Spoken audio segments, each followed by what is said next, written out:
Podcast is intended for mature audiences. The views and opinions expressed are those of the panelists and do not reflect in any way those of the podcast partners, sponsors, or affiliates. Enjoy. Hi, this is Michael Buffer, and you're listening to the Voice of the People. Let's get ready for Boxing Voice. Every day I'm hustling.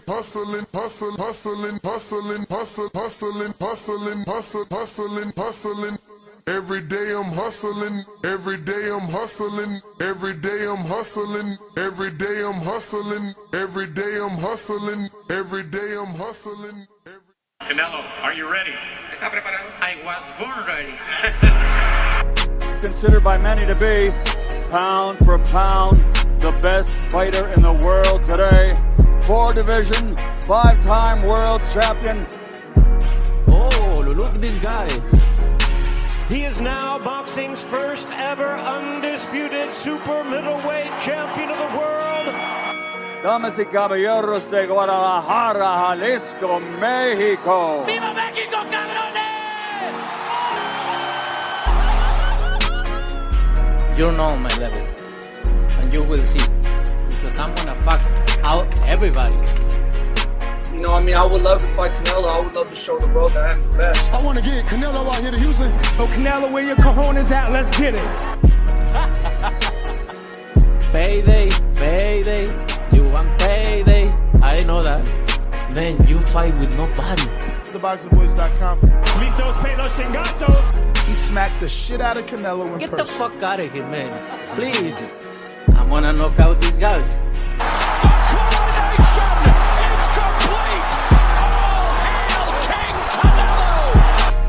Mira, en este momento puedo hacer lo que yo quiera, ¿no? Saul Canelo Alvarez.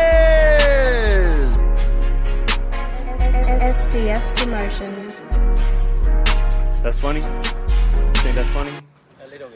A little bit. What's going on, ladies and gentlemen? Welcome back to another edition of the Boxing Voice Radio. I am your host, Nesta Gibbs, solo dolo, Scarface, no Manolo, but I'm sure with such a great, big, action-packed weekend, we're going to get a bunch of co-hosts to jump on here in a bit.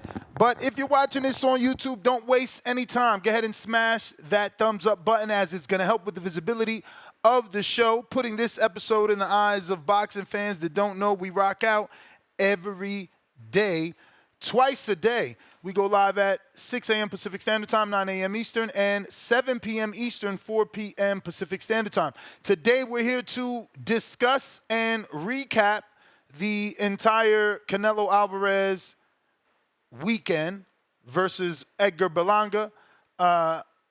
I believe Edgar surprised a lot of people and proved his haters wrong by not being stopped in the first 3 rounds, 6 rounds, in the entire fight. Shout out to, I know people are going to be mad because we didn't do a betting show, but, if you're in that betting group, though, they knew. They made a lot of bets on Canelo decision and to score a knockdown, and that's exactly what happened. I didn't make any bets, so don't feel bad. But it was a great weekend. Maybe it felt great to me because we had a successful event in Wisconsin, Milwaukee for our Border Wars, and so many of our community members got wins or losses and entertained us, and we're excited obviously to talk about that as well. But once again, if you haven't already subscribed, go ahead and do so, as we are still here trying to get to those goals. We're trying to crush all goals. So right now, our live subscriber count is at 232,000. So we did reach that goal, but it's on to the next one, We can't stay stuck on a pass. We go into 233,000. So if you haven't already subscribed, go ahead and do so that we can continue to crush those goals. Now, we're going to be recapping the Canelo Berlanga. We'll start there, as that's where everybody, really wants to talk about. I think we should start backwards, actually, because, we'll start backwards. So I didn't watch the Numbag Beck. Let's go with his first name. We didn't watch Beck's fight or Yoleni Hernandez fight or Lawrence King's fight. I started with Jonathan Lopez. I don't know. That's how the prelim started. Maybe these other guys just didn't make the cut. Roman Villa gets KO'd, and that was brutal. Rolly, you know, he looked halfway decent versus who he was fighting. He didn't even get the stoppage, though. So is that power still there? Was he just taking it easy? Fulton, whoa. That was scary. Yeah. I don't know. Some may think he lost. He got dropped twice. He was, you know, he got in a real fight. I think all the fights produced a decent amount of action. Even Macumbi Plant, you know, that had a decent amount of action until ultimately, you know, Plant stopped him, which, again, is more action. Fucking Danny takes the Puerto Rican knee. You know, and that's what I'm saying. Edgar proved his haters wrong because everybody thought it would be Edgar to get beat up or quit. And it's Danny Garcia that took the infamous Puerto Rican knee, bro. Crazy. I can't believe he went out like that. Yeah, that was sad. That was a bit of a letdown. You know, and I get it. You know, he wasn't having any success, but damn. I didn't think he'd go out on a knee and then ultimately have his dad stop the fight. That was wild. But I guess, you know, retirement check and rides off into the sunset, right? Like, it is what it is. You know, that should be Danny's last fight because he came into this fight telling us he know he could beat Lara, and that wasn't true. At least Lara proved that not to be true on Saturday night. So where does Danny go from here? You know? Yeah, it's tough. It's really tough because I actually gave him a shot versus Lara. Now, I get it. You know, a lot of people thought he had no shot at winning, you know. So I was in the minority in thinking that he can actually beat Lara. But I gave him a shot in the Lara fight, and you know, you couldn't get that done. So I don't even know. Again, where does he go from here? No clue. But like I said, we will be joined with some of the co-hosts. And here is Two-Tone, the superstar. What it do? What's cracking? Good morning. Musty energy. Good morning. Buenos dias. Yeah, man. Rolly Romero versus Jameis. They found somebody worse than Rolly. Worse than Rolly. I was absolutely disgusted at that performance. I'm pushing now for Devin the Dream Haney's comeback fight to be against Rolly so we can get Rolly out of boxing. And we'll get a 2-for-1. We'll get Devin back and we'll get Rolly out of boxing. Word. Roman Villa, Boots resume ages horribly. Unless the Boots fans are going to say that Boots ruined Roman and his punch resistance is gone. But no, that man got stopped. Boots' second best win does age absolutely horribly and disgusting. And I believe Stephen Fulton did lose that fight. I believe he lost the fight. There you go. I mean, that was tough for him, bro. I know that was shocking. I mean, I was like, whoa. Yeah. Dropped twice. Looked like he was hurt. And you were just complaining, you know, you might want to thank PBC that you was on the prelim because, you know, not a lot of people seen that. You know what I mean? Oh, well, I mean, you don't think so? No, that's real. Yeah, you do got to thank PBC because, yeah, if you was on the main card, they would have seen you getting beat from pillar to post. They robbed my Arizona guy, man. Salute. Is it Castro, right? Mm-hmm. Yeah, they robbed my Arizona guy, man. That was nasty, man. But you didn't see none of the prelims? Yeah, I seen everything from The Rock, the kid that Canelo signed, the Puerto Rican kid, everything from there up.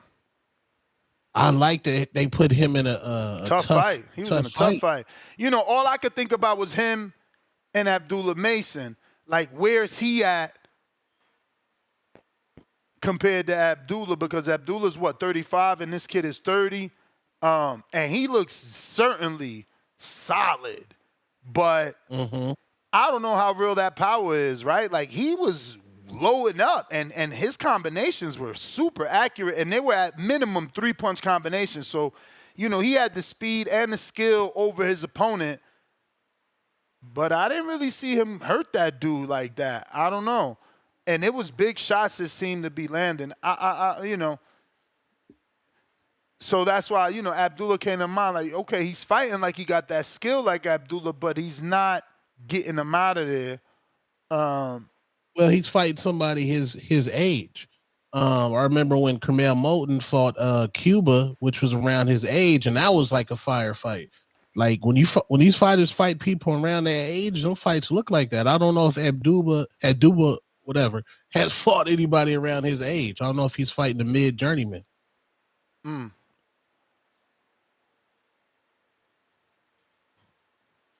Excuse me. But yeah, great weekend. I don't know if Roman Villa's done. I don't know where he goes from here. I don't know if he just turns into a step-up fight guy. I mean, look, they gave him over a year layoff off the boots. This was worse than the boots. So does he get another year layoff? I don't even know where he goes from here either. But I got to say it before someone else says it. What does that mean for Boots, right? Because this was Boots' like biggest win. You know, outside of Lipinets, you go straight to Roman Villa. Yeah, that was his viral highlight matrix win. And yeah, that's what I'm saying. Boots should have took the Brian Norman Jr. fight so we can see what he's made of. Well, I'm sure you've seen Plant and McCumbee. McCumbee put up a good fight, bro. See what I said? People used to laugh at me when I wanted McCumbee. They played McCumbee. Didn't he score? He scored what? 2 knockdowns on Plant, and I think even one might have been robbery. Like they ain't give him one of them knockdowns. Yeah, they I think they only gave him technically 1 knockdown. The first knockdown, Plant was low-key sleepy, but they didn't call it. Plant, like his body just collapsed, but they didn't call it. Second one was kind of iffy. And then I think was the third one a shoulder shot that kind of pushed him down. It was kind of like a shoulder shot. Yeah, it was like a body shot, then a shoulder shot. All I know is that my underdogs lived up, man. Like, yo, people swore Berlanga would get packed up and folded. People swore McCumbee wasn't on his level. And look, you feel me? I want both those guys. Now that they both lost, it should be McCumbee and Berlanga, man. That's what it should have been before he went into that damn fight with Canelo. Yeah, 100%. And the thing I liked about Caleb Plant is we actually saw a live adjustment in the ring. Plant was like, okay, I'm pop shot and I'm box from the outside. That's not working. Let me go ahead and walk to this power, get in on the inside, and just turn this into a phone booth fight.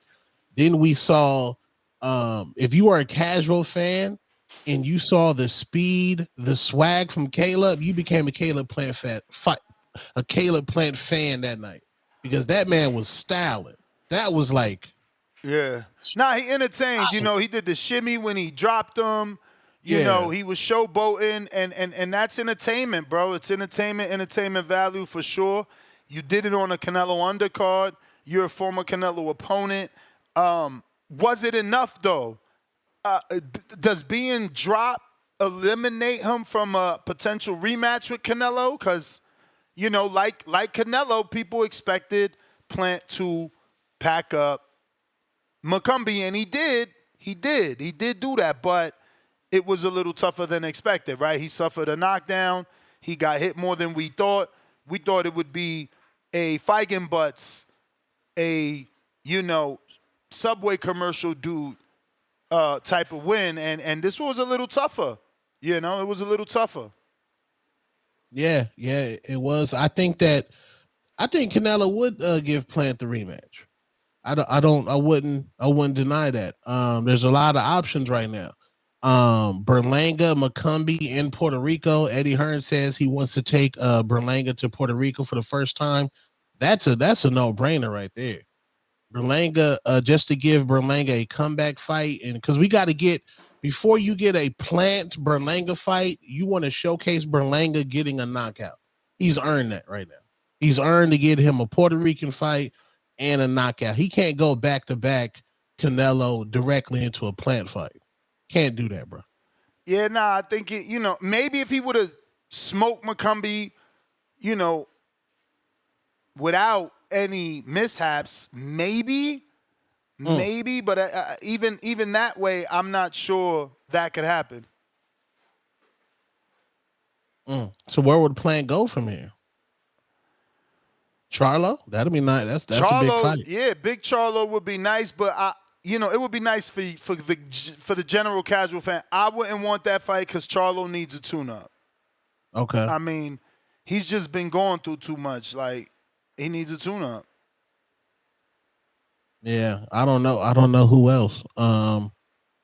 Maybe Munguia Berlanga. That's turned into a big fight now. Diego Pacheco's kind of on the outside looking in now. Maybe Pacheco can get a McCombie fight. There's a lot of moving pieces. That's a good fight too. A Pacheco, Keller Plant Pacheco, green print. That ain't bad. Wait, how is that the green print? What? Wait, Caleb Plant's a Caucasian man from Memphis, Tennessee. Yeah. And who's the last dude Canelo did 800,000 pay-per-views did? It was a white man. Canelo is the Mexican. Pacheco's the Mexican. Oh, I thought the green print was black in Mexico. I didn't know we was slithering into I mean, it worked for Canelo. Well, that's the green print or the Euro print? The Euro print. The Mexican print, man. He copying Canelo. Hey, man, it worked for Canelo. That's all I'm saying. And it worked twice. Canelo did it with Golovkin, too. That is true. Like, I don't know. I mean, I think Plant brings a lot to the table. I've always given Plant a lot of the credit for them 800,000 pay-per-views. So this is nothing new for me. Like, I feel like that slap was heard around the world. That slap caused people to want to tune in. Whether it was a clean slap or not, or he barely touched him, it was only fingers, I don't care. The attempt to do that to an A-side, that was like unheard of. Yeah, that sold the fight for sure. Hell yeah. But that is their co-main. So getting into the last and final fight. I mean, actually, no, we got Lara and Lara. I mean, I did slightly talk about the fact that he went out with the Puerto Rican knee. That was wild to me, bro. Honestly, like, I can't believe he went out off the knee. I mean, I'm waiting for Drew to call in with this. He's going to be excited. That's exactly what he wants. That's infamous, yo. I can't believe he allowed himself to be part of the Puerto Rican knee, like, saga. Like, he fucked up. Like, that's wild as hell, bro. Like, yeah. And then you could tell he thought about it. It's like he got hit, and he's like, oh, shit, that did hurt. And he buckled, then he went all the way down. He stopped in the buckle, though. He stopped like, nah, that did hurt. I'm going down. Or, nah, I can't beat this man. I'm checking out. Like, I don't even know what to think. I don't know what he did there. That was wild to me. I never expected that from Danny. Then he came into the fight very confident, right? He's telling us he knows he could beat Lara, and that's why he picked him. And it's like, yeah, okay. And that was not the case either. Lara made it difficult for him and showed him that there's levels to boxing. And that's what he is, a boxer. And he boxed well. And he frustrated Danny to the point that he gave up. He literally gave up. It was wild. Yeah, it's a 2-year layoff. Going up to 160. Lara, we've been saying Lara don't move like he used to move, but that man Lara is still a master boxer. That's just a slick man right there. And he's knocking shit loose. And I feel sorry for Danny Garcia. Had to get interviewed by Jim Gray after the fight. That's the worst person to get interviewed by after the fight. I wasn't even listening, bro. We was watching it in this amazing restaurant in Milwaukee, Carbon Steakhouse. They gave us the whole top floor, and I could hear it, but obviously we had so many people there that the conversation didn't make it too easy. So what was said in the post fight? Because all I know is that he retired via Instagram, saying, you know, he didn't win in the fight, but he's a winner at life, and you know, all that type of stuff. Yeah, he said we saw you crying on TV for your mental health, and you're an advocate for it. How is your mental health now after being stopped? And I was like, what are you doing, Jim? Like, what's going on, bro? Like, and then Danny just looked perplexed, and he kept trying to get an Angel to say that Danny needs to retire. It was just Jim Gray's just he's an amazing guy, but it was just horrible. I don't even know why he went up there if he was going to fight like that, though. Like, you know what I'm saying? Like, he didn't fight like he was trying to win. So, I don't know. I wish. They booed him, too, though. They was booing that fight, too. I bet. You know? Coming off the Cumbie plant, and then you got that. Yeah, that was nasty. I mean, and Lara, he ain't making any, you know, any better. You feel me? Like he could have made that more exciting, and he didn't. But it is what it is, man.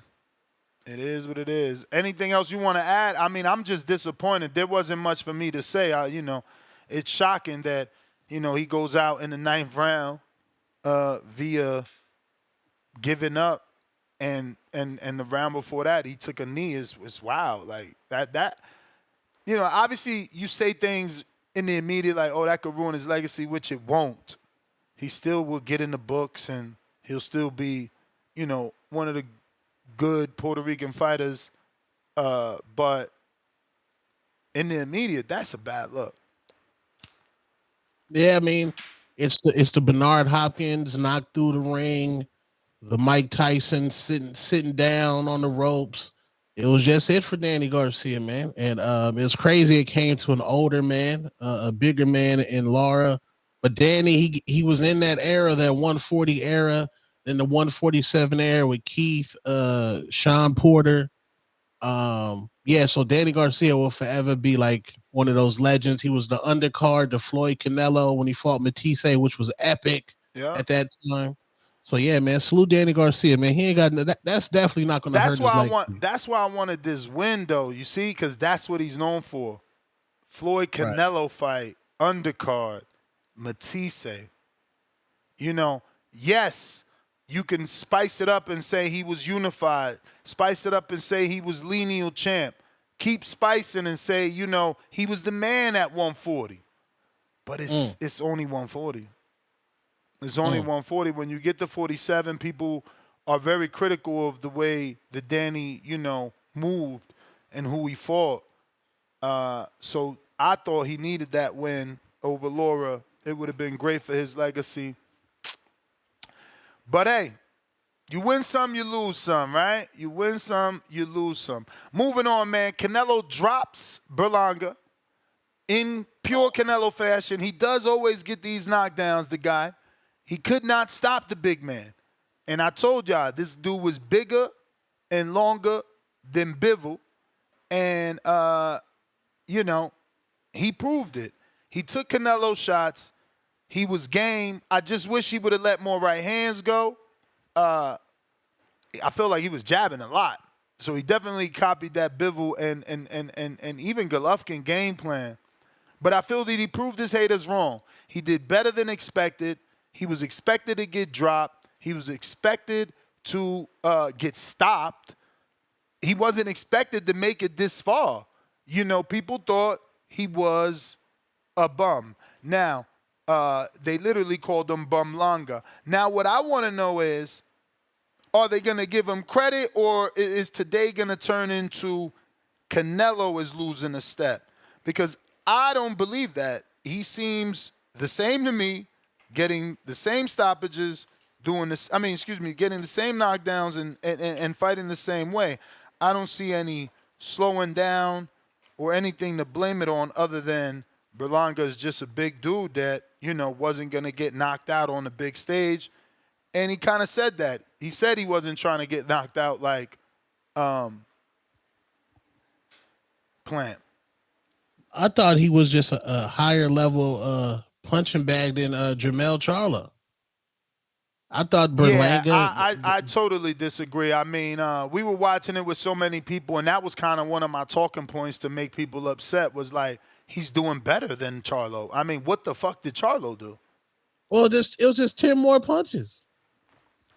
Literally. The math is 10 more punches. And that's the thing. You're looking at the math. I'm looking at the entertainment value. I'm looking at the actual television. You know, you looking at numbers instead of looking at a dude who was shelled up. I'm looking at a dude that was actually punching. So I don't know. Entertainment, yes. The taunting, that like the entertainment value, yes. Bro, but he brought more heart to the table. Like, yeah, he did. He did some illegal shit to Canelo. Hit him low. It up. Did some shit on the inside, kind of with a forearm where the ref had a step in. He had no respect, and that's how you have to be. Unlike Charlo, who was super respectful. My man never put his hands down. He respected that power way too much. He never let his hands go, never let his guard down. So, yeah, no, I think Berlanga did better by far, and he didn't do as well as I wanted, right? Like, I wanted a knockdown. I wanted something that could potentially turn him into a star in the division. And by star, I don't mean like the true meaning of star. I mean like someone that people now want to fight because it deems a big fight. And I think he's shown that. We haven't seen a crowd to a weigh-in like that in a long time. Long time. I wanted the energy be better, but it was packed as hell out there. No, it was lit, man. And they showed, or rather he showed, that he can be an A-side. He showed he has the support of an A-side. He shows he has the, musical artists to support him as an A-side. And he showed he can hang with one of this generation's greats. I mean, I wouldn't mind Berlanga, Jaime Munguia, Berlanga Plant, after Berlanga Macumbi in Caribe Royale. Well, they're going to Puerto Rico. Taking Berlanga to Puerto Rico. Okay, that makes sense. Yeah. That makes sense. Take Macumbi over there, man. Green print. Y'all got to stop. Green print, man. Bro, he did great white hope. What you mean? Yo, wow. CYP tell you every day that they got more numbers. So, yeah, you need a Macumbi in there. That's why you had Plant. I'm telling you. Bro, imagine the people that's going to back Macumbi when they see this Puerto Rican dude talking so spicy. Because Canelo respectful, but Berlanga is different. He going to be talking spicy. Now, I like it. Berlanga better watch out for Macumbi. He better watch out. Macumbi, like I said, Macumbi showed. He showed, man. I'm glad he showed too, because I knew I seen something, baby. Shout out to Mikey Garcia. I knew I seen something. But Canelo, Billy Joe Saunders Canelo, the Caleb Plant Canelo would have stopped Berlanga. Berlanga's skills failed him.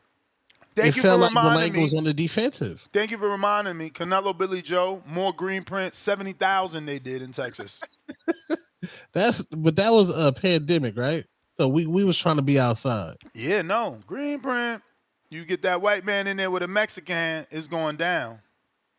You done added to the damn green print. That's wild. The white man been added to the green print. Numbers don't lie. Tank, you got counter punches from like last week. Like 1 million. Canelo. Yo, what's up, bro? Good morning, fellas. Buenos dias. Hey, man, I don't know if to give Berlanga credit or not, because he did everything I had said in my call last time. Nah. You gonna tell me you ain't think he was gonna get stopped? No, I did not, bro. I picked decision. I said his best bet is to fight off the back foot and survive for 12 rounds. That's what he did. The first 3 rounds, I was like, bro, you ain't throwing shit. You is not gonna win at all. You're here to, just to look good and survive. A lot of people talk shit about my boy Munguia, but that man came in there, guns blazing, putting hands on Canelo, pushing him back. The small guy, the small dude. The small dude that started at 47 went in there disrespectfully, fucking chucking them fucking gloves on Canelo, man. Got everybody excited because Canelo was on the back foot. Didn't know what to do. Was throwing a bunch of punches. What did he do in the 4th round? Boom! Smacked him upside the head. Told him, sit down, young man. It's my show. Berlanga, same thing. Man, when I saw Berlanga fucking bite on all them feints Canelo was doing, bro, he was flinching. I was like, yo, this is not good. Like, you're already flinching this early in the fight. You're done, bro. Like, you're done. You know, props to him, though, you know? Props to him. A lot of people did think he was going to get stopped. The young man didn't. But damn, is it really true that he was 205 pounds? Nah, I ain't see that. I seen 193. Yeah, that's what I had seen, but I saw something else earlier that said 205. Despite that's a big dude, man. That's a big dude. Man, I wish he would have done more of what he did in the 6th round, bro, which was, you know, let his hands go a little bit and actually push Canelo back. I thought he could have. Maybe Canelo is really cracking like that. That damn drop, bro. Berlanga said that, right? He got like this little reel going viral that he said, "Yo, Canelo could fucking crack." Yeah, bro, that was just crazy, man. I was expecting, you know, a little more from Edgar, but you know, still surviving, going 12 rounds. He did do better than Charlo. I will say that. You know, Charlo looked at like that one African dude that fought Ryan, bro. The one that was circling the ring. To go. Yeah, that was Charlo. You know, Edgar at least tried a bit. The experience was way too much. I feel like he is going to grow, man. Hey, I know y'all seen Canelo do that Triple G fucking punch so many times in that fight, man. That punch that he hits him on top of the head with. Yeah. Berlanga tried it. Yeah, Berlanga tried it. He missed. He missed. Yo, I know you guys seen that sequence too where Berlanga tries to get the crowd to cheer and the crowd boos him. And then Canelo stops and then he gets the crowd in the. It looked like they were having fun, man. Seen it. You know, both seen that, but having a lot of fun. I seen that, but I didn't know they booed because we were watching with people. But I seen him like put his hands up, like, "Yo, come on." They booed him, and then Canelo had to get the crowd to cheer, bro. Let me run another counter punch. Caleb Plant, bro. You know, I called a knockout too. I didn't think McCumbee was at his level. Them first few rounds were surprising, but I guess, I mean, you know, the long layoff is always bad for these fighters, man. Then you got Stephen Fulton. That's another dude that didn't look that great. But, you know, Caleb Plant adjusted and he did what he had to do. I do like that fight, though, man. Berlanga, McCumbee. Even Berlanga Pacheco, bro. I still got Berlanga beating him even after this performance. I don't think Pacheco's ready for any of them guys. That's just my opinion. You know? What else is out there for him, bro? Besides McCumbee, Plant, Pacheco, Munguia, which are all damn good fights. Main events. I'll take Charlo, too, but Charlo needs a tune-up. Yeah, that's true, too, man.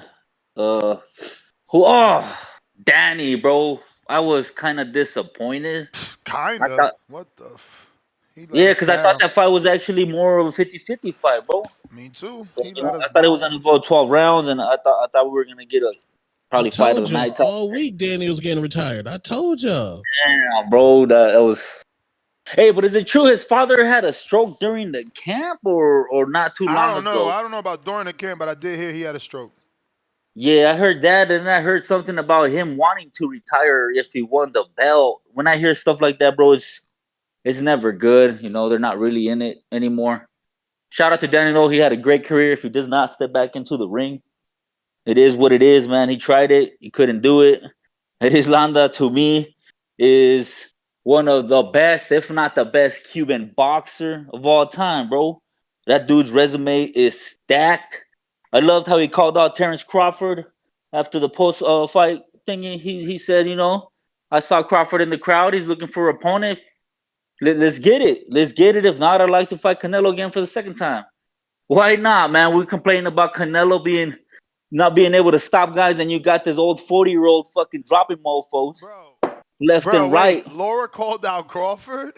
Yes, sir. That was in the post in the presser at the very end. Yeah, he said, you know, I saw Terrence Crawford in the crowd. He's looking for an opponent. I'm here at 60 with the belt.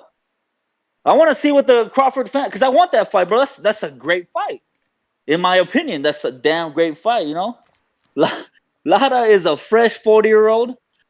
I don't know if I was drunk or not, bro, but does that dude not look younger? Like his hair, bro, he had more hair than before. He got no wrinkles. He got that bald spot, bro. You kidding me? He never had that bald spot.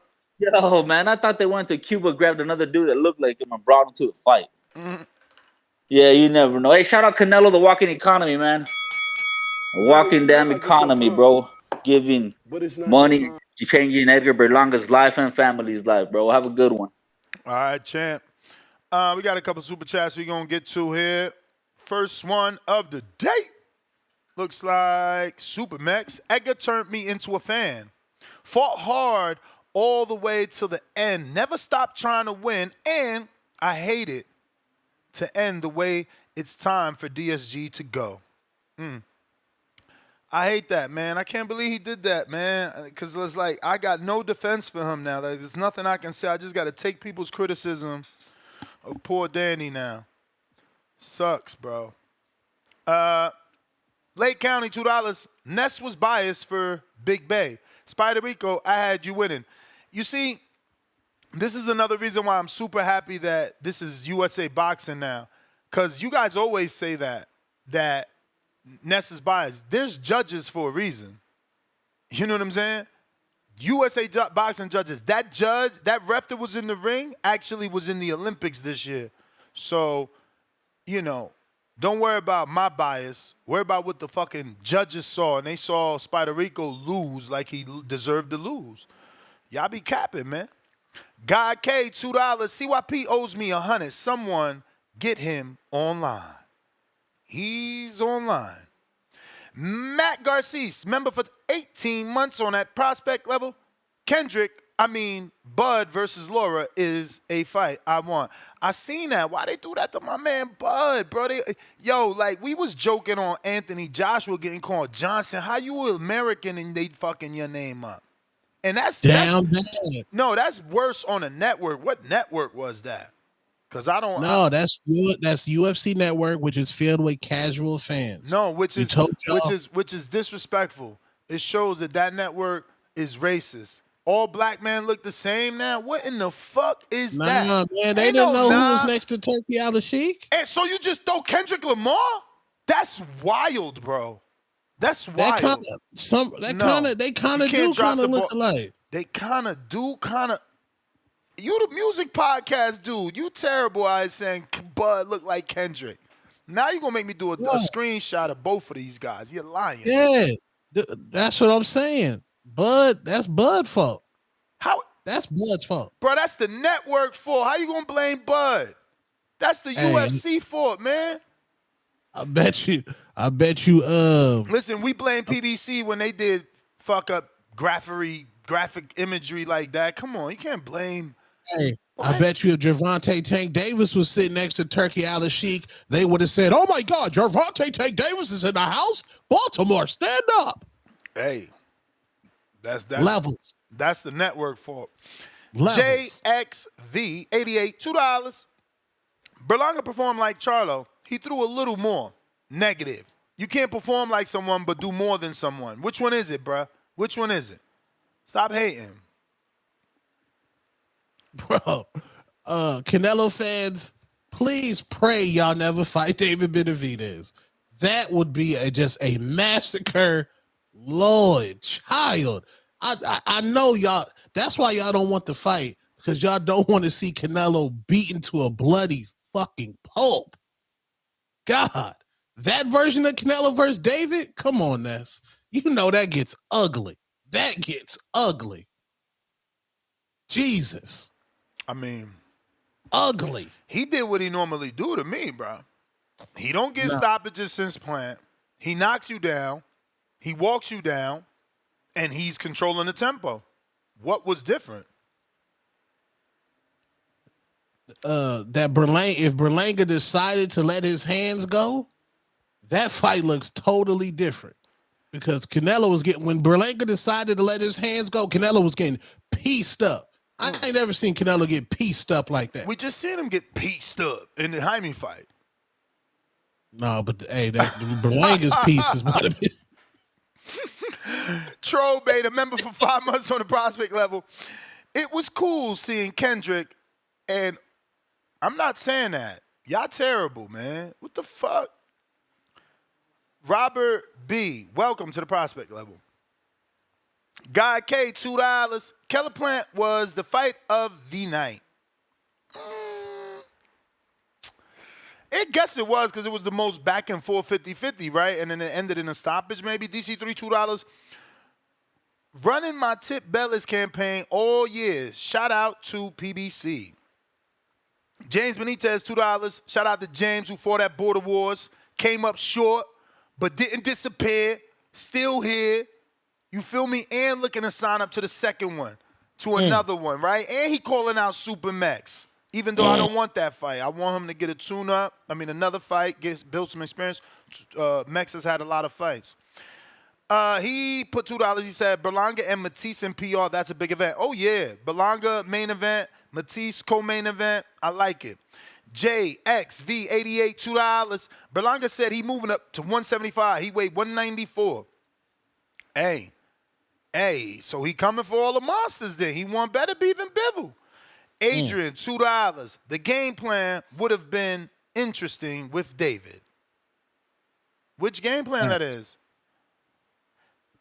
Lake County, $2. Tip Bellis with the performance of the night. Hashtag tip. Yo, let me tell y'all how they tried to tell me that fight of the night was Fernando Camarena or Leonardo Blancas. I'm like, man, get the fuck out of here, bro. Put that shit to a vote. You know, because if we go and we get on the mic and we like, yo, who's fight of the night? And you want them to cheer, the people that sold tickets will obviously win. But who had the fight of the night? Like, what is fight of the night? And it's sad that it's embedded in all casual fans from the amateur level to the professional level that fight of the night has to be you hit me, I hit you, and it's just a back and forth war.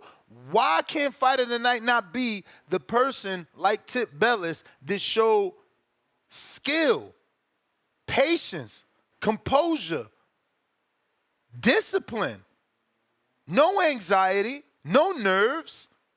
You know, what are we talking about here? Like, do we not enjoy clean, effective punches, or do we just want someone to wail a bunch of punches and it's quantity over quality? Because those guys let their hands go. Yeah. Did anybody get fucking dropped? Did anybody get stopped? So you beating a drum, you know, you're throwing all these punches, but you ain't doing nothing. Tip staying there calm, catch, shoot, bam, get the fuck up out of here. That's fighting, not slugging it out. Slugging it out is not fight of the night, bro. People got a misconception. Y'all got to get that shit out your mind, bro. Like, you hit me, I hit you. So call that shit fun of the night or brawl of the night is better suited. But how you going to get performance of the night? No. Hell no. Them dudes did not deserve it for being in back and forth. I hit you 10 times, you hit me 10 times fights. They ain't showing me no goddamn skill. I want to see skill. If you're better than your opponent, he ain't hitting you. The fuck is we talking about? Silly. Lake County, $20 super chat. Drop a bomb for the dub. 4 counter punches for Tip Bellis. Shout out Tip. Neil's water bottle member for 3 months on a prospect level. Now I see why Danny Garcia ducked Kendrick Lamar. Lord, poor fucking Bud, man. How you gonna get the Canelo fight? They think you dropping Drake diss tracks. I mean, Kendrick got the Super Bowl, so if they think you Kendrick, I mean, you know, you right. Should get the Canelo fight. He got Lil Wayne manager on Instagram saying next year's plans and how they'll never let this happen again. He got Lil Wayne looking bad. That manager need to get fired.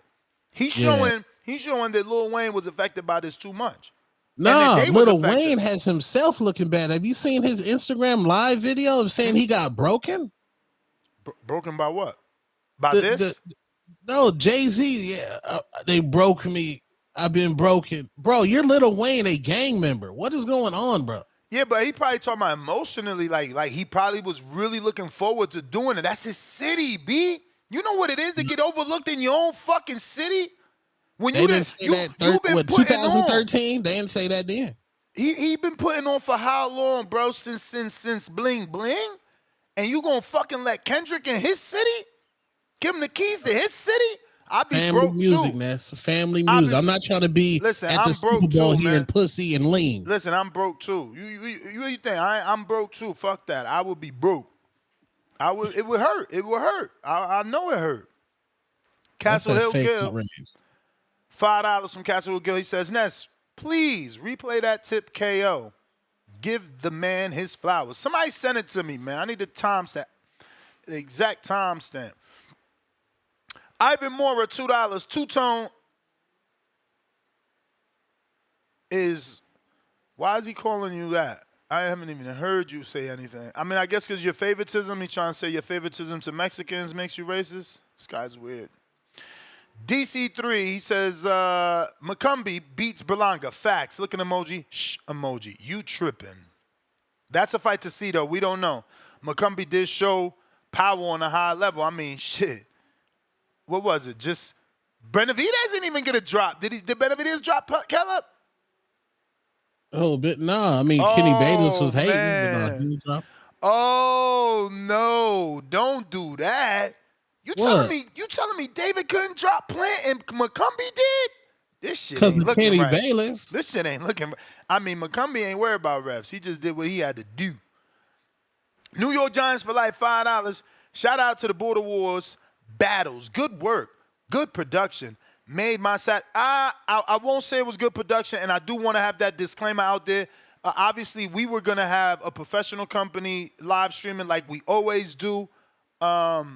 We haven't done a Border Wars in maybe 3 years, so I guess the price went up. They quoted us at $2,600 and then came back at $7,600, all in the same week. So we had to do it ourselves, and we were not prepared for that. So we were having voluntary cameramen. Voluntary cameramen. So there are occasions where I particularly do not feel that the production was great. But thank you for the kind words. I just wanted to say that because I don't want nobody like thinking that that's a product that I'm 1,000% proud of. I am not. You know, I'm a perfectionist, and there's a lot of shaky camera work and, you know, just live production, right? Like I had to communicate with my cameraman live, and sometimes I wouldn't even turn down the mic. It was rough, but it still turned out very well. I'm very happy of the event. It was beautiful. I loved the fights. I just wish we had more community member fights. Those were the ones that I was more excited for. No disrespect to the amateurs that signed up and that fought. You know, they made a name for themselves, and now I at least know them and will follow them. But, you know, it was different when Rocky and James did they walkouts. You feel me? Like, It was like, I know James. I know Rocky. I talk to James damn near every day, so it's like, But I told them from the rip, they always think I'm trolling, bro. Rocky comes in the gym, and it looks like he's a fucking linebacker, bro. Shoulders on 100,000. I'm like, bro, you in shape. And I told you, I seen James, and yeah, he lost weight, but he still looked round.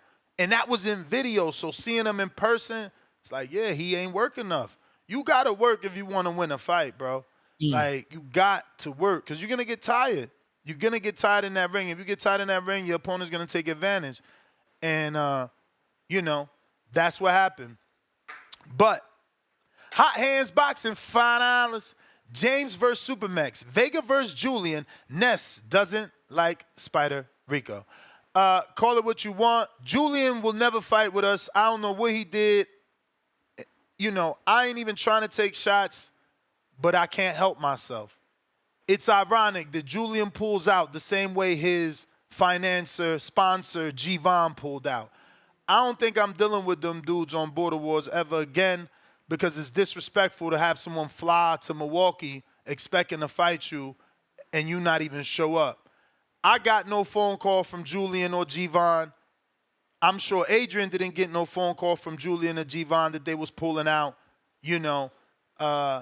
just unprofessional and, truly amateurish.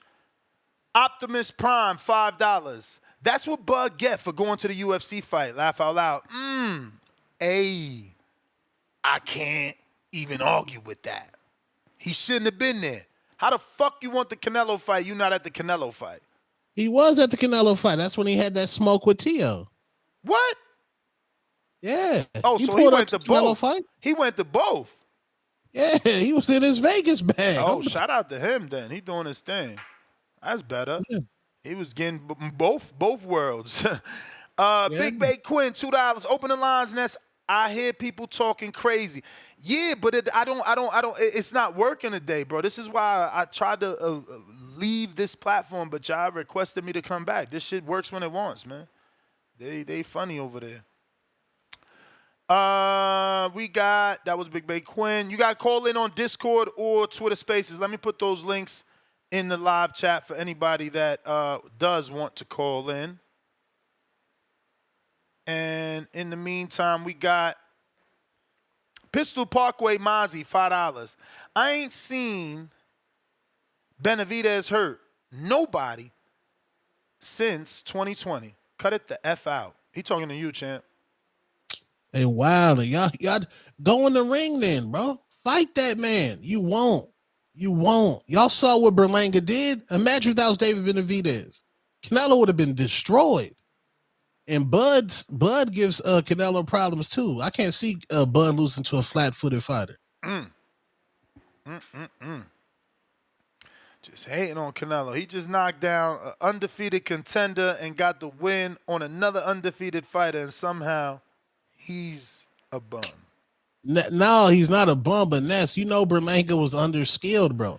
I thought he was underskilled and was going to get knocked out and all this stuff. That wasn't the case, bro. Like, he showed he wasn't underskilled. He showed he could hang because he did. He didn't. Did he look like Plant? No, he ain't look like Charlo either. Those are two other elite fighters. So how you still saying Berlanga's not on his level when he at least performed on the same level or better than those two elite fighters? Wait. So you're saying Berlanga's performance was comparable to Plant's Canelo performance? I mean, didn't Plant get stopped? Yeah, but Plant. Wait. I just want to know. If I lose and you lose, but you get knocked out, it's the same? No, they fought two different versions of Canelo. Cool. Because that's the only answer I was looking for. It ain't the same. Two different versions of Canelo. Two different versions. Yeah, the version that knocked you out and the version that didn't knock me out. Like, what are you talking about? I don't know. Yeah. You got to give the man credit, bro. People thought he was going to get knocked out. So now act like getting knocked out is not getting knocked out is no big deal. No, that is. JXV, $2. So McCumbee can knock down Plant and not Benavidez? But that's what I said. I didn't remember Benavidez knocking down Plant. Flex BK Alfonso, $5. Congrats to the Border Wars event. I enjoyed the fights. That Ford fight had me dying when he sat on the ropes at the end. Okay, so he meant Forbes. Yeah, Anthony Forbes. But shout out to Anthony, because I was always critical of Anthony and the sneakers and all this shit. He spawned with sneakers, but he bought boxing shoes and he brought a different level of skill this time around. Go watch that fight. Until, obviously, he gasses out, he's more composed. He's super duper sharp with the straight left from the southpaw stance. And he circled the ring very well. He did so much better. Congratulations to him on his second win with Border Wars. Years of lurking, $2. Whole card was garbage. PBC should be ashamed.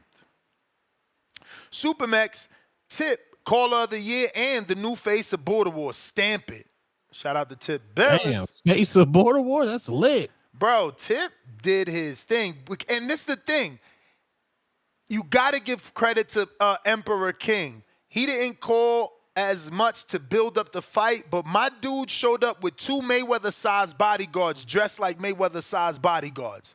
I'm talking, and he's small. These are 140-pound fighters.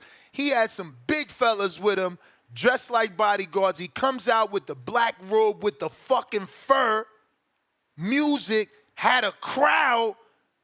He had Tip in his head. Listen, we thought Tip was going to lose. Let's be real. That's another reason why that was fight of the night. We thought Tip was going to lose. He also pulled the Manny Pacquiao, Floyd Mayweather A-size shit, and he had Tip walk out first and just had him waiting in the ring, bro. Tip was waiting in the ring like 20 fucking minutes. Yeah. Bro, he A-sided his ass, and Tip like, yo, he A-sided me, and he's shadow boxing, he's doing all this. I'm like, yo, chill. You wasting energy. Just calm down. You feel me? Because mad time went by. He A-sided. Shout out to Emperor King. Then he goes in there. He's super fast, both with legs and hands. But, you know, Tip, he remained calm, man, and he did his thing. It was an amazing performance from Tip Bellis. The video's in the chat, by the way. All right. Tyrone the Great, member for 15 months. Great night of boxing. Tip Tank Bellis makes people purpose. Vegas was the stoppage. Scooter overcome a knockdown. One of my favorite boxers, Caleb Plant, got the TKO. Canelo dominated Berlanga. I don't know about dominated Berlanga. That Scooter knockdowns was crazy because it was 2. Berlanga, yeah. Berlanga could have won that fight, man. That's crazy. Berlanga could have won that fight. I mean, anybody could win the fight. There's only 2 people in the fight. No, but I'm saying that night, if Berlanga would have said, all right, let's like fight instead of me being defensive, like. Man, you wildin', man. I'm not letting you get that off. He was not defensive. He was not Charlo, bro. Charlo was defensive. He was fighting. He was jabbing. You was on Stream East or something like that? You was getting pop-ups? Oh, no. Fire Stick Boys was definitely outside. You was getting pop-ups. You couldn't see the fight, right? Kicks and lifts, $2. Why Two-Tone always hating on the King Nello and Tank? I've never hated on those guys. JXV, 88, $2. Bud looked like K-Dot. Kenny is 5'4" with size 6 shoes. Damn. Oh, that's a Drake fan. Anybody mentioned shoe size or Kendrick, you got a poster in your crib of Drake, bro. Years of lurking, $2. Bud was scared of Madrimov's power. Laugh out loud. Canelo? Come on. Bodywork Boxing, member for 2 months on the prospect level. Tip stood up for the DMV. Respect emoji. Yes, sir. Shout out to Tip. Amazing performance. Suleiman the Scholar.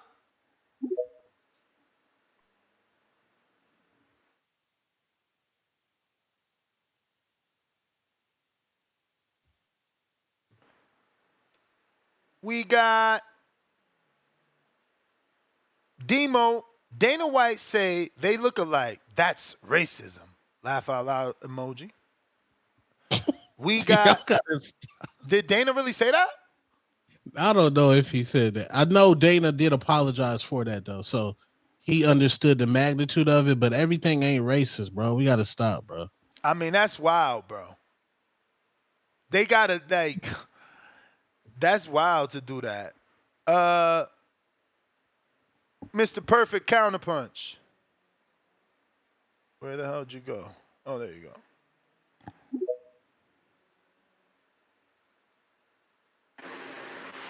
Hey, that's crazy. So Dog had his fighter duck the Border Wars too?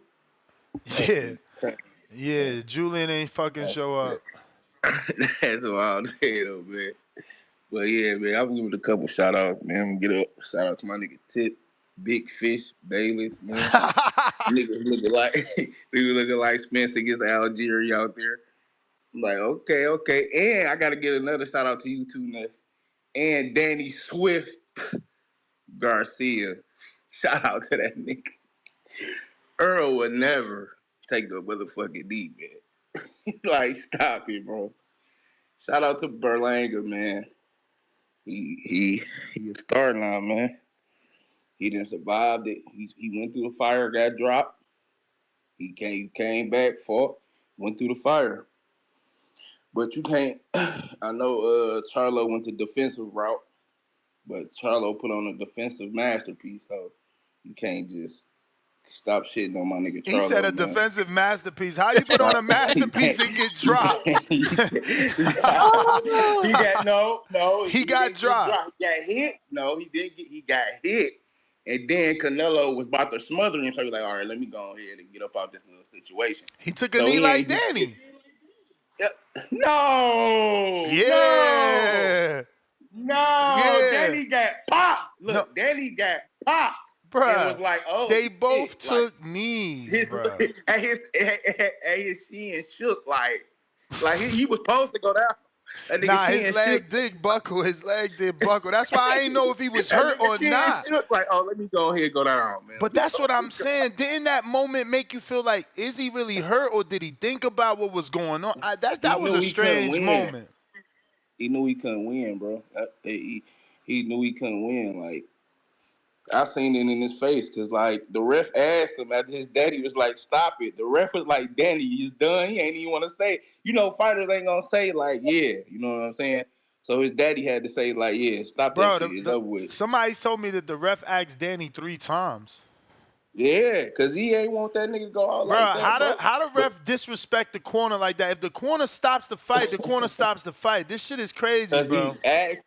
The ref thought it looked like he probably was like, hold on, let me get out that situation, but it really hurt him, bro. And I don't think he knew he could win that fight. He was like, I ain't want to keep getting punishment and getting embarrassed because he probably would have got knocked out, bro. Like, and then two-tone, bro. Hey, I'm sick of you capping, bro.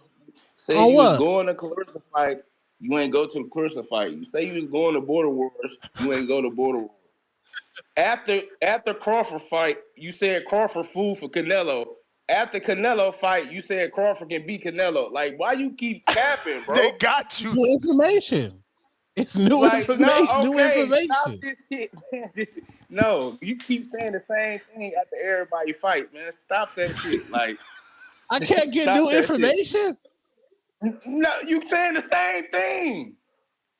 Crawford fool for Canelo, not Canelo fool for Crawford. Like, stop that shit, bro. Like, stop it, bro. Just keep it. You think it's 50-50, bro. Just keep it 50-50. Don't say that he fool after they fight, because you can't go off that performance, because every fight is different style. Style make fights, bro. So you know what I'm saying? So stop that shit. But yeah, I had to shout out my niggas, man. I had to come on and shout out my niggas. Next Border Wars, I don't know where y'all having it at. Oh, y'all, you said Vegas, huh? Yeah, I'm shooting for Vegas. Tank fight. I'm shooting for Vegas. I don't know yet how soon, like, you know, if I had it my way in a perfect world, it would be December 14th, the day before the tank, like the day of the tank fight, so that everybody comes out to the tank fight. They in Vegas, and we have Border Wars in the morning, and we all watch the tank fight at a nice movie theater or something together. But that's me wishing. That's me wishing I could get it done, and you know, everything could be right. You don't know when that nigga fuck around and fight Christmas and shit. But yeah, that's all I had. Big time boxing Detroit, man. I'm out. Yo, dudes be so in they feeling. Don't side text me telling me your fighter is better than Tip if your fighter didn't have a better performance than Tip. You understand? They didn't vote for your fighter. Like, y'all making it a nest thing. They didn't vote for your fighter. So your fighter don't got the skill you think he got. Or he ain't show it that night. Don't be mad at me, because I'm bigging up the dude that won the WBC belt, the real belt. The real belt. That's who won it. Fight of the night.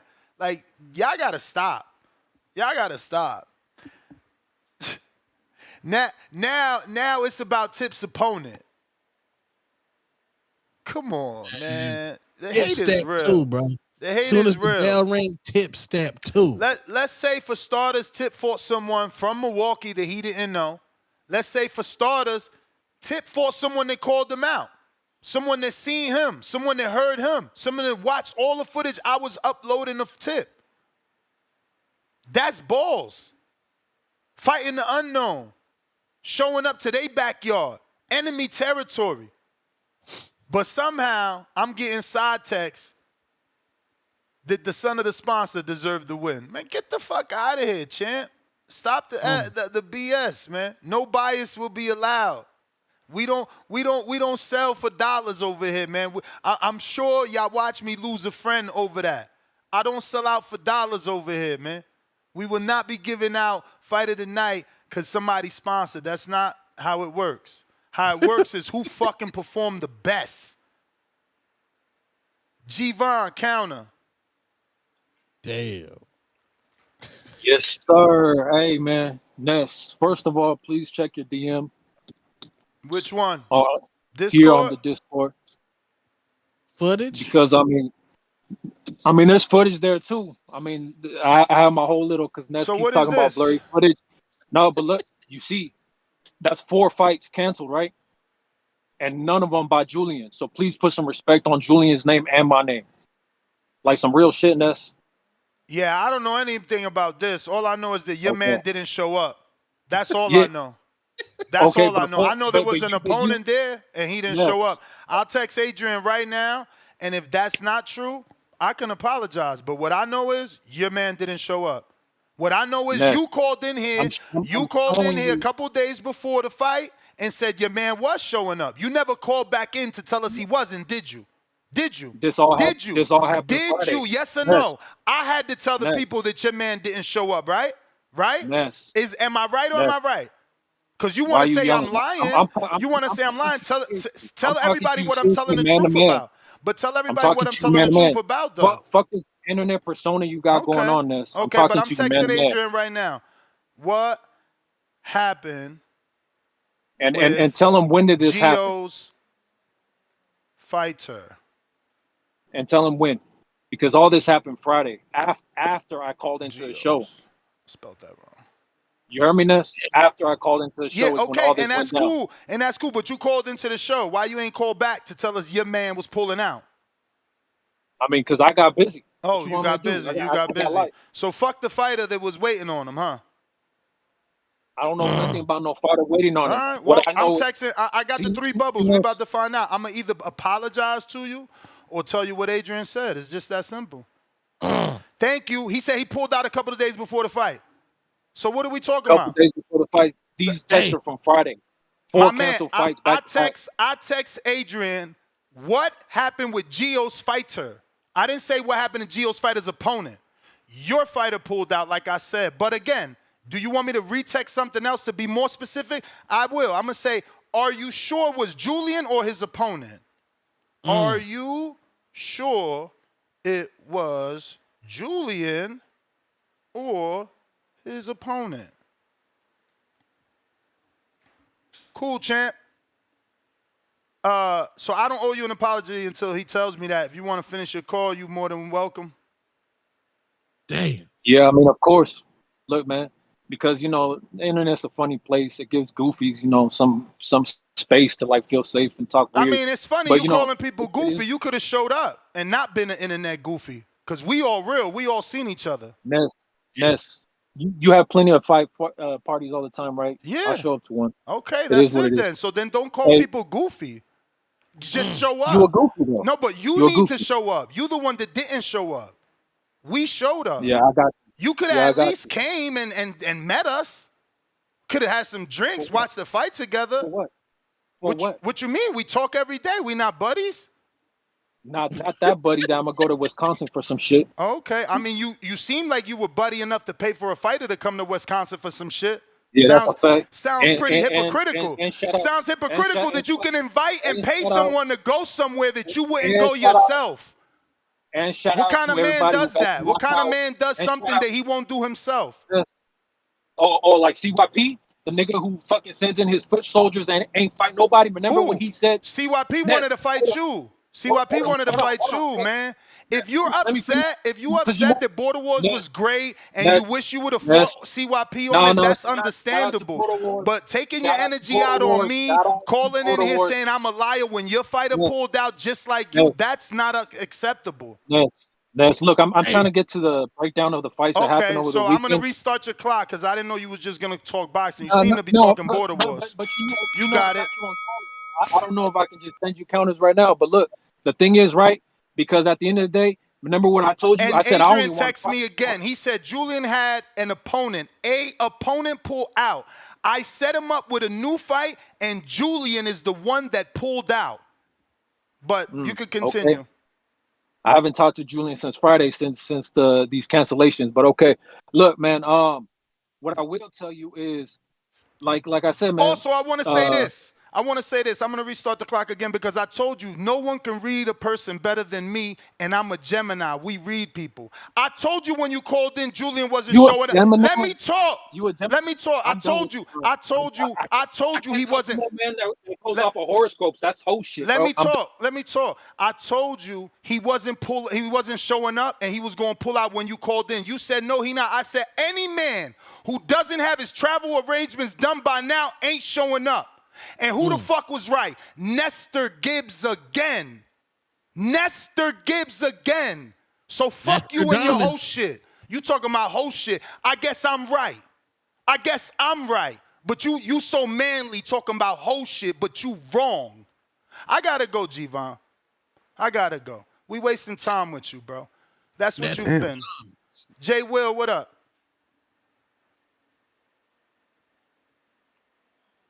This happens all the time. People regret that they didn't come to Border Wars. They regret they didn't fight. They see people like Tip Sean, and it's like, damn, I could have did that. So do it. Yo, What's up? Yo, come back tonight. Yo, you sound muffled. Come back. All right, Joe Pilot. Yo, you hear me? Loud and clear. Man, what up, Two-Tone, man? What's good, man? Arizona's, head boxing aficionado. You coolin'? Can we in the building? Yes, sir. You already know, man. I'm out here, victory lap for my boy Berlanga, because you know what he did in there?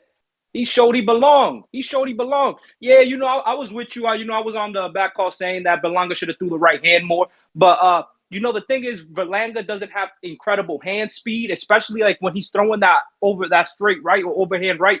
He kind of telegraphs it, like you said. So he has like slow hands. So I think that's why he didn't throw it, because he was just especially after Canelo clocked him on the corner with the left hook. He was definitely cautious. And as well, I just didn't like he was too much on the my fault for the algorithm. He was too much on the ropes, bro. Too much on the ropes. Like it just don't make no, like he was always on the ropes. And just looking at that fight, I'm like, damn, Canelo's power must be real, because bro, look at the size difference. Yo, bro, this man looked in there like a cruiserweight. He looked like a legit cruiserweight. And but yeah, man, Berlanga did good. I want to see him back in there with a Macumbi. That'd be a good fight. Oh, throw my boy Boo Boo a bone, Eddie. Y'all done business before. Throw Boo Boo in there. I think Berlanga, I like Boo Boo, but I don't think Boo Boo's weight's not 68. He can't carry the weight correctly, so he gasses out quick. I think that's a good win for Berlanga if he can get over Boo Boo. But they saying Berlanga's moving up. I didn't watch the post fight, but someone called in and said Berlanga said that he's moving to 75. It makes sense, bro, because before the weigh-in, bro, his eyes, his face was all sunken in. It looked like it looked like 168 isn't the move, but that's where the money's at. I think like maybe Berlanga can maybe get a plant fight at least at 68, because that's where all the money's at. There's no big fights at 75 besides Benavidez, because I don't think Beterbiev or Bivol. Beterbiev sounded like he's moving up, win, lose, or draw. I think he's moving up to cruiserweight, and who knows what Bivol's gonna do? I think Bivol's just looking for the Canelo fight if he does win, and that's they have a rematch. But even though Riyadh doesn't really care about rematch clauses. So, I don't know, who's going to go up there and fight? Like, the best name besides Benavidez is Yard. Maybe a Callum Smith, but Callum Smith hasn't even came back after the beating from Beterbiev. So, it's like, you know what I mean? Like, there's not really no names up there. Like, and Benavidez, like, he's probably in line, too, to fight Bivol, except if Canelo cuts the line or Beterbiev or one of them guys. But Beterbiev said he's trying to move to cruiserweight. So, I don't know, but if he can't make the weight, he can't make the weight, so move up, But But yeah, Danny, I knew Danny was gonna do that. Danny, I didn't know he was gonna get knocked out. I thought he was gonna just lose by points. But Danny puts his hands in his pockets. Yeah, versus Jose Benavidez, he let his hands go because it's Jose Benavidez is a 140-pounder. Come out. But it's not your time. All right. G-Von, if you there, jump back on. It looks like you got cut off. They were saying there was some audio issues there. G-Von. It got distorted. My bad, Marcos. I did hear you the first time. And I put you on stage when I did hear you. What's up, though? Chilling. How you guys doing? Chilling. You watched the highlights or what? I watched the only fight I missed was Rolly's fight. I saw the rest of them, though. Yeah, missed nothing. You ain't watched Canelo's fighter, the Puerto Rican? Nah, I just watched the last 4, whatever it was. So Canelo, you watched the pay-per-view card? The last 3. Yeah, right. Okay. Yeah, what you think of Danny taking that knee? Yo, I was shocked. I was shocked that too. Danny was so. I mean, do we call this older? Do we call this unmotivated? What do we call it? I think certainly unmotivated is not the perfect word or capsulation, but it definitely it felt like he was lack of motivation or lack of confidence. He didn't try hard enough for me, bro. That was wild. No, man, he didn't try. I really enjoyed watching the McCumbee fight. Really enjoyed it. That was fun. Oh, yeah.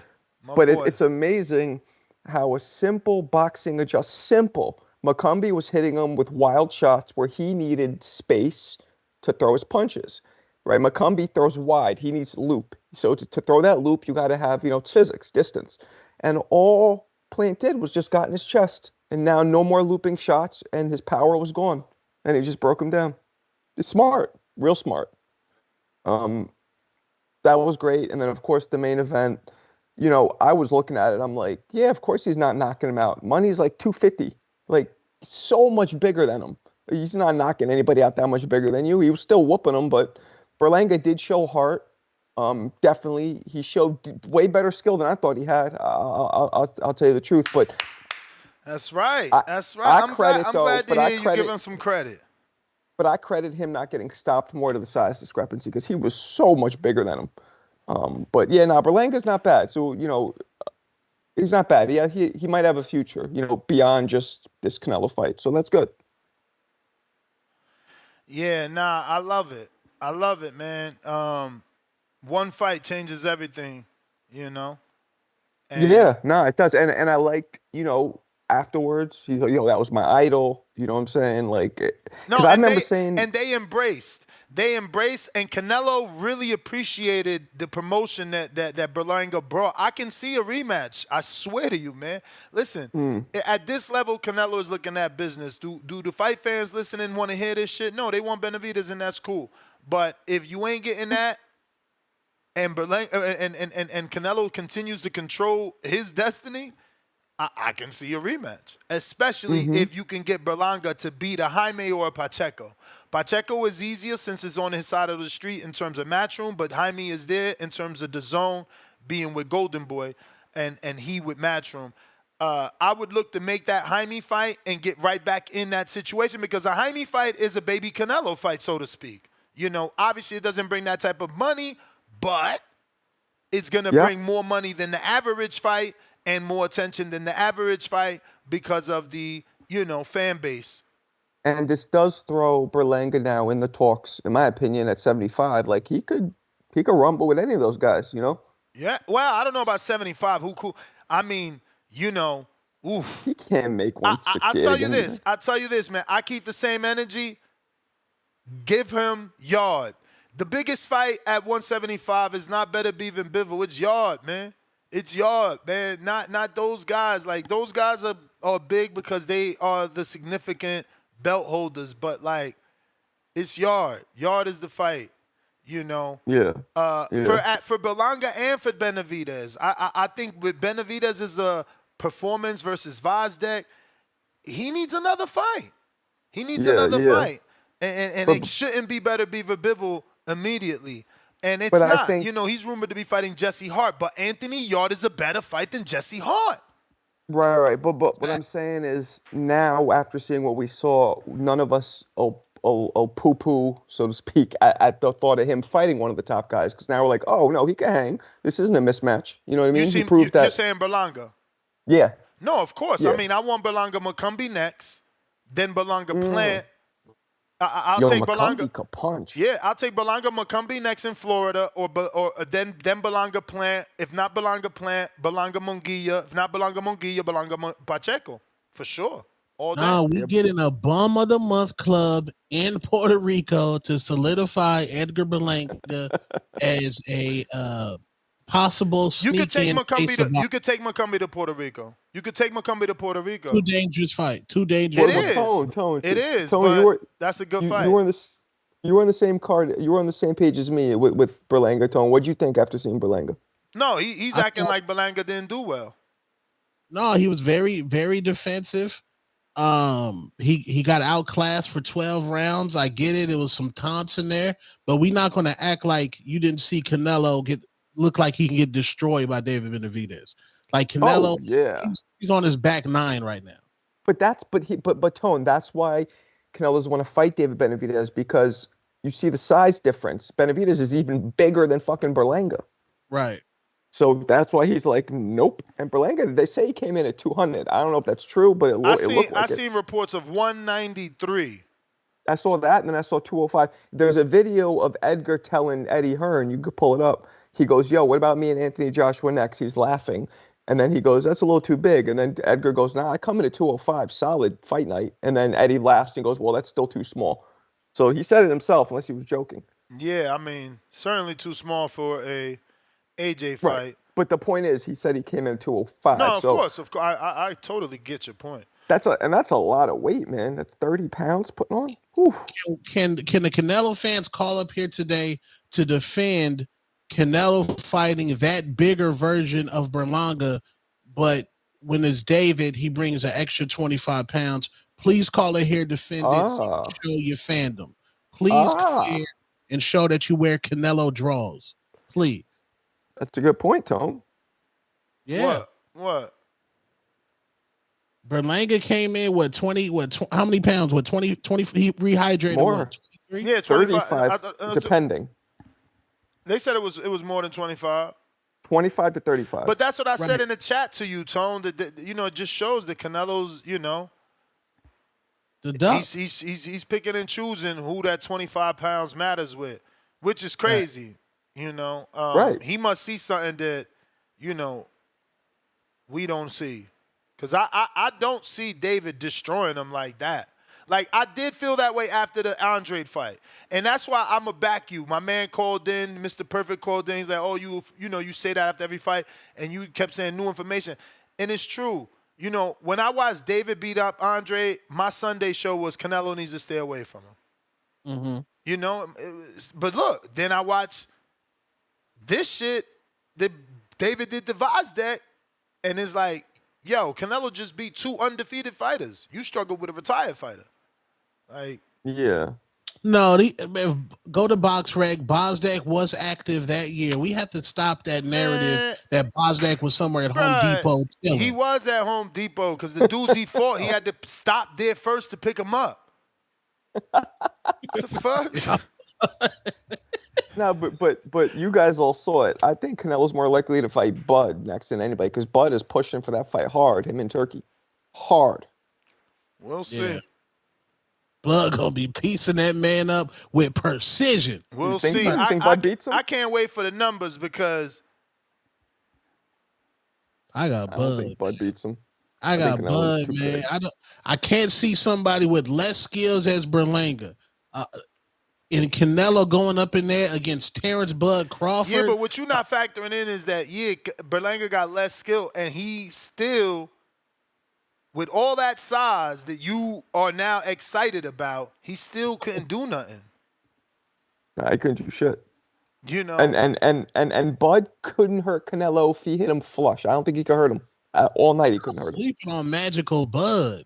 No, it's a size difference, though, Tone, and it's the chin that Canelo has. It's wild.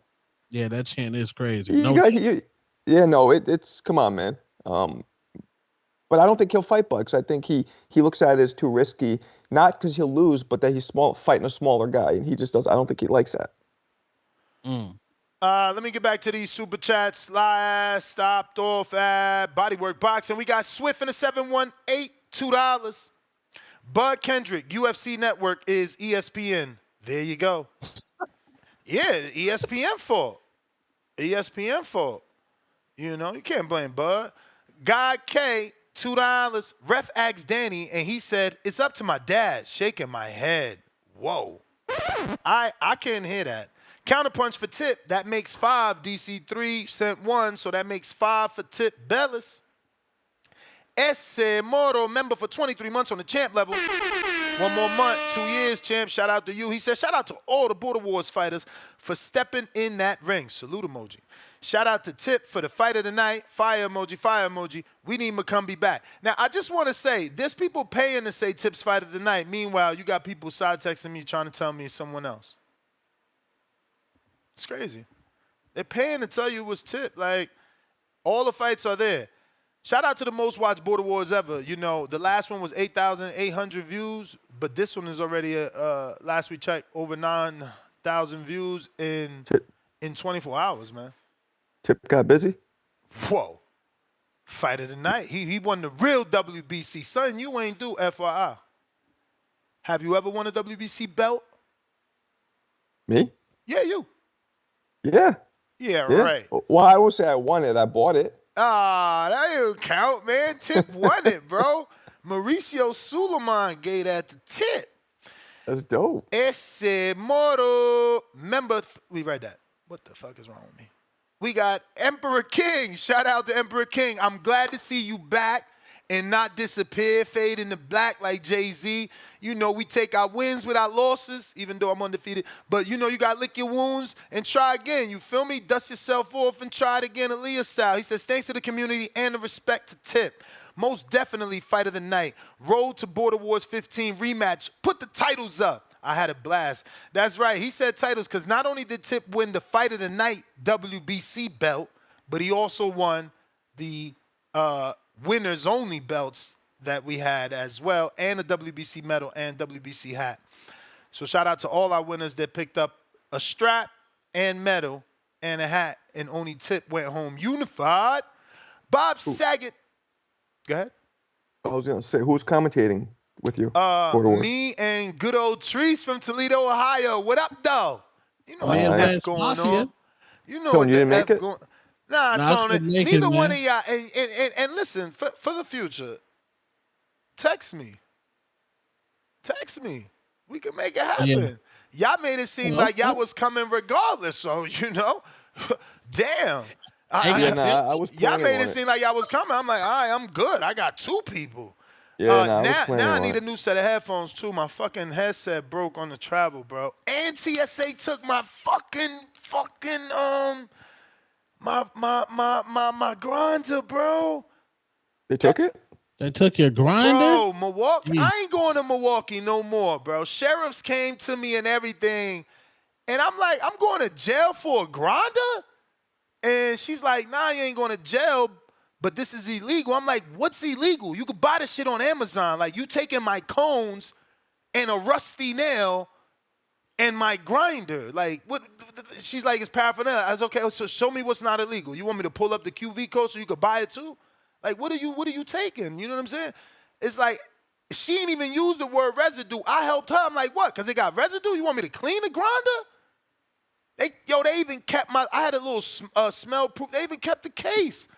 And it's my own mistake. I put that shit where I put my equipment. I got a separate case for my equipment that's hard so that it doesn't get messed up. And I accidentally put that there. You know, when you travel with that much equipment, they going to go through it because they think it's a bomb. I always get stopped with that goddamn shit. So Damn. I put it in my wrong luggage, man. That's my very expensive Wacket grinder. Shout out to Wacket too. They sponsored me with that grinder last year, man, 2 years ago. Yo, send me another one, champ. Shit fucked up over here. You go in the bathroom, you take a couple puffs, or what? No, I didn't have weed on me. I had my grinder, bro. I'm saying separately, did you have anything on you that they didn't find? No, I don't travel. Like, to me, Not it's not riding worth dirty? it. Yeah, to me, it's not worth it. You know, I get people to do it, and they always get away with it. But, like, for me, It's not worth it. Like, I'm gonna get there, I'll just buy it. You feel me? I just like traveling with my kit because, you know, people smoke in tobacco. I don't do that. They smoke in like White Owls and Swisher Sweets and Backwoods and all this tobacco products. You know what I mean? I got clean lungs over here. We smoke only in hemp. So who else? What other the regular callers fought besides Ted? Rocky and Benitez, great fight. Dan, you ain't even watch it. This guy's really a highlight. Yo, guys, he don't even rock with y'all. I was tuned in. I would not tune into Marco's channel. He didn't watch your fight. James, stop tuning in. Who. I don't know what. I know what their voices. I don't know what their faces look like. But of course, you was gonna find out by watching. You would have heard their name. Yeah. But nah, James and Rocky fought. That was a great fight. Okay. That was a great fight. You know, again, I could read people. You can hear my commentary. James didn't look as confident as I would want my fighter walking into the ring. But it could also have been, I don't think it was, but there's an argument that it could have been part of his game plan because he did have that, like, nervous, down and out, I'm afraid to be here look. But when the bell rang, he exploded. That's only in that argument because the truth to that would be that was the nervous energy that exploded, and that's why after that explosion, he was gassed. Because and I always try to explain that to these guys. When you're a newbie, bro, spar as much as you can because when you get under them lights, that shit is real. That nervous energy gets there, and when it escapes your body, you ain't got nothing left, man. It's just so weird. I mean, especially if you don't have experience. Yep. Mm-hmm. What about And he did good in that first round, honestly. And I said it in the commentary. If he can keep it up, he'll win. But if he can't keep it up, he's not gonna win because Rocky's coming forward. Rocky was big, and that right hand was starting to land. Did Spider Rico fight? He did. He win? He did not. He got upset. I watched with the audio off. I didn't know. He got upset. He got upset, and I'm so glad I'm looking like the oracle of this shit because you know people piss me off. Javon purposely said, "Oh, that's some hoe shit," but am I not the one that watched Big Bay Quinn's tape and said, "Oh shit, he's a natural. Oh shit, him and Spider Rico would be a good fight." Only thing I said is I prefer all my fighters to get a tune-up before getting in there with someone so experienced.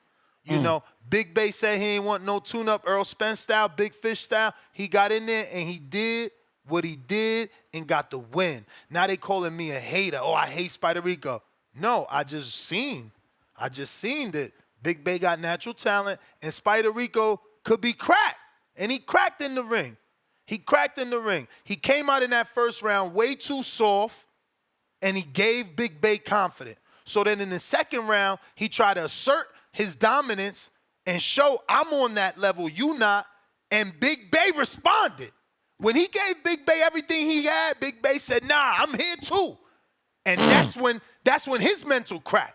He said, oh shit, he's as tough as me, or maybe tougher. And then he started fighting with that maybe tougher mentality. So get the fuck out of here. I just know what the fuck I'm saying. Y'all haters. Off the Ropes Boxing, $10. Me and Buddy have a nonprofit organization and would love to get some local talent on a show either at Tucson, Phoenix, or Vegas. What's your email? I could send you information. Instagram me, champ. DM me right now on The Boxing Voice, bro. Honestly, it's so funny you say that. I'm going to put this into the universe. After doing that one, because again, like I said, I always paid to live stream my events. I just put it part of the budget. You feel me? Right. But this time I did it myself because the dude that I normally hire, like I said, he's not even doing it anymore. The new company went from 2,600 to fucking damn near 8,000 in the same day, same week. So I end up doing it myself, and I can do it. And I can also invest on better equipment. Not better equipment. I would say one other camera. Right, that would be a floating camera, action cam, more a bigger camera just for the live action.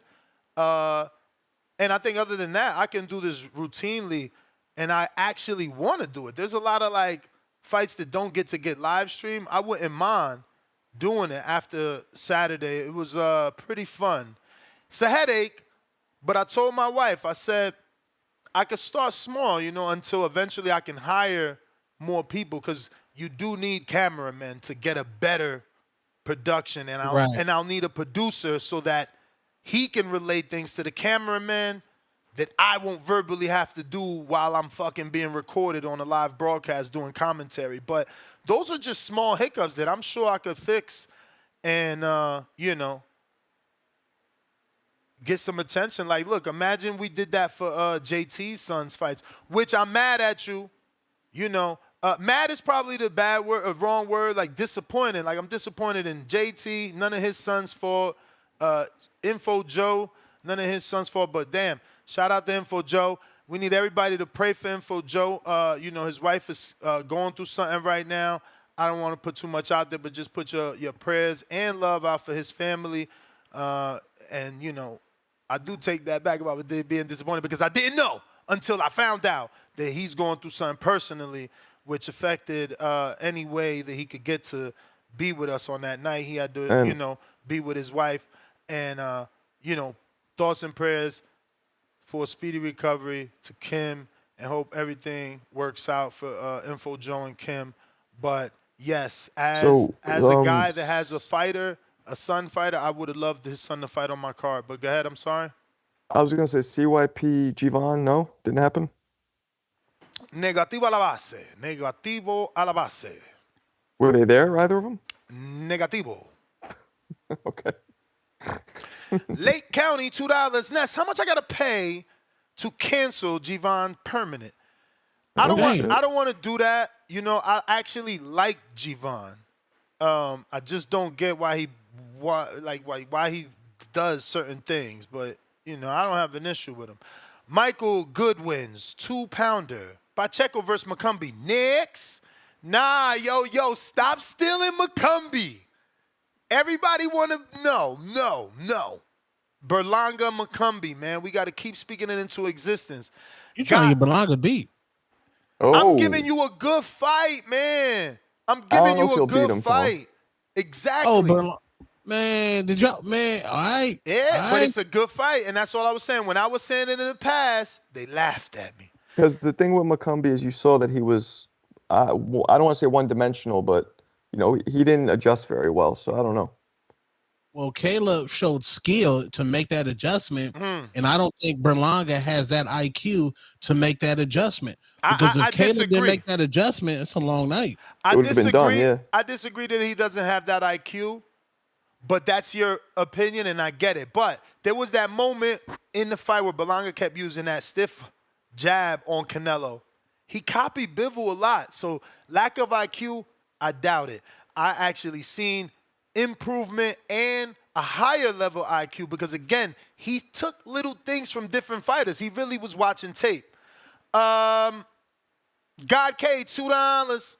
Again, Crawford versus Plant before Canelo. I love that fight.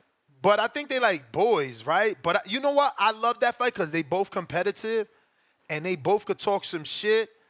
I just hope that they don't go to the professional route because they know each other type shit. Yeah, I don't see him fighting Plant, man. He wants legacy fights, big money fights, belts. Nah. I know, man. Crawford has his own trajectory. You know, it's we want to get him to the Canelo fight. He just wants the Canelo fight, so it becomes a weird conversation. Mike Bronx, $5. Danny Garcia's punch resistance is gone. Eyes rolled in the back of his head off a jab. Angel finally got something right. Good stoppage. Damn. William Day Haley, $5. I'm sending you 5 to skip the line. You got it. The glamorous line. JXV88, $5. Benavidez is known for being a weight bully, being taller and bigger. That's all he's known for. Berlanga is not known for being a weight bully. Stop, bro. Stop, bro. But That's Berlanga weighs the same now. Now we know he weighs the same. Leonard Sterling, 5-pounder. Munguia confirmed a few days ago he has a deal with Top Rank. Top Rank still has not announced signing. It's puzzling. Maybe Golden Boy has one fight option left. It is puzzling because we all thought he signed the Top Rank. Then it comes out that he's not signed the Top Rank. And now there's rumors that he's going to sign the Top Rank. So it's pretty weird. Montius Jackson, $5. So Canelo knew last month that Berlanga was going to come in 30 pounds overweight on fight night? I highly doubt it. Let's be real. I highly doubt it. But we got William, Deli, Counter. What up?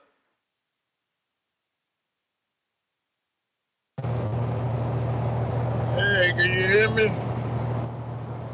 Yup. You hear me?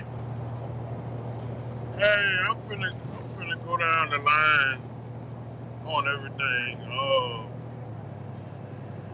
Berlanga got his butt whooped. Canelo schooled him 12 rounds. It wasn't even a competitive fight to me. People saying that Berlanga did good. He got beat up every round. I didn't see nothing competitive in that fight at all. It was an easy night for Canelo. And for the Danny Garcia, Lara, that was a bad matchup fight because Lara's style was just a bad matchup for Danny Garcia. And I think Danny Garcia, that'll probably be the last fight that he'll have. I think he's probably going to retire. Caleb Plant, he was kind of impressive. You know, he getting dropped and coming back and winning the fight by knockout. Him and Stephen Fulton, they were in some tough fights. And, Rolly Romero, he may, a comeback win or what have you. But Canelo,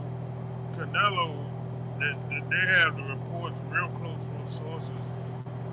Canelo is looking to have a rematch with Dimitri Bivol. That's the fight that he's looking for next. He's not fighting Crawford. He's not fighting Benavidez. He's looking to rematch Bivol. That's who he wants to fight next. So that Terrence Crawford and Benavidez fight, that's not happening. He's trying to fight Bivol. And, but the thing is, Bivol, he might probably going to end up losing to Benavidez because I think Benavidez will stop Bivol. That's my opinion. But yeah, that's pretty much it. Berlanga got his butt kicked. He didn't do nothing. So that's pretty much all I got. Y'all have a nice day. All right. William, appreciate you.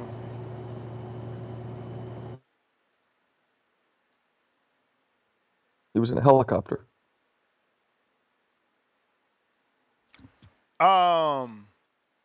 Yo, breaking news to the community though, not to me as a dude that tries to be a professional, because I'm not.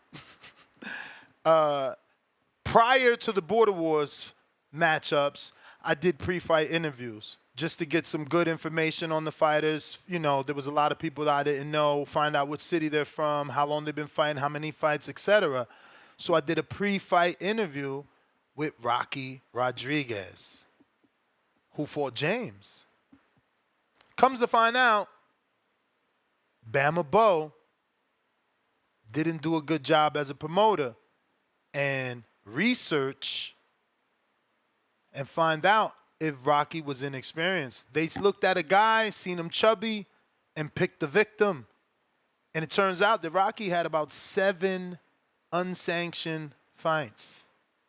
So he got in there with experience. That being said, James needs to look at that and not only say to himself, I belong, but he should be kicking himself. He should have been in the gym the next day because in that first round, he won and he won big. which means if he didn't gas out, he could have won every other round, regardless of the experience that Rocky had. But shout out to Rocky, who was honest, again, in that pre-fight interview and said that.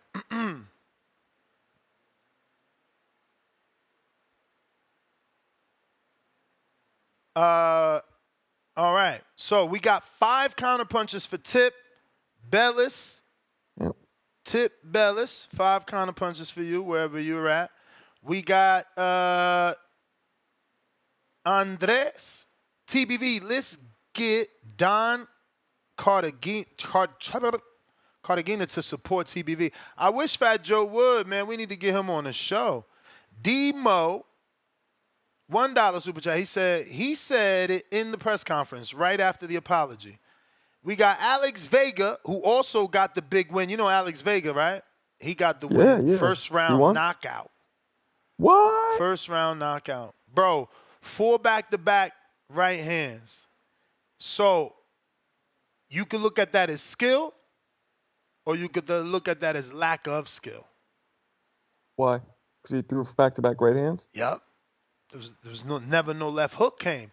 It was just like boom, boom, and they were all like overhand Maidana rights too. It wasn't like That's straight. what I was gonna say. It wasn't What like did straight. it look like? It was overhands like ha. It was like chopping a tree down. It's like, come on, champ, bring the torque. Bam. You feel me? Yeah. Right hand brings the left hook. You never throw a right hand without the left hook. Any trainer tells you that. But and this is just me spicing it up. I got to do my job because I got to entice people to want to fight him. They got to see what I see and be like, damn, he ain't as good as I thought. Maybe Ness is right because, yeah, he got a first-round knockout, but he never put the dude down. How much power you got? You hit the dude with 4 straight right hands. He did not hit landing clean? He did not hit the ground. Did they land clean? Of course. Of course.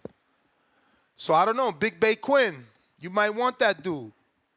You might want him. You know, that's a big name too. Alex he's loved and adored. I love and adore him. That's my man. I remember meeting him in Florida. You know, he brought his son to Border Wars. That's how bad he wanted to do it.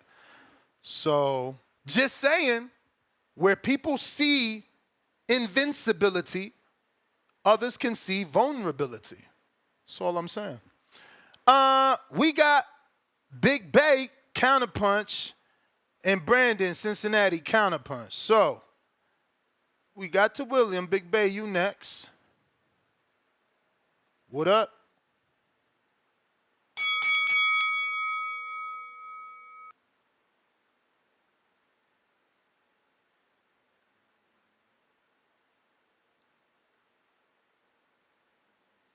Hello. Oh, wait. I thought he said, okay, so Alex sent the counterpunch for himself. I thought you sent 4, Alex. Apologies. But Big Bay didn't connect anyway, so you are first because you sent the $20 counterpunch. He double king counter. My bad, my brother. I interpreted that as you were sending 4 for people. I had to reread it. Apologies. You there? Good morning. Oh, good morning. Can you hear me? Yep. I'm getting feedback. Yeah, that's because Big Bay jumped on, but go ahead. All right. Yeah, now, good morning to all. What a great event, man. Thank you, Ness. Thank you, Adrian. Shout out to all the sponsors. Of course, we had the sanctioning of the USA Boxing, WBC, got the hat, the medal. I love this fucking belt. I earned it, man. Shout out RX Water. Appreciate the gentleman, go ahead and giving that to us. And the whole event, man, it was quite a success. I'm happy with basically everything except when I had to be a cameraman. But, I did it for the community. But damn, man, I was getting tired. Plus, man, maybe I was a couple inches taller and might have been a little easier, you was slightly too short for the cameraman position. Yeah, locking my legs, trying to make sure I was over that rope. Thinking how do I want to be seen? But it was difficult. But did what we could do for the community. Try to provide the best experience for everyone watching, everybody that participated. Shout out to all participants. Shout out to Team Florida, man. 3-0, 2 stoppages, man. Yeah, I think Florida runs border wars currently, man. We're gonna have to see what happens next time. But right now, Florida sits at the throne, man. So shout out to Forbes, shout out to Rocky, and and also who they participated against, Nate and also James, man. James, but please don't hold your head down. You did so great. You came out. I really enjoyed watching your guys' fight. And yeah, man, just working some things, and I think you're only gonna get better. Remember that. I hate to cut you elf off right now. I hate to cut you off, but I don't know if you heard that Rocky had 7 fights that we didn't know about until fight night. I don't know if it was 7. Maybe he had a couple. 7 sounds a little bit excessive. I doubt he had 7. That would have been according to right? Bama Bo, he says we didn't know Rocky had 7 fights. I know I asked Rocky, and he told me he certainly had a number of smokers when he was younger, but I think he said it was like when he was 14. Yeah, when he was a kid, yeah, because I mean, he had mentioned that before that he had a couple when he was like a jit. So, I mean, whatever. I mean, it's been probably like 20 years since then. Shout out Bama Bone, man, best promoter in the game. James is the one that actually called for the Rocky fight, I believe. So, at the end of the day, we're the boss, right? We pick who we want. We can say yes or no. We can say I want this guy. Go see about it. Like for me. Super Mex hit me up and said, "You want to fight Chris Vega?" I said, "Yes." And shout out to Chris Vega. He never pulled out. He never made no excuses. He drove 17 hours. He showed up. He looked ready. He looked focused. And, I was able to do what I do to get the victory. Like it's your and you funny, bro. With this whole this this discussion about the power, bro. Like when we're in the champ. I'm being honest, right? Keith called himself one time, then the knockout stopped, so they called him sometimes. So it's the same. It's like you didn't put him down and you didn't knock him out, but you hurt him. But you also hit him with 4 consecutive. So there's an argument that that maybe the power isn't as real as people think is all I'm saying. Like, if someone is afraid to fight you because you got a quote-unquote knockout, again, is it a quote-unquote knockout is all I'm saying. I'm leaving that open for debate, which there's a debate. Do you think you got knockout power? I mean, I know I do, but like, check me out, bro. I wasn't trying to knock him out in that corner. I was just trying to hit him. I was just trying to be fast. That was what I was aiming for. I wasn't aiming to put his life. I mean, you might be telling the truth. See, every time I hit him, I mean, them eyes are rolling back. That's why I was looking for the referee to come step in. I'm like, yo, when's he coming? And that's when I pivoted and then hit him with an overhand, right? And then the ref finally stepped in. I was like, shit. Look, you might be telling the truth, right? But like, who delivers a punch? Have I lied to you once? Hear me out. Again, subconsciously, you might be telling the truth, but who delivers a punch not wanting it to be a knockout punch? Like, that's you don't get paid overtime, my dude. Like, if I'm releasing my right, I want you to be done with. I don't want to hit you with a right to have to hit you with another right to hit you with another right and then another right and still not put you down. But listen, this is no disrespect to you, and don't take it like that. I got to do my job. I got to make people watch your fight. I want to speak my piece as well. Like you said, you could take it as the truth. You could take it as a lie or somewhere in between. Now, after the first standing 8, my goal was to, land a left hook. If you watch, I clipped him with 1. I missed the second, and I really was just trying to line it up to where I step into a right and come back with a hard hook to drop him. But they stopped the fight. But that was, that was what I was trying to do. I didn't expect him to be so aggressive. So he closed the space a lot faster than I anticipated right from the start. And even after the standing 8, because the first right hand, I felt it. His head went all the way back. And the second one, the overhand right, his eyes went back and I knew he was hurt. And that's what I was, my coach always told me, worry more about touching them. Don't put everything into it, especially when in the beginning. So that's what I was trying to do, stay within myself. But I knew I had him hurt. When we went to fight again, I hit him with the jab, a hard jab, and his whole body reacted. And I said, okay, let's set up the hard shot. I didn't do it fast enough. We still got the stoppage, and I'm proud of doing that. I believe the only person on the card, I may be wrong, but I'm pretty sure with a first round stoppage. So I didn't get gotta the see fight of the this. night. Shout out to Ted Bayless. I rewatched this fight. Emperor King brought his best, and I think Tip was able to show his full bag for them, or a lot of tools in his bag, and he does deserve fight of the night. But I think you definitely got to give me credit as well for putting on a show, getting that first round stoppage, and once I got someone hurt, I stayed on him and made sure that the guy had no chance of coming back. But I do want to just show appreciation to everybody, all the support. I got tons of messages. A lot of people that, of course I did know, but also some that maybe I never spoke to. So thank you. Appreciate all the comments. The event was great. And yeah, man. Hey, listen to me, man. I'm up for anybody, anytime. Just, right now I'm going to be with my family. We're looking at next year target. Canelo? You sound like Canelo. You going to be with your family? You looking at next year? Yeah, man. Just know that you want to fight Alex Vega, you man. weigh, bro? You want to see this power is real? Yo, I'm gonna show you. All right. How much If you you weigh? really want to know, I don't think anyone really wants to know because when you're fighting me, it's gonna be a fight. Whether I'm touching you or it's gonna be one punch. I think no matter what Ness says.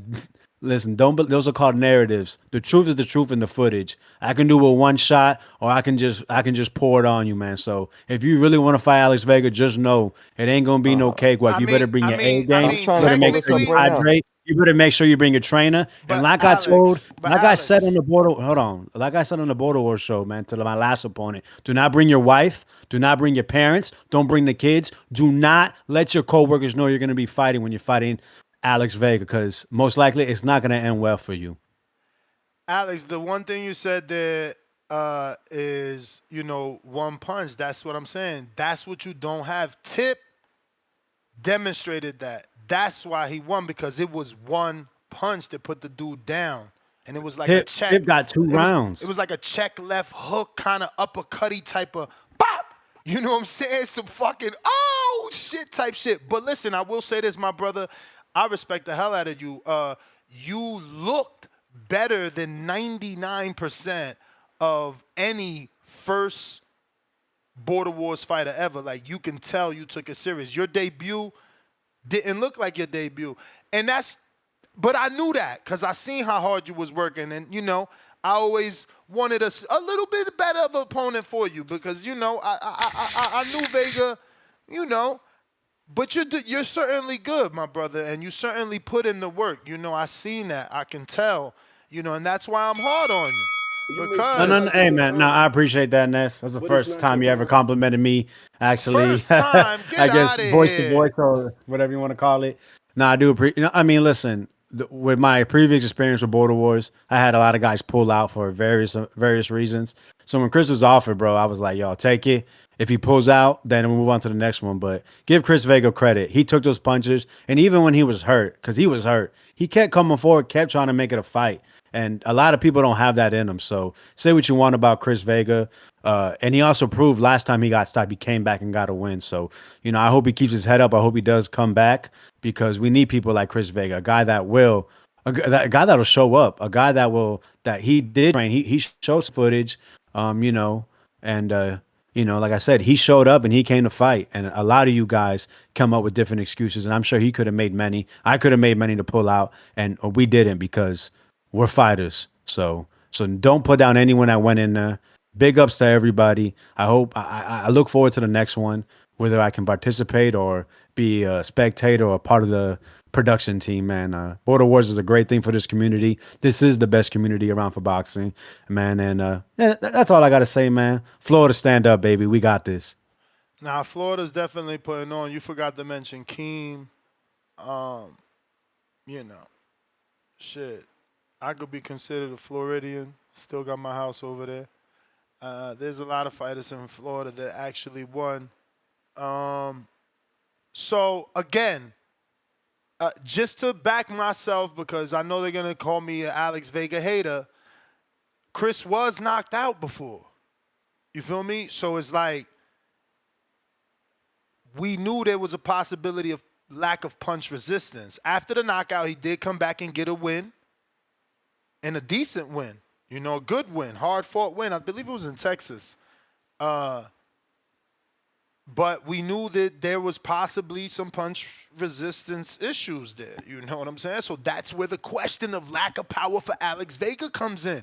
Jordan Baker, if I remember correctly, he's the original dude that knocked out Alex Vega first. Not Alex Vega, Chris Vega first. And I believe it was a straight right hand. Only one. So again, it's not a narrative.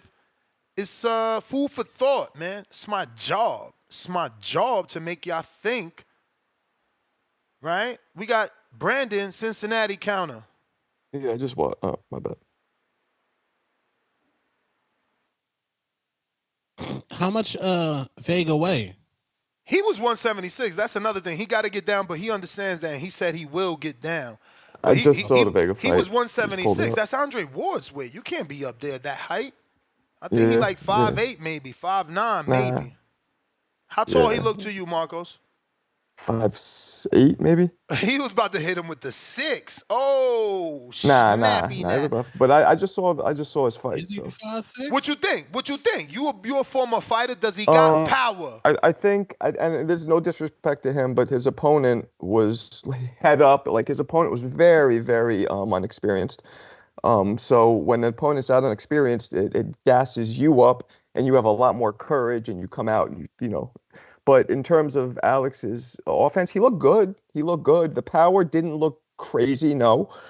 He looked more, he was throwing punches and bunches, but he had no fear because he didn't care at all what was coming back at him because there was really nothing coming back at him. And Homeboy's chin was up in the air that he was fighting. But he looked good. I mean, he definitely looked like he's fought before. I said that on the live commentary, like, bro, he had his chin like almost like, you know, like that. And it's like, he got to tuck that thing. And the guy was just swinging. The guy was like just swinging back at him, so it was just all open target. Yeah. But the guy was trying at least. But this is what I said. I knew Alex. Like once Alex, they leaked some backyard footage. Did you see the backyard footage of Alex? I did. I remember that. Yeah. At Thanksgiving. At the Thanksgiving or the brunch, whatever they did in the backyard, where he beat up on his girl's boyfriend, his sister's boyfriend, or something like that. Cook that man. Yeah. So that fight let me know he was on another level because it was an uppercut left hook combination, bro. That takes not skill, but like you practice. You know it takes skill. I don't want to say it doesn't. It takes skill, and it shows that he was practicing that. So I'm like, damn, he's too much for Chris. But you know, fights need to happen. It happened. He won. Moving on, Brandon, you there? You sound like your jackrabbit ain't connected today, champ. Unless I'm pronouncing. Can you hear me? Oh yeah, now we hear you. No, I was going to say, damn, you want me to go back on mute? You went on one of your long soliloquies. Start my time, please, sir. I want to give a shout out to all the community members who participated in Border Wars. Tip Bayless did what every community member's dream is. He's a controversial caller, very popular caller. Then he gets in the ring and backs it up with a spectacular win. He's the face of TBV's community right now. Alex Vega, the guy I call the greatest boxing man on TBV. I don't think nobody knows more about boxing than Vega. He pretty much did what I expected him to do. He's been training for this shit for a minute. He didn't shock me at all. James Benitez, keep going on your journey, brother. I know you got a lot going on outside the ring, but just keep focusing on the weight loss. I've had gone my own weight loss journey, and I'm a fucking machine. So keep doing your thing, brother. You'll get back in the lab and get where you want to be. Now, as far as Canelo, I got to give Berlanga some credit. Berlanga was gonna make it past 6, but that's the only credit I'm giving. Canelo looked like he's been looking. Brandon, you definitely breaking up, champ. You definitely clipping out. I don't know if it's your phone or the service. Hold on, let me see if I can adjust the service. How do I sound now? Way better. I had to turn the Wi-Fi off. But yeah, as far as Canelo goes, he looked like he's been looking. It looked like a high-level sparring match, essentially. Berlanga, I give him some credit for going the distance. I didn't have him going the distance. I had him getting stopped inside of 6. That's about the only credit I'm giving him. I didn't have him winning the 8th round. He was 200 fucking pounds in there. Before I seen the fight night weight, I said it. This dude looks like he's about 200 pounds, and that attributed to him not being stopped. So I mean, does he get some? He shows some bravado. He shows some heart. He shows some machismo. Does he get some fanfare off of that? I don't know. You guys seem to Ness, you seem to be giving him some credit for that. I like the Plant fight. I agree with everything you said. And that's the only thing I don't like is you always want to marinate the shit and have a fight in between. Take advantage of the momentum. Plant's got the world by the balls with the hold on, Ness. Let me break it down. Let me break it down. Plant's got the world by the balls right now. He had the performance of the night. Berlanga has some momentum off his performance going 12 with Canelo. Why do you want to put a Macumbi fight in between that? Go right into that shit while the iron is hot. Floyd Mayweather was the master of that. We knew Shane Mosley was done, but he was coming off a hot win against Margarito. Boom. Okay, I'm going to fight you now. You got a nice little win. Fucking Victor Ortiz had a nice win over who? Who was that? Berto. We knew he wasn't going to beat Floyd, but he had the momentum coming off that Berto win. Same thing with Robert Guerrero. So let's get that shit next while the iron is hot. They already been beefing. That's the best. And that shit should be next. Yo, I don't know about Berlanga going into a big fight off a loss, especially the caliber of Plant. Plant is, highly skilled. It would be good to throw him in there, off of a win. Big Bay, you still got that counter, man. Is he in there? Big Bay Quinn. You still got that counter. I don't see you in there, brother. But we got a king counter from James.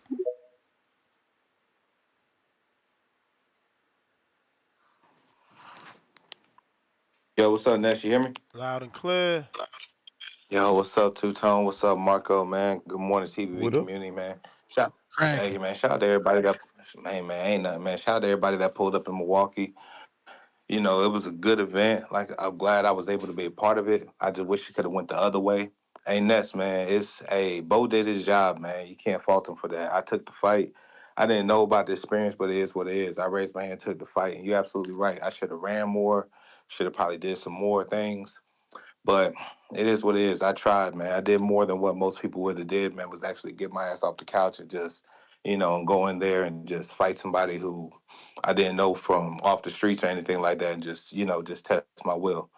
I know I can build upon this, and shit, it is what it is, man. I ain't going to stop working. I ain't going to stop this weight loss journey.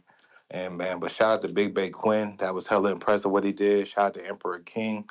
I knew that was going to be a tough match for him going into it, and definitely shout out for Tip for that performance. People going to say bad things about Spider Rico, but shout out to him, man. With all he's going through in his own head or whatever, he still tried. So shout out to him. Shout out to Nathan. Shout out to Alex, 4 times Haney Vega. Shout out to him. Also, man, and shout out to Adrian and everybody else in the community. Shout out to Chris. Chris Vega as well. Now on to the Berlanga. Berlanga shows he belongs as well. Should he get another immediate big fight? Nah, he needs a tune-up, man.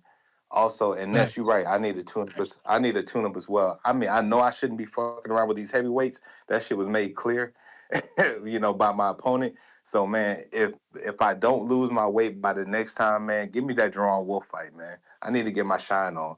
Because, bruh, I need to get my shine on. I don't care. I don't give a fuck. I need to get my shine on, man. Nah, I'm telling you. Listen to me. I need that. I said it. I said it in the board. It was cool. I said it in the Border Wars chat yesterday, so it needed bro. to be cool for me to call them out. Nah, it's a better fight, bro. Listen, Santi is a better fight. Santiago, he's from California. He always shows up. He's a better fight for you. It's going to look better on TV because, Jerome, he could be fucking 700 pounds. We don't know. He's big as hell. We don't know what's his weight. And he's never showed up, and he left us flat. So, he got to show up to a Border Wars as not even a participant, as an attendee before we believe him again. Like, Mario had to do that. Mario, the co-host, ducked the Border Wars, and we wasn't fucking with him. Then he popped up at one of the Border Wars and showed he was a real person. Like, you got to show up. But I'm telling you, watch this. There's plenty of footage of Santi. that's a better fight for you, man. And you know, Appreciate you can get out of the heavyweight division. You can be as low as 205 and still take that fight probably. Oh yeah, for sure, man. But yeah, I'm gonna look into that, but think carefully, man. But again, man, for all y'all people that want to be in the chat or just call in, talk about what y'all could do in the ring, could do in the ring, or what we should have did in the ring, man. Look, man, I think we all showed you, man. Just fuck around and just step to us, man, and just prove us wrong. It is what it is, man. Shout out to you, Ness, as always, man. Shout out to you, Marco, and shout out to you, Two-Tone, man. Hey, I'm out. I'm gonna fall back and listen. Shout out to Milwaukee, man, for coming out. Shout out to Adrian for all the hard work he put in. You know, shout out to George and all the sponsors. You know, people are very happy. I'm glad you guys got the bug. You know, I would love to do it again as quick as possible. We got Dre Bogus, member for 13 months on the contender level. He says, great weekend of boxing. I got TBV in the headphones and Border Wars on TV right now. Shout out to the community. Peace and blessings. We got Coyote Blanco, $2. Get Tone, Arizona, Arse, up out of here. 2 laughing out loud emojis. Hashtag Canelo. Big AZ. Big Bay, you got that counter punch. And Tip, where you at? You got 5. I see you in there, so raise your hand. You got 5, champ. That's a lot. In the meantime, in between time, we got Alex De La Vega. Shout out to Dollar DiBiase and his wife. Yeah, shout out to Dollar. You know, he does all our intros, whichever ones Brandon hasn't done. And he was there. His son was supposed to fight. And that didn't work out either. You know, the original opponent pulled out. Then, you know, locking in a second opponent just wasn't available, as his son was a debut fighter, and the only thing that we had was a fighter with 3 wins that won a Golden Gloves within those 3 wins. Brother Michael, $5. Alex, one-time Vega. The whole card was great. Shout out to TBV, 3 boxing glove emojis. We got Flexing and Stepping, $5. Hey, yo, Ness, what's up with all these random pop-ups with just a few days left in SEP challenge? No way a person doing 1 to 2 million steps. Yeah, I don't know. The next challenge, I talked about that. The next step challenge we do, we're going to have to lock it in. That's why the first one worked, because we capped it. If we don't cap the amount of steps that you can do, you're going to get these Olympic, walkers joining the challenge, because they're open challenge on an open platform. So I'm going to figure out, can we make a private one? But remember, you can click on everyone's profile. Like, I see Brandon Lands. Shout out to Brandon Lands. It's amazing to me. You know, now that I've turned my life into working out every single day, he is amazing. Like, Malcolm on Twitter, you are amazing. Like, I don't know how they put in that many steps. You know what I'm saying? I'm out here waking up at 4:30 in the morning, 5 in the morning, doing two walks a day, going to the gym, and still don't get the amount of steps y'all get. One of them is already on 1 million steps for this challenge alone. I'm only on like close to 700,000. So, you know, they working.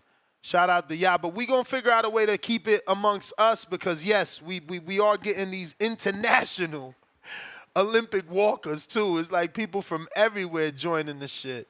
Zorro De La Vega back with another one. He says 168 pounds because that's what Chris said he was going to be. So he took the fight at Chris's weight, is what he's saying. But y'all did weigh in at 176, is what you told me yesterday. Unless I heard you wrong, which I highly doubt. JB Cinema, $5. Berlanga did good. He should use this momentum and take on Plant. It'd be a great fight. I get the momentum. Shout out to Brandon from Cincy. But momentum isn't confidence. You know, confidence comes from wins. RH3, $5. Berlanga was 193 pounds on fight night, but people wonder why Canelo couldn't knock him out. 4 laugh out loud emojis.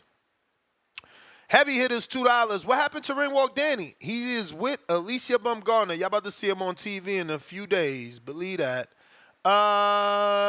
Tip Bellis. I don't see you. Canelo ain't knock out Munguia either. What was Munguia's weight? Like, y'all need to stop it, bro. I mean, we don't got everybody's fighting that way. That's the thing. They need to make that more universal. It's more of a LA thing, right? We got CYP. What it do?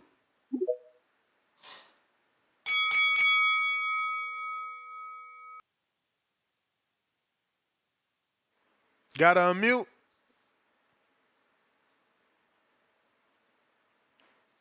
Tip Bellis counter. 4 left. Yeah. You got 4 counter punches left. Community sent you 5. Shout out to the community, man. 5 is crazy. I'm not gonna lie. 5 is crazy. But yeah, man, shout out to everybody that came out to Border Wars this weekend. You know what I'm saying? Alex Vega, Chris Vega, James Benitez, Spider Rico, Big Bay Quinn. What's my boy name? I think fighting from Rocky? Milwaukee. From Milwaukee? Yeah, Rocky Hernandez. Yeah, he fought the dude with 7 fights, man. His opponent pulled out. From Milwaukee. I don't know. He had on the black tank top with the black shorts. Oh, you talking about Wooder? Wooder. Yeah, man. Yeah, man. Yeah, he dipped off after the loss, man. Damn, he dipped out? Yeah, I mean, he ain't come hang out with us. We was at this dope-ass restaurant Adrian had for us. Shout out to Adrian. It was a little expensive, but it was pretty dope. Damn. Missing any other names? I don't know if I'm missing Yeah, any you other know names, you missing names, man. Stainless was there. No, I was talking about the fighters. I met Stainless. Yeah, I met Stainless. Shout out to Stainless. Shit, if anybody else, I'm probably forgetting, bro. You know what I'm saying? But yeah, man, shout out to the Emperor King too, man. My opponent, he came out there to fight, man. You know what I'm saying? I was surprised. I'm not gonna lie, bro.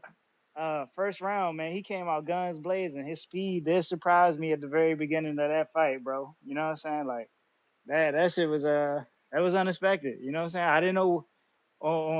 I knew, like, looking at the little bit of sparring footage he had, that he was a little quick, but I didn't expect it to be like that in real time. So yeah, he's definitely quick. He caught me off guard a little bit. So it took me some time to like really catch on.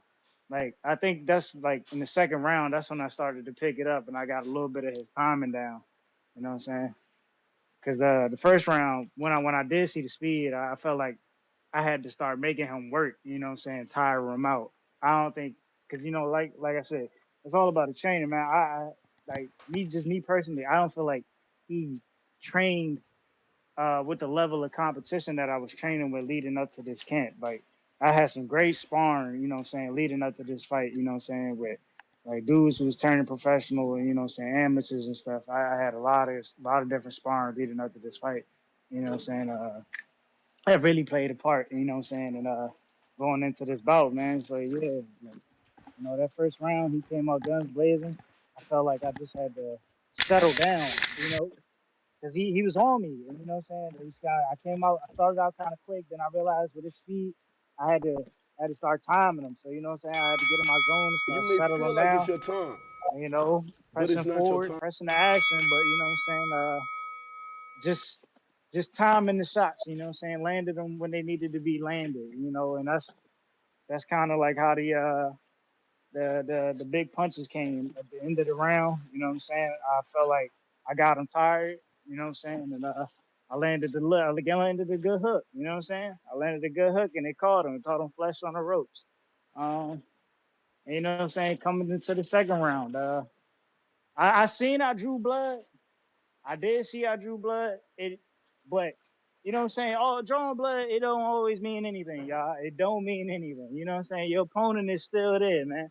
So you know what I'm saying? I did what I had to do. I kept pressing forward, and you know what I'm saying? I was able to turn him. And I caught him in a spot where I was able to hit him with 2 big right hands, and yeah, man, it was just like the rest was history from there. I had my back against the ropes, caught him with a straight right, caught him with a Caught him with a 3-2. Leaned back and caught him with it was like a looping uppercut, man. You know what I'm saying? That was the finisher right there, man. That was it. Yeah, that was it, man. Shout out to the Emperor King, though, man. You know what I'm saying? He called me out. He came and he showed up, man. And he fought, man. He fought. You know, I see. And then, yo, what's up with that chat yesterday, man? Like, dudes talking about they want border wars and sanction, man. Yo, go get yourselves a boxing book, man. You know what I'm saying? Like, let's make this something. You know what I'm saying? Like, feel proud of yourself to have a win on your fight book, bro. Something, bro. Or at least get in and know the fight is sanctioned, bro. I don't know what's up with y'all. Y'all talking about unsanctioned sparring wars. Forget the sparring war, man. We want the sanctioned bout. You know what I'm saying? That's what we want. And shout out to Tone, man. Tone came in the clutch, man. Tone posted that video. Lord, child. Oh yeah, it's going up on Twitter right now. Yeah. I was like, oh shit, dog. I ain't gonna lie, bro. My phone blew up. Like, son, I'm talking about my phone blew up, bro. I was getting calls left and right, bro. Left and right. You know what I'm saying? Instagram going crazy.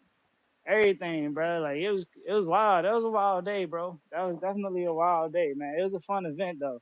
I didn't like. It's crazy too, cause leading up, man, people kept asking me like, "Yo, are you nervous? Are you nervous?"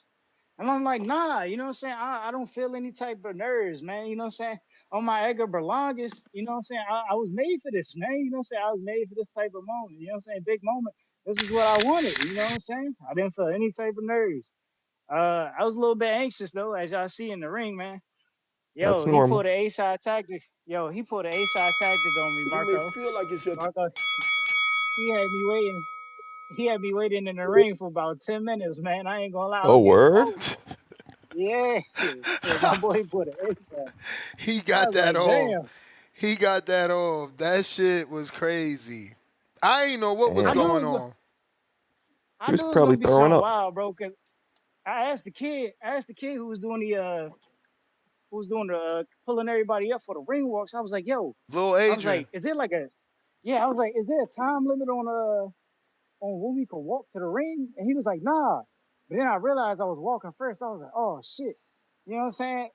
And I seen like he didn't have his gloves on when he hopped in the ring. I was like, what the fuck? That's why I shook my head. I was like, bruh. I was like, ain't no way, bro. Yeah, he was in there waiting. I'm like, damn, bro. Mess on the side with my boy Treese, man. You know what the fuck going on, man. You know what I'm saying? Yeah. Shout On the out to side of Treese, man. Trees. It's like Tip, man. Tip over there moving around too much. He's like, yeah, he don't show him everything, man. Don't show him Yeah, you everything. start shadow boxing. I'm like, Tip, put that shit away. Don't waste your energy. And that's why they calling me biased. That's why they calling me biased, but they don't get it. Like, what y'all want me to do? I know Tip. Emperor King needed to call in and submit footage and make us. That's what I tell y'all. If y'all don't build yourself up, how you gonna get somebody to root for you? So, of course, Tip calling in every day. Yeah, I want what's best. Chill, champ. Calm down. Let that do. Sit on the ropes if you have to. You know what I'm saying? Don't lose the energy because he did do some A-side shit. I don't know if it was a glove malfunction or what, but yeah, it felt like some A-side shit. And so shout out to I think it's Coach DiBiase, right? Yeah, Dollar DiBiase. He's the one to do all the intros outside of Brandon. Yeah. He was working my corner. Shout out to him, man. Definitely giving me good advice going into the bout. Yeah, man. No, it was just exciting overall. I felt like I don't know who texted you talking about the fight of the night, man. I ain't gonna lie. That fight before me, I forgot the kid's name. It was like about right before me, man. Them kids showed out. I had to like, if I didn't perform the way I did in that bout, man, I ain't gonna lie. Let me see. I got the bout sheet because if it would be crazy if the bout before you was exact. Nah. The bout before you, that was a good fight. That's Adan Casillas versus Masail Valeriano. But no, wait. It should be number 11. Look at No. You right. Look, you right. You talking about Fernando Camarena. Yes, bro. His fight was fire. His fight was good, but it wasn't fight of the night. How could that be fight of the night? I know. I felt like First of all, this kid, Alan Rosales, we argued about that shit. Alan Rosales was not on Camarana's level. Anybody could watch that shit and see. Alan Rosales is tough. He's durable. He gonna keep coming forward, but he is not on his level. And if I'm not, I'm about to pull this fight up. But he's not on. Listen, Camarana, I was giving that boy a world of praise. He was looking like Carmel Moulton in there. He's perfect with the half step back. You know what I'm saying? And then he's got the great hair, so his curls coming out his shit. It looks good on TV. He got the great reflexes and the natural agility. I was saying that on a live commentary. But that's the issue. How you fight of the night, your opponent ain't even on your level, but then your opponent is giving you a fight. He giving you a fight. Like, bro, that kid came on in the second round. He came on, and in that third round, that fight turned into a war. So all the skill went out the window, and it's me and you. That ain't skill. You went out your bag right there. Skill is Shakur. You remain on the game plan. That's what you did. He came out fast. He came out with everything. He tried mental tactics. He brought the robes. He brought the Mayweather fucking bodyguards. He had the crowd. He had hella women cheering. None of that shit mattered. Tip remained calm. It wasn't a bunch of, you hit me, I hit you, you hit me. No, you remained calm. You even, bro, listen to my commentary. And one, you caught and shot the hook, man. You was looking like a pro out there, bro. Like, chill. Nah, look. Camarena is good. He is good. And shout out to Adrian. He said he trained that kid from scratch. That's Adrian's fighter. So even better. He might fuck around and be something. But fight of the night, I don't think it was. Damn. He lost in front of some yams? No. Damn. Oh, yeah. The other dude did. Yeah, Emperor King, unfortunately. He had hella girls cheering for him. That was wild, bro. I thought he was going to get it. I thought you was going to lose just because he made the moment so big. He made the moment. Bro, his ring robe, that shit was like black silk with the lion fur. He thought he was Jamel. I mean, yo. My boy came out to Drake, man. You know what I'm saying? He came out to Drake. I knew I had to pour one, man. You know what I'm saying? Shout out to CYP, man. You know.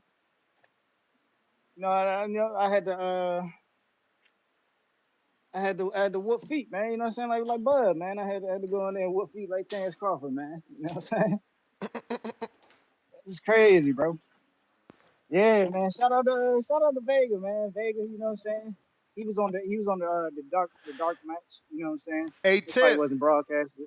Tip, but we was talking in that Border Wars chat. We do got to fight for you in the future. I want my man to get a win, though. He got to get a win because Donnell, unfortunately, got matched very tough his entire Border Wars career because that's how he built. He didn't want nothing easy, so he fought a former pro in Border Wars, and he fought a very high-level amateur in Border Wars. But Donnell Fernandez from Atlanta, that's a fight. That's a big fight. Maryland versus Atlanta, that's a big fight. And he's like, obviously he ain't known no more like that, but he's known in Border Wars. There's footage of him. You could check him out, check out his style. It'll make a good fight too, but I don't know. I know people like to leave black on black for late and do green prints. But you just did one right now with Emperor King. Yeah, man, I fought a brother, man. You know what I'm saying? I jumped in there. You gave a brother an opportunity, or should I say he gave you an opportunity? That was his hometown. You know what I'm saying? I did what Floyd was supposed to do, man. You know what I'm saying? Did what Floyd was supposed to do. Yo, no. When you got back home, definitely go over the list. When you got back home, who was the first person to see the belt? Shit.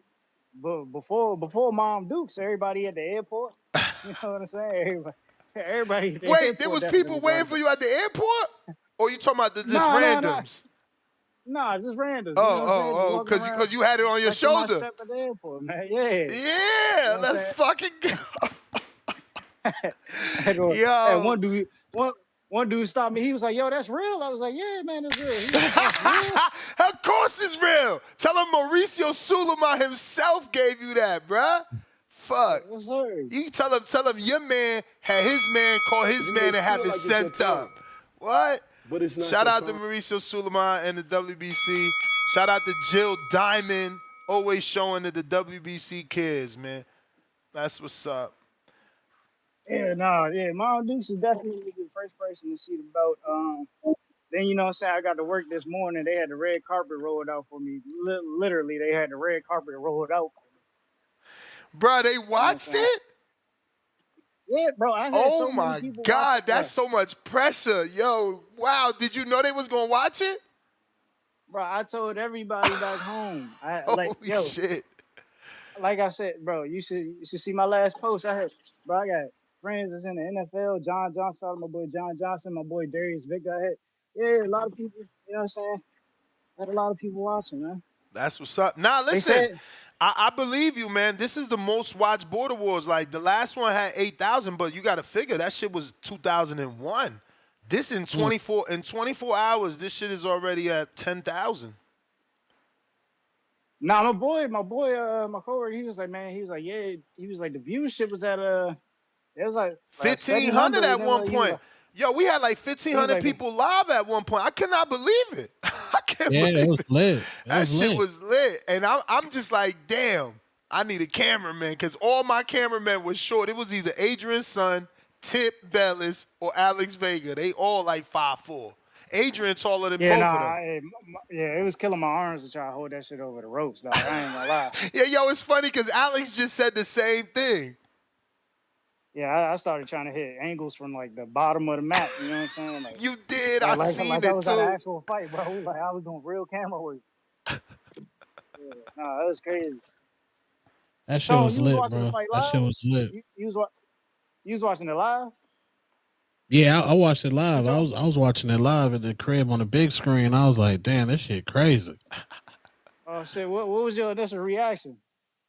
Nah, my initial reaction was like Tip step 2. Soon as that bell ring, Tip was like, ain't no nerves. I'm coming directly to the smoke. You was walking them down too. That was another thing. This is what I'm saying. Like, how they want me to give fight of the night. And that's why I said, like, no, we got to let them vote. We can't pick it. Because, you know what I'm saying? Like, yo, you walked them down. That's different, bruh. It's different.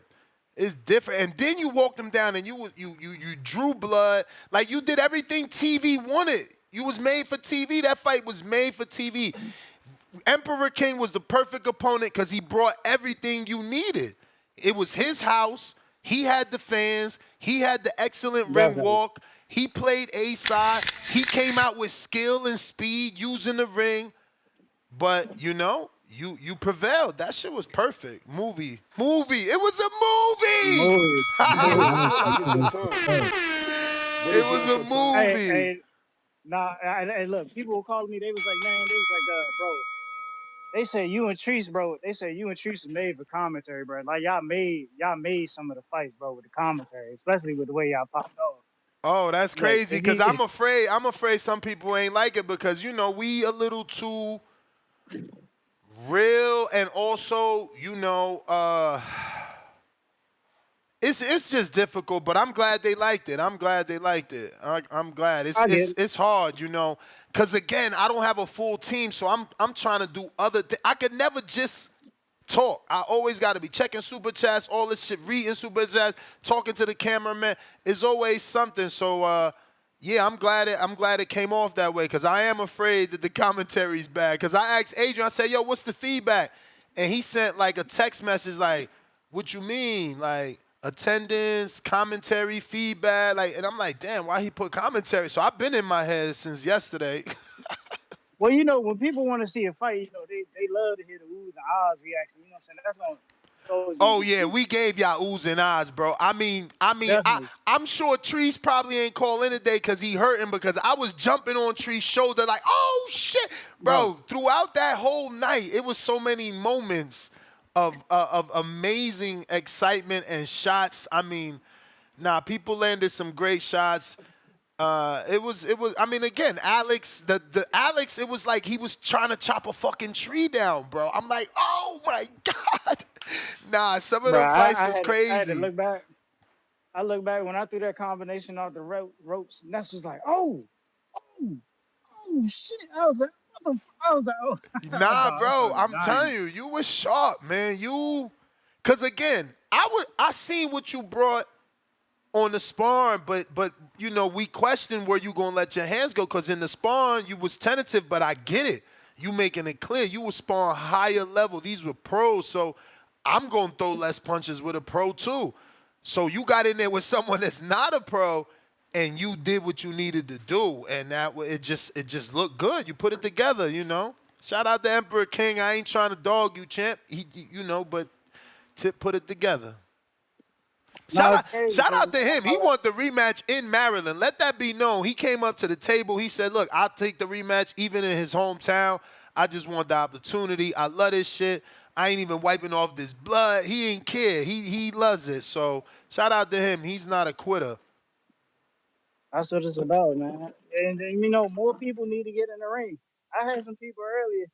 I look back at the chat on the replay. I had people in the chat saying they want to get in there with me next, and I had somebody beforehand saying they want to get in there with me. So I mean, we gonna weigh the options, man. We A side right now. No, but that's how it always is, bro. They wait. They wait to see you fight to call you out, and now they want you to fight a dude that you never seen fight, and it's like, nah, go get a fight. You know what I'm saying? I want to see you. I want to know what I'm up against, too. Like, people think they slick. Like, they had the opportunity to step up to the plate, and nobody did. I think that you should choose from people that you've already seen fight versus fighting another dude that you don't. Like, you already went to the Lions Den. You already went to somebody's backyard. You already fought as the B-side. You already fought with everybody cheering against you. You know what I'm saying? Why do that again if you don't have to, is all I'm saying. Bro, I think I had a fighter from Milwaukee call me out, bro. Like another one. Bruh, there's somebody from Texas that texts me, bro, randomly like, yo, when's the next Border Wars? This Alex, no, he said, he didn't even say Alex because I thought it was Alex Vega. He said, when's the next Border Wars? This Vega boy, Q, I want to fight in the next one.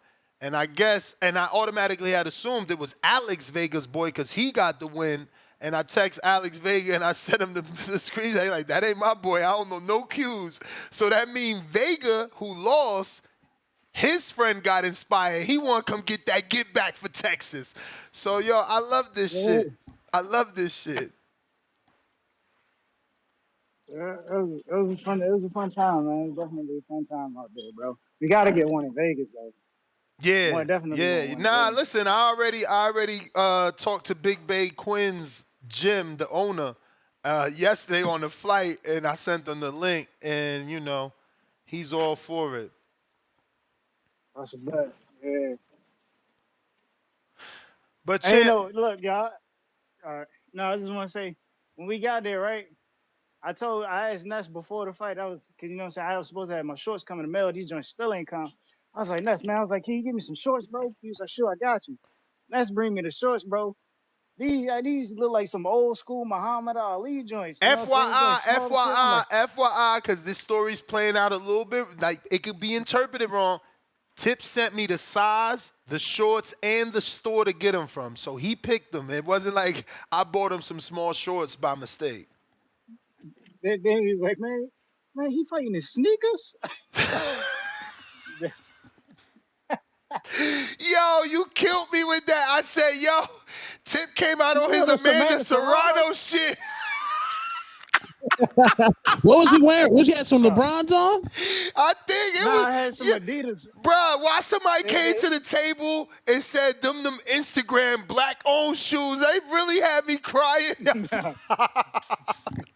Nah, they was like the Adidas joints. Tip, you killed me. You killed me with that. You lucky you won, because you know I'd have been on here blaming your sneakers for the loss. And motherfucker had some basketball sneakers in there. I don't think anybody paid attention that they was basketball sneakers at first, though. You know what I'm saying? Like, bruh, I seen them shits. I seen video, them. you can't tell. I seen them soles. I said, oh, shit. You may feel like it's your turn. All right, dog. But it's not your turn. Yo, shout out to Tip, though, man. When I jumped out the car, he was the first person I seen, and I knew that was Tip Bellis, man, on site. Shout out to everybody, excuse me. Shout out to everybody that we met And it didn't matter who didn't know who. The minute I was like, yo, this Stainless or this Trees, somebody would say each other tagline. Yo, so it was dope, man. It's always a great time when we link up, man. Mac and Cheese sent Tip a counterpunch, which I obviously added to the list. Slime Ball 808, $10. I thought G-Von was Tough Tony. He's really Calm Carl. You telling me, I'm not saying that, was Such an Animal, I'm not saying that, and a no-show. But remember, he was never going to show. Like, he already told y'all he wasn't coming, you know, so, yeah, he chose to go to the Crawford fight, which was a big fight in the end of the day. Counterpunch from Huang in Houston.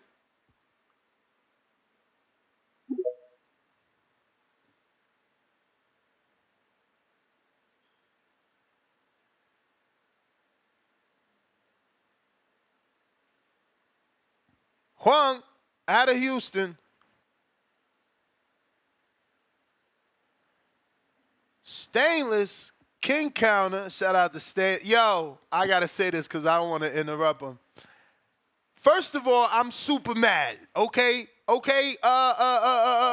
Look, I get the Phoenix. I mean, that ain't Phoenix. I get the Milwaukee. Nobody ain't got no bud for me.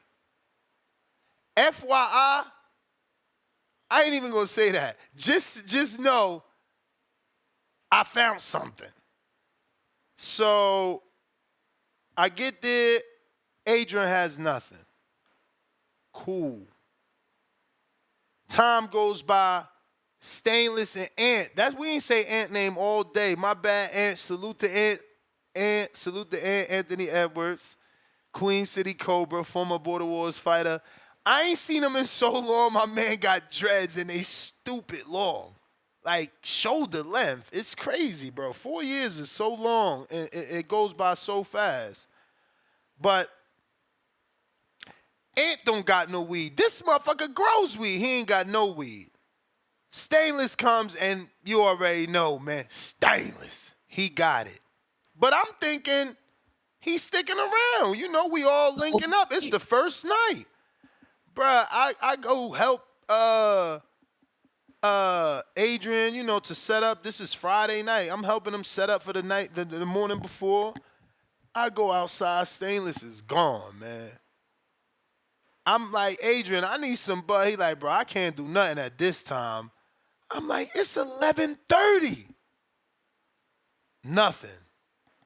I'm texting Stainless nonstop. My man is not answering. He probably sleep. I'm thinking he sleep. I've come to find out he took a fucking edible and passed out. Long story short, I'm on my health shit. Me and my wife walked to his hotel. Yeah, all this story was to tell you that we walked to his hotel next morning, and it was like 2.4 miles away. So we walked there and walked back. You feel me? So where y'all at, man? Get y'all steps, man. No excuses. I haven't missed, and I'm like, I think I'm 5 days short of 100 straight days. It's too late to quit now. I'm going straight. I'm going for 365 straight. There's no quitting now. So I'm saying, join the gang, man. Get healthy, man. Because those that see me, they seen a drastic change. You know, and shout out to everybody that told me because all it did was motivate me more. You feel me? So, yeah, man, get on your bike. That's why I don't like, you know, be feeling sorry because weight loss is simple. It's about discipline. Word up. You know, a lot of these dudes don't got discipline. You know, put down them fucking sugars, man. You know who you are and you know who I'm talking to, man. The minute you turn 35, I'm pouncing on you. I'm beating the brakes off you, man. You know what I'm saying? USA boxing, you my comeback fight. You know who you are. Stainless. King Counter. I'm going to beat the weight off that dude. Watch. Stainless. Going once. 2 times. Huang, trying your counterpunch again. Yo. We hear you this time. Man, shout out. Shout out to all the TVB community. Border Wars lit, man. Y'all, let me tell you something, man. Y'all do it for me, man. Cause my whole life I grew up, didn't have no friends as boxing fans, right? But to be able to see, like, do these debates we had with the callers and then see people go out there and box, let me tell you something funny, man. So, you know, we've been talking about the fight, me and my coworker, right, the Canelo and all that. So he want me to stay late Saturday to finish installing some window, right, on the third floor. We don't get in the boom. I'm like, nah. My time sheet I put to 3 o'clock. I'm leaving at 3. He's like, what's the big deal? I said, man, the boxing, the prelims and all. I said, I ain't missing none of the boxing. But my coworker, also my roommate, because, you know, we work remote, so they put us in hotels, right? He's like, all right, man, we leaving at 3. So we get to the hotel, right? And I put it on the YouTube. And he's like, what is this?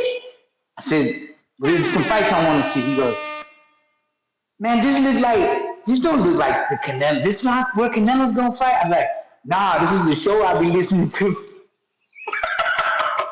I made this nigga leave work. You the fucking truth. I made this nigga leave work early. For Border Wars. But check this out, we get there right, and the Tip Bayless fight is all right. Shout out to Tip, yo. Shout out. He was like, damn. And then he see Vega was next. And Vega was on. He's like, man, these guys are going at it. Now I know why he wanted to come. I said, man, these dudes be calling into that show I be listening to. And shout out to the community, man. Thank y'all, man. Thank y'all, because this is shit I love, man. Oh man, Tip, man, he said earlier when he brought up that stuff about the commentary. It's crazy he said people were seeing it because I thought the same thing. Man, that boy could be a commentator. Seriously. Because when he was sitting there next to you, I think you was talking to somebody on the side or something, and he just went off and started giving us like a blow by blow. You know what I'm saying? Without even thinking about it. I think somebody that came up to you was like they was eating something.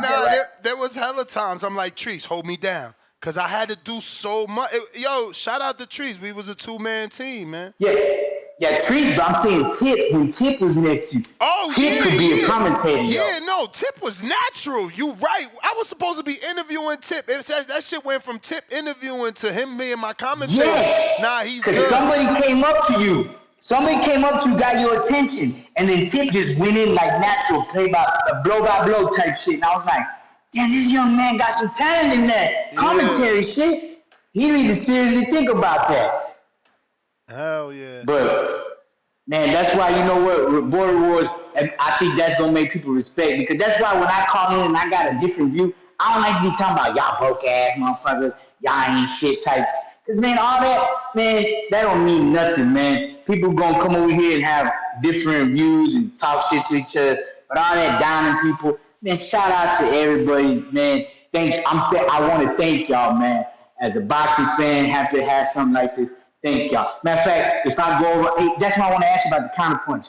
Hey, TVV, the Cash App thing ain't working? No, I don't know what it was working this morning and then it just stopped. Yeah, it stopped. I don't know. So no Nest GTO, just wait till it start working again?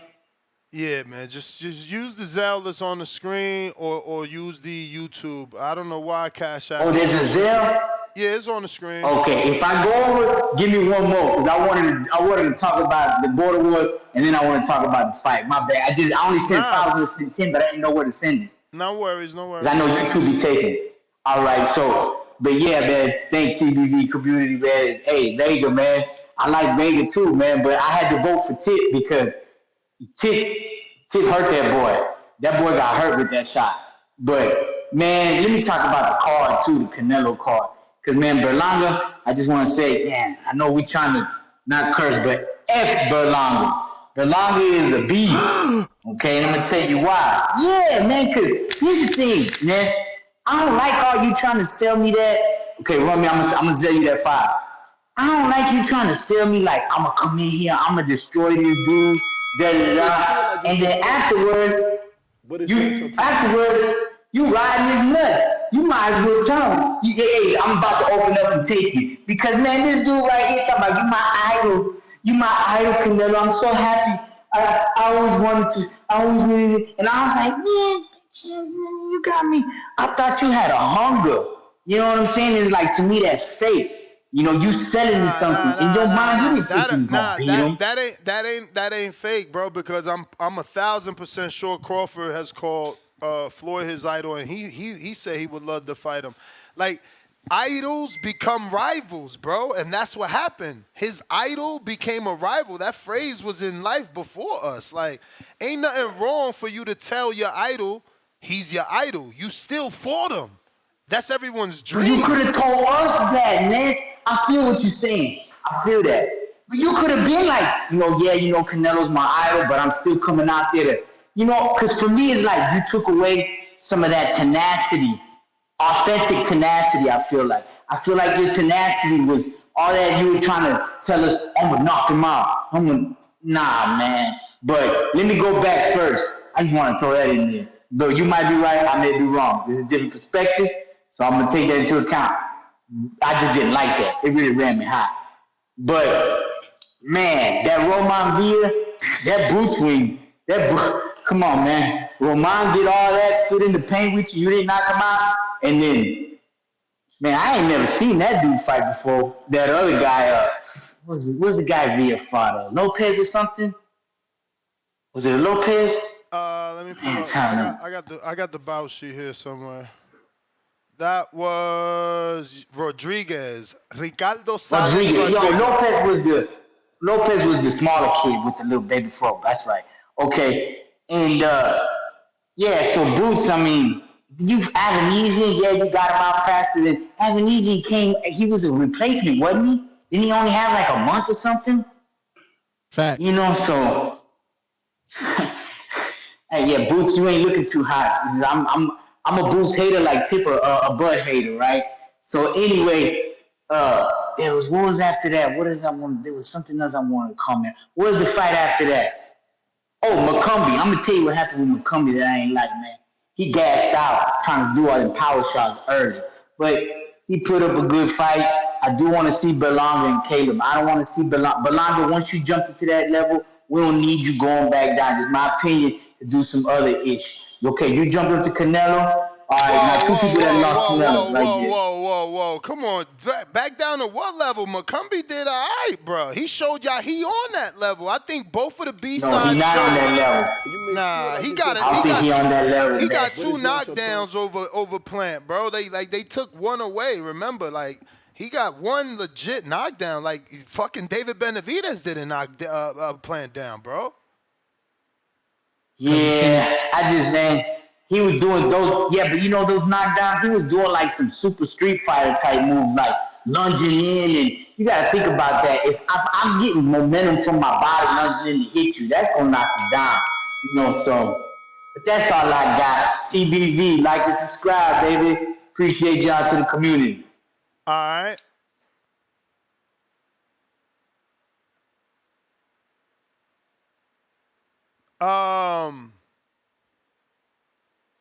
Let me see. I think we might get Andre Durrell on. He actually trained James Benitez for Border Wars.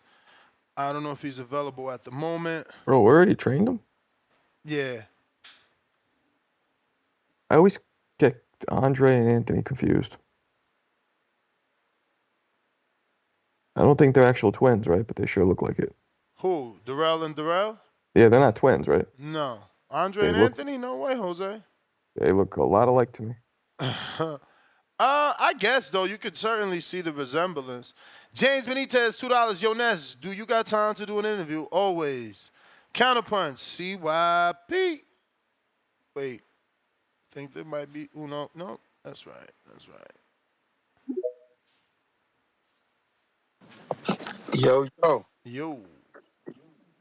Yo, first off, we got to do this thing right and give a shout out to TBX.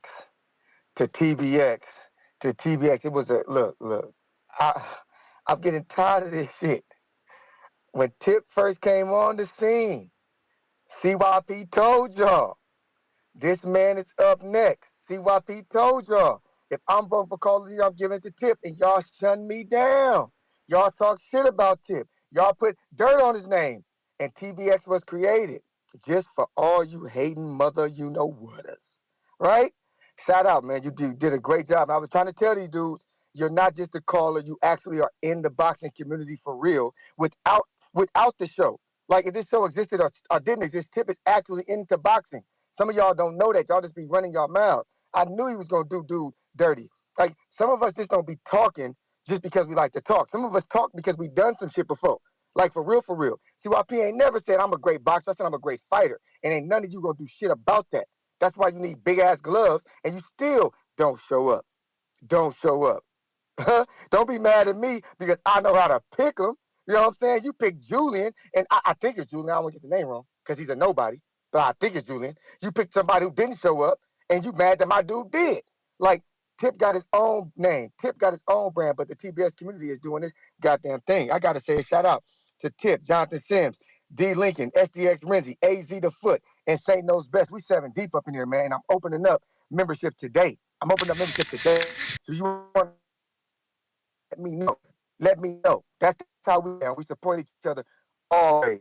Shout out again. Secondly, You may feel like it's your time, but it's not in your this time. Mexico rivalry thing, right? Let me know if y'all hear me. I hear you. We hear you. Connection. Hello? Now you What are we bouncing doing? What out. are we doing? Let me see if I come off of that.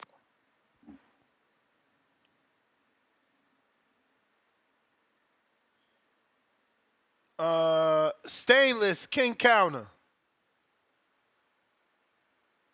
Trying you again. Yo, you can hear me. Damn. I just went to you and Darrell just hit us. Take them, man. Take them. I'm here. Darrell. Andre Darrell, My what it God. do, champ? What's up, Champ. Doug? How are you? I'm good, man. You? I'm good. So did you watch your fighters fight, man? Nah, man. I ain't get. I just told James to send it to me. I forgot all about it. Honestly, man. When I got back in town last night, I woke up this morning. Read the word, kicked it in for a minute, and then I'm like, oh snap, James. Let me tap in and see what's up. He told me he took an L, man. What happened? I mean, he gassed. Yeah. I feel like he ain't trained hard enough. Like, I feel like he was a little Yeah. too round, Yes. and Yeah. the worst part is that he did so good in that first round. Like, I told him, you're gonna go back and watch that fight, and he just dropped off. He going back watch that fight and kick himself, man. That's the sad part. There he goes. My bad. Yeah, I was saying he's gonna go back and watch that fight and kick himself because he did well in that first round. Arguably, he won that round. I certainly gave him that round, but he left it all in that round. It was that nervous energy, the anxiety, and once that energy escaped him, it was a back foot mentality from there. And Rocky Rodriguez is taller slightly, but he was in better shape. Immediately, I seen that too.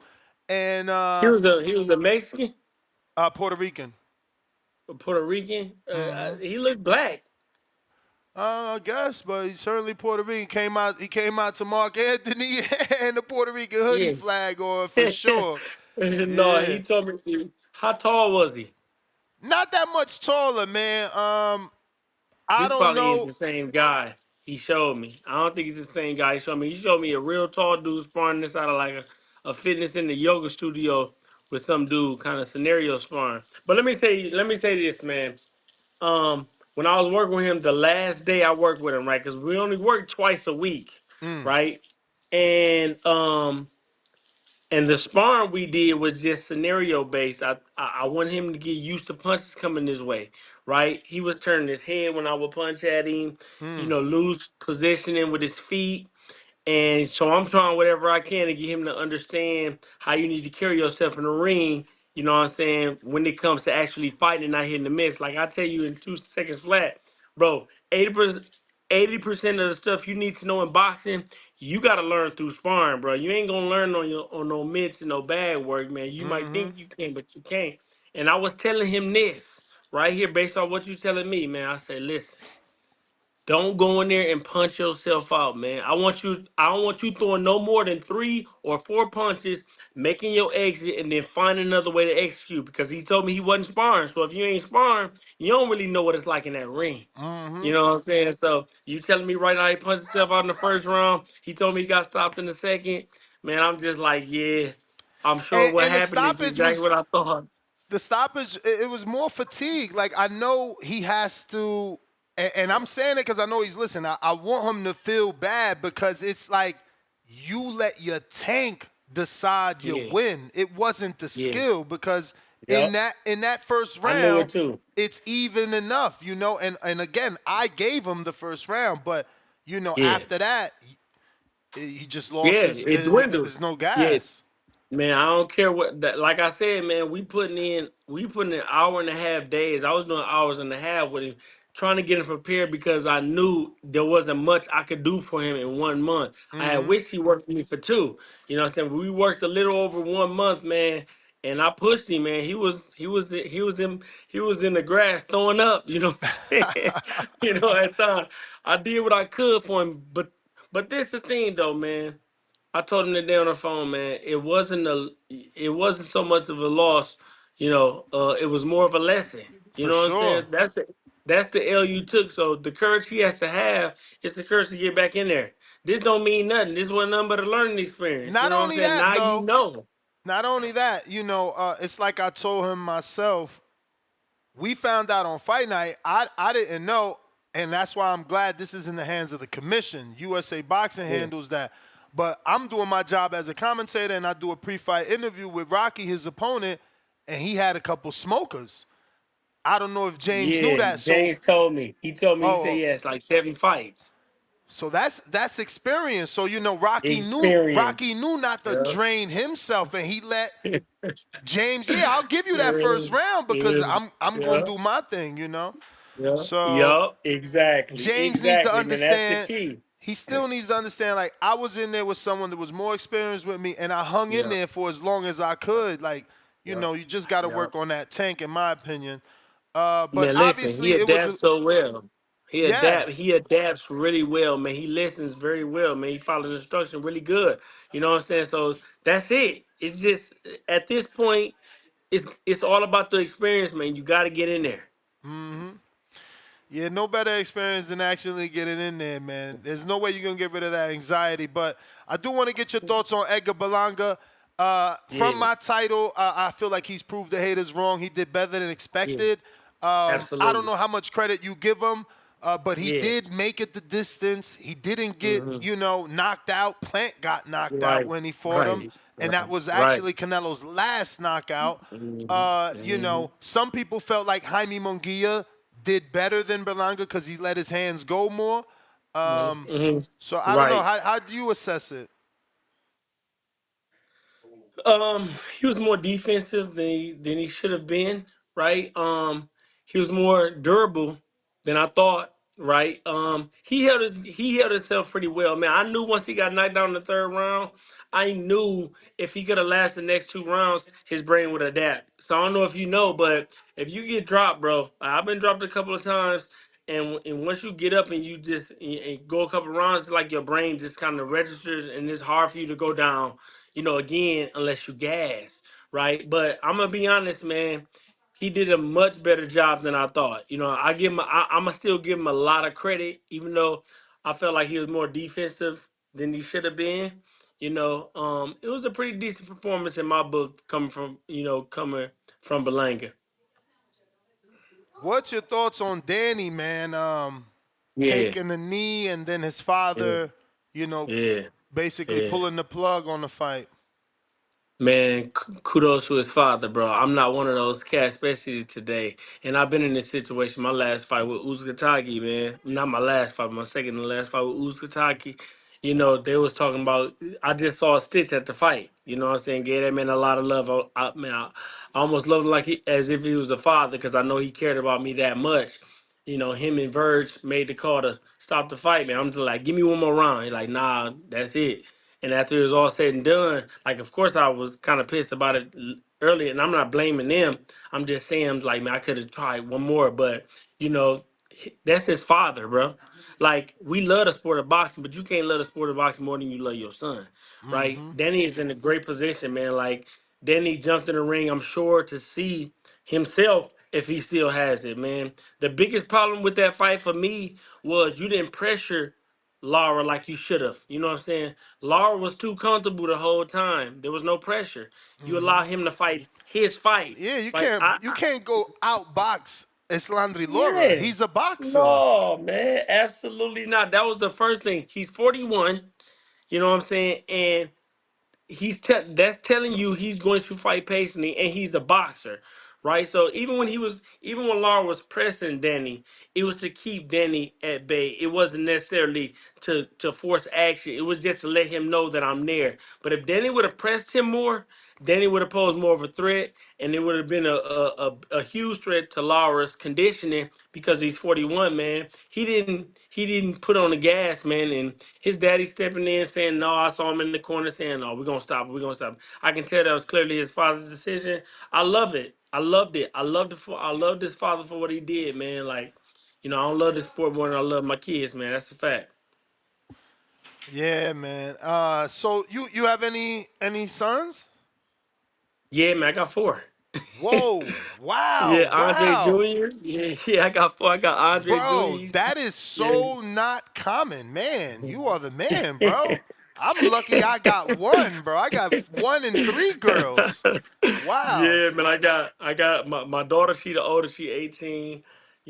My son 16, he'll be 17 in December. Oh, he got a call or lost service.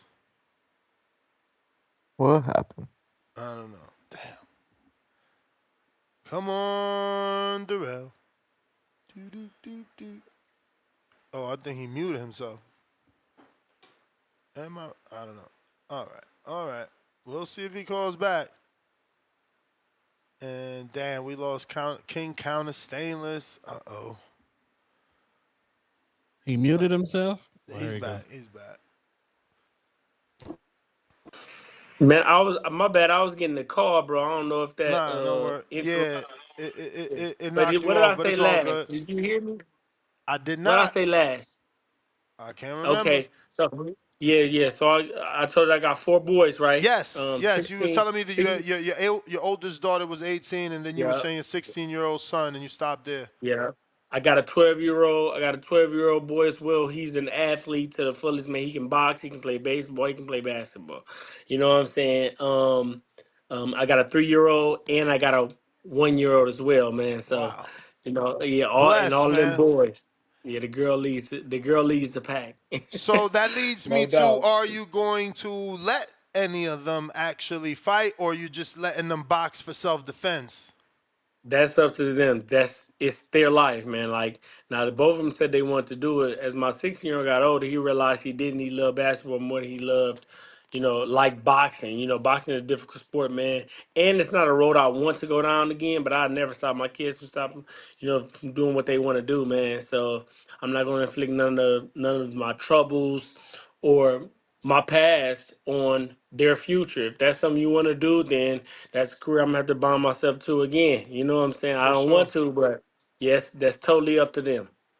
Now you say you don't want to, but you mean that from like father-son I've been down. relationship? I've been down this road. Not even the danger aspect. As soon as you walk out the door, your life is at risk, right? But I've been down this road before. I just don't feel like traveling the same road, and not in the same sense. That is. So if I'm a coach, then I'm essentially a fighter again. You know what I'm saying? Coach and a fighter has to be in the same place. And when it comes to the father-son relationship, now I gotta learn how to decipher being a coach, from being a father, and 2, I gotta be everywhere the fighter is, man. I gotta make sure the fighter's doing what he's supposed to do. So essentially, I'm getting in that ring again myself. And I just don't feel like going down that road again, bro. Nah, I get it. I get it. I'm having so much fun on the other side of the ropes. It's ridiculous, man. We just came down there with the podcast, covered the fight, had an excellent time, man. So, like, I'm just loving being on this side of the ropes, honestly. And let everybody know where they can listen to the podcast and how they can Yeah, follow it. Dre Day on.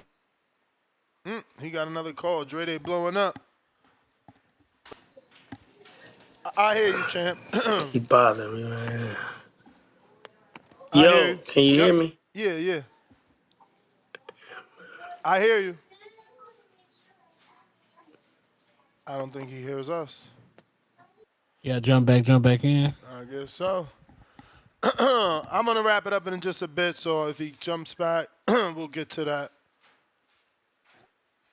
Got you. Now, I don't know what's going on, but so that's Andre Ward and Berto calling me right now. They keep FaceTiming me, you know. But every time I do that, it goes out, man. So yeah, all the smoke is Dre Day episode on YouTube. We just covered the podcast, you know. Instagram, you know, my name Andre Darrell, simple. And YouTube, my name as well, Andre Darrell. You know, I got a few things going, man. I'm gonna build up that soon enough, and I'm actually working on the fitness spot right now as well. And you're still doing the training videos on your YouTube channel, right? Absolutely, yeah. So that's not even in full effect yet, you know. But I fit it in where I can, man. I'm about to start going heavily on everything, right? But that's in the works as well on YouTube as well. All right, Dre. Well, we appreciate you, man. I'm going to let you get to it. He got that FaceTime again. You hear me? Yeah, I hear you now. Nah, I was just saying I appreciate you. I'm going to let you get to it because obviously you are busy, but that was all our questions. You got one? Okay. Yeah, I got one question for the OG Andre Darrell. Andre Darrell, it's your boy Two-Tone the Superstar. You sparred the Mexican monster, David Benavidez. I saw the sparring. Now, this version of Canelo that you saw this past Saturday night, does David steamroll this version of Canelo? Man, ain't nobody steaming nobody in that fight, right? I think that's gonna be a good matchup. I think the pressure aspect is the only thing going for David. Other than that, man, I think there's a high probability of him getting caught with a clean shot. You know what I'm saying? Multiple, actually. You know, like, he's unconventional. Now, I like David a lot. He's a monster. That's what they call him. But I meant that in a literal sense, man. He's a monster, you know, full of energy. You know what I'm saying? He has combination power. He doesn't have one punch knockout power, right? He has great hand speed, but again, man, he stands straight up. He has no hips. Like a proper boxer will give him a lot of problems, man. We've seen it in the past, right? I think that's, to me, you know, that's in. If I had to pick someone, I would pick David to win that fight, right? Yeah, but I'm not seeing I'm not seeing a blowout. I'm not seeing this. If a stoppage does happen, I see that coming from Canelo.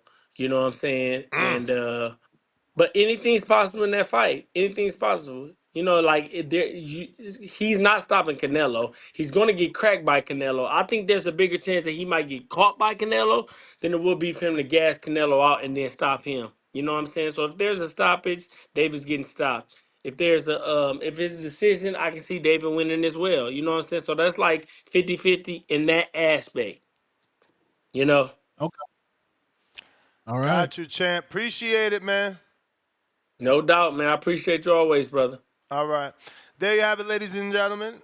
Andre The champ. We got Stainless, King Counter.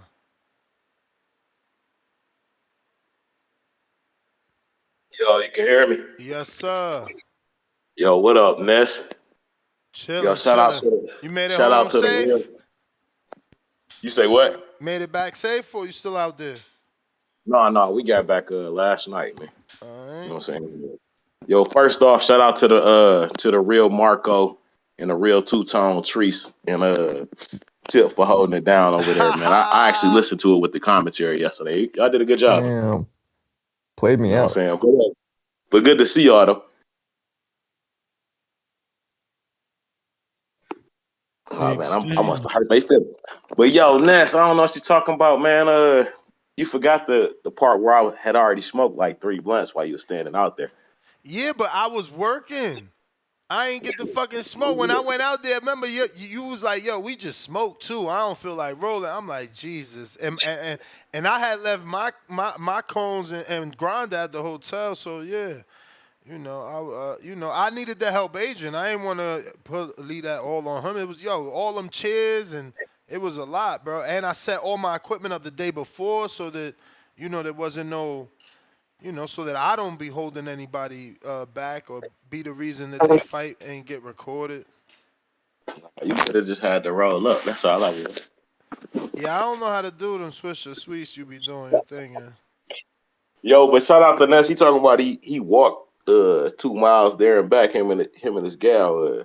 When I came outside, that dude was doing push-ups off the curb. So he's serious. All that working out and stuff he talking about, he's serious. And he's slimming up, man. You know what I'm saying? It look good on you, bro. You know what I'm saying? We gotta get healthy and stay healthy as we get older. So you know what I'm saying? Shout out to you for what I'm saying, just leading the way in that, because when you talking about working out every day, it do be like, damn, did I do anything today? You know what I'm saying? Let me at least do my my push-ups, sit-ups, jumping jacks to make sure I do something. You know what I'm saying? So shout out to you for that and keep with that, because it keep me with it too. Nah, I'm sticking to it, bro. Appreciate you. Yo, excuse me for my pauses. I just rolled up, so I am smoking my 12 o'clock joint. But yo, man, first I gotta get to the border wars, man. First off, shout out to Adrian and George, you know what I'm saying, for putting together, you know what I'm saying, a great show. Second, the fighters from the local fighters gave an entertaining show, entertaining matchups. I was talking to Anthony Edwards about it. Whoever put the order of those fights together did a great job, because it all the way through it just kept getting better, more exciting, more intensified, man. Shout out to me and Adrian. That was me and Adrian. I did a good job, man. Good job on that, man. Now I got to get to my TBV community. You know what I'm saying? First off, Rocky, man, you did your thing. You know what I'm saying? Somebody should have took a bet with me, because I was betting on Benitez, who did not let me down, though. You know what I'm saying? I ain't going to give you the tough love today. You know what I'm saying? You ain't got to kick no more imaginary rocks. You know what I'm saying? Just, you know what I'm saying? Like I say, keep in mind, you was in there with a real heavyweight. You know what I'm saying? So keep using this border wars to get your weight down. You know what I'm saying? To get yourself on a healthy track and keep competing, man. Like Marvin. You know what I'm saying? Like Marvin. Yeah. People forget Marvin was a heavyweight. He was supposed to fight me, Yeah. and he kept going down. Now he like at 168. Yo, when I met Marvin in Dallas, that was with the Spence Garcia fight when I came out for that one. He was bigger than me. When I saw him in Florida when he fought King, I didn't even recognize him. Like I stood there for a minute, like looking like Marvin. Like, plus his hair was longer, you know what I'm saying? But he looked like a completely different person. So Benitez, keep with it, stick with it. You know what I'm saying? Personally, I think Super Mex would be a good fight for you, but you know what I'm saying, everybody keep looking at me like I'm stupid, but I don't know, And he want that fight too. Listen. I'm nobody's protector. If y'all want that fight, I know Super Mex want that fight. He licking his lips. I'm telling y'all that's not a good fight for James. But I'm on record with it. But you say the next border wars, you talking like December, man. That's enough time for him to get that tank together. You know what I'm saying? That's the only thing I was really missing in that. You gotta understand that you saying that's the only thing that's missing, but what about Mex? Mex has always had a tank, even fat, and now he allegedly is 260. I don't know that to be true. He don't share those weight pictures with me. He shares them with other people in the community. I don't believe it either. But if it is true, I mean, his tank was always phenomenal, bro. He's a pressure fighter, bro. Listen, I would take Rocky versus Mex before that. I think I don't know, James man. and Listen, I Santi. like Max, man.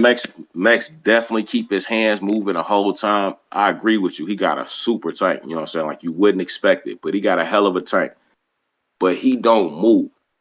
You know what I'm saying? He don't move, but is He James gonna do. play? But You is know what I'm saying? James It's gonna that play that one boxer? step, two step. Like James, like all I can really go off is the first round. Like assuming James stay like that for all 3 rounds. But that footwork and that movement that Benitez had, man, is I think it's gonna be hard for Max to keep up with that. I'm sorry. You know what I'm saying? But All I right, think let's it's a make the good fight. fight. Let's make the I fight. think they both come prepared. It's highly competitive, and you talking about border wars, Mexico versus Puerto Rico. Come on, man. You know Hey, what I'm let's make saying? the fight. Let's make the fight. But that's just me. On to these real fights. Oh yeah, and I gotta give a special shout out to my man Vega because he did what I said he was gonna do. Even before the fight, Queen City Cobra was doubting me, talking about, yeah, my man, I think he just cocky, and I was like, no, he confident. My man been waiting like 2 years to hurt somebody. I told Vega when I first saw him, yo, break somebody's face. You know what I'm saying? So that's Alex Vega. You know what I'm saying? For anybody trying to be confused, act like you don't know. Like I've been telling y'all that man is not playing. That dude is another Will King, bruh. Like he's serious with this. So Yeah. and shout out to Will King because apparently everybody that sparred with King won a fight. So you know what I'm saying? Oh, yo, and Keem, you know, while he didn't abuse them, he certainly, you know, he worked with them, but he certainly gave them like, you know, something to think about, right? It wasn't walk over work. Like he was really hitting them, but also not beating them. So that's good work, man. Keem is a real one, man. That's my guy. And then Tip, man, yo, like I said after that fight, man, you proved that you main event Tip. You may You feel know what like it's I'm your saying? time, And but I it's know not there's a your lot time. of people that's gonna be upset with anything you got to say because you didn't just backed it up on TBV Border Wars, man. Word. Now, as I always say, Now you got please another make sure you cause. push That it. was a King Oh, I Counter. got another one? Yeah, it was a King Counter. It's two. Oh, well, that's all I had to say, man. You know what I'm saying? Get that to Tip Bayless, man. You know what I'm saying? That dude, like I used to always, like CYP said in his call, I used to always be like, you know what I'm saying? But after watching that dude fight, man, I can't do nothing but respect that man for the day. So give it to him. As I always say, make sure you push that thumbs up. Share this in every episode of the Boxing Voice podcast. This is TBV for life. And if you ain't at least on Patreon or YouTube subscriber, you dumb. And shout out to El Camino. Peace. JT Counter. Damn, they got new Masters Division weights coming out, bro. What are the weights? It looks like heavyweight got moved down to 198, no longer 203. JT.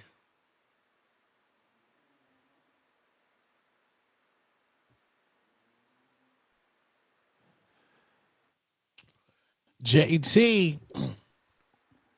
And you check. Canelo fans. Oh, go ahead, JT. Yo. Yo. Yeah, Ness, I can't respond if you don't see. You kept saying JT, you ain't send me the request yet.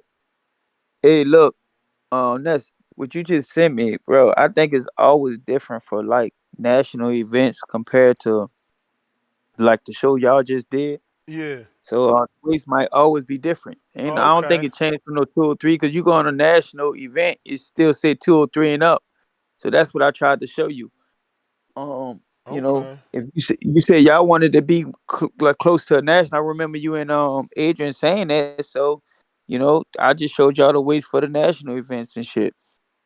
But I saw the fights. I just saw the clips of the Border Wars as well. Also, Ness, you said I know you said you corrected your word talking about you mad that we didn't show up, but truth be told, brother, y'all more expensive than the national show. You know what I'm saying? We got to pay like $50 to sign up. The registration fee is a little higher. I And mean, that's just look. you also don't get no recording and commentary and the experience, but we could have worked something out with you, man. Knock it off, man. Look, how about this? You right, and that's why I'm trying to show you this event that we got down here where I train at. The venue you showed me on video, you're right. I forgot all about that, bro. That venue looks amazing. Yes. Yes, it's set up like it's set up Yeah, like a no, pro that's pro event. amazing. I So, remember that video you sent nah, me. man, for real. So, like, let me know if y'all want. You could do that, and then you could do it on the USA Boxing, or you could do it back to the old Border Nah, Wars. Is how you want absolutely. to do it. Absolutely. Oh, well, that's different because again, it'll ruin my standing with USA Boxing and the WBC. I can't go backwards at this point. It's because Well, it red I'm flags me just like when, like I tried to get uh. What's the referee's name? Willis. I'm forgetting his first name. Steve Willis, and he's like, it's not sanctioned. Then I tried to get Kenny Bellis, same thing. If it's not sanctioned, they don't want to rock, and it's even harder for the sponsors when it's not sanctioned. So, once you got that USA Boxing sanction, you're covered by the insurance. It's just safer for me as a company too, for lawsuits. I'm not trying to have a P Diddy situation without P Diddy money. okay. Well, I would just give you an advice. But So, USA let me Boxing in that venue, I'm all for it, bro. That shit looks dope. look. That's up to you. Like I said, you could. I told you could do either. But if you want to do USA Boxing, their rules are just a whole lot cleaner. Yeah. So that being said, nah, man. But I saw the fights. I shout out to Vega. Me personally, Chris Vega. I saw that dude fight in Dallas before. He still looked the same. So Vega. I knew Vega was gonna beat him because he a little cleaner. Box. I saw him spar a few times before. But I mean, I'm not knocking Vega, but that dude, and what's your boy name? Tell him I'm getting to be on the show. Tip, Not Tip, not Tone, even Tip. No, Two Tone, no. He said Marco. it earlier. Your boy head was all in the air. Talking about Yeah, for Marco. Chris Vick. Yeah, right. Yeah. Damn, his name, the one that just said something. Yeah, What's your name, Marco. bro? Marco. Marco. Yeah, man, Marco. Yeah, he said it earlier. What I was gonna say, man.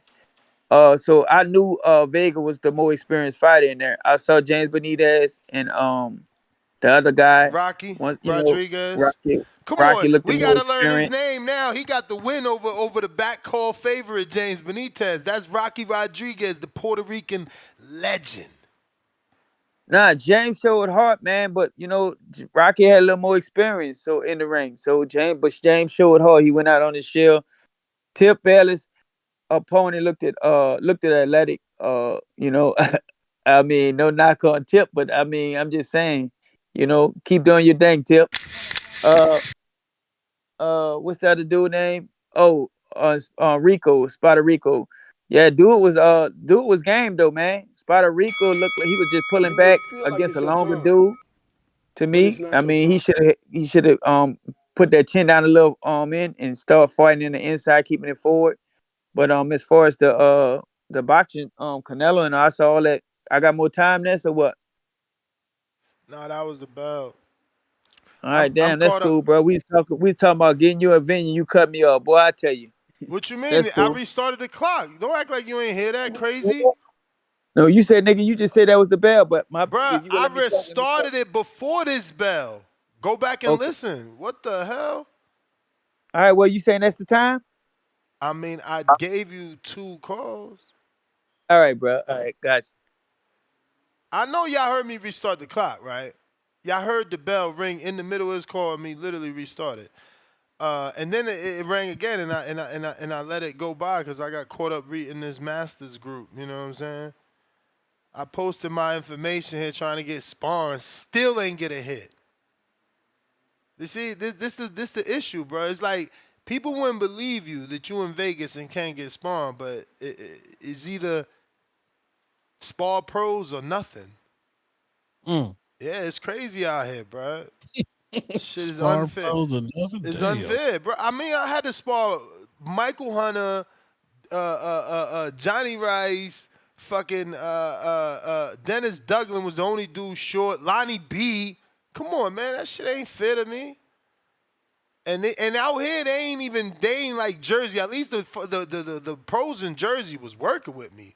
Like these pros think like if I let Ness hit him, he gonna go talk on a podcast about it. Motherfuckers, shit ain't fair. Corno the Chivo, what up?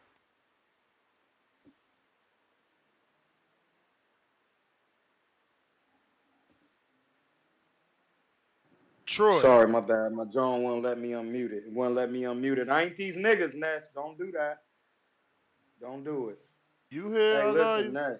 What up? I love you too, blood. If you need a host, blood, when you do commentating these fights, you know, we gotta put something together, bro. This is what I do. I commentate, I coach. I'm really in the boxing field. I watched the Border Wars. Thank you. I watched the Border Wars because I heard you on there screaming at the top of your damn lungs during the commentation. I hear people talking about you kind of being biased to people, but the fighters who call in could be considered the boxing voice fighters. Exactly. You have to realize that. So if you're coming from the outside of the boxing voice, expect not to get no love, bro. We PBC. We top rank. We do this. And I say we because I was on the boxing voice as a fighter. So that's just what it is. We cover them all, big or small. Am I correct? Thank you. It was Ness's 1,000%. Yep. Yeah, it was Ness's statement. The Border Wars was good. I have nothing bad to say because I'm all about niggas getting work. But all I want to say is it's not as easy as you think it is. Ness, I never want to hear you complaining about sparring pros. Getting to spar Michael Hunter and all them guys is a blessing, bro. You should really get that work. It's really gonna show you a lot. Michael Hunter is a good dude. That's my guy. Far as the Canelo fight, I told people Danny Garcia I ain't gonna was gonna front get though. stopped. Michael Hunter is way too athletic for me, bro. Like No, he's not. what? It's just something that you have He to do. moved like It's a something motherfucker. And that other I dude know. from New York, Scodetti, that I know Michael what you're Hunter saying. had, they too fast, man. They No, they cruiserweight not. heavyweights. Listen, Ness. When you boxing and you the taller man, you gotta make them niggas come to you and learn. See, this is why I need to be around y'all so I can tell you how to neutralize the other pro guys with your length. Pause. You see what I'm saying? It's the Need to way come you out to use your Vegas, jab. man. Let's get this gym in Bro, Vegas. I'm about. I got you, bro. I'm only like 8 hours away. I'm waiting for y'all to do something in Vegas so I can. I'm still in the town.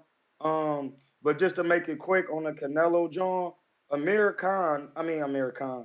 Danny Garcia, he can't fight coming forward. I know y'all. Every fighter that Danny Garcia looked his best at is somebody who pressed him because the Philly style is a boxing style. It don't matter if you're Puerto Rican. I knew he wasn't going to be able to do that against somebody like Lara. All the people that lost to Lara was pressure fighters at the time. And it gave him trouble. Remember, Angulo dropped him twice before he busted his pack all the way out. Canelo, Berlanga showed that he had a lot of amateur experience, and a good jab and the heaviness of a fighter will give you problems, even if he doesn't have more skill. I am, if I go over a little bit just for 5 seconds, because I just want to shed some light on Jonathan Lopez. That guy is nice. You may feel like it's your to time, watch Jonathan Lopez. but it's not your time. That's the kid I was talking about. He's trained by Eddie. I know. How nice though. He hit that dude with the cleanest combinations. And he was looking so nice that he reminded me of Abdullah. But I'm like, where is Jonathan's Why is power? he not dropping it? Yeah. I know what you're saying. I'm just gonna explain it to you real quick. It's one when guys are in there. Some guys just make up their mind that they're not gonna get stopped. So that's going.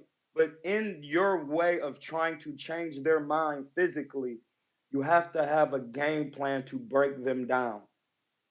All right, because right now I'm training somebody who was deemed to have more experience than me, but I came up with them, which is Aaron Coley.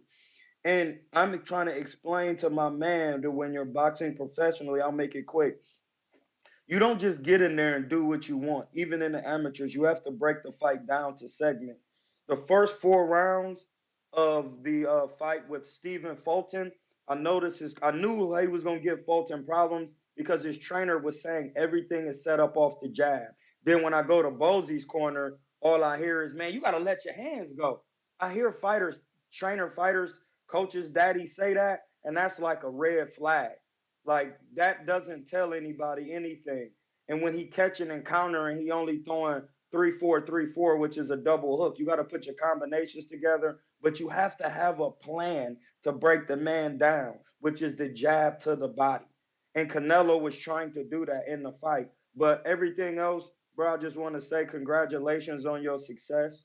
How you brought something from nothing, and people don't understand the brain is where you are the god. You created something that came from nothing, bro. Border Wars was just an idea in your mind, and now it's an actual thing in the public. You got to give yourself credit for that because ain't no God outside of you, bro. So I want to give you your flowers and congratulate you on putting together a good event. Now we got to grow this into pro cards. All right, we got to get somebody who's a great prospect from Border Wars, and then groom them to be a good pro from the boxing voice, and then I could coach him. Think about it for the future, cause I'm a future guy. You know what I'm saying? So I Nah, I'm with you, appreciate you, man. bro. I've been No, I telling appreciate Adrian you. that. Appreciate you. I've been telling Adrian that, that we should have done pro license. I've told him that since the first Border Wars in Wisconsin. There is I don't want to say too much, but there is a void. And Pro Box is filling it. But there is still a void for those 0-0 fighters. Those pro fighters that are just turning pro. Not everyone is giving them a platform, let alone television. The ability to be seen is something that everybody is dying for. Facts. I got another counterpunch for JT, Coach Macon from James Benitez. King counter, actually. I got Huang out of Houston. He says, for my call going over, you the man, champ. Jesus, $2. Did you see they confused Bud with Kendrick Lamar? I did. It was so horrible. Yeah, it's Baby messed Joker, up. $2. I sent you a camera of an event from out here on Insta. I did. Let me see. I ain't even look at IG today, bro. But I will look at that in a segundo. We got another king counter for Guadalupe Troy. Shout out from Clay Seedle. And the counter, obviously we got that king counter for JT. What up? Yo, you hear me? Yeah. All right, how long is a King Connor? 2 calls, 6 minutes. Oh, okay.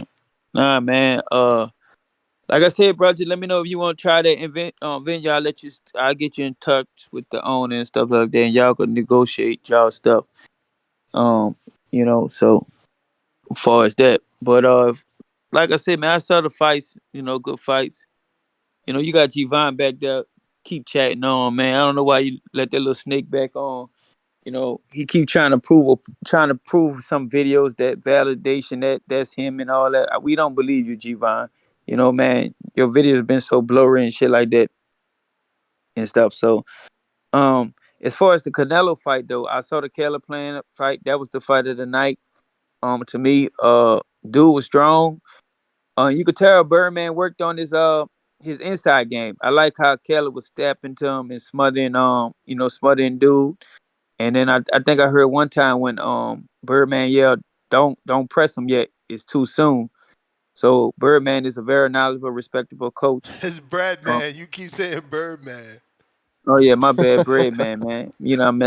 I get messing up these names and stuff like that. Breadman. Nah, but he still in all he a respectable coach. Shout out to Breadman. I liked how he like. That's the only thing I felt like Caleb Plant was missing, the inside game. So now you got to question some of these fights. Seeing him back in the ring with a Canelo or Benavidez, would it be a better outcome? Don't know if he wins, but might be a better outcome. My bro, he For that. got dropped twice by McCumbee. You think it's gonna be a better outcome? McCumbee, that was a push punch, and my thing about McCumbee, you could tell he's strong and shit like that. Is like he probably more what's the word, physically stronger. So if you go back look at the knockdowns, Canelo's throw hard punches, but you know he got more snapping punches. It might be a better outcome, bro. I mean, you can't sit there and say that. You know, shout out to McCombie. That's what I saw. That was a push punch when he hit Caleb Plant and dropped. You know, so as far as I'm gonna say my other one. I'm just gonna use this one. So when the time run out, let it run out. If that's cool. But I saw the Danny Garcia fight, man. You could tell Danny Garcia didn't have a game plan for Lowry, kept going to the wrong side. It just looked like he ain't want to be in there. So I don't know if he said he need to retire, but he definitely need to retire. I expected a better Danny Garcia in that fight. But also when he went to the corner, you know, you could tell he had quit. Like he just wasn't into it no more. He looked at his dad and he shrugged his shoulder like no, and now dad pull out that towel. Canelo fight. You know, I give Berlanga You may credit feel like because it's he your was a big time. boy being in there, but That was the bell, so I'm letting you. That's you get two, so I'm playing the other one. nah, man. Let me say my other one. I'm gonna get off. And I can't believe Danny Garcia quit. I would have never thought he would Yo, quit. he gonna argue with me, right? And I'm gonna let him get it off. But we've already established a king counter cuts the line of other people that are in a counter. That's how CYP created it. Y'all want to change these rules on these king counters. The king counter was created to cut even the counter punch. It's like, yo, I got money. I'm not trying to wait for all these counters. This is a king counter. It's not save it like y'all be trying to do because that makes it difficult, right? Because now you got other people. But speaking of counters, we still got a king for Troy, courtesy of Clay. And Big Trouble If, T. Roy. what up?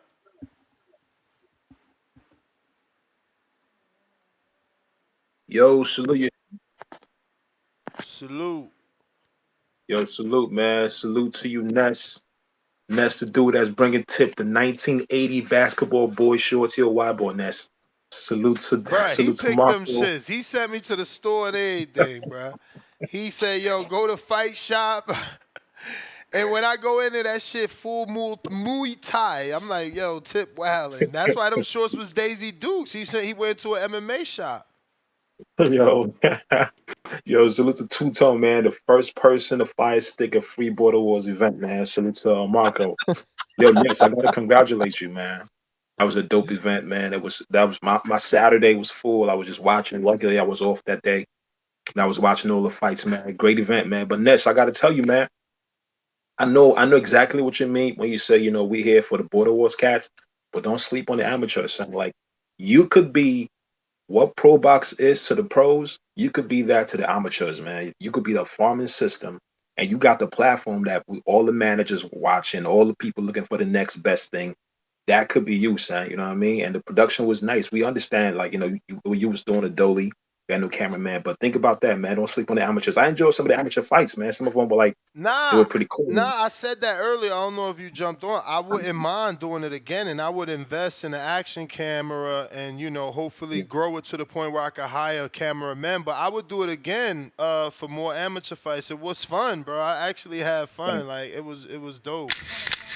Nah, it was fun. I watched the entire card. I didn't skip nothing, man. I enjoyed it, man. So consider that, man. You could be the #1 amateur farming system, man. Like you could be bigger than all the other big amateur events because you got the platform too. I mean, it was tough though, man. It was tough because, you know, at that level, you don't know who you're watching, so you hearing from the fathers, and then, you know, you being told things from people about how good people are, and then you watch the fight play out.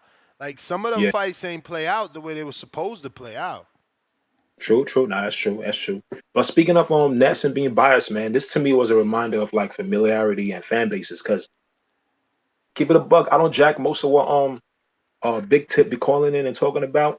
But when I saw him that day, I couldn't help but root for him, man. So that's because I'm familiar with him. You know what I mean? I'm familiar with all the stuff he talks about, even though I don't agree with like a lot of his points. But I was like just rooting for him the entire day, man. He came through Dolly. You know what I mean? He won the WBC belt. Like that's a real WBC belt. Like, yo, he was good, man. So salute to Tip, man. Big Tip Paul. Salute to you, man. And as for Gvon, yo, son, we're not trying to hear all that tough talking no more, son. Like, you and your man's ducked. I mean, all of your tough jail stories right now, they kind of looking like your sparring footage, son. We don't know nothing about nothing, man. But Ness, salute to you. Congratulations again on a dope event. And I'm out, man. Peace. Bro, and I love G-Von because he makes the show fun with these videos. Like, if he stops being him, who else's phone are we going to laugh at? Like, look at this. He's been telling y'all for me to check my DM. Look at the shit he sends, bro. Only G-Von has garbage phones. Look at this. Look at this. This is allegedly G-Von in his fight the day before Bud Crawford fight. Okay. This is allegedly G-Von. Look. This dude's darker than this dude. It's so hard to see though, so small. Then Come on, what's going on? Then you go. No, I'm at the full screen it. Then look, and There it's we go. still, Let's see that. yeah, All and right, so it's still small though. It's still small. It don't go full screen. Why? Because the footage is so garbage. But look at the skin tone on this guy. And look at the one on the look at right. the skin tone and the haircut. He got a haircut. Look at the haircut here. I mean, G-Von is straight up trolling all of us, and it's okay for me. It's okay for me because it's funny. Look, this is another clip. This looks like another totally different guy.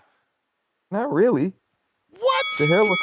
I mean, maybe I can't see it that clearly because it's small, but Exactly. Why is G-Von the only dude that has square footage? Like, why can't you just send natural footage, bro? Like, oh, that's him right there. allegedly. Why we can't see nothing? Why look, and why does this have another filter? It's just all filters. Is it the same tattoos on this guy than the other one? Bro, how would you know? How would you you can't know? tell. How would you know? He hasn't sent. Does he have pictures of himself on like his? My dude, I don't know, bro. I mean, he wanted me to show it. I showed it. It's out there. Let the people believe what they want.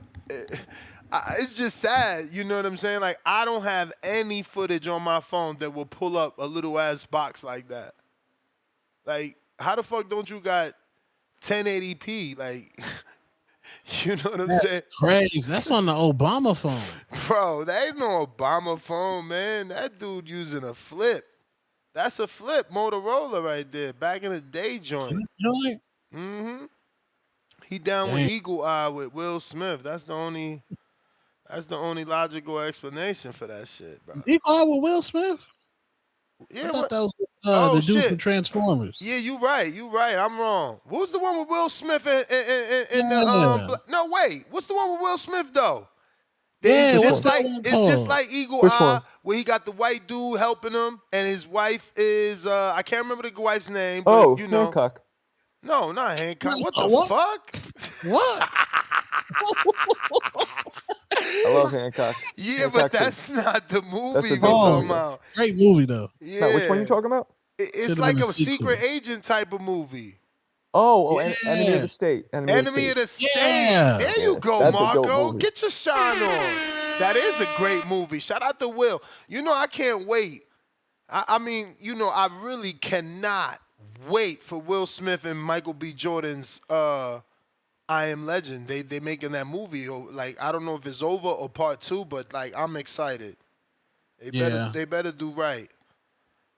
I remember seeing a thing right after Will slapped Chris Rock, and you guys ever see this? Jazzy Jeff was like, yo, let me tell you guys something.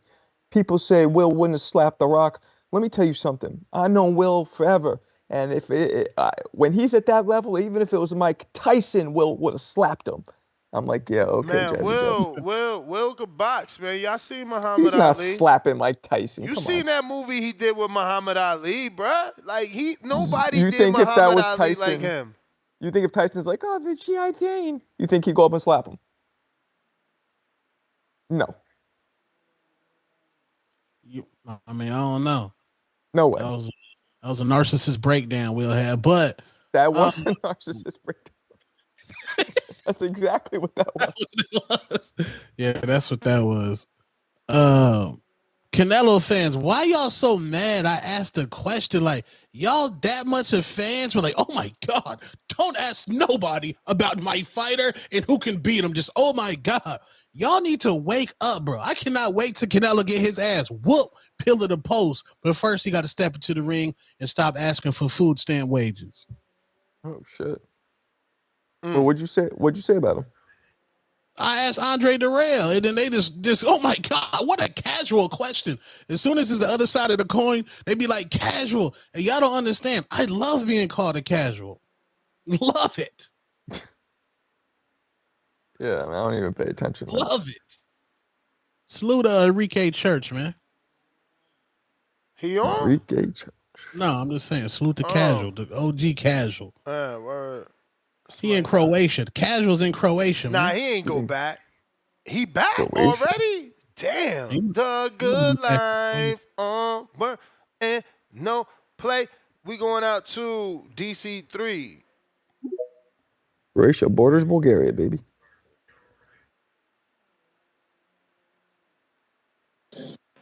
Or Serbia, whatever. Yo. How y'all doing, man? Shout out to the event, man. Nah, I enjoyed it like a motherfucker, man. Facts. Shout out to Benitez, Vega. I don't know nobody else because they characters too. They characters, you know, when they call in, you know who the hell they is. So I want to give a shout out to y'all, man. And I gotta say, my guy Tip, the new face of TBV, man. So I'm gonna start pushing this campaign. We'll wait Tip for that. 140. Oh, so it's time for Tip. We're gonna throw Tip at Barroso's at 140. Go get that entry, Tip. And we're gonna go look at Dev. We're gonna get Dev and T.O. and who is that? Paro and Polo. Well, Tip, we're gonna go get all them bills, Tip. That's what we need to do for you, Tip. Shout out to the event and Ness.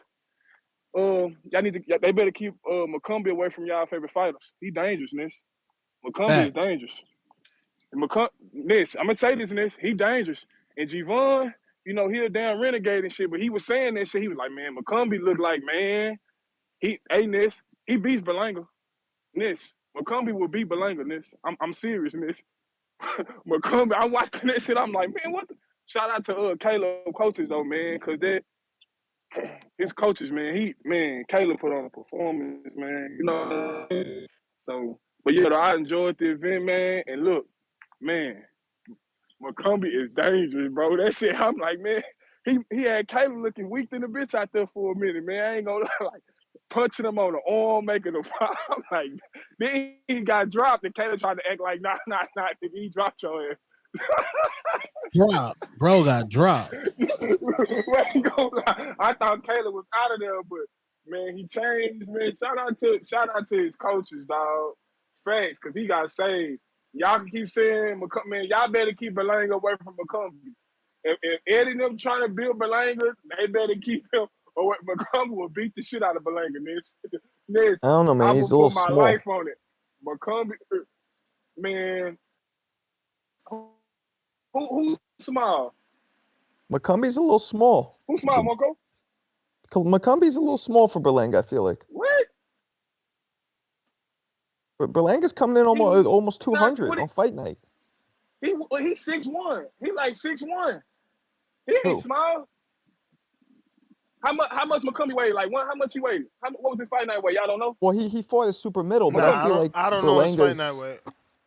Berlanga's gonna hydrate. Berlanga said he's moving up, so I don't know. Nah, yeah. man, Berlanga better stay down there, keep sucking down pause, so you go up to 175 and get cooked. Yeah, man. Man, he out of there. He fool. Better be able to beat the shit out of Berlanga. He better stay at 68. Hey, but man, shout out to my guy Tip, man. I'm proud of you, man. Shout out to Benitez, Vega. Shout out to the community, man. And I meant the one in Vegas. You hear me? But it's not your time. All right.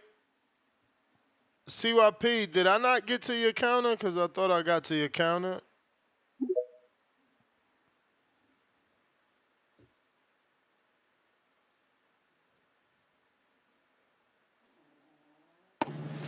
Yo. Bro, did I not get to this counter?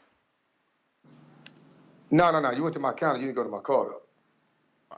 I gave you your free call from the rip, but go ahead.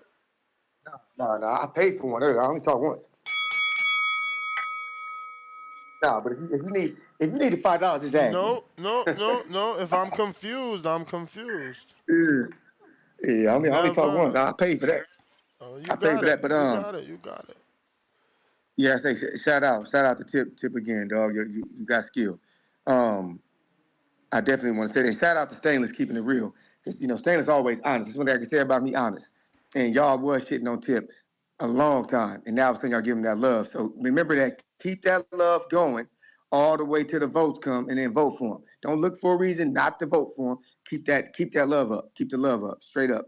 Tip, you up next. As I told you months ago,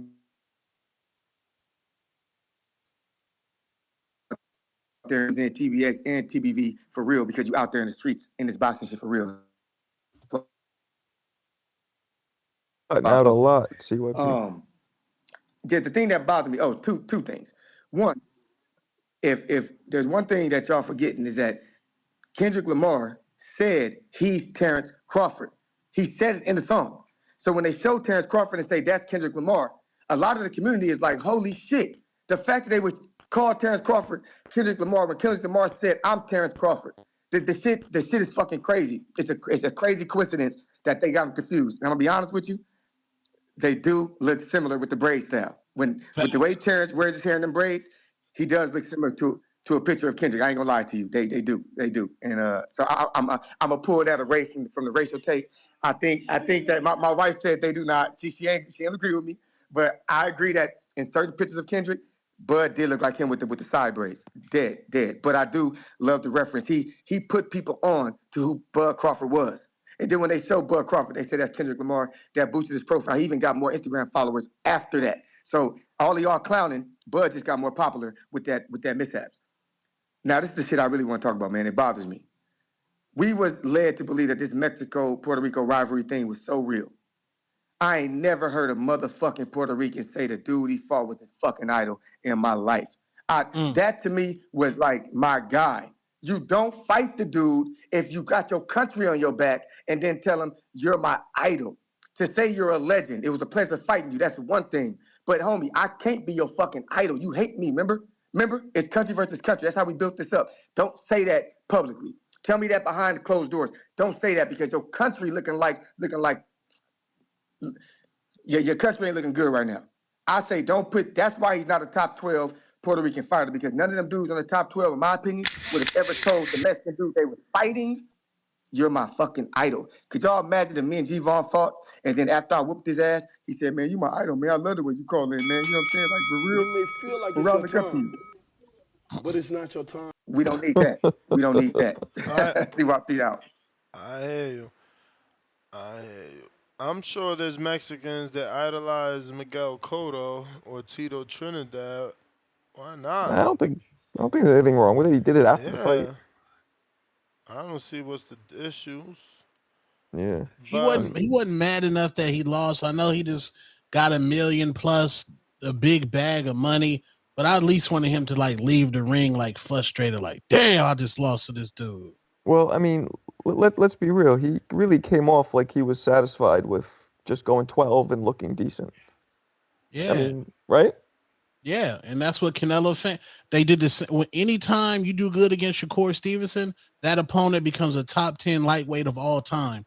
Anytime you do good against Canelo, now Berlanga is in the history books as one of the greatest super middleweights of all time, based off the fans.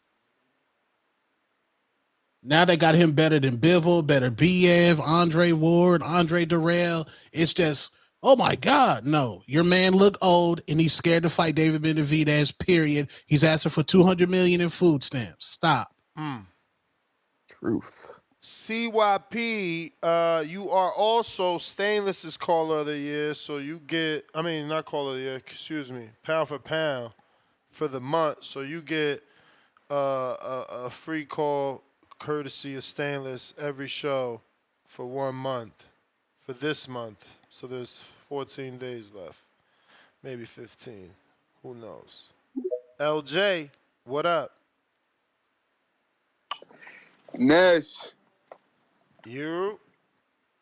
I need my crow. Uno momento.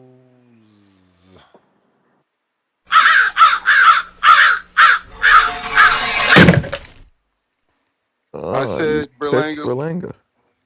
No, hell no. I ain't pick no damn Berlanga. Just admit it. It's okay. No, hell no. I said Berlanga was gonna get sparked out. And you know, I don't think Canelo did that, so I had to come and get my crow. I mean, didn't I literally tell you, like, who has he sparked out? Plant.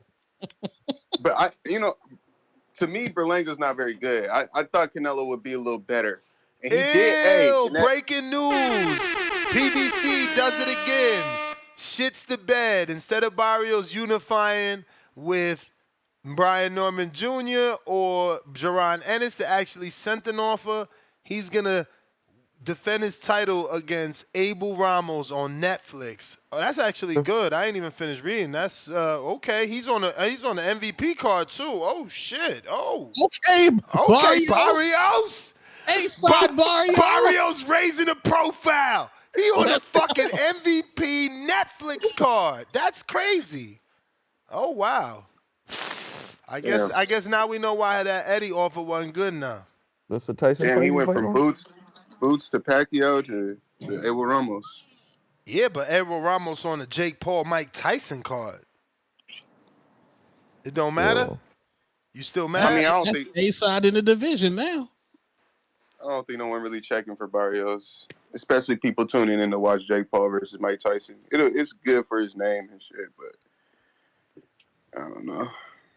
I don't know if the Shout out to Jake Paul and Nikisha. I mean, these dudes are gonna take over. They working with everybody.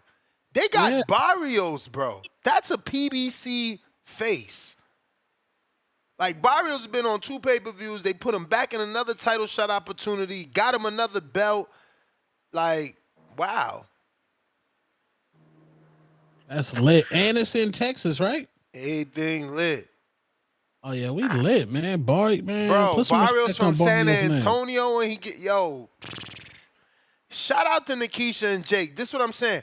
They looking to fill the stadium. They not looking to be like, Jake is this draw. They looking to fill the stadium. They getting local talent. This is impressive, man. You think Barrios gonna fill the stadium? He gonna help. He gonna help. He from San Antonio, my dude. You making an event, there? huh? Has he ever fought there? Has he ever fought in San Antonio? Yeah, and this is in Arlington. I mean, I don't know, man. I think this is a mega event, and he's about to get huge exposure. I do like when they stack those celebrity boxing cards with actual real boxing in there. I like when they do that, and I like that Jake Paul does that. But yeah, just as far as Berlanga, I want to see him fight Plant. Bro, they looking to do 80,000, bro. They looking to do 80,000 at AT&T Stadium in Arlington. And that will get done. That's capacity. I mean, you underestimate in the pool of Mike Tyson, and then the pool of Jake Paul, and then they put some Amanda Serrano and Katie back on there, So that's gonna draw. Then they put now Barrios on there with his San Antonio fan base.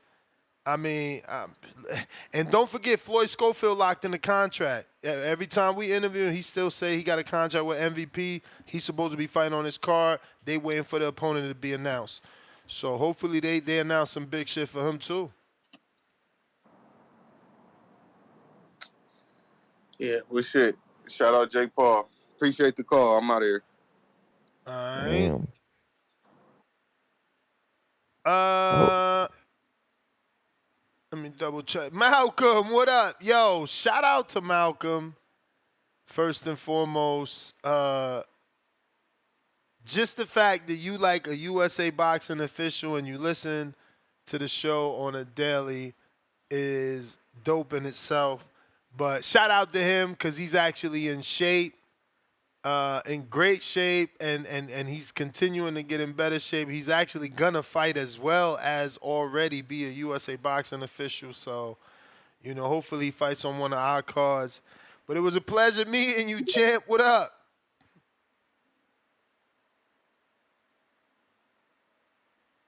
Yellow.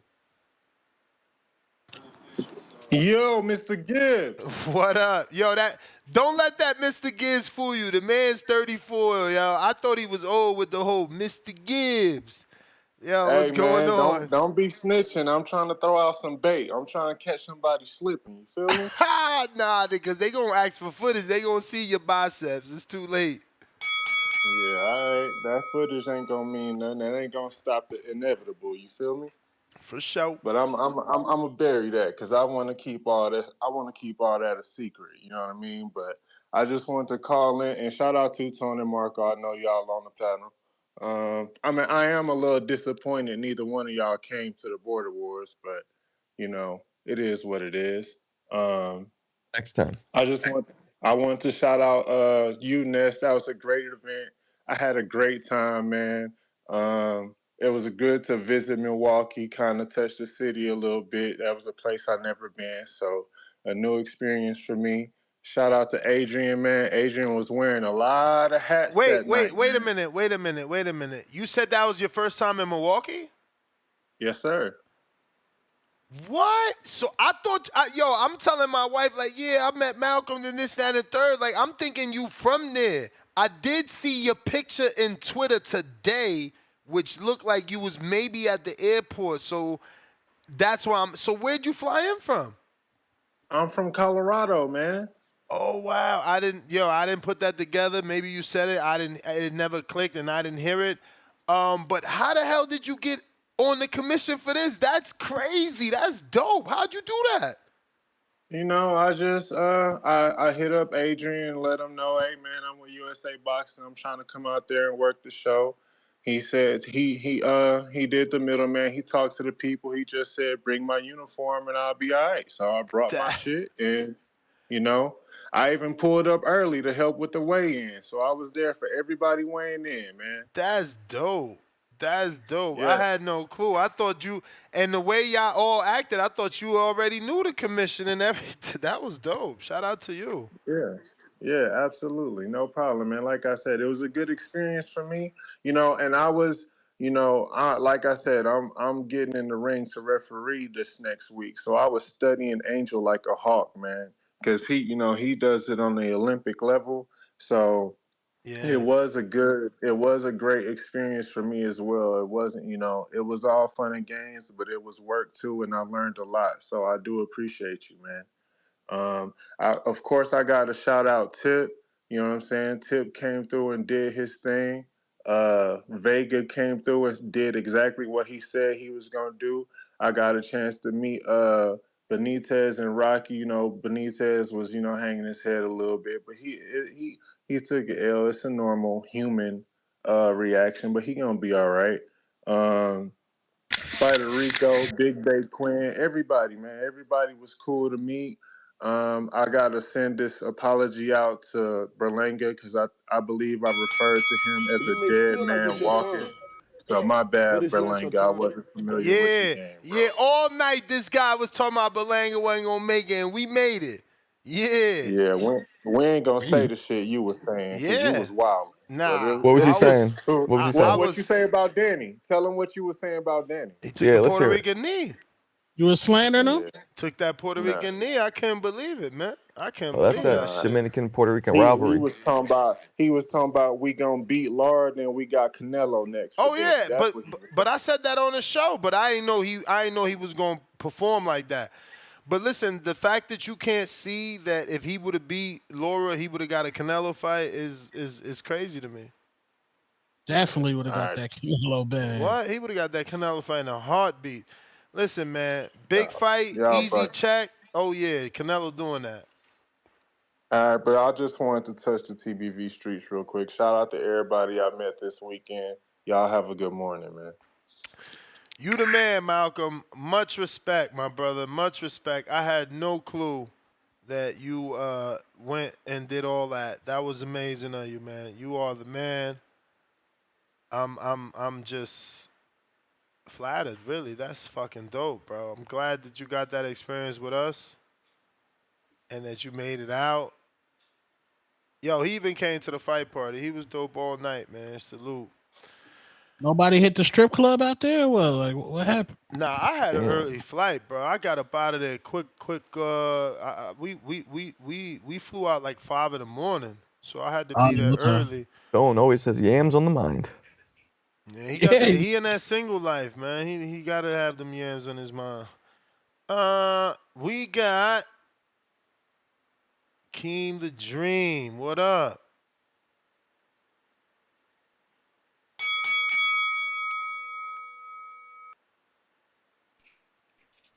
Oh, can you hear me? It's the Dream. What up? What up? What up? What up? Yo, if I go over my time, let me know. I'll shoot you whatever I owe. This is a lot, man. Great Saturday of boxing. Shout out to everybody that competed in Border Wars, bro. I was salty, sitting at home, not able to make it, watching that great event, man. Not being able to be a part of it. Just, I ain't gonna lie, I was hot, man. I was happy for y'all, and I was excited to see Border Wars back. But damn, I was like, bro, I'm supposed to be there. Shout out to Adrian. That facility, that's him and George's facility, man. The laser lights and the ring and all the chairs and the entire event put together. Adrian did that, man. Going to get the sponsors. And, ever since he jumped in and became a part of Border Wars, it's been better. It's just the truth. Well, Watertown ones were great. That one was fire. So salute to Adrian and George and all the work they put in. Shout out to all the fighters, man. All the amateur fighters did well. I've seen a lot of talent out there. A lot of young kids, man, putting in the work. That's always exciting to see. And then as far as the community members, man, I gotta say it. I know it was said earlier, but I've been saying it. Everybody I sparred with got the W. You know what I'm saying? Anybody who comes and get this work from me, uh, you're gonna win. You're gonna get the dub, bro. Because I know what I'm doing in there. I don't let people come from far away to come spar me and let them beat up on me and get some false sense of confidence. I also don't go ham and beat the shit out of you so that you lose confidence or you don't learn anything. You come work with me. You ask any of these dudes. I'm there to help you. I told you I sparred Forbes on Tuesday and we came up with the game plan he needed and he went in there Saturday and executed and won in beautiful fashion. You know what I mean? My boy Vega, we sparred twice. He went out there and just steamrolled his opponent. Really didn't even, that wasn't even close. Salute to Alex Vega because he's been, wanting to do that for a long, long time, man. So seeing him finally get his opportunity in Border Wars and to shine like that, get that first round stoppage, man, that was huge. Shout out to him. Again, shout out to Forbes. Executed the game plan. We worked on that Tuesday. I was worried about him because his gas tank wasn't there on Tuesday. He did 6 rounds with me and he gassed out about halfway through. Luckily for him, his opponent gassed out just as bad as him, and Forbes was the sharper, cleaner fighter. And he, like I said, he did what we had told him to do. What we worked on that Tuesday, which was being sharp, being accurate with that big left hand, and use his speed and athleticism. He showed better footwork in there, and that's what got him the W. Rocky and Benitez, again, I sparred with Rocky. Rocky came down, we worked, got some rounds in, and he went out there and did his thing, man. Benitez did well, though. Hold your head up high. You got in there. You looked You may amazing feel in like that it's your first time. round, and I kind of said the same thing at the crib that you were saying. The way James came out in the beginning of that first round, if he could have held that pace, he was going to win. I mean, he was going to dominate. But that's a tough pace to keep for anybody. Especially a guy like James, who's on his weight loss journey, going through things, getting himself down in weight and getting himself back to being who he was and who he is. Just to show up and get in there and do that was amazing, man. I'm super proud of him. And again, proud of Rocky, man. Salute to Rocky. He came and got some work with me. And I know he went and got some work with Vegas, so he took it serious too. And he got himself a W. So shout out to him. Tip Bayless, man. Come on, dog. Shout out to Tank Bayless, man. That's Tank Bayless, man. That dude, impressive, man. Impressive. He fucking talks all this shit on the show, talks all this shit on the back call. He's just a polarizing figure, and a lot of guys like that, they get labeled like, oh, you just a computer guy, you just a keyboard warrior, and you can't do that to Tip, man. Tip pulled up, showed out. Beautiful counter right hand. I mean, the way he sat back with his back to the ropes, on his back foot, back to the ropes, catch and shoot. counter shot. I mean, beautiful, bro. Absolutely beautiful. Put that man out. My man walked in with the fur coat and the fucking Mayweather team bodyguards. I couldn't really hear the crowd all that much, but I know you said and Vega was saying there was a lot of people there for Emperor King. Like he had some sold some tickets. He had some people in there for him. And so Tip had Tip waiting in the ring. I don't know what was going on with the gloves there. Whoever was working the glove table needs to be fired. Because we had all kind of glove gate issues going on, but it's all right. You pushed through.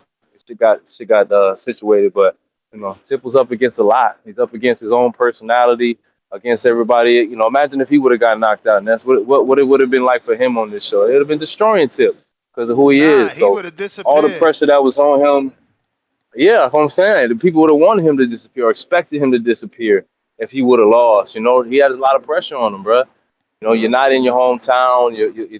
This guy's got people there with him.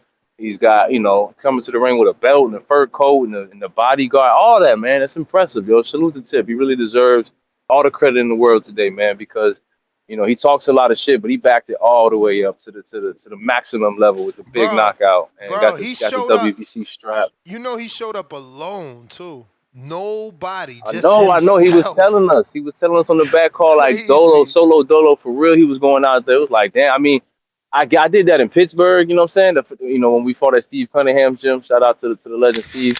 I went out there Dolo, and that was the only time I did that. And it's cool and all, but at the same time, it is like a little different, man. But just salute to Tip, man. Just shout out to him. He won the You night. may He won the feel like night. He it's your deserves all time, the credit. When but you it's get in not that your ring and time. you do that again, when you're the type of person he is, man, you really deserve that.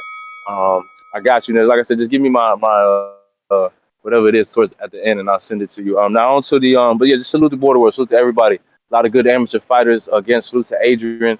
That kid he got that his pop sponsored it. That Adrian said he taught that kid everything he knows. That kid can fight, brother. Yep. Karamina, that kid Yep. can fight. Shout out to him. Shout out to his pops for sponsoring the event. Shout out to Adrian for teaching that kid because again, Adrian, he really does this day in and day out. And say what you want, but this is his life. He trains, and he's fought, and that kid is a good example of what Adrian can do. He take a kid from nothing and turn him into a hell of a fighter. The kid, if he sticks with it, man, he'll be something. And it looks Yep. like he's got his dad's support, which is huge. You need family support. So shout out to them. Go get your drywall done and repaired by them if you're in that area, man. Shout out. On to the fights, man. A bunch of good fights. Stephen Fulton didn't look too good. Long layoff, a lot of rust. Who the fuck is that guy he's fighting? That guy was huge. How big was that 126 pounder, bro? He was looking like another Brandon Figueroa. I mean, that guy was massive, bro, for 126. And Fulton didn't look too good. Ring rust. Um, Troy said something earlier that I agree with. What's up with Bozy? I feel like we've been seeing too much of Bozy in the corner, not giving good instructions. When Boots is out there fighting, you don't be listening to Bozy. Because Bozy don't be saying much. Like, I don't know. And then even with the instructions of Fulton, like, he just telling him, let your hands go. Like, he don't be saying much, bro. What's really going on here? I don't know, bro. Like, I feel like we give him all this credit because he's Boots' dad and all, and Boots is a great fighter, and so was Derek. If you know Derek, and his fought Caleb Truax. He's got some footage out there. He was putting hands on Canelo and sparring. He was a very good fighter too. But is it just you got athletic kids that the only thing they do is box their whole life, or do you really know boxing like people are giving you all this credit for? Because in the corner, bro, I'm not hearing the instructions you want to hear from a guy that's lifted up like Bozy, man. I don't know. I didn't like it. But at the end of the day, Fulton got the win, so we'll keep it. Rolly looked good. I've been getting on Rolly because I don't really like Silas as a trainer. I thought he was better with Bullet. I thought Bullet was the kind of guy that he don't train everybody to fight the same way. He'll more take you and your strength and focus on your strength and kind of work on the weaknesses that he see can be fixed. And I thought he had Rolly, fighting like that, fighting to his strengths. And with Salas, all of a sudden, Rolly was trying to fight like a Salas fighter, like a Cuban fighter. And I thought it didn't look good, but on Saturday, it looked good. He actually looked like a boxer. That's probably the best I've ever seen Rolly look. He was using his feet well. His jab looked better. Looked like a fucking boxer. He actually didn't look awkward and weird. He looked like a boxer, and he did well, man. So salute to Rolly. My boy Jonathan Lopez, Puerto Rico, Team Puerto Rico out of Orlando, Florida too. I've been on Gio La Roca for a long, long time.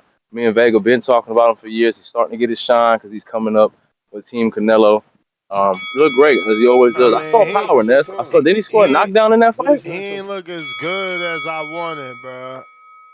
He scored a knockdown, bro, and he was landing some big shots, bro. I mean, I thought he did great. My dude, I thought he looked great, he per took a lot usual. of shots in that fight, bro. You know, he took He more did. shots That than kid was game though. Carmel. That was a game He opponent. took more shots than Carmel did versus Cuba's or Cuba. Yeah. Oh man, I don't know. But how many rounds was that Carmel fight too? 8. Was it only like a 6 rounder? Four? Was Nah, that an 8 I rounder? think that was an 8. I would double check, but I think that was an 8. Oh, yeah, maybe he did. But dude was a game opponent. But still, at the end of the day, man, Jonathan won. He won easily. Scored him a knockdown.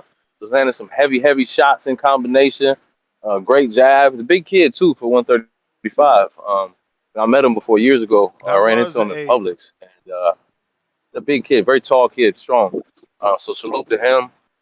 Caleb Plant, McCumbee, fucking amazing fight. But at the end of the day, bro, Plant's an A-level fighter, dog. You can't keep doing the same thing over and over on that guy and think he's not gonna figure it out. Once he realized that McCumbee was very fast and strong, and he was just trying to counter in between Plant's punches from distance, Plant said, "Fuck this," and he was in his chest, and he was smothering him, pushing him back, being the bigger guy, and just working him, breaking him down, slipping, throwing his combinations and getting under the big counter shot that was coming from McCumbee, the wide punches that he was throwing. And once McCumbee couldn't land them counters no more, he had nothing, bro. He was cooked. It was over. Stopped him. So shout out to Plant. I would love to see him in Berlanga fight. I think that'd be a great fight. I know you talking about Berlanga McCumbee, which would be good too, but fuck that, bro. Berlanga's coming off the big Canelo fight. Give him Plant. I like that one better. I like that. I like that fight a lot better. Danny, I agree with everybody. Danny Garcia didn't want to be in there. He looked like he was about to cry all night. I don't know what's up with bro. I think he's just in a different space in his life right now. We all know he's very successful out of the ring. Long layoff. I don't know. He didn't look good in there. He didn't look like he wanted to be there. His father knew his son didn't want to be there, and he stopped it before anything bad happened to Danny. And that's what your dad is there to do. It's what your trainer is there to do. He didn't want to be there. He gave his dad that look after that knockdown, and his pops said, "No, that's it. It's over." Look, Danny, I don't think he needs to hang it up. Maybe you come back, get you an easy fight back home in Philly, sleep something, and just continue doing your real estate thing. And I know he's got his own promotion now, and he's signed some fighters from Philly, and he's kind of done a couple of little shows and things. So keep on that route. Don't think we need to see him trying to chase legacy and go after big fights or anything anymore. I think he's just in a different space now. In the main event, man, look, Berlanga did his thing. He did much better than I thought he would actually do, much better than most people thought. His defense was much better. I know he was very defensive, but so he had holes in his defense before, and those holes really weren't there, man. Word. And he showed toughness, bro. He showed grit. When fucking Canelo did the amateur move of, I guess he thought he heard the bell ring and started walking to his corner. You seen Berlanga? You Fuck may that. feel Eat this like it's check your hook. I don't time, care if you're looking or not. but Yep. it's Like, not your No respect. We're in the ring. Canelo kind of hit him twice when the ref was trying to break it up. Berlanga punched him in his nuts. Back up. Fuck you. You know what I mean? Like, no respect. I like that. That showed a lot of heart, a lot of toughness. Yeah, he got dropped. He got up, kept fighting. I just didn't like how much he was backing up. He was so much bigger than Canelo. He was clearly stronger than Canelo. There was times in the exchanges where you could see that the strength, Canelo felt it. He said he can say Berlanga can't punch all he wants, but the truth is, I seen I seen Canelo be stopped in his tracks by the power and had to rethink what he was doing a few times. And I wish Berlanga would have capitalized on that and just stop backing up so much, bro. Like, you're here already. You're here. You're in this moment. And you had some things that were working well for you. And instead of doing it in small spurts, just keep it going. You could have had a lot more success.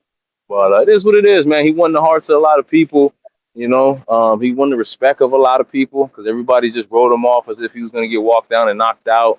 And instead, he went in there and he put up a good fight and showed a lot of heart and toughness, man. So I'm proud of the guy, man. Salute to Berlanga.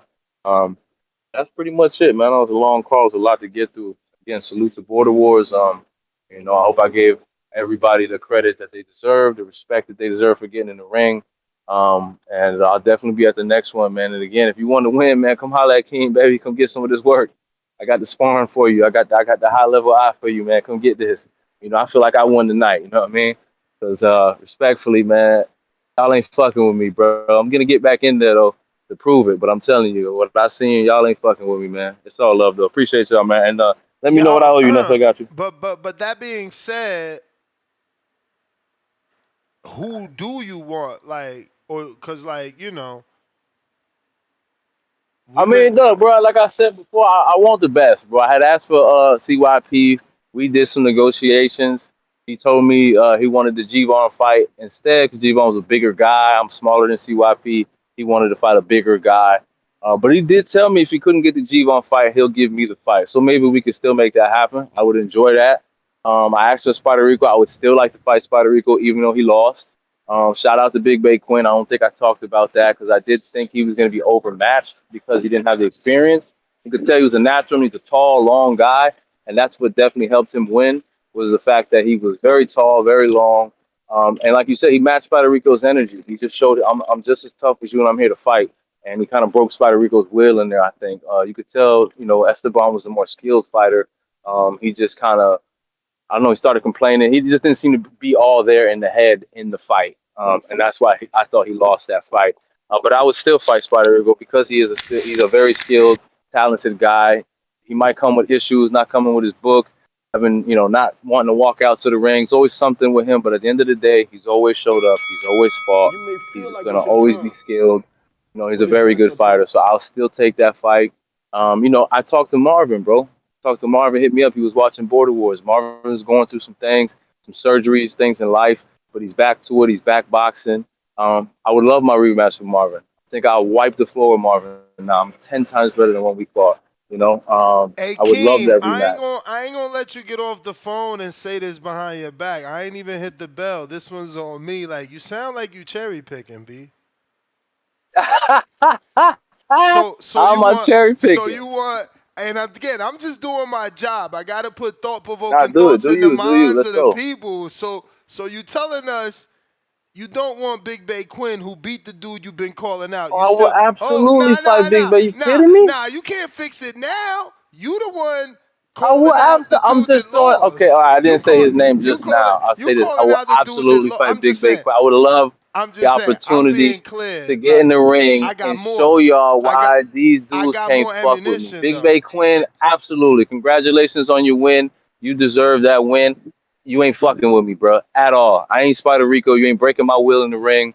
I don't care how tall and long you are. It's a different level over here, bro. It's mentally, physically. Yo, it's different when you fight Paul Williams of TBV. That's Paul Williams and he's southpaw. That's different, yeah. King. That's different. Yeah, fake southpaw. He kept switching. That showed inexperience, but that's another topic.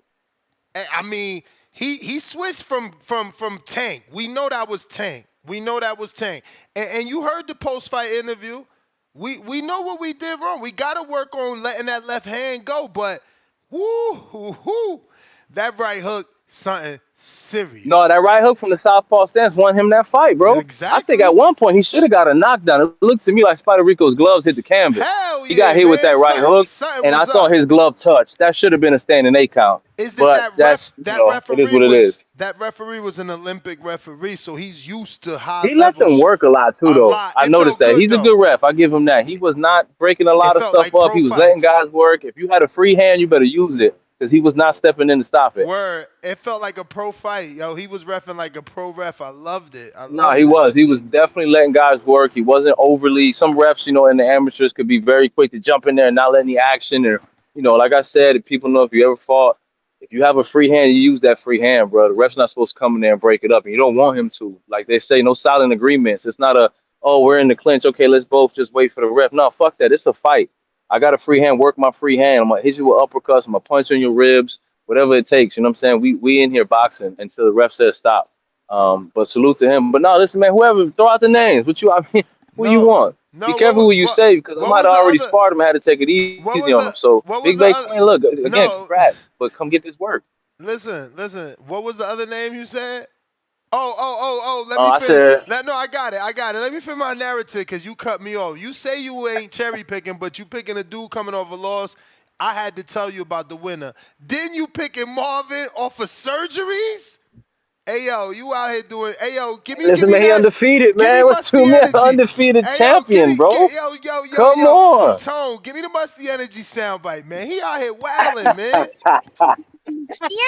Yo, So the greatest fighter that's ever fought in border was the undefeated unified champion. That's a cherry pick? homie, he deserved a tune-up as a former unified border wars fighter. He deserved a tune-up coming off of surgery. Yo, you saying you better than Give him everybody? Spider Rico then. That's a little tune up for Marvin, man. Give him Spider Rico. Let me get Big Bay. Nah, Marvin way too. Line up the rematch. Marvin way too tough for Spider. Spider will crack under Marvin's pressure. We both know that. Give him a little tune out. Give him Spider Rico. Let me fight Big Bay. Set up the me and Marvin rematch, man. Do it right this time Nah, with Adrian, Wisconsin, the lights. we not throwing. Big time shit. We not throwing Big Bay in there like that to the Wolves. You feel me? Just cause he beat the Oh, guy you now throw him was. to the wolves. I'm just I ain't saying. say his I'm name just saying. before. Just cause he beat the guy that you was looking at, don't mean we need the rush. We already proved he Kermel Moten right now. He fought Kubas in his second fight. He No, fought a listen, dude with he's 9 fights. very talented, Bro, but he he's fought a dude obviously with not nine experienced, and that's why I didn't really fights. say his name either. He's good though. He's a natural. You were right. He's a natural, and he's got the fight in him. Like I said, I noticed when he brought the fight, when Spider Rico tried to bring it to him, and he matched his energy. Yep. That's when he won the fight right there. So Yep. salute to him. It's I not no love hate, that part. but I honestly don't think he's on my level. He needs some more He experience. You not. should take He him not. and move him up slowly. No. And that's what we doing. That's what I just said. We not rushing him. Like, yeah, it would be a good fight for you and him, but I'm not rushing to put him in there with you. Like, I think he deserved, what he deserved before the Spider Rico fight. He shouldn't have fought Spider Rico. He ain't like He he shouldn't wilding. have, bro. You're right. That's what I said. I mean, salute to the guy, bro. He took on a guy with like 9 fights. Bro, That's his very own skilled, and he trainer. won convincingly. He won that fight. I don't know. People super chatting talking about Spider Rico got robbed. You're crazy. He Yeah, did not win that fight. he did not. Yo, his own trainer motivated him because his own trainer said he wasn't ready yet. He said, yo, he took all that as motivation. Look, Yeah, that's and he what's up. really just got to work on that tank and letting that left hand go. He need to Yeah, watch for sure. Anthony And Forbes. Yo, shout out he's to got you, to though. You calm right. down a little bit. You right about that Forbes He's shit, bouncing man. around, switching stances. You Yeah. you right Shout about out that. to Forbes, bro. I worked with Forbes on Tuesday, man. You know what I mean? And again, all my sparring partners, it's salute to them, bro. They did their thing, man. But they know, they've been in there with me. They know, and I know that it's levels to this thing, bro. And in that border wars, man, I've been trying to tell you. I want to show how much better I really got, how good I really am, bro. I really do, bro. I wish I was on that card. That shit was lit. It was so many people watching, man. It was a hell of an event. But Word, it it is what was. it is, man. I appreciate you, bro. Send me that tab, man. You got it. Nah, man, that shit was dope. That shit was dope. And Adrian want to fight too, man. Him and Anthony, yo, they robbed us, guys. They robbed us of our rematch, and they had a little Rocky Apollo Creed moment. They gonna spar without us even there. And look, and I told them what I said. I said I'll set up, and we could run the sparring as a practice run so that I know the equipment is working properly. Nah, they went and sparred without me being there. And now Adrian running around here with his chest poked out because he beats Ant up, and he trying to get that rematch on wax now. You know he want that to be an Yeah. official rematch now. He said, I want that for real. Yeah, now he like, nah, let me get my rematch now. I want to fight for real because, he lost to Anthony at first, and then they sparred, and he got the best of him, and he want to make it official. So there's a lot of fights manifesting in the back, man. Damn, did I just fucking...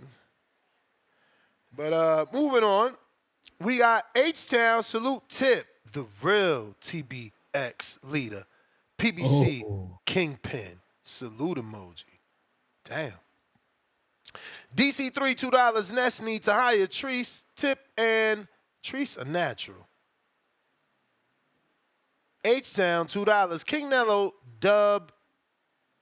Edgar Berlanga up next. He said, just stay grinding. Oh, now Nello said it, you believe it. Ness said it, I had a Puerto Rican bias. It's crazy. Suleiman, you deserve to go next, bro. Nobody's seen it like me and you.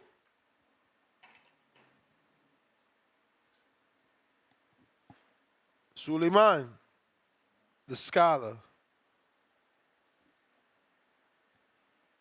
Yes, sir. Yes, sir. Listen, man, that was a learning curve. That was a learning curve. That fight, man, for Berlanga. It was like the same thing that happened with when he fought when Saul Canelo Alvarez fought Floyd.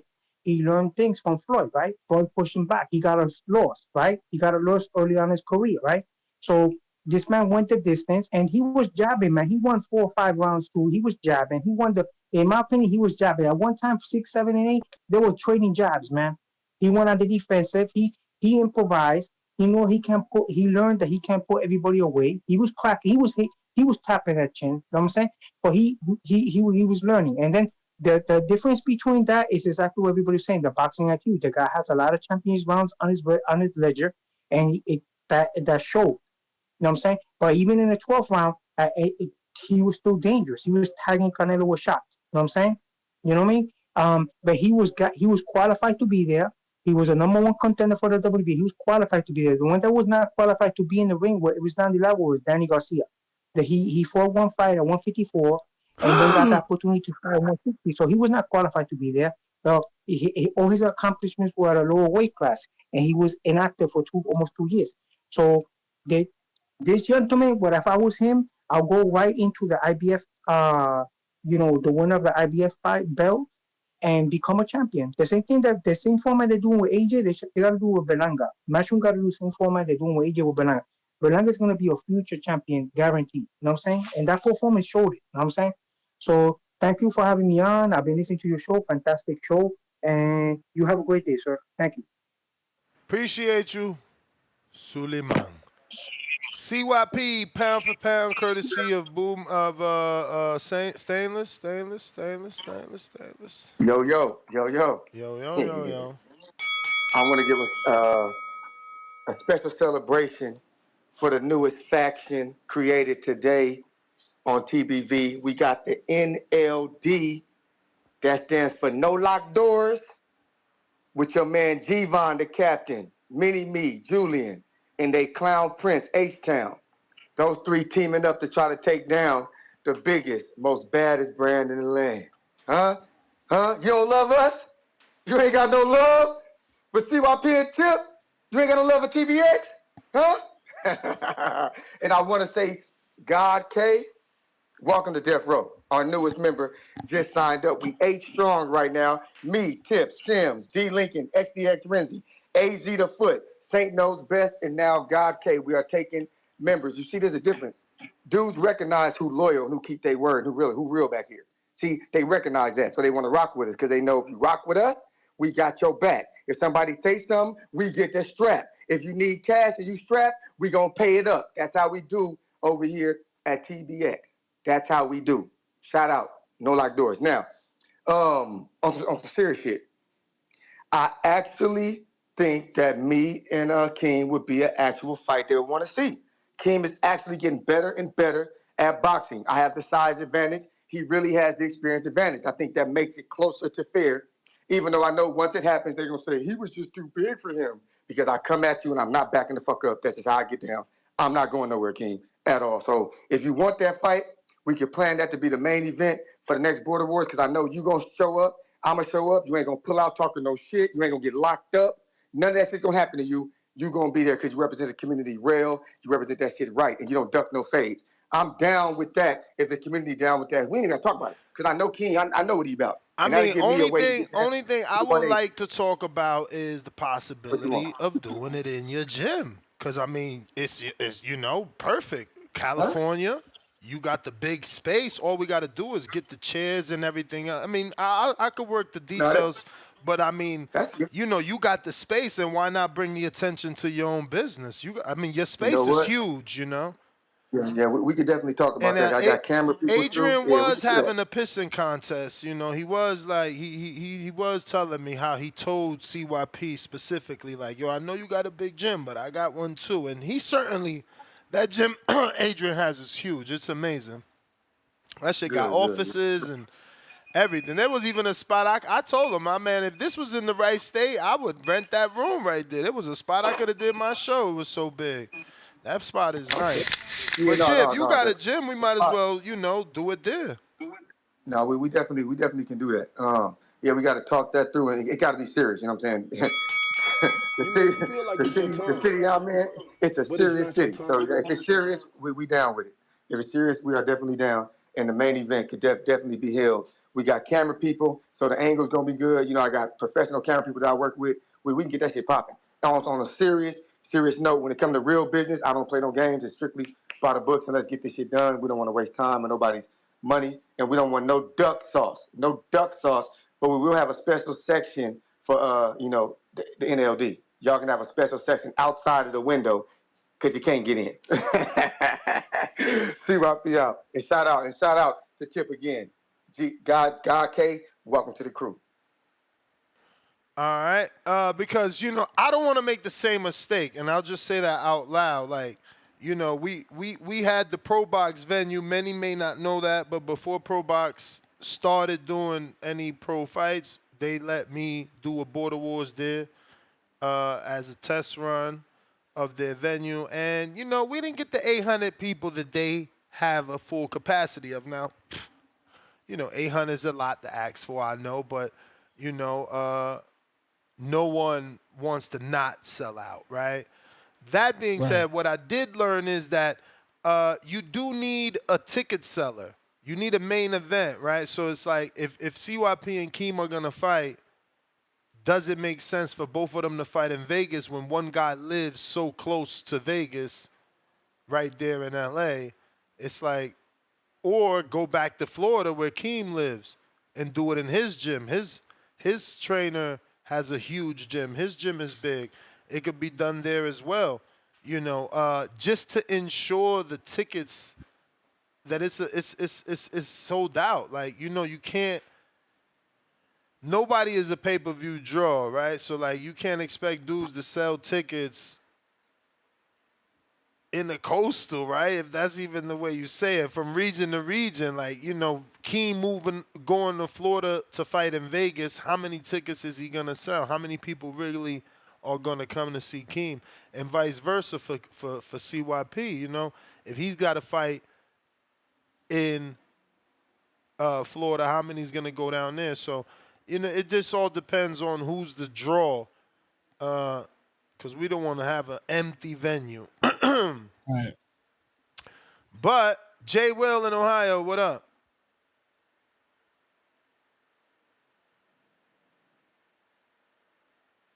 Jay Will in Ohio. Do you hear me? Yes.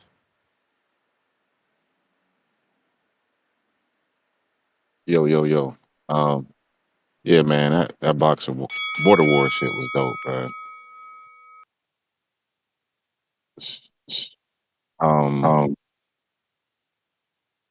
boy Vega bum rushed the old boy, man. It was that was unexpected to me. I didn't think Vega was going to do that. What else? Yeah, the Vega fight was a surprise. I like what's your boy Bayless? That was a nice little knockout. Um, Bay, your boy Bay, I can see his confidence growing, like as the fight went on. But the whole card, the whole everything, it was dope. Me and my boy sat around watched it Saturday afternoon.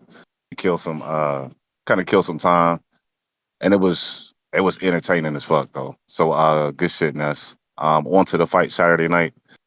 Wasn't really impressed. I might be in rare company by saying wasn't really impressed by Caleb. Um, it was a decent fight, but to me, Caleb looked, I don't know, not so Caleb-ish.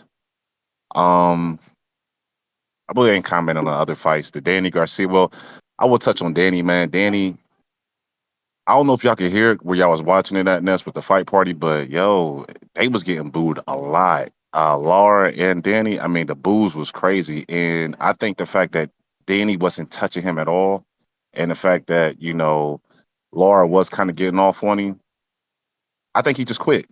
I think the booze was getting to him. I think it got into his head a little bit because the boo burst was out deep during that Lara Garcia fight. On to the main event, bro. Yo, man, people got to keep the same energy, bro. Like, there's some people who will sit there and will get on Pitbull Cruz saying, "How y'all giving him credit for losing?" Dot dot dot dot. You know what I'm saying? And it's amazing how those same people are now are just champion Berlanga for not even winning. What did he win? Can y'all give him 2 rounds? Y'all cooked all fight, Can y'all, bro. Hell Cooked. yeah, bro. He got can, like 4 or 5 rounds off in that fight. bruh, he did not get no 4 or 5 rounds. Cut the games. At best, you can give him maybe 2, if that. If Bruh. that. I mean, hell, You Abner gotta you Mars was gotta you talking gotta about rewatch that shit Abner. without your hater goggles. Abner Mars was asking for the fight to be stopped. Y'all couldn't hear it because Again, y'all probably couldn't hear the that's why we don't telecast. but that's why we don't watch fights with the volume on, because at what point was Berlanga hurt for this fight to get stopped? Like Right, and I don't agree with it. I it's don't agree just with that either. I don't agree nonsense. with what Abner Just Mars was nonsense. saying. Tell But I'm just Abner saying. Mars take them glasses off. But I'm just saying it was that lopsided that one of the commentators was asking for it to be stopped. You may feel If you like look at it's the your Bro, scorecard, time, that shit was not if you that look, but it's lopsided, not your J. time. Will. Come on, man. Lopsided was the was it as Jamel competitive? Charlo Hold on, fight. hold on, hold on. Whoa. I mean, Was it that's as the competitive as bell. Mayweather Maidana? That's the bell, but lopsided was Was it as Jamel competitive Mayweather Charlo. Maidana? Jamel Charlo, that's what was lopsided. It was as competitive as Mayweather Canelo. You trying to compare it to Maidana when Maidana had multiple losses and lost to Khan. This was as competitive as Mayweather Canelo. This is Mayweather Canelo. Absolutely not. Canelo schooled Berlanga, but Berlanga landed more punches than Canelo did on Mayweather. But Mayweather schooled Canelo and Canelo schooled Berlanga. You know, but Berlanga did better than Canelo did when he fought the great in Mayweather. That's all. Moose, I just didn't realize this was you, my man. I forget that you have this, you know. Weird. Mayweather, Canelo. No, this was Canelo severely overskilled for Berlanga, bro. All This was right. just Charlo with taunts, bro. This was a defensive fighter, bro. He Yeah, didn't I don't try to know. win the fight at all. Who didn't try to win? Berlanga did not try to win the Bro, fight. He I tried to keep telling you, survive. that fire stick got your shit fucked up. I don't know what fight you watched. When did he Honestly. try to win the fight? Every time he threw punches. Man, I saw some great taunts. Everybody just y'all hyped over the hip thrust, the headbutt, which I enjoy. But that man did not go in there saying I'm about to win this fight. Because if he would have tried to win the fight, he probably would have got knocked out. The man was defensive all night. He knew what he was. That's why he was so happy. That's why him and Fat Joe was so happy. Like, yeah, we got the bag. We stars now. We went 12 with Canelo. That's nowhere near Canelo Mayweather. That's musty. Musty energy. I mean, I don't know how that's nowhere near. He fought this era's great, went 12 like Canelo. Canelo didn't land no punches and didn't win no rounds. I mean, we just had a caller say he gave 4 or 5 to Berlanga. We had another caller say he gave him 2 or 3. So that means that Berlanga did better with his version of Mayweather. That's all I'm saying. I mean, people trying to downplay it. Plant got knocked out. Berlanga did not.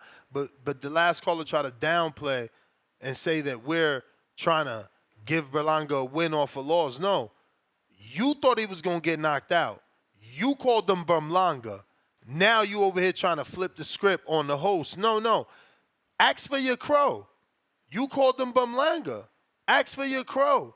You thought he was going to get stopped inside of 6.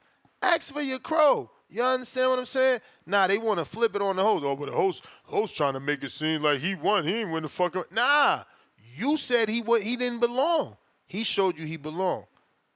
I said McCumbee belonged. He showed you he belonged.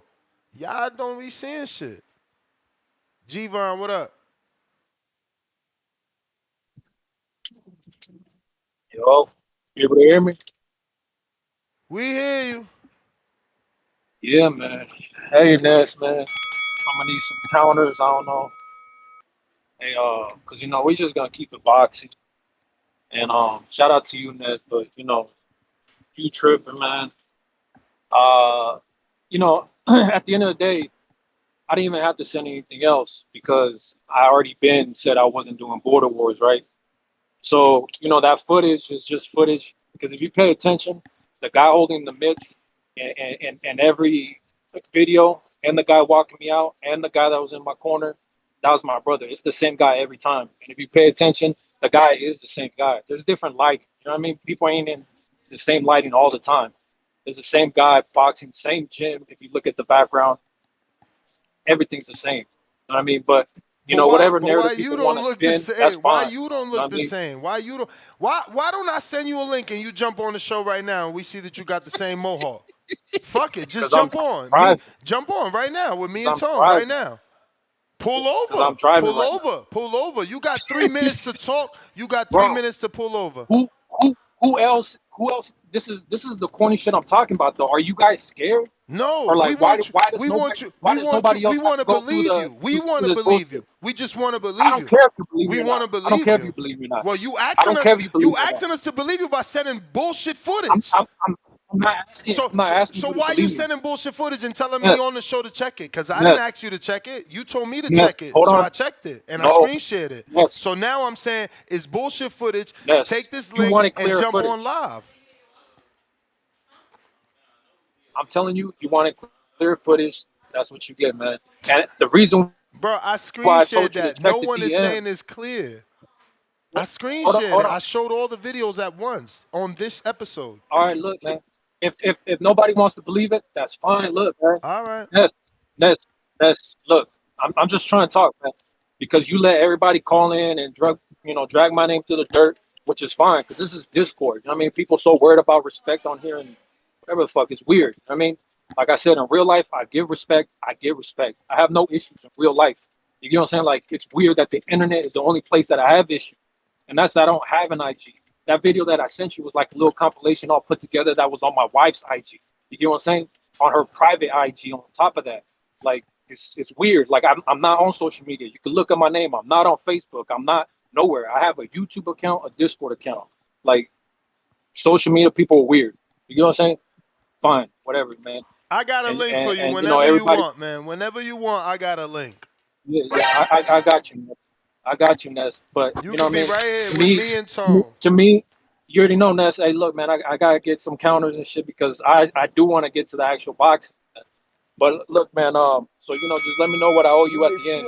Because shout out to the fact that where's Drew at? Matter of fact, because Drew ain't paid the bounty yet. At least from what I heard. I mean, I heard he asked for the Cash App though. He did ask for the Cash App from what I heard. Well, I don't know, but as soon as I heard the news, because I got out of visitation, I went to go visit my brother on Saturday. Took my mom to go visit him. He's locked up right now, one of my brothers.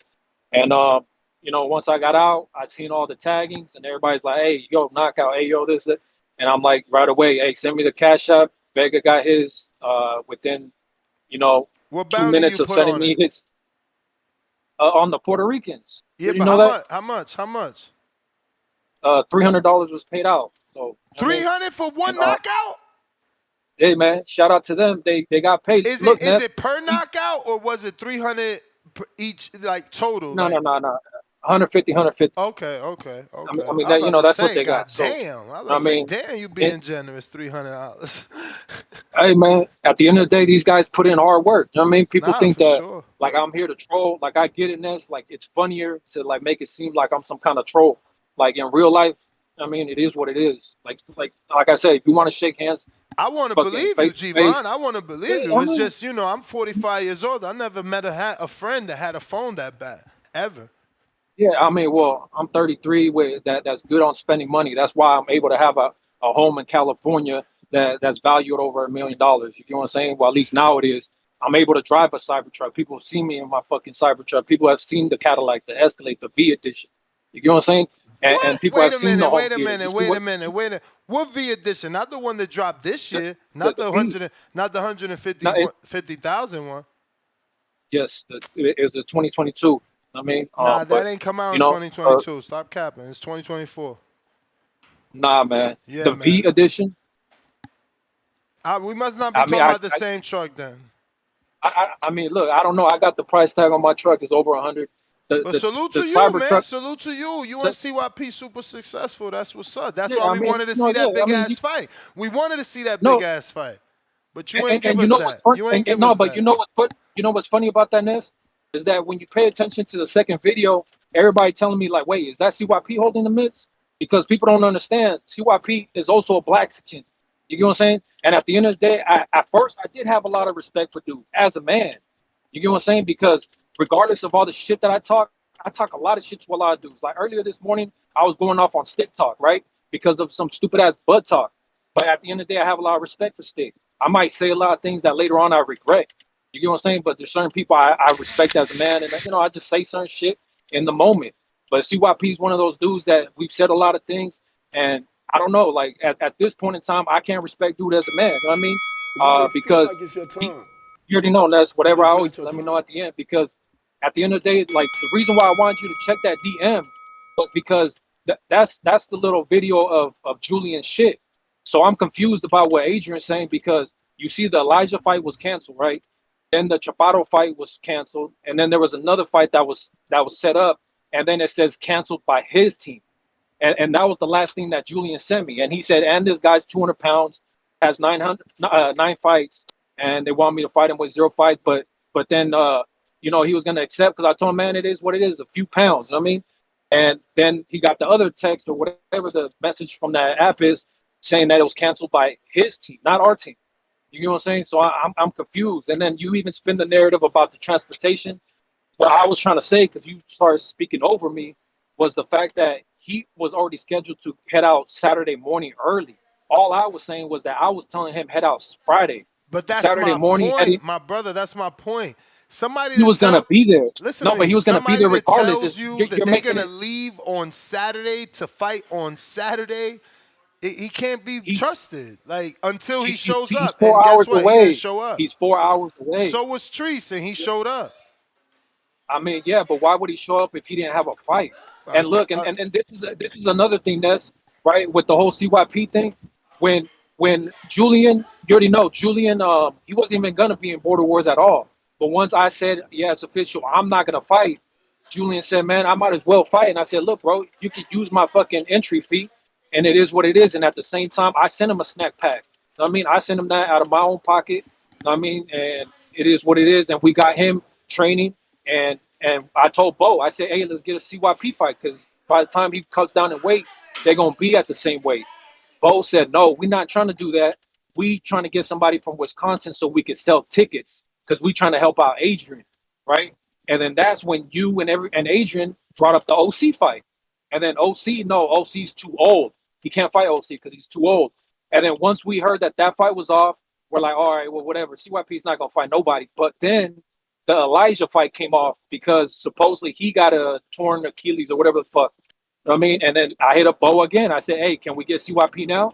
And he said, no, it's too late notice. We're not doing this. It's too late. We need time to train. You know what I mean? It's like, all right, so, CYP wants to say what he wants to say.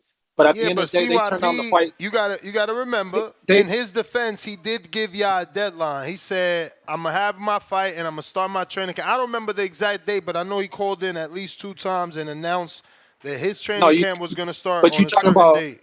You think about Sean Jones. Sean Jones gave a deadline on when he wanted to know if I wanted to fight. No, but no, I've no. been I'm told talking about everybody. CYP taking a date, starting his camp. Starting his camp, he gave a date.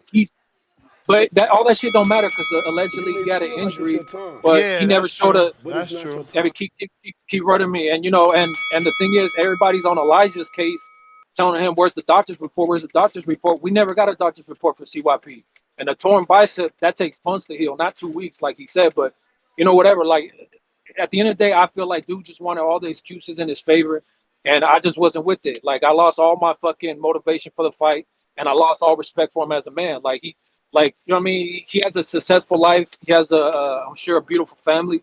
So shout out to that. But outside of that, I don't care about nothing else that has to do with dude. You know what I mean? Like, I legit don't. Like, I just take him as a joke now. Because I know now that he lied about being able to be over 200 pounds. He's on this show on record saying, what do you want from me? I went up to 200 pounds. I threw a punch and I got hurt. You get what I'm saying? He said, I tried 200. I couldn't do it. And then he wanted me to fight him at 185. But see, Keem also called in. And he said, I couldn't fight CYP because he told me I was too little. But Keem is 185. So CYP. He's 185. Well, allegedly, that's his peak performance. So I'm kind of confused there, Ness. But that's aside from all the points, man. Like, you know, at the end of the day, I want to give a big shout out to everybody who participated. And like I said, man, Julian was making every attempt to make a fight. Like I said, we got two turned down twice from CYP's promoter. And I know he's going to call in and say, that's not me, that's the promoter. Yeah, snitches do the same with their lawyers. I mean, I didn't say nothing. My lawyer said it, but you told the lawyer what to say. You get what I'm saying? And, but, you know, and we have all the data to verify that the fight was turned down twice. But, you know, he was trying to fight. And then aside from that, he had Adrian's fighters turning down fights. And shout out to that in itself, because I told you he was going to fight that dude Chaparro, who had 4 fights already. Julian had 0.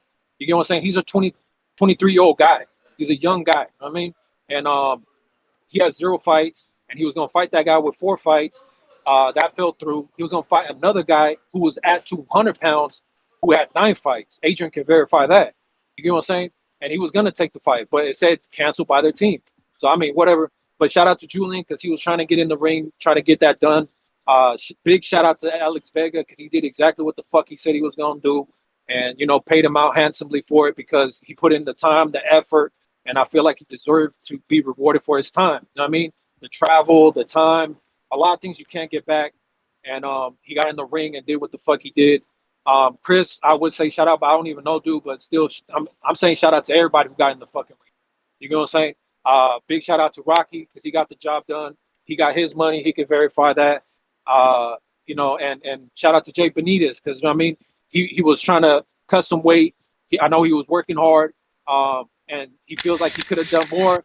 But hey, look, there's always another day where you can, you know, prove your point. You know, just continue to fucking do what you do. And I honestly respect the fuck out of him for trying to. I'm gonna keep going. I respect the fuck out of him for losing the weight. You get what I'm saying? Because a lot of dudes, once they get to a certain weight, they never try to get back down. And if they do, they might lose like 5 pounds and shoot back up. You know what I'm saying? I've lived a healthy lifestyle my whole fucking life. Like I've been fit my whole life. I work out all the time. I don't drink at all. I don't do any drugs at all, not even weed. You know, I get on your case all the time, Ness, even about the weed. I say, hey, that's a drug too. You know, you want to argue it's not, whatever. But I do no drugs, no alcohol. And so, you know, I always like love when other people can motivate themselves to try to, you know, do better for their body. You know what I mean? Because at the end of the day, a lot of these guys have families too. They got wives, they got kids. And you know, we got to be around for the loved ones. You get what I'm saying? And so shout out to them for, you know, setting the goal, trying to stick to it and accomplishing it. Jay Benitez, you did good. I feel like you were like you showed good technique, man. You just need to work on the conditioning. That's it, man. You were still, you know, overweight. Rocky looked in better shape. But I know you're gonna work on that. You know what I mean? Shout out to James because I definitely respect him and everything, you know, he's put into it and everything that he's going through out in and outside of the ring. And you know, he was really dedicated to it. Got professional help, all that. That shows dedication. Some people could talk shit and say, hey, look, you got professional and you still lost. But not to me, that shows somebody that's serious. You know what I'm saying? So shout out to him. Shout out to Tip Bayless. You know what I mean? Stealing the fucking show, fight of the night. You see my profile picture, Ness. This is Tip Bayless holding up that WBC belt. Shout out to WBC. Tip showed that he deserves to be in that fucking ring. You know, knocking dude out in tremendous fashion. And I respect the fuck out of him because, you know, whatever that TBX bullshit, you know what I mean? Whatever, like, I talk shit about it all the fucking time. But he stepped up to the plate. He showed what a fucking leader's supposed to do. To me, he's the leader of the fucking TBX crew. You know what I mean? He's the face of it. I don't care what CYP or anybody else tells me. You know what I mean? He stepped up to the fucking plate and got the shit done because, like I said, CYP had opportunities to take the Julian fight, to take the OC fight. Everything seemed to fall through. You know what I mean? But Tip, nothing fell through for him. He made this shit happen. He showed up and got a fucking knockout and got fight of the fucking night. So shout out to Tip Bayless. Made that shit happen in a big way. I mean, and just shout out to everybody that was on the card. I know probably missing somebody else. Who knows? But I mean, it was a great event. Look, man, outside of that, look, you about to charge me like $50 and shit. So let me just get to this other shit real quick. Broly, to me, looked sloppy as fuck. That dude from Stockton, you know, I kind of thought about it twice because he's around my area. But nah, man, he looked sloppy as hell. Broly should have been able to finish him or at least hurt him more. Like Broly, there was moments where it seemed like he might be out on his feet. Like, you know what I mean? He was getting caught by some good shots. But Rolly was able to make it You may happen feel like it's your time, by the chin on but his it's hair. not your time. Another one that's and but he got the job done. Shout out to him. And look, shout out to McCumbee because dude is strong as fuck. You know what I mean? And he came in looking big as hell. And for those who actually follow boxing, he already tested dirty before. I was watching the fight with my wife, and I seen the way he was punching him in his hip, throwing him across the ring with those punches. I looked at my wife. I said, "Yeah, he's about to test dirty." But look, man, he was in there throwing some power shots. Regardless if people want to say it was a push or whatever, he dropped Plant off of a punch. And I feel like he should have been accredited with the other one too, but he didn't move out the way quick enough to let Plant fall. You know what I mean? The ref said no knockdown, but he fucking stunned Plant. Plant was like out for a second. If you play that shit back, he kind of passed out on McCumbie's shoulder, and then McCumbie moved out the way. That's when he fell down, and I feel like that should have been accredited by knockdown also. But in the end, Plant showed that he has higher IQ, and in boxing, it's not always about power. It's not always about who's going in there to fight harder. A lot of times it's about IQ. I mean, a lot of times the boxer will beat the puncher. Not always, but it's been proven time after time. So shout out to him for getting the shit done, because I feel like he went down twice and he still came back and knocked McCumbie out. You know what I'm saying? Which was impressive. I would love to see him in Berlanga next. Maybe him and Berlanga, man. I don't know. Or even throw Pacheco in the mix. Somebody, that could keep elevating him and taking him to the next level, because I know he wants the Canelo rematch, but it looks like Canelo got his eyes set on the Bivol winner. At least that's what he said. So we'll see what happens with all that. But the Danny fight, I can't even speak too much on that shit because I was bored as fuck. I couldn't wait for that shit to be over. Once they called it, I was like, thank God. Like, I was starting to fall asleep. I've been up since 5 a.m. that morning, or like 4:30 that morning. And I was just like, what, bro, like I'm falling asleep watching this shit. It was worse to me than the Shakur fight. You know what I'm saying? The Shakur De Los Santos fight I thought was more exciting because at least you had De Los Santos chasing. Right here, you had two counter punchers just waiting on the punch. And like the stats show it. It's just crazy, man. Man, shout out to that fight for being over. But Danny, my advice is like, I feel like his heart's not in it no more. His dad sees it, and just enjoy the money, enjoy life, and enjoy what you've been able to accomplish in the sport. Possible Hall of Famer, I'm not even sure. But yeah, and then on to the main event, Berlanga. I told a lot of people. Remember, this is craziness. I remember one of the calls I was trying to defend Berlanga because people were talking so much shit. I said, "How you guys gonna give him no chance?" Like, don't get me wrong. I did say I thought Canelo would stop him, but at the same time, I said Canelo's a strong dude, a big guy. You get what I'm saying? And on top of that, he's not You just may a feel bump. like it's your See, time, this is an argument. Another but one. it's not This your is the time. argument I was having in the morning. Like, if getting 16 straight knockouts in the first round is such an easy task, why doesn't everybody do it? You get what I'm saying? Like in the first round, because everybody knows everybody's first 10 to 15 opponents are just, prospects. Like if not just journeymen, if not just guys that get off the street.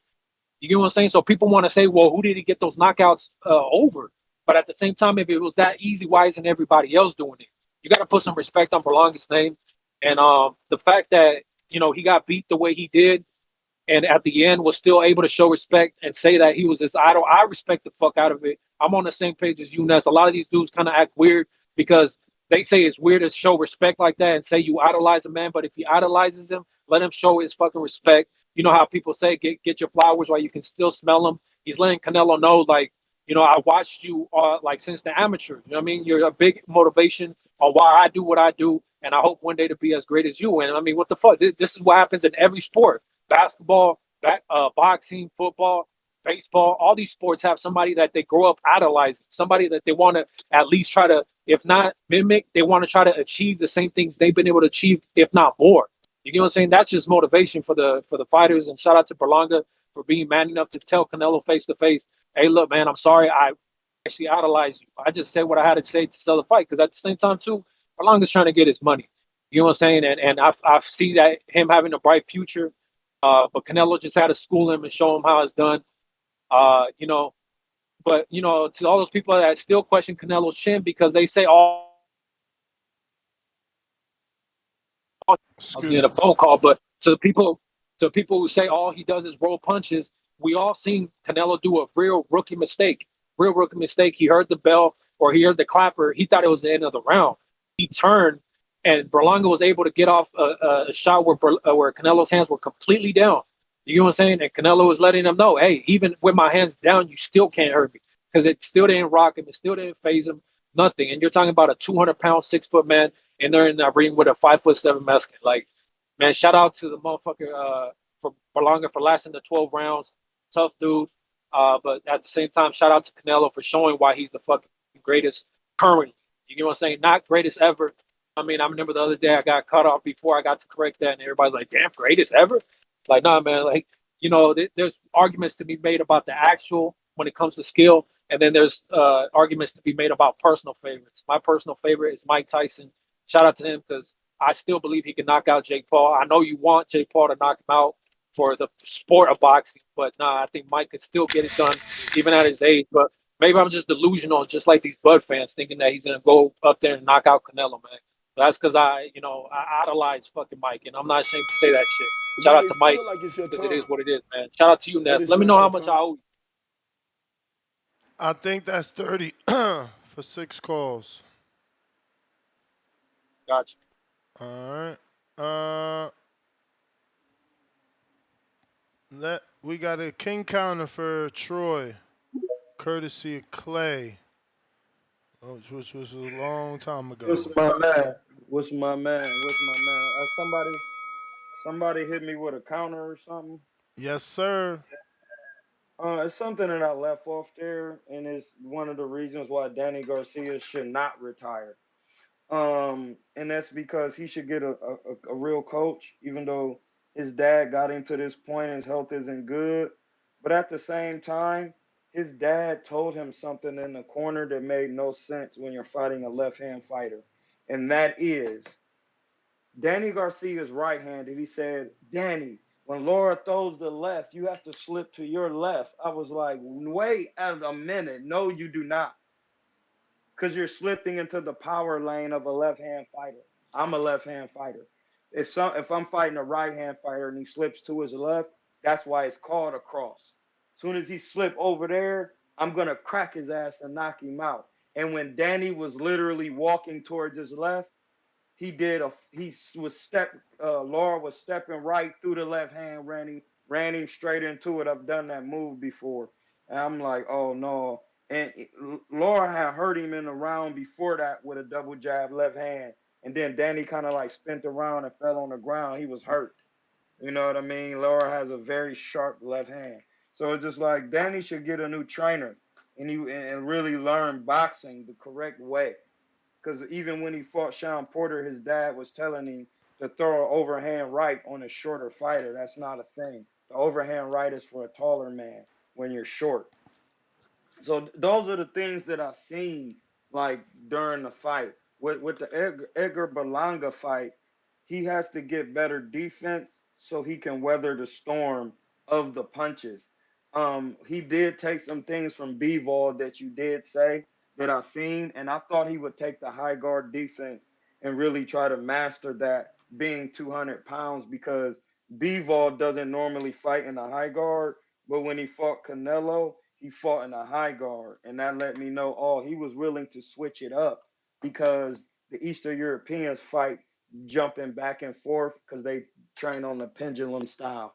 But the border wars, once again, it's not as easy as it looks when you in there. You know what I mean? Like I've seen some of the fights with Mr. Bayless and some of the other guys. Like, you guys gotta really relax. And it's the thing, that's the Baltimore, Maryland style and the DC style is a high guard style. That's why Adrian Broner and them start kind of adopting that style, because they be training with Bug and them over there and doing mitts and stuff. So that when he training with those guys, the pros, he's gonna go to the high guard and be doing that because that's their You style, may feel like it's your time. that high guard business. But they gave me two. Yeah, it was a king counter. Oh yeah, I'm gonna do what the boxing voice actually rules when you get the king counter. You can't save it. You cut the line so you can yap. So I'm gonna yap. Listen, it's very easy to abide by the rules. You said my man CYP put this together? Yeah, that was his idea. Yeah, see, niggas with ideas, that's all that matters. Like, a great idea, bro. You can't abridge that. So I would like to ask you, like, not to ask you, but another thing I wanted to touch on with you real quick is, this is why I'm dealing with in the courts nest. How can an organization that's just made to receive your money as a third party and hold it going to tell you you received too much for today? That is something that it's a very intricate thing that I'm dealing with. That is weird. So you talking about the Cash App thing? Yeah, this is crazy. Yeah, bro. This is crazy. No, Somebody else sent me this saying that other content creators go through that. That's weird. No, listen, It's crazy. bro. The reason why they doing, and this is the crazy part, is because on certain levels they can't tax you and overtax you because this is your labor. So that's the thing. How can, if this is your labor, how can in turn they tell you you can't receive this type of income? It's because you're receiving so much. It's really it's laws against that, and the law is searching and seizing. And that's another United States law, which is 18 U.S. Code 1951. It's delaying and obstructing commerce. And this is your real estate, because I heard you said you have children. And this is the thing. Real estate is, you have to have an estate. So you can say, I'm going to get into real estate. Well, you're just learning how to help people put things in their own estate or trust. So, and that's the thing. Nobody should be abridging your right to do commercial and receive commercial funds off your labor. You have to really think about that, bro, because that's what I'm really dealing with. There's not many other options, you know. There's Zelle and Venmo, No, but you're at the mercy of what your consumer is comfortable with using. No, facts. And I would say use Zelle, because Zelle, you get tax-free bread and it goes straight to your account. Because I stopped doing the, well, I would just tell you, YouTube, before they got me, YouTube takes 90% of the revenue unless you send them a certain tax document, and because they take 30% in three different You may feel areas. like it's your time. So you got to be careful it's not with your that, time. because I would rather receive the Zelles and get my money tax-free. Thank y'all for the King Counters. Nah, for sure. That's what I'm saying. YouTube take 30%, then you get taxed on that too. So it's. No, they actually take 90. They take 30 for the motion picture, 30 for using the platform, and 30 for something else, because I sent them a W-8 because I was trying to receive some money that I had that had been holding, because I stopped doing the Jones and started getting it directly to my account. And when I sent them the W-8, they show you how much money they take out. They take 90% of your revenue and give you 10%. And then you got to remember that 10% could be considered a profit, and then the tax on a certain income will be 10. They're gonna tax the 10% you get. That's so what it's I'm just saying. leaving you with Leaving you with crazy, nothing. bro. But They leaving you with nothing. bro, this is why I'm doing this. We gonna talk, bro, because you be in Vegas now, so I'm about to start traveling and coaching and really getting it going. So I appreciate y'all for the King Counters. If y'all need something, hit me with a counter. I come on and break it down for you. That's all I'm doing. All right, Charles Remington, $2. Musty superstar. What's your weight? What weight class are you at? Yo, y'all don't want no Tone Smoke. Tone too big for one of y'all. They don't want that, bro. You like 6'5". How tall are you? Me? About 6'3". Damn, really? You be looking taller every time I see you. But you big as hell anyway. You still big as hell. That's a you know, that's a fight. Daniel Navarrete, $5. The bar was set so low for Berlanga that he getting praised for not getting KO'd. He was a punching bag the whole night. That hate is real with this one. Back with another 10, though. This looks worse on Canelo because he wasn't able to KO a prospect, quote unquote, cherry pick. It's been like 3 to 4 years since he KO anyone. I see why he avoiding Benavidez. Yeah, I mean, there's no lies told there about him not getting no knockouts since Plant. Cruz, $2. Munguia and Caleb would mop Berlanga easily. Let's see it.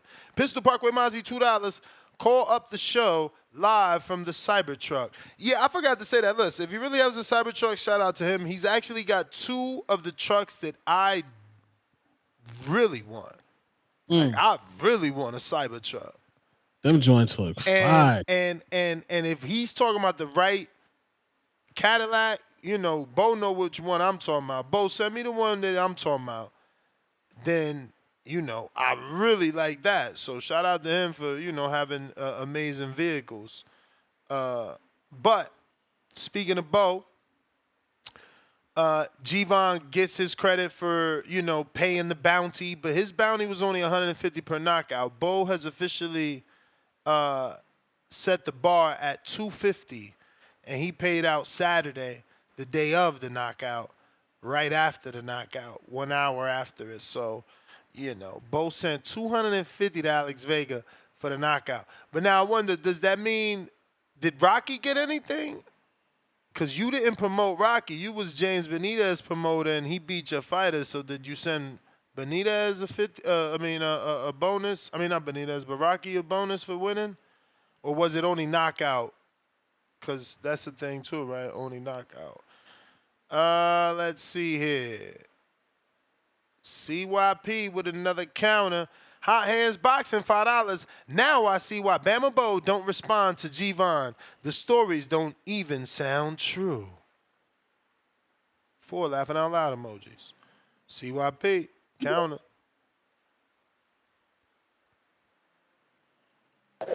Yo. Yo, I sent your Instagram some footage. You know what I mean? I don't mind. It's personal, but you can still play it for people. I don't. You know me, I'm a real one. So anybody who thinks I wasn't injured is just craziness. Cause do y'all remember what happened? I remember I had a fight, and somebody from the community, they went out and they looked for the fight. Then they DM'd dude who I fought, and dude told him I got injured. So, and the dude who, and people collecting was Team Gio. So Gio, why you gonna get on here and say something like that? You know damn well you went and found dude that I fought and asked him what happened in the fight. Don't come on here with that lie. Why you do that? Because this is all I want you to do. I want you to tell us the name of the dude you fought. Tell us the organization that you fought in where that dude took one punch and failed. We want to see who that dude is. Because if you got headgear on and big ass gloves, you can't last one punch before falling down and the fight's over, you are trash. The dudes you fight are trash. You feel good about beating up nobodies who are out of shape, and you walk around here like you tough. I ain't none of that. This is what you do. If you a man on business, you call back in and you tell us the name of that organization that your wife signed you up for so we can go see what's up with your opponents. Let's do that for us. I want you to do that for me. You won't do it because I know you a fraud and you know you a fraud. Cut the bullshit. Secondly, the Wisconsin dude that I was supposed to fight got injured 2 months ago. He's really injured. He's barely getting up out of his truck. So a lot of y'all don't know that because that's behind the scenes. I was never going to fight him. He's injured for real. I told you, at 47 years old, it's easy to get injured. I know this. I deal with people every day. That's my business. And that's why I was like, nah. Dude is still injured to this day on my soul. This is a fact. Ask Ness. I don't know if it got back to Ness. Ness may know. But Adrian knows it. Bo knows it. We know. Dude, whatever his name is injured. He's injured. That's exactly what's going on. So cut that bullshit about me ducking. But what we can do is simply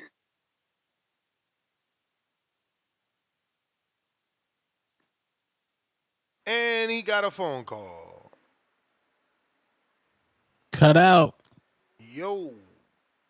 CYP.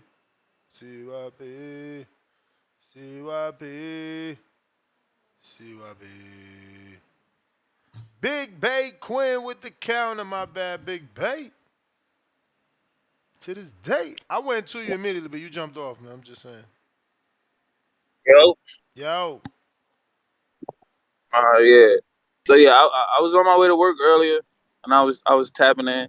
I'm on lunch break right now, so I wasn't listening while I was at work.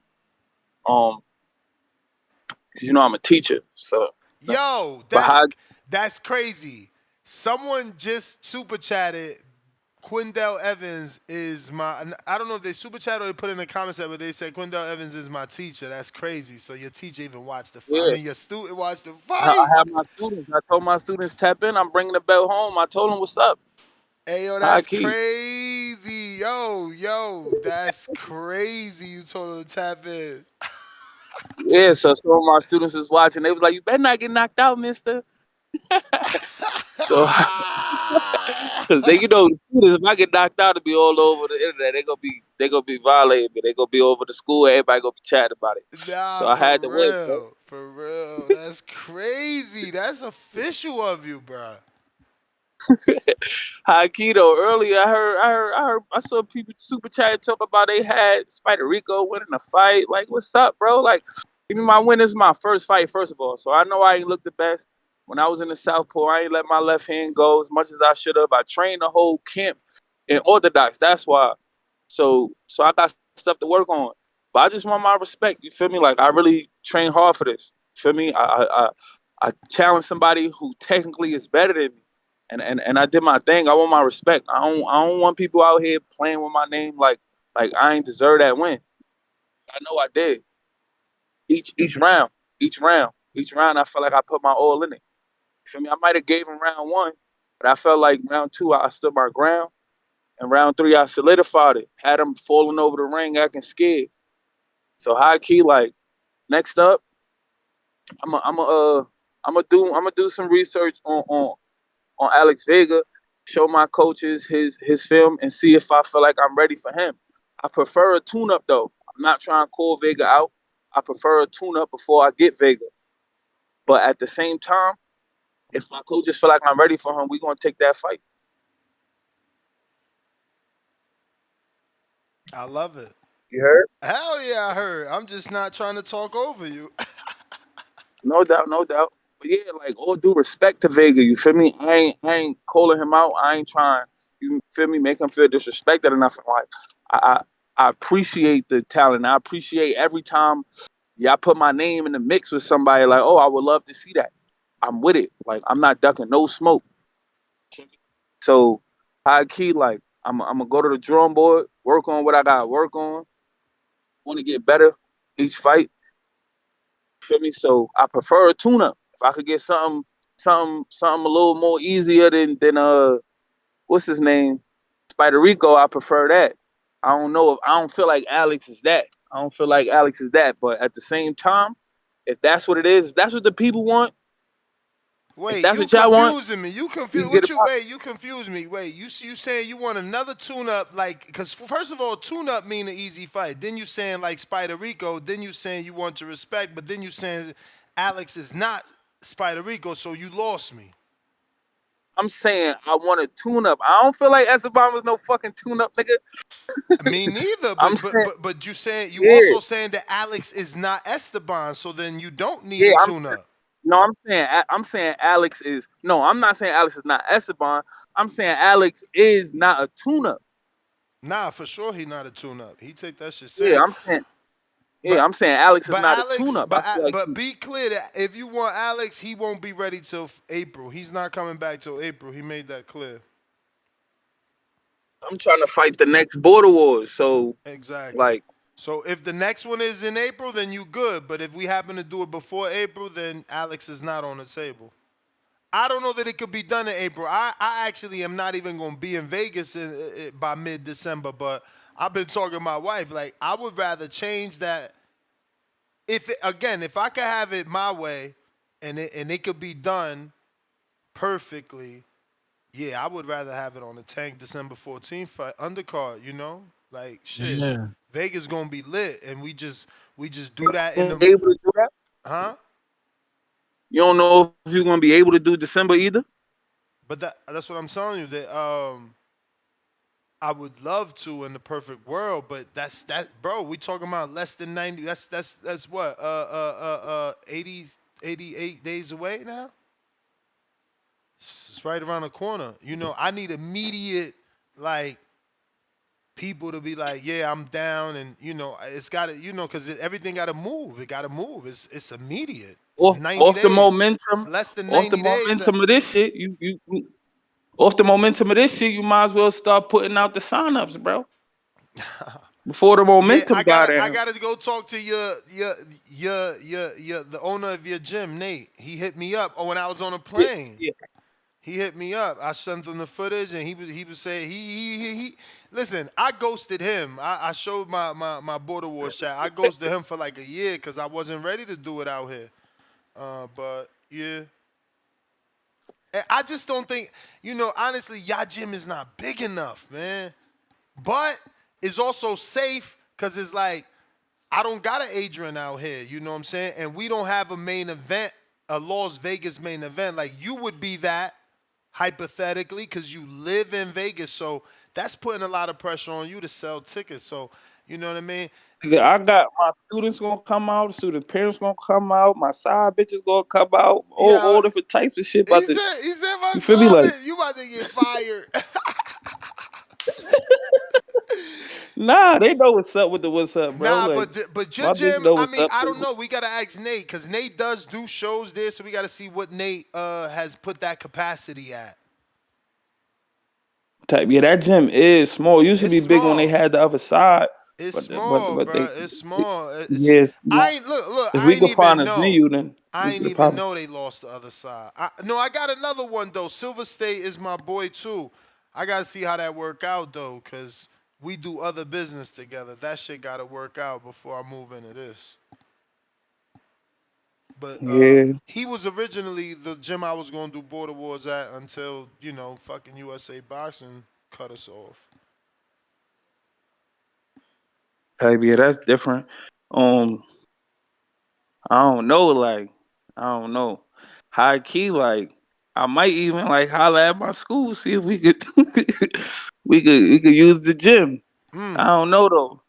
But Yeah. I could always ask. Like, I ain't no shame on my game. I So mean, it's possible. See, that's what's possible when you're with USA Boxing because the school should allow it, the insurance would cover it, and now there's bleachers. The school could probably make exactly. some money.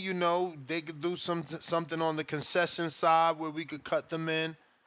Right. And then you got a lot of But family I members will and say you got this. the crowd coming out just off of an event at a school. I will say this that the school will be a hard no for me if liquor is a problem, which as you can see we had liquor in the last venue and that's important, That's important Oh yeah, because yeah, yeah, yeah, that yeah. helps with the overhead, being able to have refreshments for the adults. Right, right. Yeah, that might be an issue unless niggas is, you know what I'm saying, doing it just on the Nah, low. you But can't. It I got to don't. be Yeah, by that might be the only issue. the That might be books. the issue. That's the beauty of Wisconsin. Everything was by the books. Yeah. So yeah, school might not work, but if we could if we could figure it out, then if I could always ask. Like I said, ain't no shame in my game, so I could always ask. See. But high key, if we not back by December, then April it is. I prefer to get come right back though. I prefer to come No, right now back for December. April is only Alex Day. They ain't got nothing to do with Adrian. Me and Adrian haven't spoken or nothing like that, and I don't know what Adrian wants to do in Wisconsin because I like to stay away from Wisconsin when it gets too cold because it gets real cold out there. They get real winters like froze over in lakes and snow. I ain't with none of that. I ain't with the cold. I don't do the cold. So But what's your again, so if I'm gonna talk not to December Keen. though, you trying to do Vegas whenever, like February or Again, January? if I'm going to do Vegas, I want it to be around the fight, bro. I already realize it's better to do it around the fight. It's just makes it better for even people that don't want to fight and just want to watch you fight. Right. It makes it better that they come to see a Border Wars fight and then they go to the real fight later on that night. And those that can't afford to go to the real fight, they get to stay and watch the fight with us at our fight party. Yeah, that was fun too. The fight party was tight lit. Fucking literally watching that born ass Danny Garcia fight. The minute I stepped out, he got stopped. The minute I took a smoke break, that was lit. Fucking I'm kind of sad that Danny Garcia got knocked out. Wish he would have lasted to 12. But at the end of the day, like if Word. it's time for him to go, it's time for him to go, bro. Nah, for real. Feel me? Because it could have been worse. You feel me? He could have eased by this fight and then took another fight and got actually stop, bro.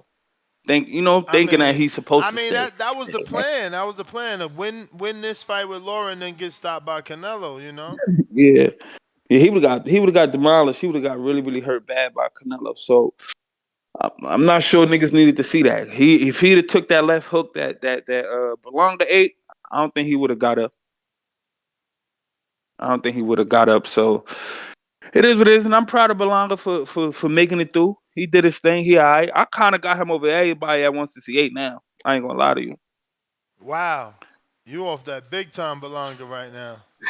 I'm like, come on. I'm like, who else? Who at 168 gonna be Berlanga now? That's how I'm feeling. Like, ain't nobody messing with Berlanga at 168 unless Benavidez come back down. Other than that, I it's mean, like, and Billy might give him a tough ass fight, bro. We count on Billy already. Pacheco whooped that man too. Whoa. yo, we gotta see that. We gotta see that. Gotta see nah. that. But shout out to you always repping Pacheco, man. You can't forget my dog. He's cool. He need to stop acting like he don't do interviews though. He tripping. These dudes with these not talking, that shit ain't gonna help. That ain't gonna help. That ain't gonna help. But high key, I'm about to get back to work, You man. may I feel like it's appreciate your you, Ness. time. I appreciate Adrian. Nah, I man. appreciate Salute to you, man, you. for showing up and showing out, man, and sticking around. It's always great because we already obviously did it for the Jamel Charlo Canelo fight, but it's always great hanging out. No doubt, big bro. Yo, Saturday you sparring, right? Yeah, this Saturday, yeah, I'm back in the gym, bro. I'm Text back me, in the gym. man. So if you want to pop out, pop out. Yeah, text me, Stay man. cool and stop fucking putting smut on my name, B. Nah, text me, man, so I can remember for Saturday, man. I gotta find some All work. right, bet. All All right. JT, place to be with the other half of the not usable King Counter.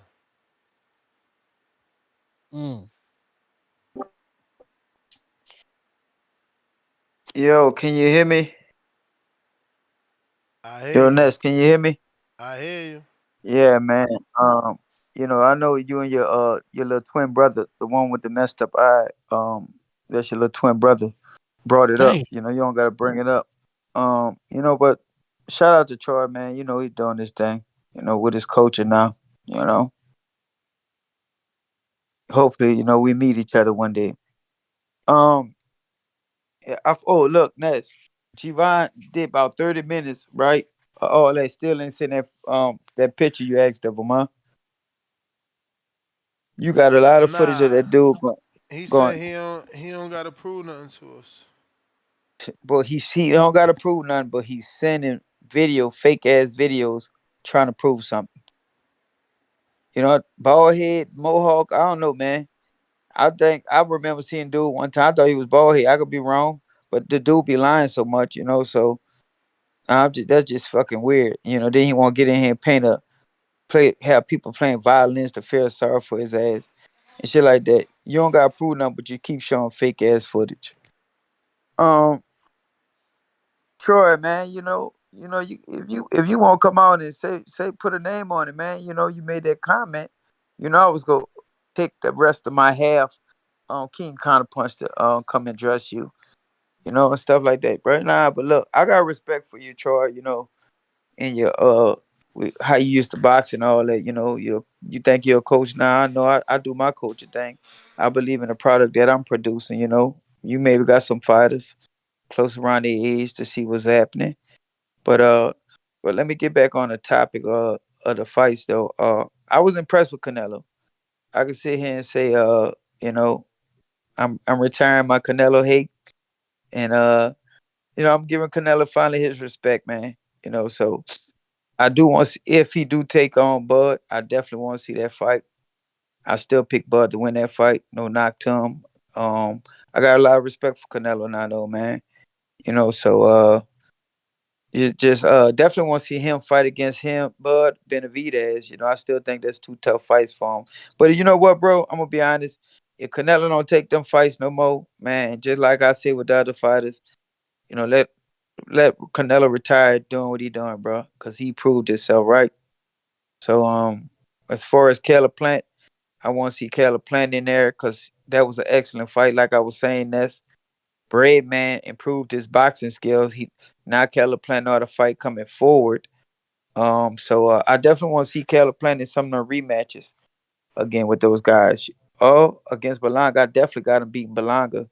I just think Berlanga was a big guy, very big guy, but he had somewhat a talent, a fighter, but he definitely wasn't out on the level of no Canelo. So I want to see Berlanga in there with Caleb Plant because they got some brick beef.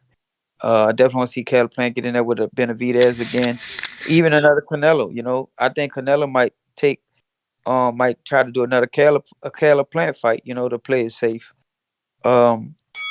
Other fights. You may feel like it's your time, Oh, Danny Garcia. but Oh, it's that's my not your call. time. All right. Tank counter.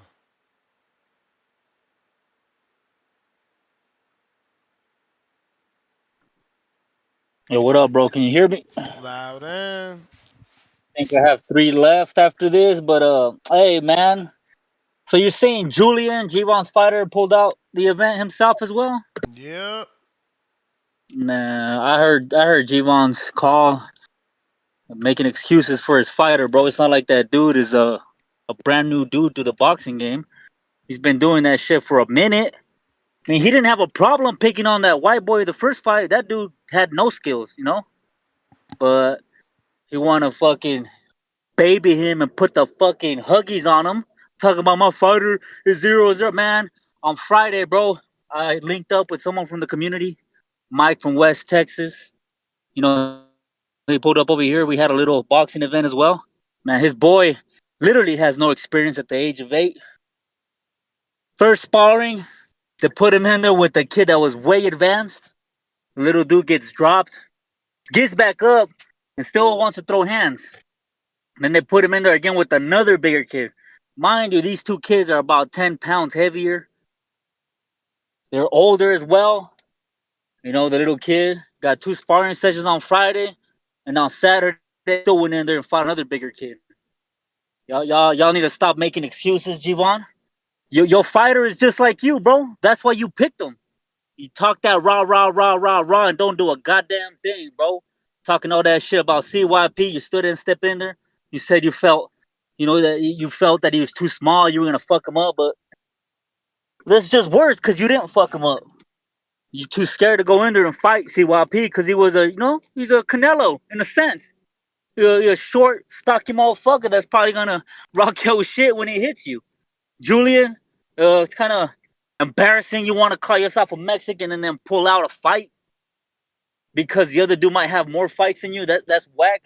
All you do in the back call is fucking flex that you've been getting ready for years and years and years to turn pro, and you can't take a fucking sparring match at Border Wars because that's literally what it is. It's not like you haven't been sparring, bro. Y'all are fucking lame and weak motherfuckers. Both y'all. That's why Javon picked them, bro, because, you gotta, some motherfuckers pick fighters that resemble them. Both of them are ducks. I'm gonna call Javon the goose, though, because he got that cyber truck. But his boy is a duck. I don't think he wants to fight Vega either, because, supposedly he wanted to get down with Vega, but he ain't gonna do that, man. After he's seen Vega, he ain't gonna want to do that. All them dudes are ducks, bro. Ness, have you seen the pictures I sent you, bro? I did. I thought I responded and asked, did you take those pictures yourself? Yes, I did, bro. Oh, those wow. was from that event. Yeah, that's why the time you were gonna do it in Albuquerque, I had called you a long time ago. I was gonna do that event too because it wasn't that far, bro. Well, let me know for the next for one. sure. You are a pro. That is very high level photography. Yeah, hey, I know me and JT, sometimes we don't get along with our boxing takes, but I offered him some free picks too, bro. I know he stays in the Dallas area. I'm down, JT. Your boys are very skilled, bro. I admire you fathers that are out there, putting in work with your kids, bro. I seen Mike. I admire him too. His bond with his child is dope as shit, man. That's something I'm trying to do with mine. JT, his bond with his kids too, man. I be watching the videos. That's hella dope.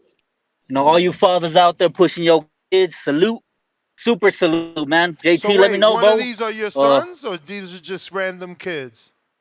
These are random kids, bro. I just showed up, and the one with the camo is Mike's little boy. You know Who's Mike? man, Mike from West Texas. He be calling the show, bro. Yeah. Mike in Texas, I know. Yeah. Salute, man. I Dang, haven't been into a dope. boxing event with young kids in a while since I stepped in one a long time ago. Man, respect. Those little kids got mad heart, bro. They got more heart than some grown ups fucking know. You know, some of these kids were taking mad punches, bro. They wanted to quit, they sucked it up and then just keep coming forward. That's mad respect to every fighter. Your show, bro. I didn't watch it all. I think I watched the Benitez fight and like 2 after that. But shout out Benitez, Rocky. That was pretty dope. The commentator was funniness. I was telling people you're like a bootleg Timothy Bradley. Hey, this shit was dope, Ness. I hope I can attend the next one you guys throw, man. That shit looked like you guys were having a ton of fun out there, man. Hell yeah. Once upon a time, we were going to do one in Albuquerque, man, but Rel lost, man. He had the backing, bro. His trainer is, what's the guy from Albuquerque with the gun tattoo on his back, the fighter? Hector Munguia. He fought Charlo. And Hector had found me the spot. It was dope, bro. To me, it was dope. It looked amazing. It was like I don't know, bar, restaurant, maybe pizzeria, but it was just like overlooking like some mountains. It looked real deserty. And they was so down, but Rel fucking lost. Marvin beat. Who was it to beat? Yeah, was man. it Marvin? At this event out here, a lot of people. We didn't think there was gonna be a lot of people. We had a lot of young kids and a couple pros actually sparred, man. They brought some kid from Dallas, really good too. There was a dude from Phoenix. They called him El Gallo Negro. I know Mike was talking to him. He was saying that he put hands on Jose Benavides Jr. prior to him getting shot. Yeah, y'all need to do something over here, bro, so we can all link up and get something going. Because there was people from Juarez that came out here to get them kids some work as well, bro. For sure. Bro, what is this? You got Bo and Bama, CYP. Who's this other guy? I know that's G-Von supposed to be. Who's this other guy? What is that? The Photoshop thing? Yeah. Yeah, that's me. It's me, G-Von, Bama, and CYP. Yeah, funny as hell. Yeah, but that's it. That's all I got, man. G-Von, stop putting them butt huggers on damn Julian, bro. That dude is fully grown. That dude has been doing boxing for a fat minute. You can't be protecting this dude, man. Have a good one, Ness. All right, Pistol Parkway Mozzie, $2. Yo, Barrios spin boots like that? Yeah, man. I mean, you're gonna get that exposure. It's certainly not a fight that we asked for. But that's what boxing does, It doesn't surprise me at all, man. When do we get what we want? We never get what we want. Never. Ever. They always giving us everything else, like, and I, they trying to keep it Mexican on Mexican in Texas to bring out the crowd. There's nothing else, no other way to, It is what it is.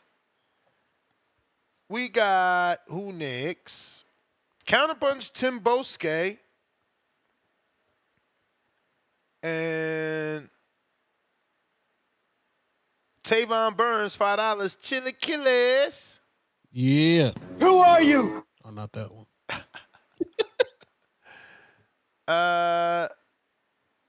We got CYP with a counter. Oh yeah. I just want to clean it up so I can get up out of here. Shout out to Joker, man. You know what I'm saying? I like when the callers show who they really are and shit. It lets me know who I can really rock with for real. And I appreciate, you know what I'm saying, the work you're doing. And I got to check out your photography for sure. I love talented people, man. Ness, all I was asking you to do was to show the DM. You can show it to the community. And if y'all don't think that bicep is fucked up, then I'm a liar. You know what I'm saying? I just be lying. Who bicep is it? No, that's mine. Because remember, Gio said he lied about it. I'm screen sharing it. We didn't get Yeah, no that fight doctor's set note. messed up, bro. Are you crazy? Like, boy, I ain't got to lie about no injury. Man, cut it out. I wish I wasn't, because I got too much work to do. I work with weights every single day. I don't want to be injured. But I got injured, proving a goddamn point, which is cool with me. It's all good. It's all good. But when y'all see it, y'all be the judge. Y'all tell me your opinion. And last thing I will say, I will give anybody $100. Homeboy already paid today. $100 if you could find the league or the page that Devon fought in, so we can go investigate that one punch knockout victim. I want to treat him like he treated me, Devon. Because every time I call you out and ask you this, you never reply. You call back and say something different. What league, what page was that you fought on, so we can go dictate whether your opponent was worth us talking about? Because you said you ain't got nothing to prove. You put a whole video clip together of you knocking out a bum, short, overweight, one punch, glass Joe boxer. Because I'm confused. It looked to me like you got credit for knocking dude out who nobody's ever heard of, and who looks like he's trash. But you said you wouldn't get credit for knocking me out and putting CYP on his ass? Nigga, please. CYP out. Word. That is true though. You got credit for that knockout. We'd have gave you some credit for knocking out CYP. We got Al in the Bay. What do you say? Wait a minute, Al. Is Tim Boski there? Oh, that is. See, Tim, y'all be changing these screen names for no reason. You know. It's no bueno. It's no bueno.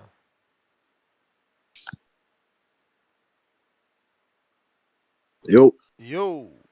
What's up, fam? Yeah. Salute to Ness, Two Tone, Marco, King Amina Essex, everybody that's up there, Enrique, everyone that comes on the platform, you know what I'm saying to you. We had a great event this weekend. Salute to the community. Hope everyone's having a great start, you know what I'm saying, to their week. You understand what I'm saying? Shout out to South London as well. You know what I'm saying? Retribution, Coach Midi, Big Nick. You know what I'm saying? We got a big week, another big week ahead. You know what I'm saying? Dubois, Anthony Joshua, Ness sitting up on the chair talking about we never get what we want. Well, you know, over here in England we do. You know what I'm saying? Over here we do. We getting Daniel Dubois and AJ. You know what I'm saying? That shit don't need to wait no 5, 6, 7 years. But like I said, man, back to the point, man, of the case being Border Wars. Such an epic event. Salute to you, Ness. Salute to Adrian, doing a great, wonderful, great job. Amazing fights. We saw amazing talent on the card. We saw amazing grit, grind. You know what I'm saying? We saw blood, sweat, and tears. Salute to Benitez. Salute to Vega. Salute to everybody that took part in the competition. It was very well grounded, very, very well put together. We enjoyed it. Treese, shout out to Treese, being an excellent commentator. You as well, Ness, entertaining. You know what I'm saying to you? It was very interesting to see how you lot, you know, break down different type of levels of fights. You know what I'm saying? We got great fights in that card. Shout out to Tip as well. Tip Bates. Like I said, I'm never, ever a hater. Never a fickle fan. Never, ever. I like Tip Bates when it comes to me and him competing when it comes to talking about boxing. You know what I'm saying? So Tip went in there, done his thing. So I have to give credit to Tip where credit is due. You understand? He looked nice in there. I don't know his opponent. I called him beforehand and said, wish them all the best of luck.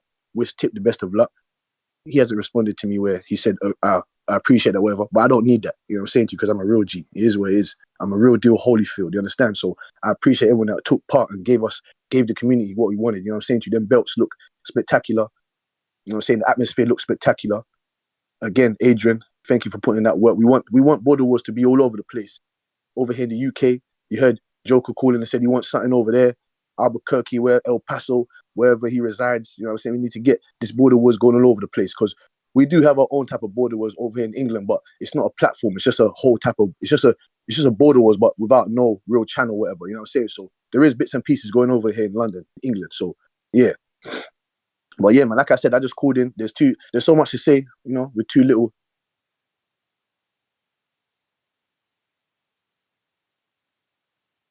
I really have respect for all of those guys that put in the work they needed to do. There was no losers. There was no losers in that day. No one lost. Obviously, realistically, some people did lose, but you know what I mean, man. There was no losers. Everyone left there happy. When I say happy, with the experience, you know what I'm saying, with the event. So yeah, I really take pride in that. You know what I'm saying to you? Everyone put in the work. everyone reap the fruits of their labor. So like I said, Ness, I appreciate you again. Even though, like I said, we always butt heads like billy goats, but I love it. Pause. You know what I'm saying to you? Because if we agreed all the time with everything, then the show wouldn't be what it was. You know what I'm saying? If we didn't have different type of opinions, the show wouldn't be what it is. So I love it. You understand what I'm saying to you? And with my free call, I will speak on the Berlanga card. I will speak on Caleb Plant, Stephen Fulton. No one spoke about how Roman Villa got knocked out. That was very interesting Nah, to we me. did speak about that, but we will come back to you on that free call. You know how that goes, because there's a Oh, no major, problem, no problem, no problem, no major problem. line here, major line here. Let me see here. Next up, Al in the Bay. We tried you. We got Nike Hendricks. What up?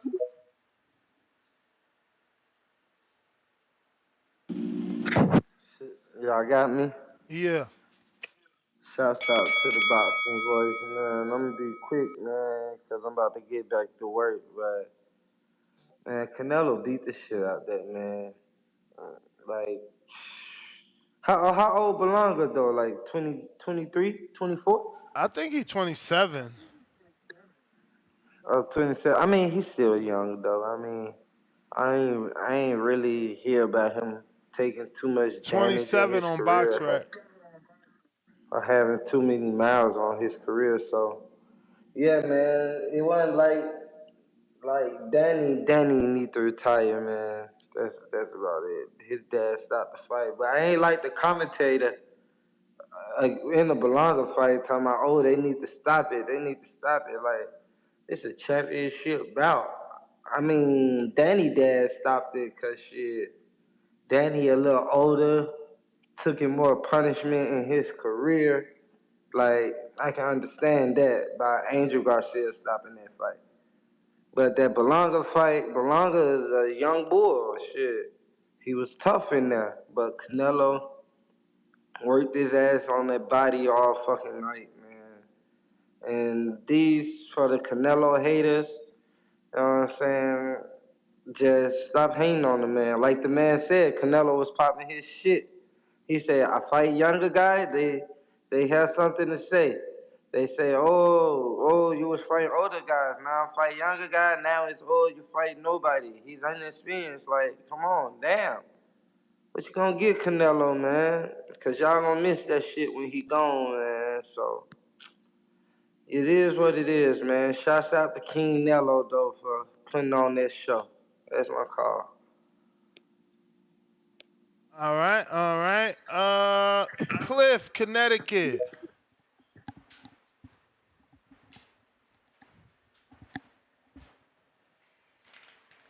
Cliff, Connecticut.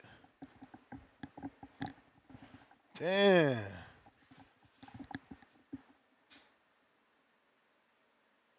All right, Arms.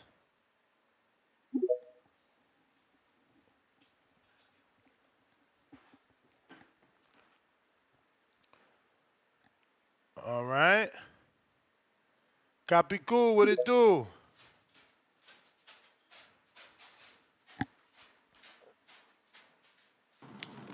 Yo. All right, talk to me. What's good, Ness? You hear me? This Arms, all right. You had a delayed connection. What's up?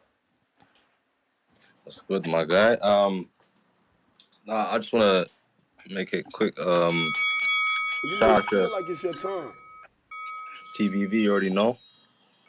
The Berlanga fight, man, that was a really good card, man. I can't lie. Aside from the Danny Garcia fight, that that fight was disappointment, to be honest, man. I mean, Danny didn't throw anything in the first 6 rounds. Yeah. But it was a really disappointment. But you know, it was a really good fight. You know, hey, they gotta put respect on Berlanga now. You know what I'm saying? They were saying he was gonna get knocked out. You know, two-tone. You were saying that as well. Word. You know what I'm saying? That hey, nah, he showed grit, man, and I would love to see him fight. You know, the other guys out there. You know, there's a lot of fights here in the UK as well for him. Like Other than the who? US, Plant. Oh, You well, know, I there's said you know, Anthony Yard at 75 because he said he want to move up to 75. I want Yard. yeah, Anthony Yard. You know, there's Ben Whitaker as well. He's there as well. You know what I'm saying? I don't know that Ben ready. They haven't put Ben in with no names yet. Oh yeah, you're right. Yeah, nah. If he builds up, you know what I'm saying. But Anthony, that's a good fight as well. I like that fight. Love it. But Um, definitely Ben Whitaker has demonstrated skill and might end up. I don't know if he. I don't know. People probably gonna give Berlanga a lot of respect for lasting 12 with Canelo, so I don't know. But I could see a world where maybe Ben Whitaker's a favorite over him. nah, for sure. Nah, they gotta give him his respect now, man. I mean, he done well. You know, he didn't run. He stood toe to toe with Canelo. You know what I'm saying? And I gave him a couple. I gave him like 2 rounds, 3 rounds maybe. He done well. You know. Caleb Plant as well, man. Hey, that guy. Hey, he dug through, man. I don't know what Redman did, but he opened sign just like how Ben Davison opened sign with the AJ. You know, his inside game is a lot more better now, for real. It's way better. But yeah, shout out to the Border Wars as well. I was watching that too, Ness. That shit Oh was cold. shit! I had to put it on my laptop. You know what I'm Appreciate saying? you. Tip. Shout out, man. That was a cracking fight. Tips fight for sure. But yeah, man, that's all I gotta say for real, Les. And hopefully Berlanga gets some good fights now. I know he got some fans now. Everyone's appreciating him. He's gonna get some fights now for sure. And yeah, shout out to everyone in the TV community. You already know. Yeah, love my guy. Appreciate you. Peace. Here. Here. Gotta be good. What up? What's good, champ? What's going on? Yeah, man. So the thing with Danny Garcia, the whole thing with Danny Garcia, bro, is his dad was asking him like from the third round, like, "Are you okay? Are you okay? Are you okay?" And it was just like that little kind of head shake. So they already knew that something wasn't right with Danny. So I think it was a good call that his pop stopped it. You know, he wasn't in there to fight. I mean, you saw glimpses of him. Like there was just one time where Lara threw a jab and Danny slipped and countered to the body, came back up top, and look, he looked good. Like, but again, he just didn't have the gas. You know, it just looked like a shell of him in a sense. You know, so I don't know what to do with him now. You know, it's sad to see him do that. You know, go out like that.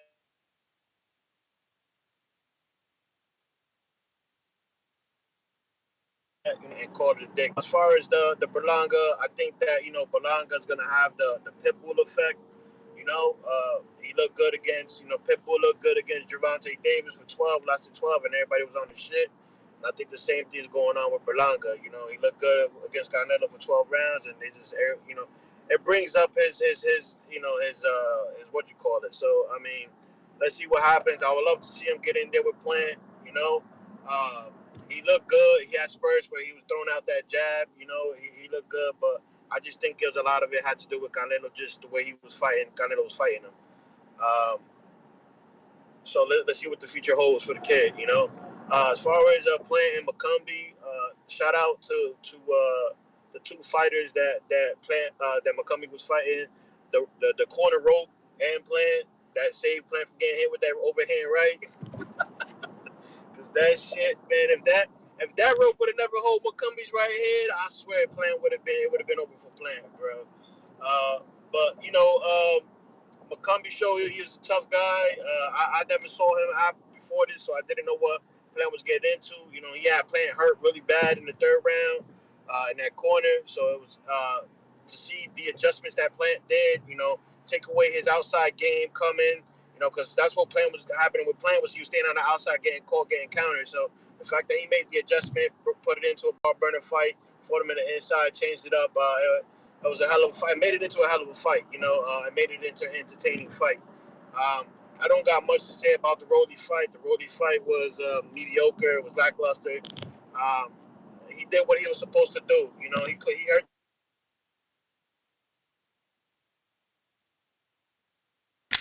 the kid a couple times, but he couldn't finish him off. So stay in there and bring the fight to Canelo, what a lot of fighters didn't do against You Canelo. may feel like it's your But time, but it's not your time. hell of it. So congratulations on that big event, man. Hope to see you in the future. Hope to be a part of one of those events in the future, champ. For sure, champ. Can't wait. The link up is inevitable. We gotta do something. That's what I'm saying. That's what I'm saying. Tank always ruining my plans, bro. It's like my lady booked flights and now they drop a rumor that he might fight December 14th. And it's like, come on, bro. Yeah, hurry up. Yeah, why boxing fans never get to prepare? Like, damn, man, announce the fight so we could get ready. And then the rumors that Brandon Figueroa put out there, like, I gotta be in the city for that. He talking about Tank fighting, Benavidez fighting, he fighting, Jamel, all on the same cards. Like, bruh, you can't be putting out them type of rumors. I know. Young Too Cold, member for 8 months on that champ level. Shout out to the Boxing Voice. Man, Border Wars had me more lit than the Canelo card. Laughing out loud. Fire emoji. Also, Ness, if G-Von planned to come in heavy anyway, why did it even matter what CYP weighed? Question the narrative? I don't know what the hell QTNA stands for. Questions that need answers. Ooh! Somebody send that man a cash bonus. Yeah, That's questions that need nice. answers. That makes sense totally. Leonard Sterling, $5. Leonard Sterling, 5-pounder, excuse me. Barrios got Netflix exposure. Have you heard anything about Stanionis? If Tank event happened, will Stanionis get on? Probably only PBC event left in 2024. Remember that Stanionis put his ass out there on the interview with me, so maybe that's what's happening. Maybe they gonna say the champion in Stanionis is going down to challenge the champion in Tank, even though he said 40, not 35. He can't make 40. He can say he can make 40, not 35. So he don't got no belt to offer Tank. I don't know what they gonna do with Tank, man. They need to announce this shit so we could get ready. You feel me? Cause Why wouldn't he fight Tio or Devin the Dream Haney? I have no clue. Well, I mean, we ain't do a show on that, and I need to keep something in the holster for 4 hours from now. So, okay.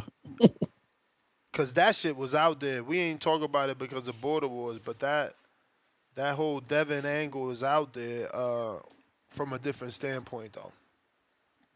Cliff, trying you again.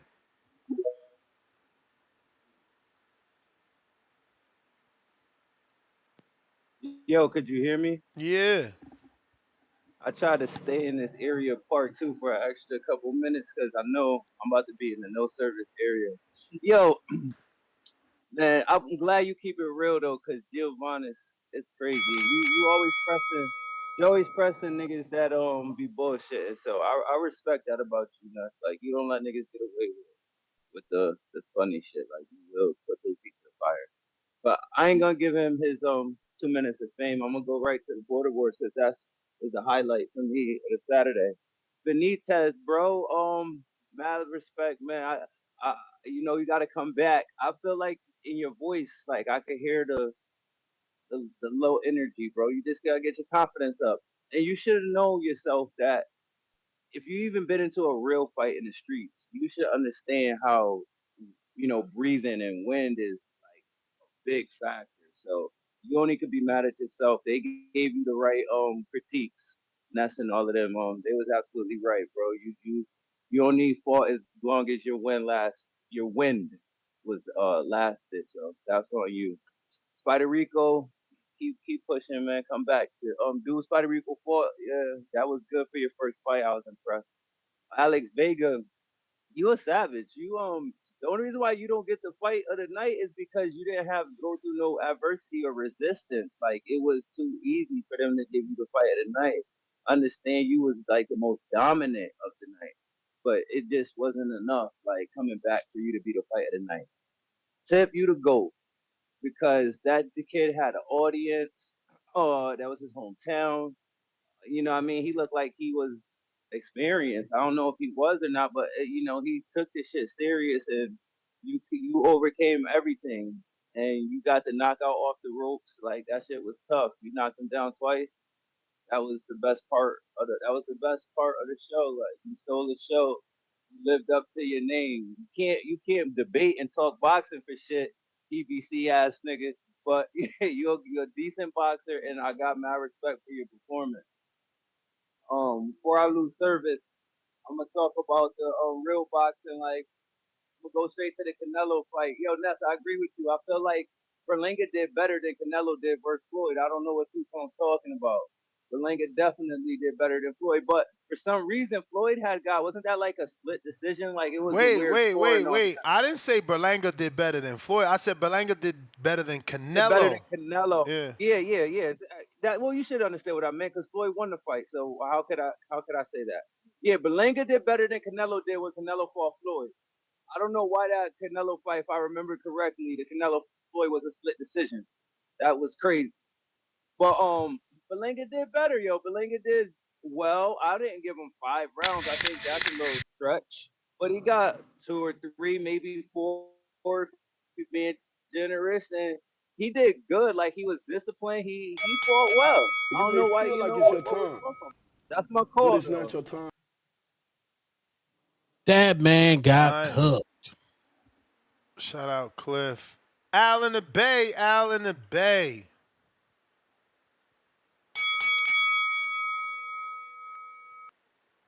Al out here working. All right, Al, get your work in, fam. What up, though? It's the come through in the clutch, man. It's my guy. Came through in the clutch when Two-Tone left us flat. We expected musty energy and all that shit. What up, Trees? Y'all, what up, though? Hey, man, that shit was a movie. Shout out, hey, I'm riding back. I'm in traffic right now. I'm like 20 minutes away from Toledo and shit. I'm in this bitch. I'm like, man, my boy shot. I ain't gonna hold you. Shout out to Bayless, man. You had me in that bitch going crazy, gang. That shit was serious, man. I ain't gonna lie, that shit was serious. That shit was real serious. Hey, I would love to do commentary again on the next one if we popping off. When I tell you I'm coming, goddammit, I'm coming. I came to the Canelo fight party in Vegas. When I say I'm pulling up, I'm pulling up. I am, yeah. No time for the fuck shit. G-Von, hey, your energy today, that shit is, you need to fucking relax, man. Saturday was too lit on all perspectives, from the Border Wars to the Canelo fight. Cause man, motherfuckers had a good time. I don't see how you coming on here with this type of energy, gang. That's tripping right now. But yeah, man. Shout out everybody. Shout out Benita. Shout out Rocky, man. Shout out Vegas. Shout out Tick Bayless. Goddamn it, WBC. You feel me? Influencer champion of the world type shit. You feel me? Yeah, we like that. Hey, he at 140 and shit. He got a WBC belt. If he on some influencer championship, yeah, he might send a call out to Ryan. Fuck it. Let's see what Ryan got going on, man. Fuck it. Put the WBC up. It's time, man. But with this, I heard y'all talking about some matchmaking. Hey, Ness, what's your man Steven Nelson doing? I think I want to see him in there with McCumbee. I think that'd be a good fight. Good fight. But the thing is that you heard Nelson. I'm pretty sure I asked him, and I'm pretty sure he said he don't want to go backwards. To like you know what I'm saying? Like, he respect pro box, but you feel me? He don't want to go from a Crawford fight to pro box. So that's gonna be hard to make. McCumbee is with pro box. They already did a post fight interview with him and everything. So yeah. Okay. Well, if he don't take it, I need his man out his camp to take it. Then now, Lester Martinez, let's do that. Lester Martinez, you need to get in there with McCumbee. That'd be a good fight for you. This guy got he just raised his profile for real in a loss for shit. We know who you are. We know you train with blood and shit, Mr. Martinez. I think you need to get out. You need to get on your shit and get to sending out some offers. McCumbee, he earned himself some money. I ain't gonna hold you. He earned himself some money in his next fight, sure. But I just wanted to get on here and say that. And like I say, man, if I get in that border, we going bare knuckle with this shit, gang. Shout out CYP. If you talking that shit, we can set up the bare knuckle, man. Let's do it. You may feel like it's your time. Shout out TVB. Shout out Toledo, Ohio. Alpha Bliss. October 26th, Dallas, Texas. Y'all be cool. You the man, Trees. Did Steven Nelson say that fighting Berlanga would be a step back, or he would be open to that fight? Nah, I think he was open to that fight. But I think he also said, why would I take that fight after he lose? Oh, well, now the man, he did lose, but he lost with stock. Yeah. I think we need to see that Steven Damn, yo, Nelson versus Berlanga. Canelo Berlanga did 20,000 tickets at T-Mobile. At the gate? I don't even know nobody did 20,000 at T-Mobile. Damn. Did you see any of the spear? What you mean, see? Nah. Like any of the theatrics? Nah, Jerome, you got some nerve, man. But I like that. I like that you still showed up, but you got some nerve, I tell you. Can you hear me now? I hear you, but you heard me? Yeah, I heard you. And you know what? I respect the fact that you getting on me about not showing up because you should. But how you ghost us and call after border? Come on, man. Why y'all be doing this shit? Who was he supposed to fight? He was supposed to fight Supermax. I got no excuses.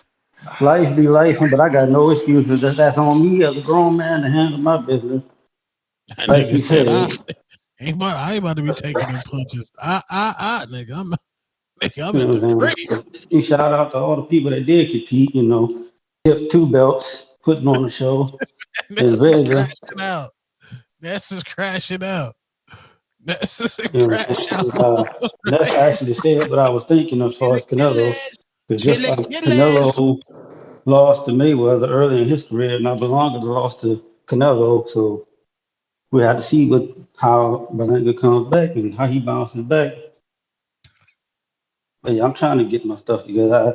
I understand it's on me now to show and prove and show up and actually prove I'm a real person and that I really want to fight, and I intend to do that. Hey man, Yes, you got James Benitez trying to call you out now, man. right. Well, if he wants it, I'm with it. I'm not running from nobody. Yeah, I gotta get my stuff together, Damn, we got Eric St. Lubin announcing December dates now. That's what I'm saying, man. Give me an official announcement so I could put something together, man. Like, this shit crazy, bro. Lubin just announced a December date without a date. He just put December and fire emoji.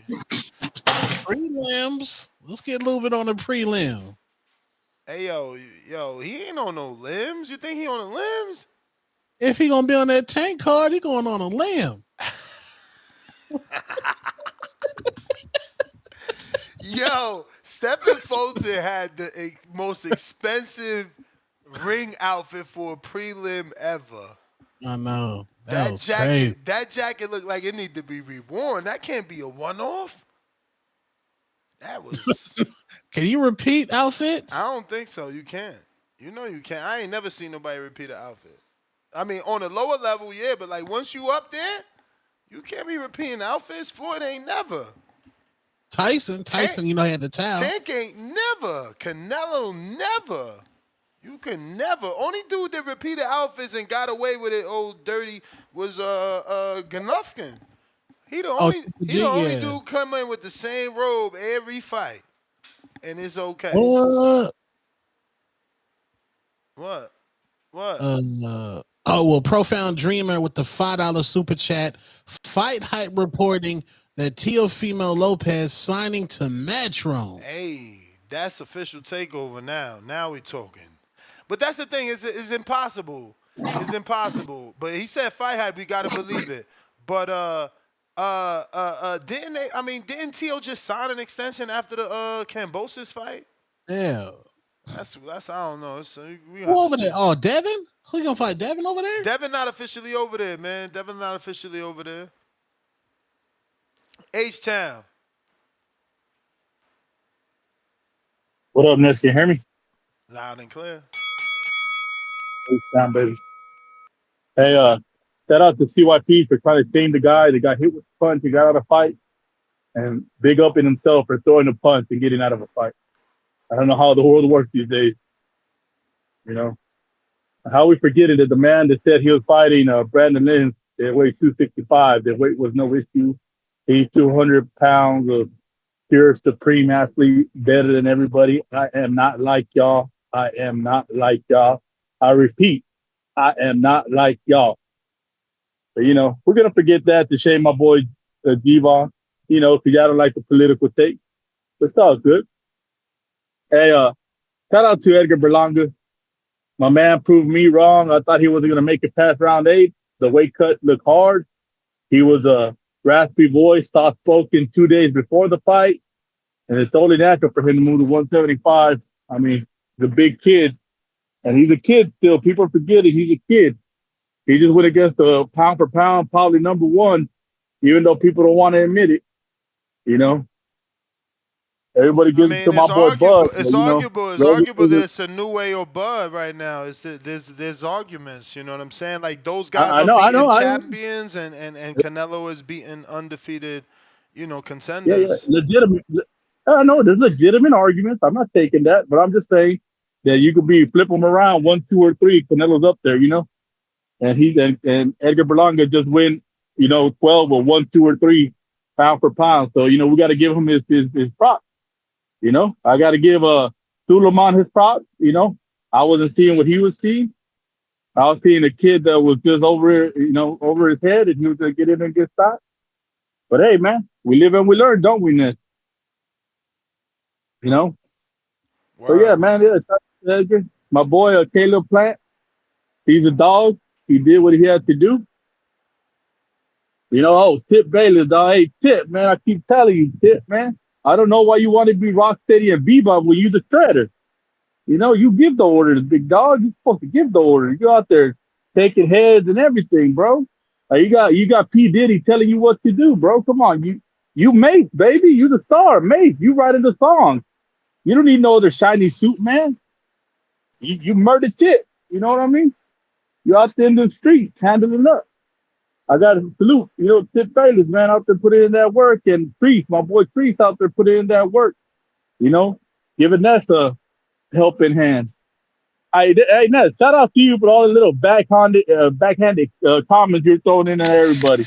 That shit was funny as hell. You can't help yourself. You cannot help yourself, you narcissist bastard. What backhanded comment? He just a little bigger than that. Feel like it's your Heavy. time. Huh? But it's not. You said what? You know what you're doing. You know what you're doing there. No, say it again. I ain't hear you because of the bell. I said, well, you were like, oh, he's heavy. Benitez, you sure he was working that like that? That ain't no backhanded compliment. That's being fucking honest, bro. I'm telling the truth. Oh, man. Yo, listen, I'm telling the truth, bro. Like, look, yeah. If you want to lose weight, ask him, was he drinking 1.5 gallons a day of water? Was he walking 10,000 steps? He wasn't. If you want to lose it, you got to do everything. If you cutting corners, that's on you. That's not no backhanded compliment. Maybe in my old age, I'm getting softness. Maybe in my old age, I'm getting soft. Hey, but man. All the guys put in work. Dog, is entertaining. Man, y'all motivated me. I'm like, man, I need to start getting on my workout plan again, man, because I've been 3 years sitting on my ass. I just look at the heavy bag and go hit the speed bag like 2 or 3 times and go sit down again. But I appreciate y'all fellas, man. Y'all gave me some motivation, man. I thank y'all, man. CYP, biggest fight in the community. Yeah. What's up, big dog? I said H-Town versus CYP, biggest fight in the community. Yeah. I can't, man.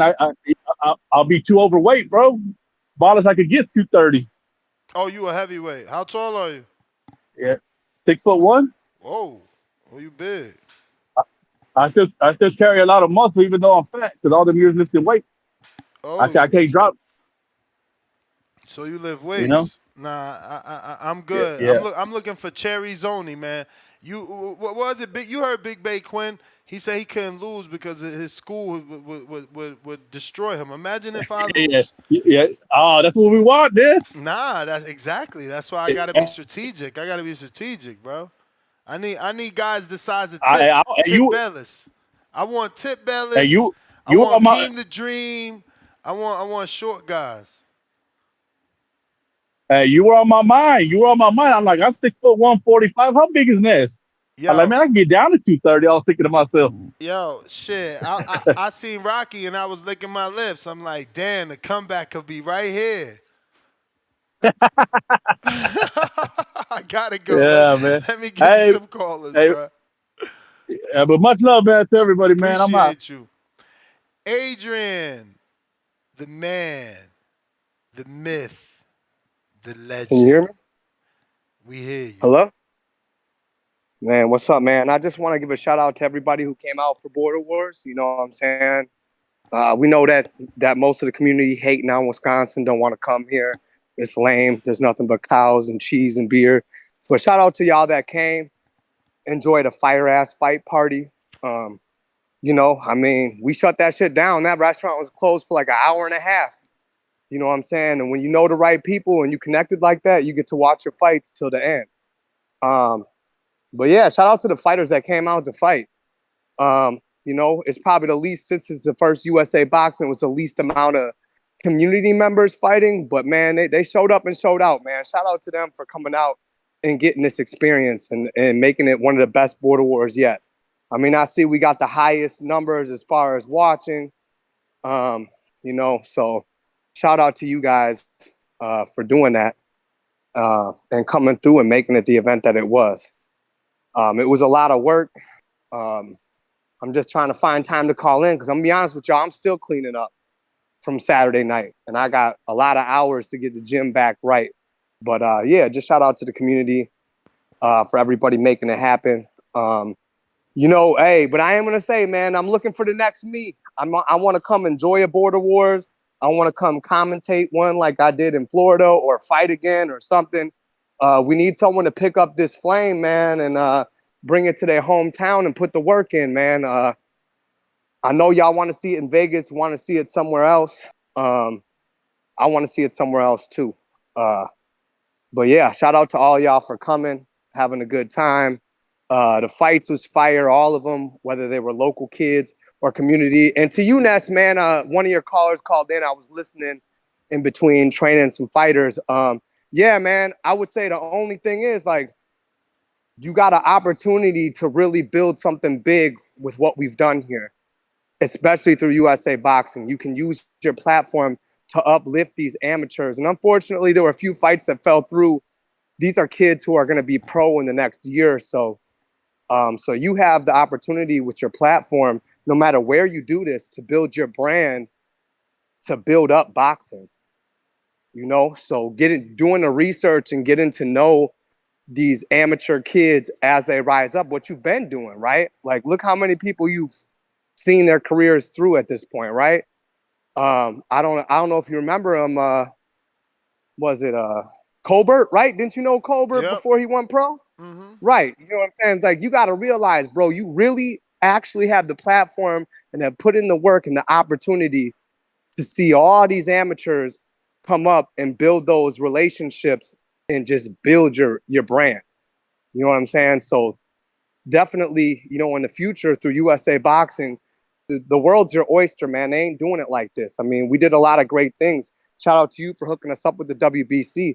They won't even, I don't think any of y'all know as a community that in Illinois, the state over, the WBC and USA Boxing won't even work together.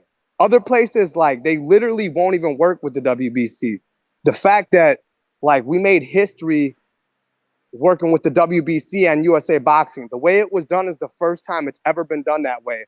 So, you know what I'm saying? Shout out to the community. Shout out for everything that happened. That was actually a very big thing that some of y'all don't realize that happened. Like, that's never happened before, where USA Boxing ran something and the WBC just sponsored it without all their rules and bylaws. So shout out to you, Ness. That was a big one, man. You opened the door for a lot of stuff in the future. I don't even think you really realized that you did that. But yeah, man, share Border Wars with your friends. And I hope the next Border Wars, whether it be here or somewhere else, you know, listen, community members, man, train, come on out. Think of how exciting this was. When, what did we have? What, 5 community fights or 4, Ness? I don't even know, man. I was so stressed out the whole time we was doing the event. I didn't really get to enjoy it. I don't know, man, but the mixture definitely played out well on the program. You know what I mean? The way that it was mixed in between. But yeah, man, I said the same thing. I certainly wanted more community fights. I mean, just thinking yesterday, talking in the Border Wars, had just so many fighters that didn't fight, bro. like that we Right, know. right. Like so many. Like I forgot all about Tank. Like we forgot about Yeah, Tank. Like man. there's a Tank out there. You know, there's so many. Donnell didn't fight. I mean, there was so many people that didn't fight. It's pretty crazy, but it still turned out very, very, very dope. You know, and it lost momentum. You know, so hopefully this sparks that fire back in everybody. Because believe me, I've gotten hit by a lot of people, and I'm actually gonna verbalize it again because I don't want to lose this. Somebody hit me up and they have a foundation and everything, and they watched the one we did in Wisconsin yesterday, and they ready is what it looked like. I don't know. I got to reread this, but he put like 3 states there. I'm like, what? He put Arizona, California, or Vegas, and I'm down for all them shits. I love me Yeah, some man. Arizona. Nah, it needs to be in a Man, warmer place. Cause listen, man, this ain't me complaining, but like all y'all sleep on Wisconsin, and that's fine. I get it. We in the Midwest. It's known for being cold and this, and that. It But you is got to cold. realize it's about having the people to pull off an event, having the I team, had to walk having with the a hoodie, experience. champ. I had to walk with a hoodie. It do get cold. You know what I'm saying? Like, listen, you got to realize it takes a team. And the one thing that y'all got to realize, it takes people with business partners with a lot of money to put up the money up front first. You know what I mean? Like, that's not something I got to be completely transparent about, but it takes a lot of factors to make shit shake. So it's like, it's good when you attract people and they see what can be done. And I'm really hoping that we trailblaze. And I'm glad that you got people reaching out for opportunities, you know, in the future. You know what I mean? Because that's what it takes for them to see you be successful doing it somewhere else. Then it catches on, right? So now For your sure. business grows because they see that someone was willing to take the risk more than once. What's this third one, right, Ness? Third You successful know, one. so it's like people don't really realize like how much it really costs up front to do this. You got to have people who believe in you to put up that kind of money, you know, and write checks, you know, hoping that it works out. You know what I mean? But I'm just glad it went well. I'm glad that we have the highest viewed border wars in history, Wisconsin. So you got to put a little bit of respect on our name for all y'all that don't want to come here. Just know that the numbers don't lie. We are number one for doing this right now, currently, Yeah. and we hope to see it. We hope to see it grow to other places. And listen, if you're the person hitting up Nest to do this, make sure you do it right. There's a lot of moving pieces. Don't cut corners. Don't do whatever. And trust me, from a business perspective, you want to cut corners. Everybody wants to cut corners to be, you know, to be in the red as much as possible or in the black as much as possible. But you know, with certain events, you can't cut the corners. You got to do the good matchmaking. You know, shout out to you, Ness. We did put together a great order of fights. It flowed together really well, and a skill level went up as far as we went. And for those that don't really know, like amateur boxing, y'all actually got a treat and got to see the type of fights that only happen at national champions. You know what I mean? Like these guys would normally never fight unless it was a national tournament. So shout out to putting together something that attracted people to come from all around. But man, that's all I really got, man. I got to get back to cleaning this up so I can keep on training and everything. But like I said, shout out to all the Border Wars people that came through. Shout out to everybody who was a part of it. Shout out to the people that watched it. Um, you know, that's what's important, that you support events like this. And two, that, you know, we support the kids too, not just Border Wars members. Now that it's the USA Boxing Commission thing, the way to get bigger is to support USA Boxing, to support the amateurs coming up, along with the guys who are boxing out of the community. Having a mix of this will take you far, Ness, really, really far. So you know what I'm saying? Take these opportunities, take the fact that you use this platform one time and run with it and let it grow. You know what I mean? You've watched your thing grow from being in gyms. You know, I've only been around since what, Border Wars 8? You know, Border Wars Pittsburgh, started fighting in it, you know, because I was intrigued by it, by the premise, and look where it's come to. So, man, shout out to the growth and where we've gone with it. And you know what I'm saying? Shout out to the future and how much bigger it can actually get. All right, man, that's my call. Hey, and the party was fire, Ness. You and Coach Dre, man, y'all was killing me, man. That's why I was so silent. The two of you going back and forth, that shit was classic. You had to be there. Nah, he's dope. He's dope. He's cool as hell. Everybody was cool, man. Shout out to him. He had a couple fighters on the card too. Yeah. His son was in the main event. His son was in the main event. Wasn't Emperor King his fighter? Nah. Emperor King trains out of his garage, my guy. He don't even have a gym. But Dre just was in his corner because to USA boxing rules, you have to have a USA boxing certified coach in your corner. You can't just go it alone or with somebody who's not a coach. Like, to be able to be on the apron, you got to be a coach. To sit in the corner by the thing and yell out shit, you got to at least be a fighter. So, like I said, there's always rules and stipulations with USA boxing, so it kind of is what it is, you know? But, following them, like you said, with everybody here, addressing why can't we do it the old way. I've seen some back and forth. When you pushing towards the future, you got to forget the past. Border Wars has evolved into something else that has, unlimited potential to grow. So sometimes we got to shake the old way of doing things to get with the fact that the new way of doing things, it's unlimited potential. And like Ness said, what if someone got hurt? You know what I mean? Like, there's insurance, there's things that protect the brand. So, don't give Ness a hard time about not wanting to go back to what it was, because you got to realize as you grow something, as it gets popular, not to say that we can't do sparring meetups, but I'm not gonna be doing medals and belts for sparring. Like, dudes got a misconception that they're gonna receive some sort of reward for sparring. That's not. Well, and let me put it out there. Like, you guys might think that medals and belts are cheap, like the WBC sponsor stuff, but those belts that y'all got it cost thousands to get those. Not 1,000, thousands.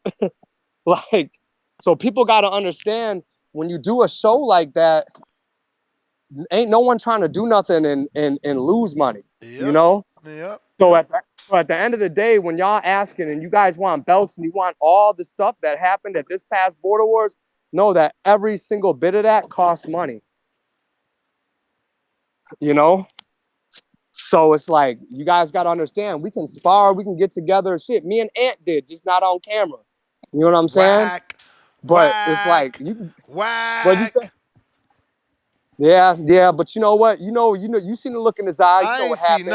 I ain't seen nothing. You see nothing, but he knows now. You jumped the gun. Put it this way. Let's just know that me and him can run it back at the next Border Wars Masters division, since we both old. Well, actually, is Ant old? Is he even as old as me? Hell yeah. Not as old as you, but he's Masters. Yeah, there we go. So someone throw it somewhere else. I want to get back in the ring too. I can't get in the ring if I got to run the show.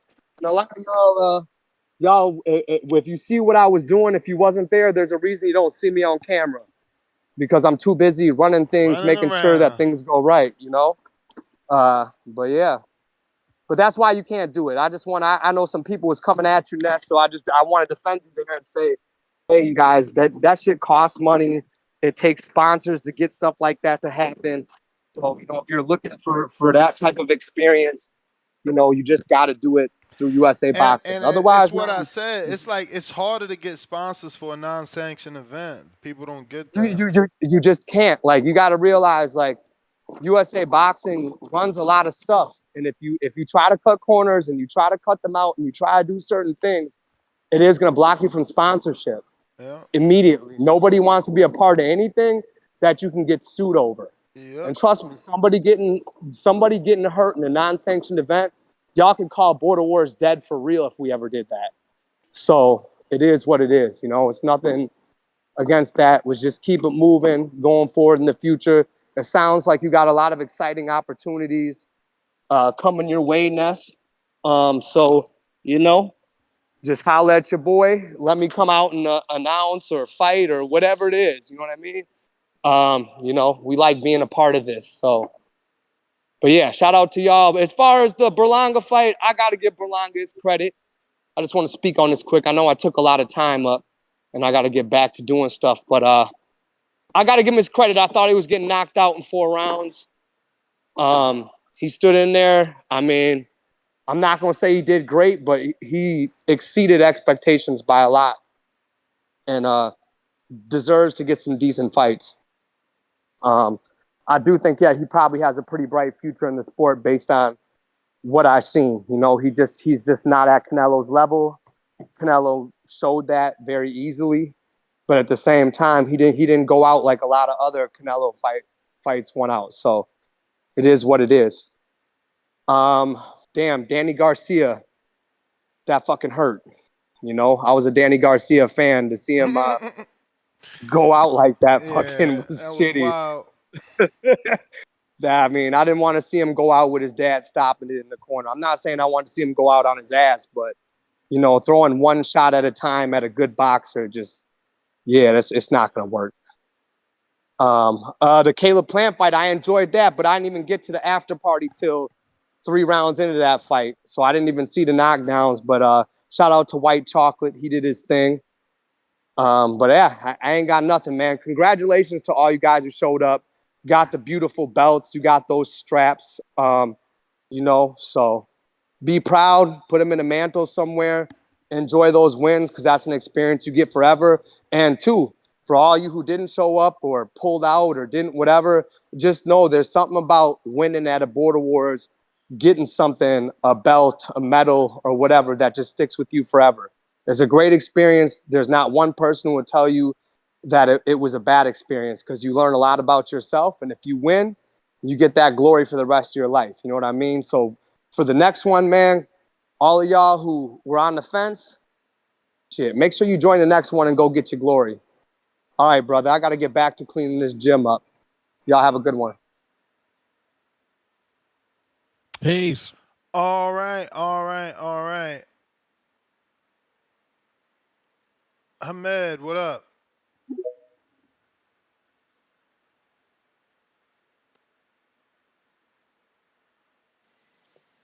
Yes, man. Can you hear me? Yep. How's it going? Straight.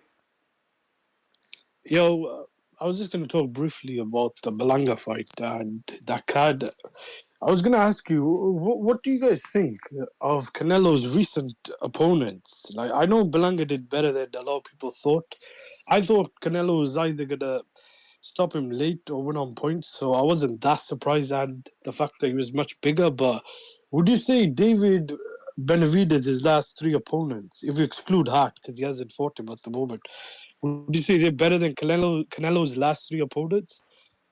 If you go back to, what is it? Is it Munguia, Charlo, and Berlanga? Mm-hmm. Who do you think's fought recently the better opponents?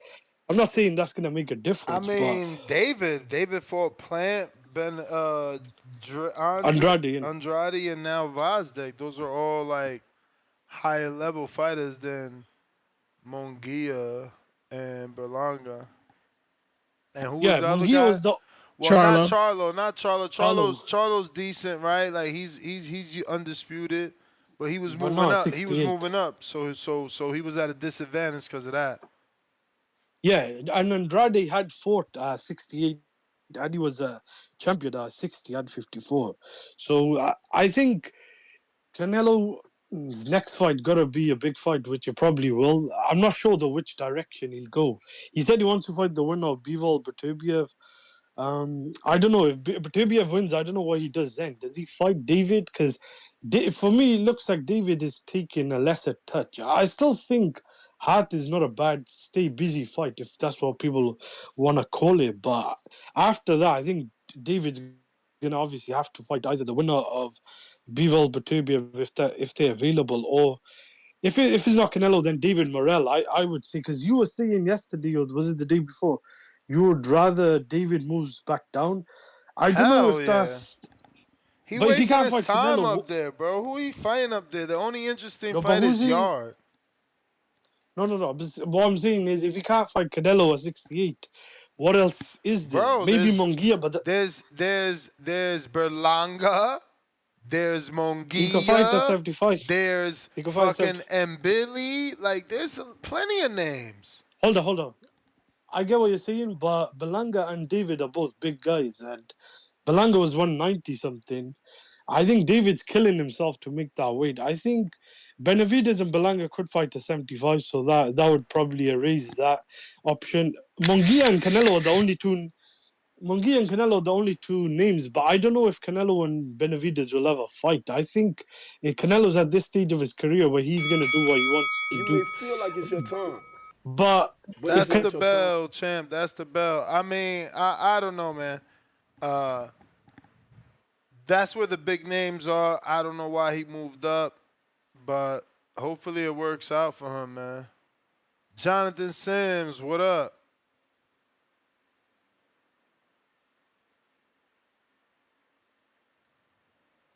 Ness, can you? Loud and clear. All right. Hey, Ness, if I roll over, just keep the tab running. Let me know my total at the end. You got it. So today we're coming out of Luke's chapter 16, verse 10. I think this is a pretty good one. Whoever can be trusted with very little can be trusted with much. And whoever is dishonest with very little will also be dishonest with very much. That's so powerful on so many levels. But greed never gets you anywhere, whether you have a lot of money or a little. Don't be greedy. Stick to hard working, stick to the process, and see things through. Sometimes it's not all about the win, but it's a lesson learned even within what we call a loss. So please don't be greedy. So Ness, it's a lot has transpired since your boy went on a little hiatus. And I'll get into that. I had a lot going on personally. And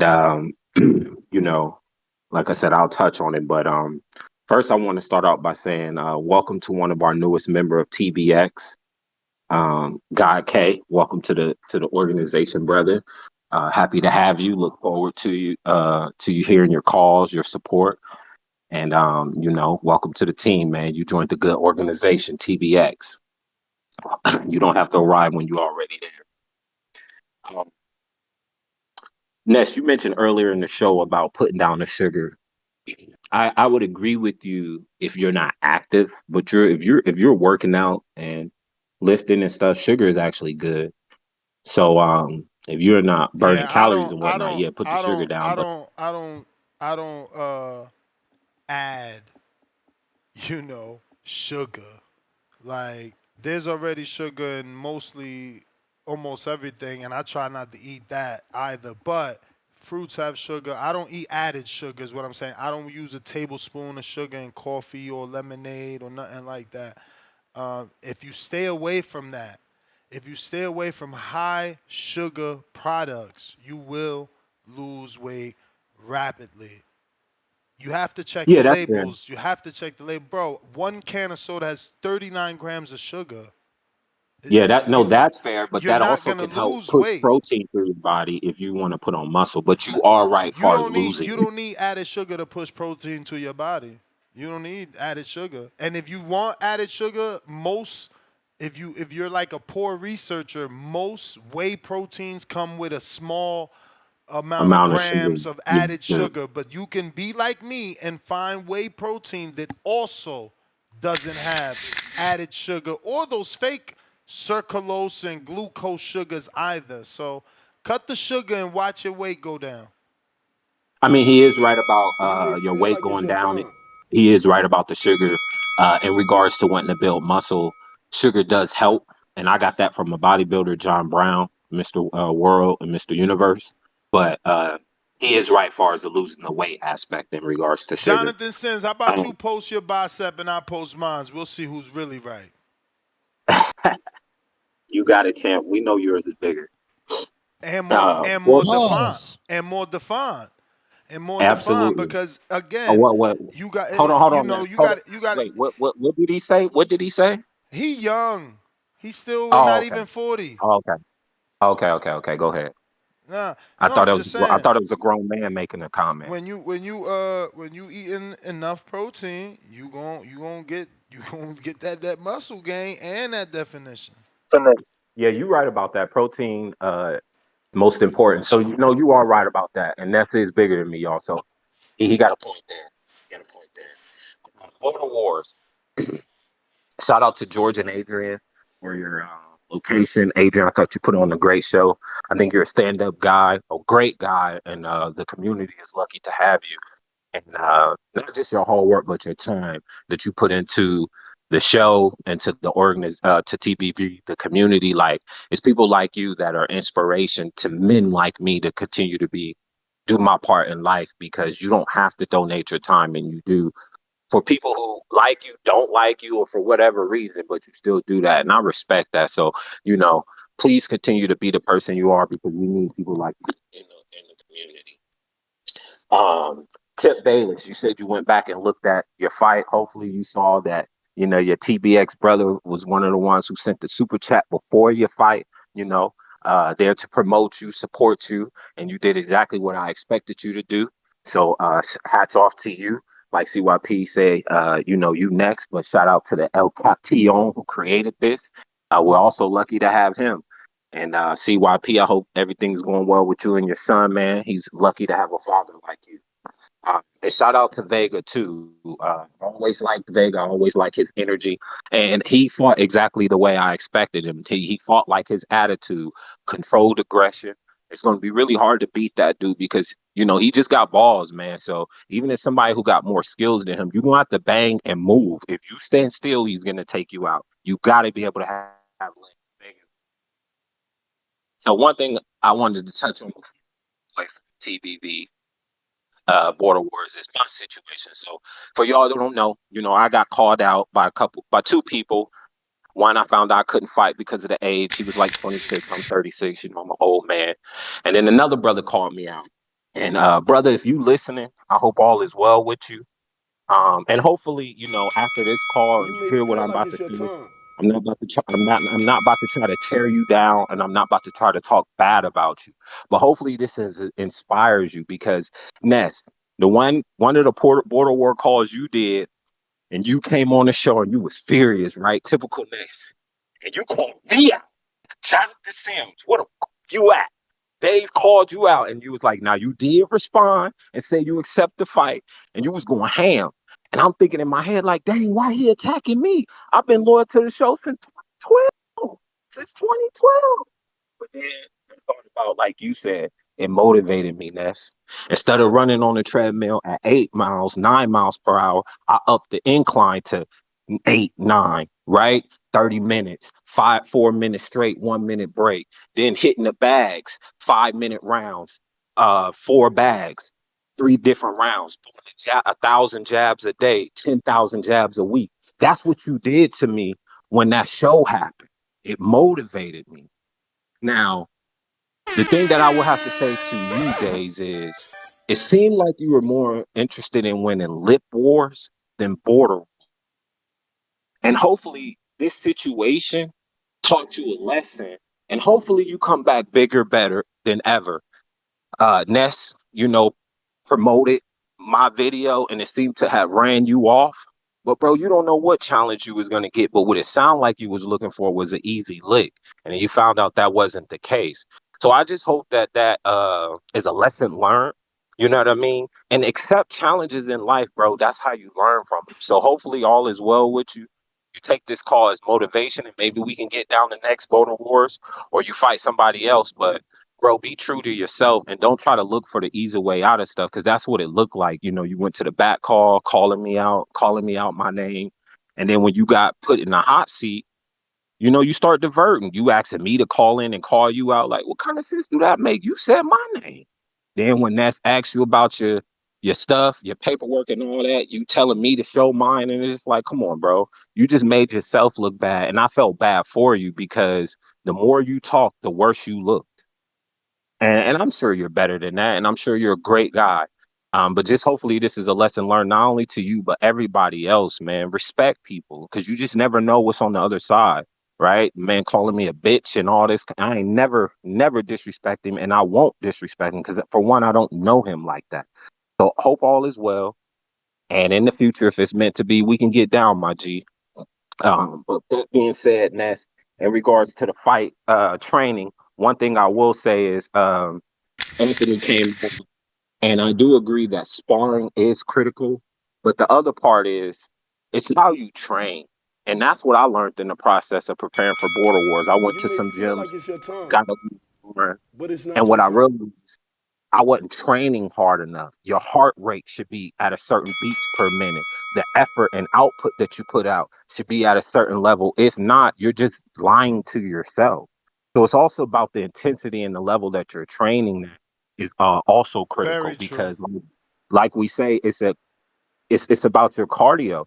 And for example, I went to the gym and I got beat up. No lies, I got beat up. I got in the ring, sparked this dude, and I couldn't even do 3-punch sequences without getting tired. And I think I'm in shape. I jump rope for 36 minutes straight. But what it taught me was I'm not practicing hard enough. I'm not running hard enough. I'm not throwing my punches at the hardest and, the most technical ability I can. I'm just going through the motion and that don't cut it. So, here's the training nugget for you with that. Um, Agree with Troy about Boots' dad. I've never been a fan of throw your hands. I always say, even people in the back call can attest. What does that mean? What exactly does let your hands go mean? There's no strategy to that. It's just like somebody saying, let's go. Where we going? Somebody jump off sides, you talking about some let's go. Like what that doesn't no. Nigga, get your head right or get out the game. You know the count. Come on, man. So it's just like I agree with him there, but Troy is still, F you until you apologize to J Mac, and I stand on that. Talk about I respect your intelligence, but you still a buster to me until you apologize. On to the fights. I was surprised by Berlanga. One thing that he did show me is he's a better fighter than I gave him credit for. But I do think, obviously, like everybody was saying, he was in a defensive mode all night. And you're right, Ness. He was Canelo to Floyd. And he just, it's a learning experience. You know what I mean? I just think the biggest mistake he made was allowing the fight to be on the inside. I thought that was a huge no-no that he allowed Canelo on the inside because it was 100% advantage Canelo. And I didn't think he stood his ground enough. And I expected the 1-2 to happen more often, just like he wrote on that milk carton. But it just didn't seem like he had the stamina to keep up like Bibble did with the 1-2 all night. And I think that really hurt him. Um, Danny, I think we all know he's done for the time being. Maybe some time out the ring a little more. But I think he's, silk sheets, you know what I mean, type thing. And Plant, he showed one thing I love about Plant is I think he showed perseverance and the ability to pivot. And, boxing is all about being able to pivot when things aren't going right. And he showed that. And I think there's a lot to be said to that. Great fighter. Ness, you know how I felt about McCumbee back in August. I told you to look out for him. So I knew McCumbee was going to be a tough fighter, but again, I slightly doubted Caleb because when they did the little fighter arrival thing workout, like that workout was shit. And I'm a firm believer in you fight how you You may train. feel So if like you it's your train it, time, train this thing, you're but gonna it's fight not your shit. time. So shouts out to Pep Plant. He did his thing. He got a well-deserved hard win. And you had Darrell on the show. And he said some things that I just completely disagree with. One thing he mentioned was, and this is to all parents out there, one thing he mentioned is whatever his kids want to do. Let me ask y'all something. Do your kids choose the apartment y'all or house y'all get? Does the child have a choice in whether they want to go to school or not? So why do they get a choice in the same matter of that? They only know what they know and they don't know what they don't know. You are the parent. You dictate what sport they're going to play. You dictate these things. Giving your child a choice is bad parenting. That's bad parenting. I don't care if it's what they like. You know what you tell them what they like. You're their hero. So I just think it's really bad parenting. Especially he said like he didn't want to get in boxing, but he's willing to do boxing training videos. So it's like you rather put out videos for other people, but you don't want to train your own kids. It was just a little weird to me, but I just don't believe in giving children choices. You're the parent. You make the choice for them. The only choice my son gets is chocolate or vanilla ice cream, but I tell him that he likes ice cream. So That's my thing. I think it shows with the parents whose kids are elite. They are in control of their kids. They tell their kids how to move. The kid doesn't dictate anything. And for a parent to be like, oh, if he really wants it, he'll go out there and do it. No, you're a lazy ass parent. And unfortunately, your kid's not going to be successful because you're not putting in the work. Parenting is a full-time job, and most of y'all don't understand that. You have to be involved with your child to make something out of it. You can't just put $1 in and walk away. You're burying the talent. That's why God told the 2 people who he gave the talent to give it to the man who tripled it, because he took the 3 talents and tripled it. Right? You can't just bury it and expect it to flourish. That's why there is exceptions. Most of us, our kids are the rule. So be more involved in your kid and stop being lazy. And that's not just for sports. That's for schoolwork too. A teacher isn't going to make your child smart. You have to invest in your child. You have to get your child a tutor. If you don't, you just don't care about your child. But Ness, I just want to say thank you for the opportunity to speak on the platform. I know I had a lot to say because it's been a minute. I said I'll talk about some of my personal. So part of the reason why I was out, my son, he has a gene defect, as I mentioned. It's called KCNQ2. It's epileptic thing, and it causes seizures, as well as there's some other medical issues. So he was in and out the hospital.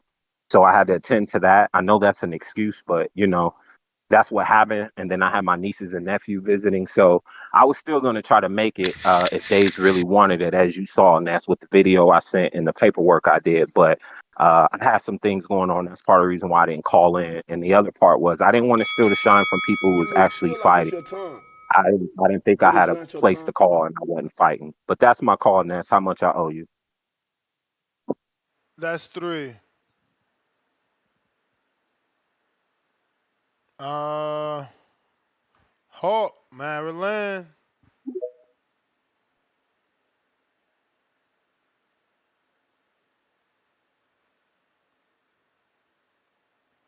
Hawk.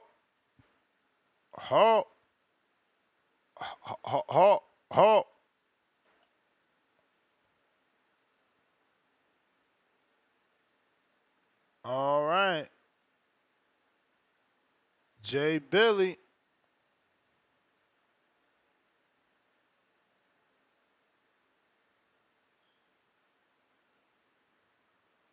Yo. Yo. Yes, sir. Shout out Ness putting in all that work. Shout out to the community, man, making the show go on. I got a new career, so I can't really call and listen in like I usually do, but I'm glad I got to call in, man. Shout out Adrian first and foremost, man. You and Adrian, Ness. I know a lot of grind and sweat went into that, man. So it most definitely paid off. It was a great event. Shout out, and Ness, I know you like to talk about the back call alliances, but when you say that, make sure at the end you say the back call gonna step though. You know what I'm saying? Make sure you say the back call always gonna come through, man. Shout out Trees first and foremost. You know what I'm saying? Getting on the commentary with you, making that shit seem like butter. I'm listening. What's up? You know you have like officially a couple of people on the back call that didn't take fights that said they would take fights. Hey, Ness, but the back call took over. Shout out Tip, because talking about the back call, I was telling my boy Tim Boski, he in the UK if you don't know, I was telling him the difference between the DMV and the real VA 757. And I told him, I was like, hey man, make sure you make that distinction because we are not the same. But when you got somebody like Tip from the DMV that show out like that, we are all one. I'm taking that way. We all the DMV 7572. Shout out Tip, man. Shout out Alex. I was already telling you, Ness, that man was a dog and he was ready, bro. They didn't leave no food on the plate. And watching them fight, it felt like watching like my family fight or something like that. You know what I'm saying? Like I was getting riled up. Even JB and Rocky, man. Shout out to these men. You feel me? They're true gladiators. Got out there, hit the road, and got in the ring, man. Nothing but respect for all of them. Everybody that I fought in Border Wars. All the amateurs, even the people from Milwaukee, man, that was a great event. That's the best Border Wars I've seen since I've been watching the show. So yeah, man, just shout out to those guys and the way they did it, especially Tip and Alex, man. They was talking all that shit and they backed it up. That's what I love to see. I love to see a good talker and a good walker because we respect the walkers around here. We respect the steppers like me and B. Maurice be telling you, Ness. And these men just stepped. Everybody, they stepped. They stepped up. They stepped in the ring and they gave it they all. I don't feel like I seen any half-ass efforts, man. The boys got in and they was ready to get to it. So shout out to them for that. On some real shit too, man. Shout out Berlanga. Shout out Berlanga, man. I thought the lights was gonna be too bright for him. I didn't think he was gonna. That's one thing. I'm sorry. Another tangent.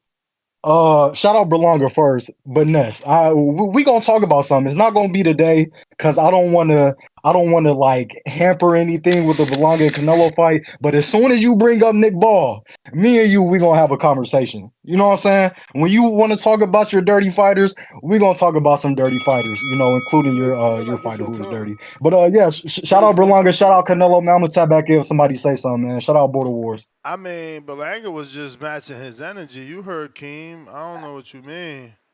Yeah. Rocky.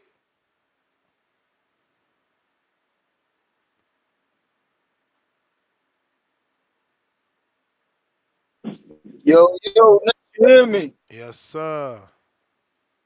What up, man? Hey, good to meet you, bro. Oh, same here, man. Same here. Thank you for helping us out. You could reach over the rope. It was we needed you, obviously, man. We needed you. Appreciate you stepping out. Yeah. You ain't No come to the worries, fight man. party No worries. though, man. Where the hell you dipped off to? Man, my flight was too early, Ness. I wanted to go, but I was my flight was out of Chicago. Oh, okay. So that hour drive, early flight, I said, let me not do it. I didn't want to miss it. So yeah, man, I miss y'all boys. But next time I know I'm just gonna take the Monday and Tuesday off. And that way, you know what I'm saying? I don't have to fly back right away. I left out you know what I'm saying? I could definitely catch you guys. I had a 5:30 a.m. flight. But you flew out of Milwaukee, right? Yeah, I flew out of Milwaukee though. Yeah, I had that hour drive, so I was like, cut it. But it is what it is, man. Hey, man, what an event, bro. Like, Adrian did an amazing job. You did too. You and Treese on commentary. Y'all boys had me cracking up when I watched it on playback. And shout out to all the fighters, man. Shout out to all the fighters. Especially my man, James Benitez. You know, next fight he takes, I'm going to Atlanta to train with him, not against him. Like, for sure. Like, that's my guy, man. It was bittersweet. Like, it was good to get in there and get a W because I worked hard. But it sucks it had to be against him because I really rock with him, you know. Ness, one thing, let me clear one thing up. I do not have 7 smokers. I repeat, I do not have 7. I had 3 20 years ago. If I had that much experience, I would have took on a guy with more experience. Like, I just don't want it to make it seem like I was trying to cherry pick or get an easy victory or like that's not my style. I always been honorable with everything I do. So I just wanted to clear that up. You know what I'm saying? Yeah, no, Bo text that. I'm going off Bo number.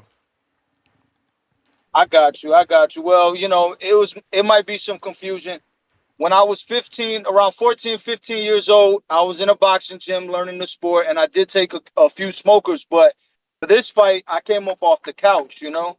And my sparring partners, my chief sparring partners was Alex Vega and Keem the Dream. I mean, besides that, I had the MMA guys who they really didn't know what they were doing, but, you know, they were throwing, so it still worked. But I put in a lot of road work and stuff like that. But you know, it is what it is. Hopefully for the next one though, I get it situated and really get into a good boxing gym and I can, you know, step up, man. But damn, it was fun, man. Like I said, I love the event. And it was bittersweet at the end, man. Damn, Danny took the knee. Berlanga lost. But he showed heart, you know. But yeah, man, I'm gonna keep it short and sweet though, man. I know you guys are going on like 8 hours on the show, so appreciate you, man, and shout out to all the fighters once again, bro. Shout out to you, man. Once again, it takes a lot of heart to get up in there. You did that, and you put on an amazing show. We appreciate you and James getting in there. Moose, what up?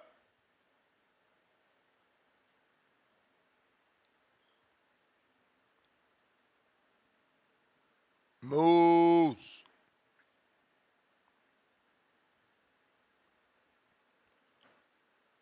Julian. Now you show up. Hilarious.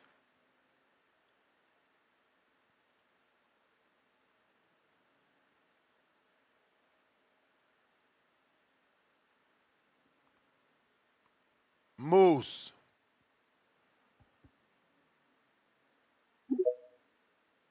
Hawk. Yo. Hawk. Yo, Ness, can you hear me? Julian? Yeah. Yo, can you hear me? I hear you, Hawk, but give me a minute. Julian finally connected. What's going on, Ness? First off, I want to give a shout out to all the Border Wars fighters. You know, you guys did a great job. It was a great event. And congratulations to you and Adrian for putting the event together. Unfortunately, I couldn't make it out there. There was a lot of issues going on the back end, and right now a lot of people are messaging me, you know, calling me out saying I was ducking, you know, I didn't want to fight, but that wasn't the case. You know, when you're moving up and down in weight and they're telling you you're gonna fight one guy, and then last minute you're not fighting another guy, then you got to fight at a different weight class. You know, it's kind of like it gets annoying. So, you know, at the end of the day, You I know that's decided the not to amateurs, go. right? You know that's What's the up? amateur. You know that's how the amateurs work. Yeah. You know that you But it show was, up to but amateurs and you can not have a fight. It's called not no, getting yeah. matched. I know that, but this is an organized event.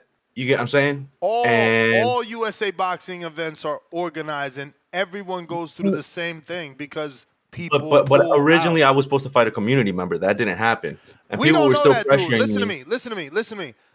Don't put it on that kid because I told you from the beginning, don't fight that kid. You should be ashamed of yourself, embarrassed to even bring that Ness. kid.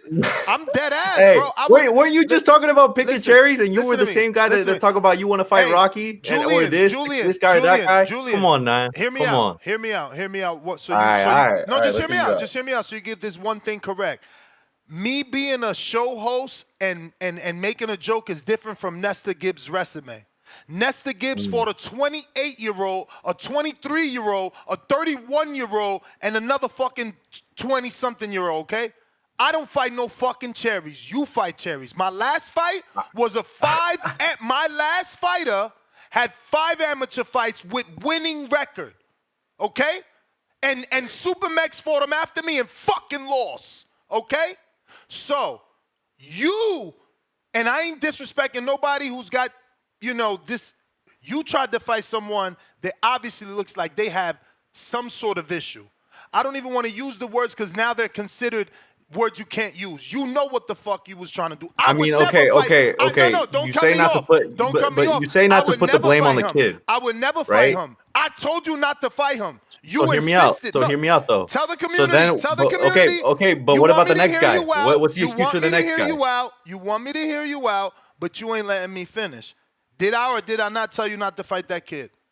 No, you did. Okay. But I mean, So- he sounded so- like he was keeping his word, being Because true. you And I want to said, you know what? believe, you want to But I believe gave him the G-Von. opportunity. I You gave want to him the believe opportunity. G-Von. You want to believe G-Von instead of believing the person that knows how to read that's been doing this shit for 14 seasons. Go believe G-Von, who can't read. No. It wasn't even about G-Von. It's just I the mean, fact that, it you know, I'm clearly the type was. of person that's willing to give the opportunity. And you know Bro, what? you I'm not the wanted type a of person that ducks cherry. whoever. You wanted a cherry. You want me to say the word? The kid looks retarded. He calls in. He sounds like it. And you wanted to fucking fight that. You should be ashamed of yourself trying to call in and make it fucking right. Tell me I when. don't when underestimate when anybody did that gets in the Elijah- ring. At the end when of the did day, anybody Elijah- that gets in the when ring did deserves the Elijah- respect When did and Elijah honor. show us? When did Elijah show us that he's on our level? Mentally. When did he show us he was on our level? I mean, he was able to get his license. He was able to get his physical done. So knock it's it like off. clearly he knows what he's doing. Knock it off. Knock it off. You believe that And shit because you okay, don't want but to what be about broke. the You don't want next to guy? be a bad guy. The next That's why guy, you the believe next guy that. that I was supposed to fight. Okay, like I said, I have no fights, right? On paper. So technically I'm inexperienced. The next guy, he has 4 fights. We had our fight ready. I don't know what happened, but what's the excuse for that? Is that I chose the wrong opponent? Let's fast forward to the last guy that you decided not to fight. That's because, and this is the thing. I'm not even in my natural weight class. I'm fighting at 180, which and Javon calls in telling me I'm a liar that the guy pulled out on you. No, you pulled out. No, there's another guy that did. But the thing is, then the other guy, the 200 pounds, I'm not a heavyweight. I'm not a heavyweight. That's clear as day. I'm not gonna be, unrealistic and say, you know what? Yeah, I'm gonna beat a heavyweight. I'm not stupid. I don't know anything about nobody offering you a heavyweight for a reason. Bro. A heavyweight? Is that what you're going with? Are you serious? That's what it was. Man, that's what it was. I'm not lying. I'm texting Adrian right now and telling him that Julian is saying you tried to match him. From what I saw the weight, when I looked, that's heavyweight. With a heavyweight. Come on, bro. I saw the weight. I'm not gonna. Okay. I saw the weight. I got you, champ. I got you. But anyways, at the end of the day, what's your excuse for not showing up? I mean, I didn't show up because I'm not gonna fight no heavyweight. Like I said, I mean, I was already willing to take the risk of fighting a guy that's in his weight class. But why not show up? But why not show up and meet everybody? I mean, all these people that you talk to. I mean, I had other stuff going on. I mean, my plan was even just to go get my fight done and then get out of there. I got stuff going on. I wasn't just gonna.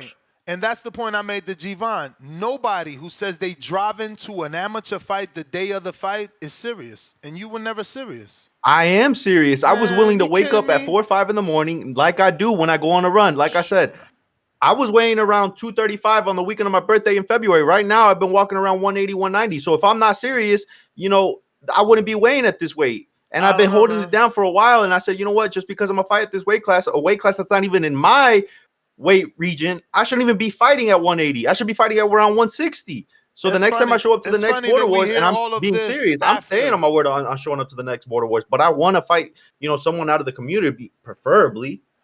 All I know is conveniently strange to find you saying this all after the fight. You didn't call in before the fight to say that they were offering you heavyweights and that you weren't showing up.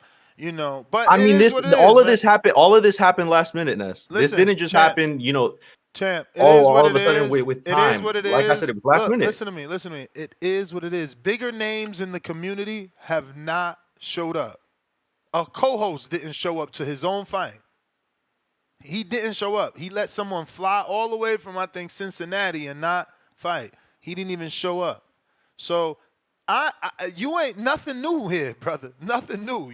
It's fine. I mean, a lot of people are gonna say whatever they want to say, but like I said, when I show up to the next Border Wars, I'm gonna put up a great performance, and a lot of people are gonna remember my name. So at the end of the day, I don't have much to say, but I just know I will be at the next Border Wars. We would have known your name today had you fought, but the name we do know is Tip Bellis, man. That's what. That's fine.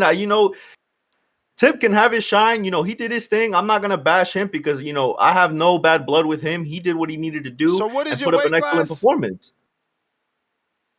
What's up? What is your weight class? Technically, I should be around 160. All right, man. We'll see you in April, man. Alex is back in April. They've been saying you wanted that fight, so let's see if you really gonna fight. Of course, I wouldn't mind that. Congratulations to Vega. I told him he needed to knock that guy out within the first round. He did what he needed to do. He put up a great performance. And hopefully by April, maybe we'll get that match going. But I'm excited for the next Border Wars. I was pissed off when I found out everything that happened over this past weekend. The fights getting canceled and then the show going on. But it is what it is, and we'll show up to the next Border Wars, and we're gonna put up a great performance. And like I said, when I show up and I put up a great performance, people are gonna remember my name and they're gonna want to watch me again. I'm gonna be entertaining, and but I will show a lot of respect to my opponents. But once we get in the ring, all that respect is gonna be thrown out. Adrian is answering me. He hasn't said heavyweight, so I'm doubling down. But was it a heavyweight? All right. Because what he's telling me here is Wood've took a last minute opponent, and he did take a last minute opponent. But look, I get it. Like I said, we've been here before. I mean, it's fine. Like I said, people can believe what they want to believe, but I know when I show up to the next Border Wars, everything that's been said and that everything, that's been leading up to this excuse of me ducking and dodging, I think it'll be a race when I show up to the next Border Wars and put up a great performance, and I keep my word on that. All right.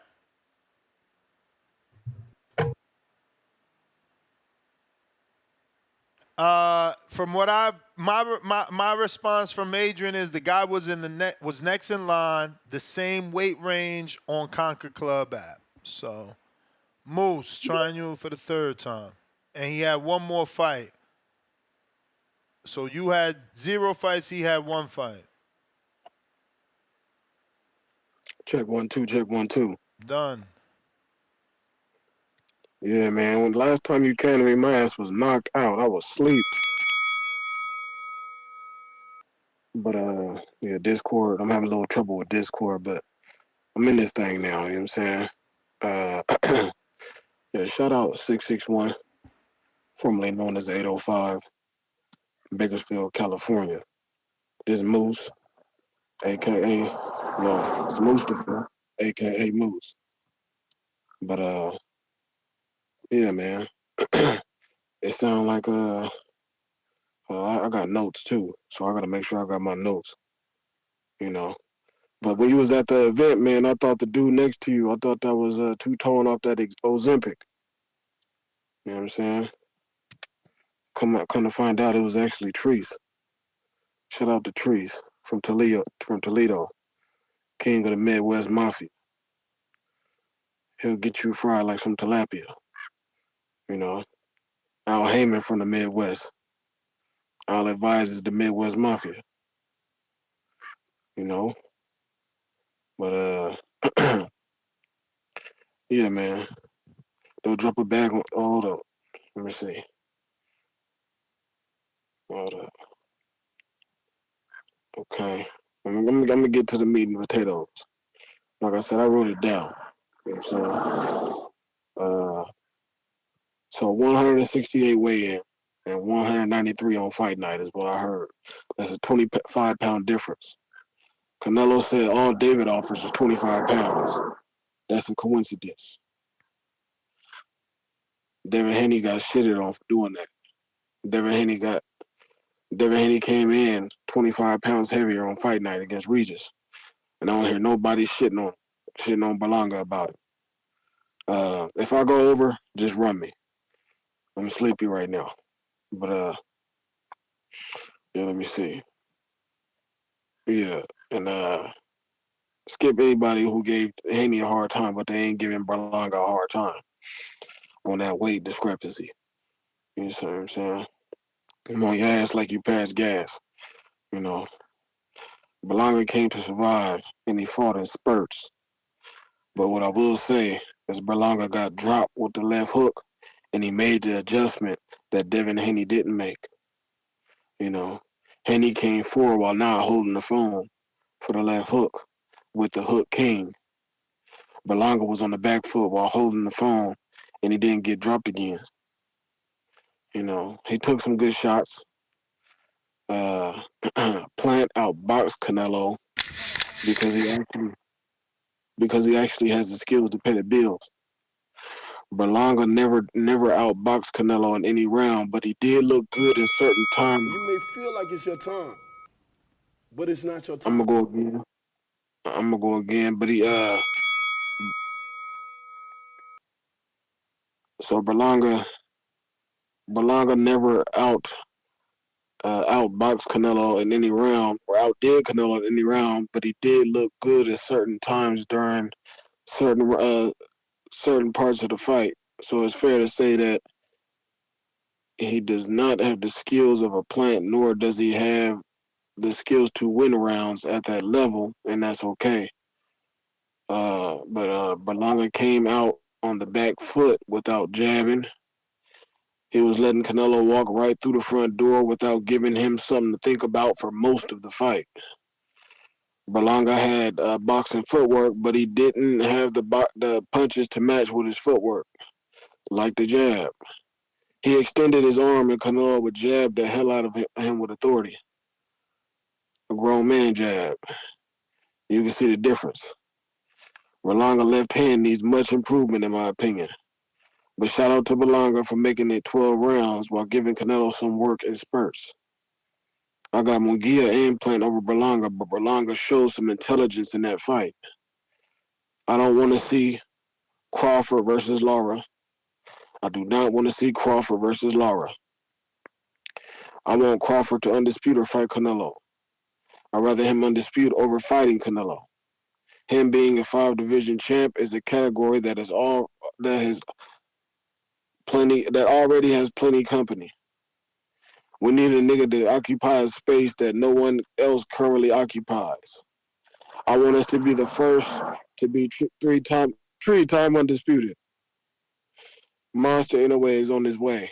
I believe he can be in that number when the 3-time undisputed Saints go marching in. Lara versus Danny.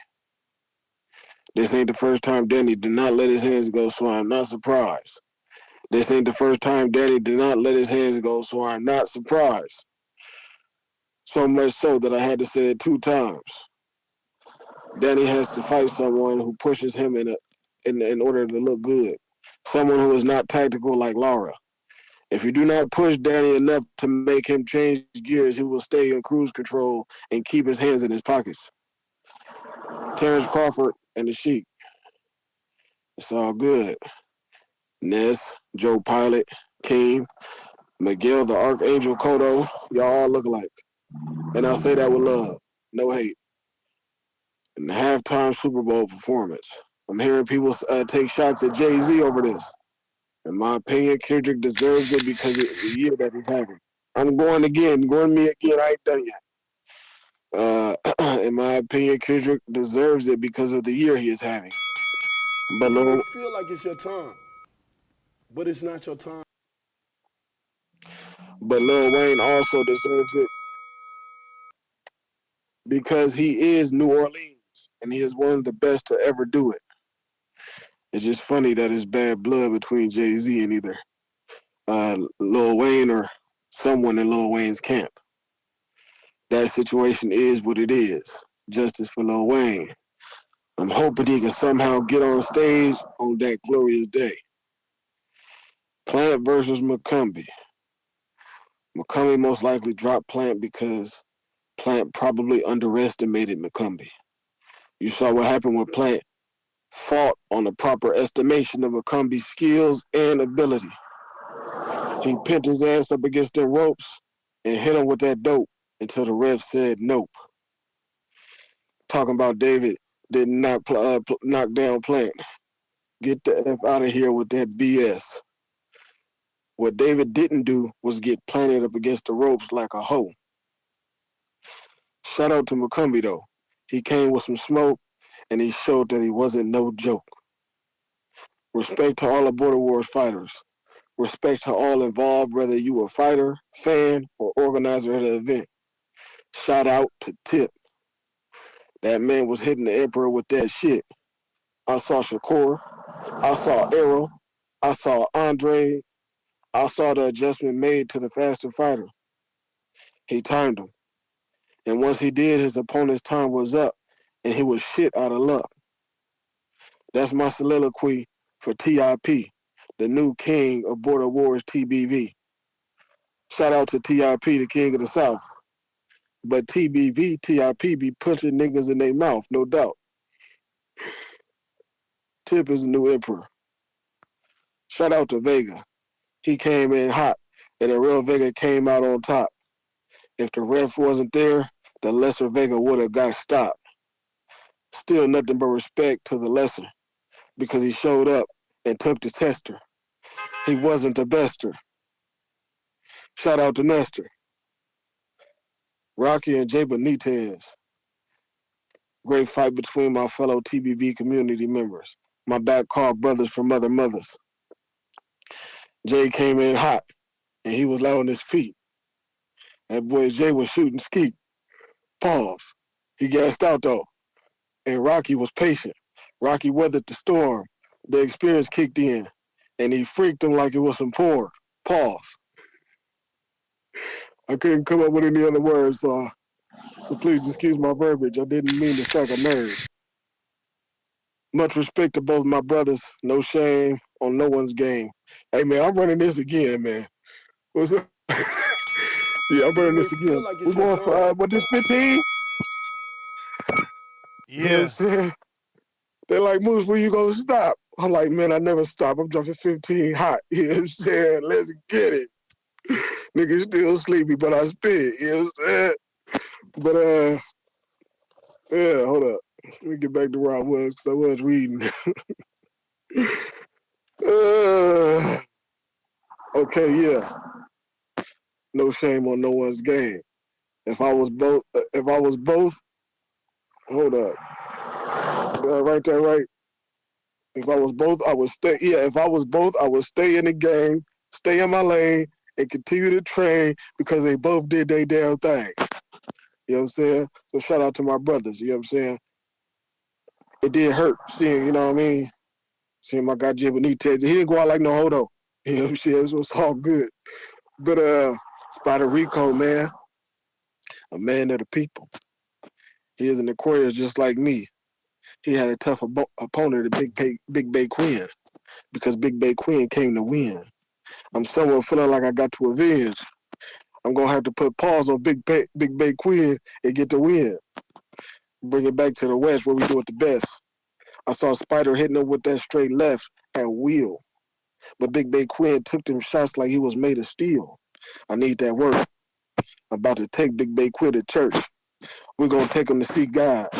We're gonna send him to the upper room. We're gonna lay him in the tomb. But Big Bay Quinn, you can call me Doom. Salute to both fighters. That whole day was a big ass party. It was a big ass party to me, and I didn't get off work until Planton McCumbee was in the ring. But I was on the back call with my brothers in boxing, and I was watching the TBV. Fights. Back call boxers fights as much as I can. That day was a party to me. Great day of boxing from the boxing guys. Much love and respect to Big Bay Quinn and the brother Spider Rico. Salute to the whole TBV family. I think that's about all I got. You know what I'm saying? Woo! Yeah, I got high today, man. I ain't smoked in like, it's been over a month. But I hit that tree today. I was at the park. I fell asleep. I had some potential bread on the line, but I fell asleep, man. I told him I'm going to get to you tomorrow. You know what I'm saying? I can't get up right now.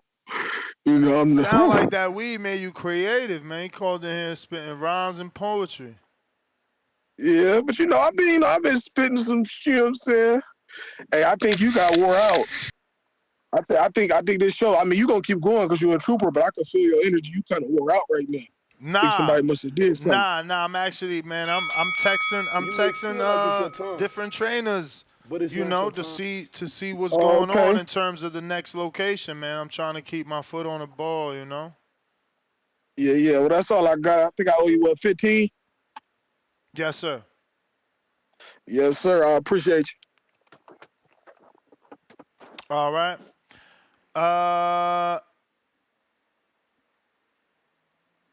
Tip Bellis.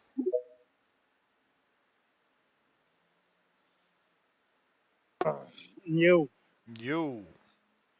Yeah, man. Shout out to Border Wars, man. We've been able to get this show to 7 hours, man. 7 hours, bro. So I mean, like, look, if you was a participator, you know what I'm saying, a fan in the audience just watching, give yourself a pat on the back, man, because like it's crazy we got a show, you know what I'm saying, to last this long, and you know what I'm saying, and Canelo was the hot topic this weekend, honestly. So it's crazy, that we was just able to add on to a part of this show and keep it going for as long as it did, man. And I hear a lot of people calling in, I know you can kind of hear it in their voice, man. They disappointed in themselves for not, showing up to the event, man. I hear it, Ness. I hear it. But look, we always got time for another, you know what I'm saying? Hopefully we get an even bigger crowd, an even bigger audience, you know what I'm saying? More participants from the show, man. To come out there and actually join us, you know what I'm saying, in the ring, you know what I'm saying, whether it be on the broadcast, something, bro, or just being a standby watcher, like shout out to Stainless, I did, and then I said I knew I forgot somebody early. Shout out to OC the boss, man. OC was there. I think OC, man. Shout out to him as well. Good to see a couple of community members, man. Good to see a couple of community members. Yeah. Talk about the fights, man. I mean, I really only saw the plant fight. You know what I'm saying? When I got there, I seen the plant fight. I was rooting for Maga McCumbee, but it is what it is, man. My dog, he gonna bounce back, man. He he did good enough, you know what I'm saying, to gain a new crowd, you know what I'm saying, to want to see him fight again. I do want to see Caleb Plant versus Demetrius Andrade. That is the fight I want to see. I think Andrade matches Plant's skill level. That'd be a great fight. Shit, Berlanga, man. It looks like Berlanga gonna go up to 75. Who knows what's up there for him? Same thing like we said about David Benavidez. What is really up there for him? You know what I'm saying? So it's gonna be a bit of a prolonged thing going on up there. And Canelo, man, I don't know. Canelo, honestly, the way I look at it now, I think Canelo is getting himself prepared for David Benavidez, man. I think these fights are just preparation, bro. I lie to you not. I'm starting to look at it, man. It's looking scary. I think these fights are preparation. Like I heard Andre Durrell get on here earlier. He's like, yeah, man. I think Canelo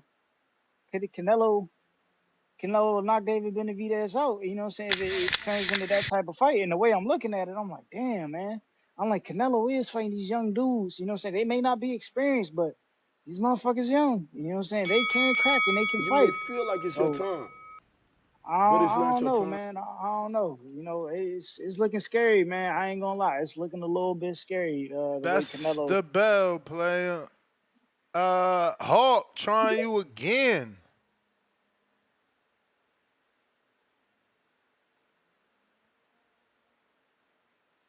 Yo, Yo. can you hear me now? Yep. What a show. What a show. What a show. What it TVB do? #1. Oh, man. I was the one up that was like Berlanga was basically a bum but got the fight. But he went and fought and he proved me wrong. No, he's no bum. He's a good fighter. And he got better. So, but I think Canelo was Canelo, and he did good, but Berlanga did good. So I was surprised by Berlanga. I knew what Canelo was going to do, and he did what I thought he was going to do. But no, I didn't expect Berlanga to yeah, he came a long ways, bro. Respected Berlanga. And the guy Tip Baylor, because I watched the Border Wars, Tip Bayless. Dude's nice. Dude was nice. Ness. Yes, sir. Did you see my boy Crawford do the Caleb Plant last night? Nah. What you mean? Caleb Plant. You know, he smacked motherfuckers. He got T.O. That wasn't no smack. Knock it off. Man, he reached across, grabbed that boy's face. I need a new video because I couldn't see him touch no face at all. Oh, he touched him. I thought he grabbed his neck and they like mushed him. Yeah, he looked like he mushed him to me. But I still, like I said, I hope he get the fight. I want Teofimo to stop talking all that crap, and I want Crawford go ahead and clean him up. But if he not, I like Crawford to go ahead and fight Berlanga. Shit. Crawford and Berlanga. And if he beat Berlanga, then go ahead and get that Canelo. Word. Since Berlanga is this easy target, go get him. I think very differently now. My boy he's a real a threat at 68. But he's a very big guy though. He was bigger than I thought he was. Taller. Yeah. But he ain't no pushover. I didn't think he was going to do as well as he did. You know, especially when he got cut. But he got up, showed heart, determination, and he showed a jab he showed some skills that it looked like somebody working with him. He just picked the wrong opponent to show it. So yeah, I think he'll do good in his next fight if he get who I would like to see. I go ahead try. I don't know. You know we're gonna beat Plant. Plant's pretty sharp. Plant looked pretty good in his fight. Like I thought Plant fight was a good fight too, but he did get dropped in that first round. Was it first or second round? I saw his legs like give out on him. Then Plant came back and cleaned him up. So yeah. So what do you think about that, Crawford and Berlanga? I'll take that, man. I'll take that. Yeah, go ahead get Berlanga. Go ahead get Berlanga and Benavidez. Go ahead shit, the one Canelo fought first. What's his name? God damn, Munguia. Yeah, I've been then said Munguia. They playing games, not doing that fight. yeah, he need to do that. Both of them. Go ahead, Crawford. Go ahead. And him was I don't want to see him stop off at 60. I think Butchercom called him out at 60. And I don't think that's no walk in the park. Neither. Oh, Danny Garcia. He need to retire. Yeah, he need to retire. He retired. He's done. Oh, okay, yeah. He don't need to start going out there messing his record up. One person I'm pissed off with is that Roy Jones Jr. Man, he shitted all over his record. You may feel like it's your time, but it's not your time. Yeah, man, they love that shit. They love it. They love it, man. They can't stop. You know what I mean? You can't knock them for loving they sport, man. Allen the Bay trying you yet again.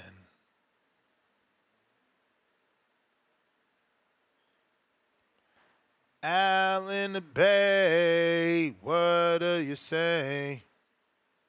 Yo, can you hear me? Yo. Oh, yo, straight from the Bay Area, man.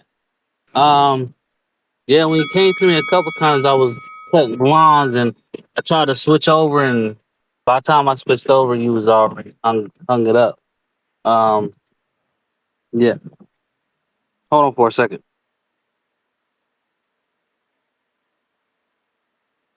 All right. And he left us. Yo. And he's back. My bad. No business. Gotta keep going.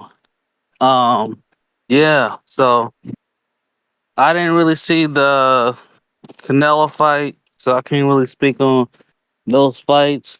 I seen some of the border war fights. The first, I think first 5 border war fights. You know, they was pretty good. Um, it was kind of interesting. They had their different walkouts and everything. I gotta finish watching the rest of it though. But it was pretty good though. So congratulations on that. It looked like it was very successful. Um, you know, uh, I wish I was there, but it's a lot of family situations going on right now, and work wise. Um, so hopefully I can make the next one. But yeah, so that's my call. All right. King Born. Hey, yo, you hear me, right? How Sharon, man? I'm good. I'm good in the hood. Live chat, power chat, man. Let's get to this shit. Fuck all that, man. Yo, I'm hearing all this wild, crazy shit. I'm gonna break it down like this. Number one, Rolly looked it good. Know what I mean? Rolly looked it way better because he ain't get stopped, he ain't get knocked out, and he got that interim belt at 140, y'all. So 140, let's get Rolly and Matiste. Let's get that shit on, man. Puerto Rico versus Rolly. You heard? Number two, yo, my man Stephen Fulton, he cut that damn tongue off the back of his head. He don't got no beard. He had a 14-month layover, got dropped, came back, 8, 9, 10, run all them goddamn rounds and shit. Hit him with the hook to the chin style, you heard? Number 3, let's get to Danny. Yo, Danny retired, yo. You know what I'm saying? He might get in the Hall of Fame in the 4th, 5th year. Yo, you sound a little muffled, champ. You sound a little muffled. Yo, Danny, Yo, you hear me now? Yo. Yeah. Listen, Danny, Danny gonna get in like the fourth, fifth year to the Boxing Hall of Fame, man. I'm glad he out of here. Cause I don't want him to get hurt. You heard? Now listen up, y'all. That goddamn Cumby man and motherfucking Plant. Yo, Cumby got crazy power. Yo, that's a fucking Wolverine, yo. He hit him with that body shot, almost threw him through the ropes. You heard? But Plant is Plant. Plant, that was caveman versus caveman, white versus white violence, white versus white crime, whatever the fuck you want to call it. And Plant did his thing. Know what I mean? Now, let's get to Brooklyn. Let's get to New York. You heard? Listen, man.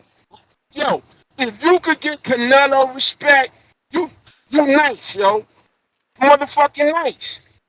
He got that man respect, y'all. I was very, I was very happy for Berlanga. Berlanga showed you skills. Berlanga showed you that, yo, he nice. He nice, man. It's just that Canelo got too much experience and shit. That man was boxing in there. He was doing the 1-2. Yo, listen, man. Hey, yo, that's motherfucking Canelo, man. Canelo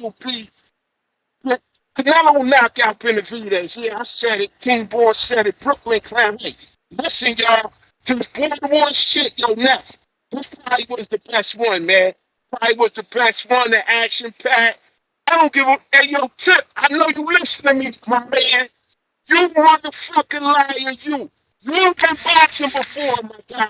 Ain't no fucking way in the world you looking like that, moving like that, aka Tip. The border wars drunken master, You may feel aka like it's your Tip. time, All the but it's money not your chain. time. Champ. Appreciate you. Selena, I think.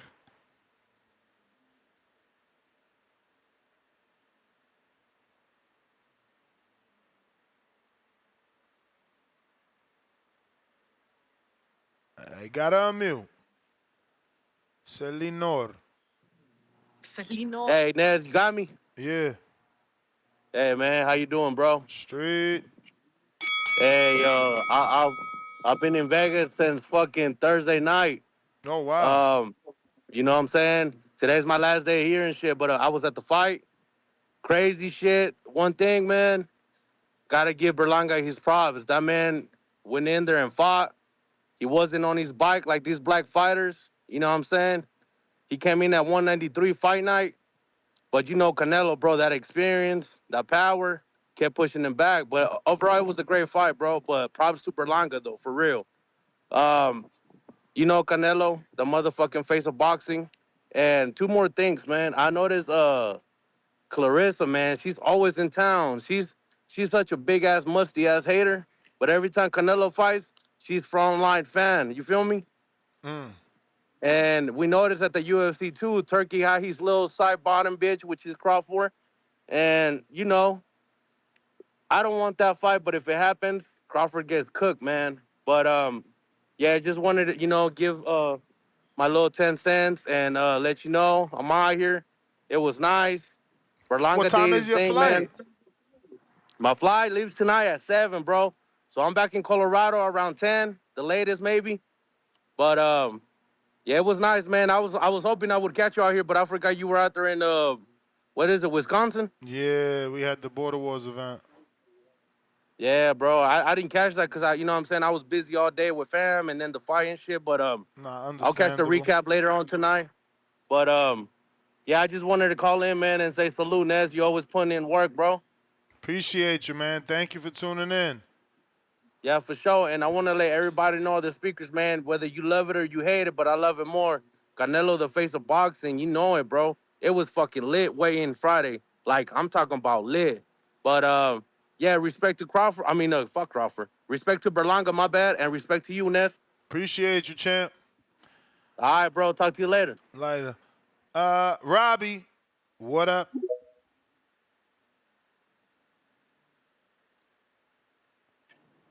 Hello? You. Hey, hello, Ness. So, I'm a first time, long time. I want to and keep up the good work. I really like listening to your show. Appreciate it. Question: Did you hear Leonard Ellaby's comments when he was talking to Eddie Hearn about the Shakur fight? He said the fight isn't ready yet, and Tank fights whoever he wants to fight. Mm-hmm. So I don't think if Shakur waited like you suggested, he would have got nothing in return. So I just wanted to hear what your thoughts on it, because I didn't hear you.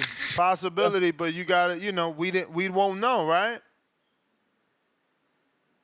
Well, if Leonard says the fight's not ready, Ness, I mean, come on, Tank's damn near 30. I mean, Leonard hasn't even proved that he works for Tank.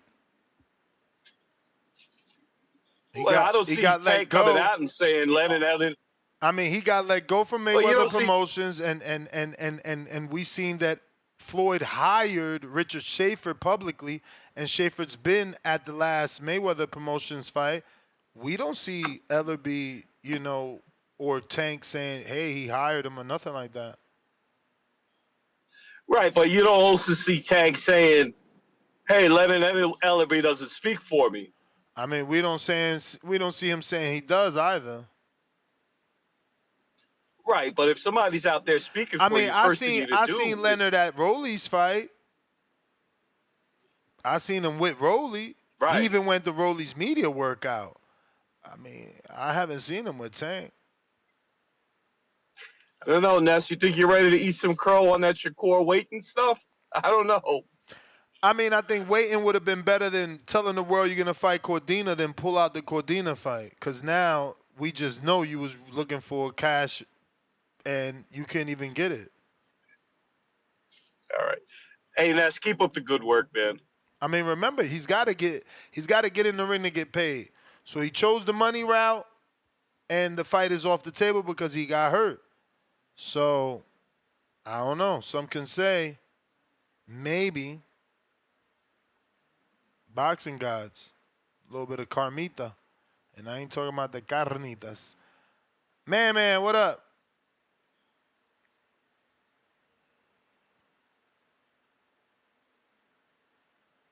Man, what up?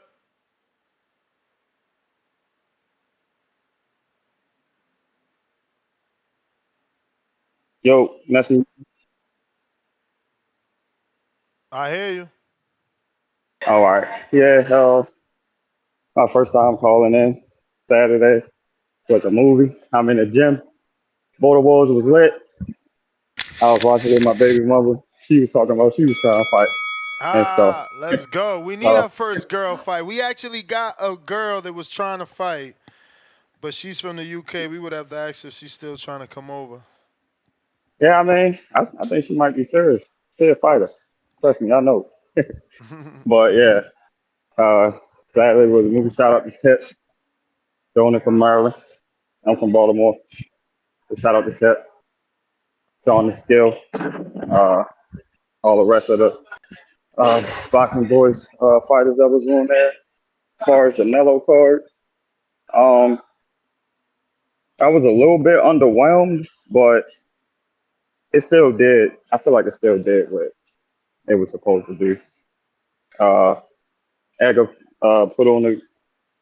he put on a good show. I didn't expect Canelo to stop him. I thought it was going to go the distance.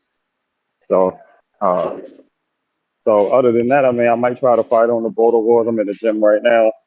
I might try to fight on the next one. But I don't have any experience, so I gotta get my experience up before I try to do that. So, other than that, that's all I got. I ain't got nothing else. Good show. You guys been rocking all day. I was at work. Now I'm in the gym. You guys still going. So, shout out to you on that. Shout out to Border Wars. And shout out to all the fighters who fought on there. Appreciate you, That's all I Chet. got. Appreciate That's all I got now. All right. All right. Look forward to your fight, man. Let's see.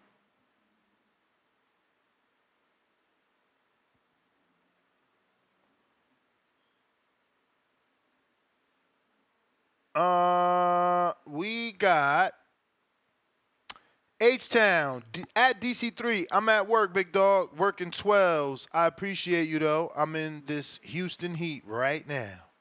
James in Atlanta, I need the Jerome Wolf fight. I need my easy W. Adrian, $2. Next Border Wars at Pro Box or Plant City Boxing Gym. Remember, that was the last one before this one where we did it at. We didn't do well on ticket sales. I don't know. I don't know that they're going to give us that venue again unless we can guarantee some ticket sales. And they got an 800 capacity. 400 is at least the minimum acceptable, I'm sure. They're not going to. We need to sell more tickets. DC3, $2. Jonathan, shout out to the King James Version Sims. Okay. Big Nick with the 5-pounder in the UK says, respect to Adrian. Make Big Bay versus Keem. Darnell versus Tip. Vega's jab was beautiful. Benitez will come again. Got to stay in the gym. And Tip is the MVP. Yeah, we ain't doing Big Bay versus Keem. Too soon for that. G-Ball, $2. Sims called in with all these excuses. Greg Robertson, member for 1 month on the prospect level. We need Ness and Trees commentating Pro Box. That would be amazing. Jonathan Sims, $15 for my 3 counterpunches. Thanks for the time, TBX. Jonathan Sims sends a counterpunch for Moose. Drop a bomb for the blood. Joshua Torres, $5. Ness the GOAT. Berlanga did better than expected, even though he was 193 pounds. Wild. 2 laughing out loud emojis. Who you think Canelo should fight next? Ness, other than David. And Billy. And Billy would be a fun fight that no one could give him shit for. And Billy, for sure. If not and Billy, fuck, who else? I don't know.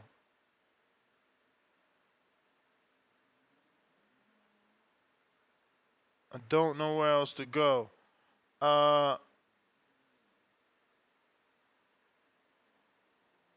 Looks like Trees got a counter. Yo.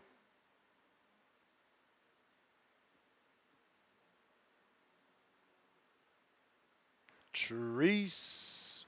What up, though? Yo. Yo. What up, though?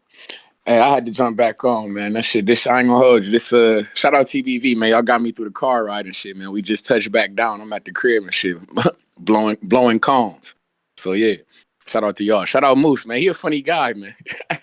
That two-tone on Ozempic shit, hey, you gotta chill out, bro. You gotta chill out, Moose. You wildin'. And we need Moose in the Border Wars, man. What he was talking about? Where don't he stay? What he in? California or he in Colorado? Bakersfield. So if we do one on the West, he probably pull up. Oh, okay, for sure. That'll be lit. I got to see what he talking about. I had seen that one fight that he put on out in the community. He had some natural movement on him, so I'm sure he been working on some things. So yeah. But I just wanted to get on here real quick. Say shout out to the Fernando Camarena and Jeremiah Johnson, man, from yesterday. I ain't gonna lie, y'all made an impression on me. I ain't gonna lie, them 2 young bucks, y'all. I'm gonna be having my eye out all the way through they pro career, man. I ain't gonna hold you. They showed me something. They looked skilled. I had to go back and rewatch that. Like, I wanted to hear what I sounded like on the playback. You know how that go. Got to study the tape type shit. So I'm like, damn, them two guys was good though. I was really impressed by them 2 young cats. Like, seriously. Yeah. So you heard me, man. Yeah. I was referring to Camarena as skilled or athletic, with that pull counter as Carmel. So yeah, he's impressive. No, for sure. So yeah. But like I say, man, shout out TBV, shout out Toledo, Ohio, man. Albert Bell, October 26th, Dallas, Texas, man. Y'all already know. Midwest Mafia, we definitely poured through. And shout out to the Midwest Mafia and shout out to Milwaukee, man. For sure. Them guys know how to drink in Milwaukee. That's all I'm gonna say. Shout out to the Midwest Mafia, man. But y'all be cool. All right. Jaime Moreno.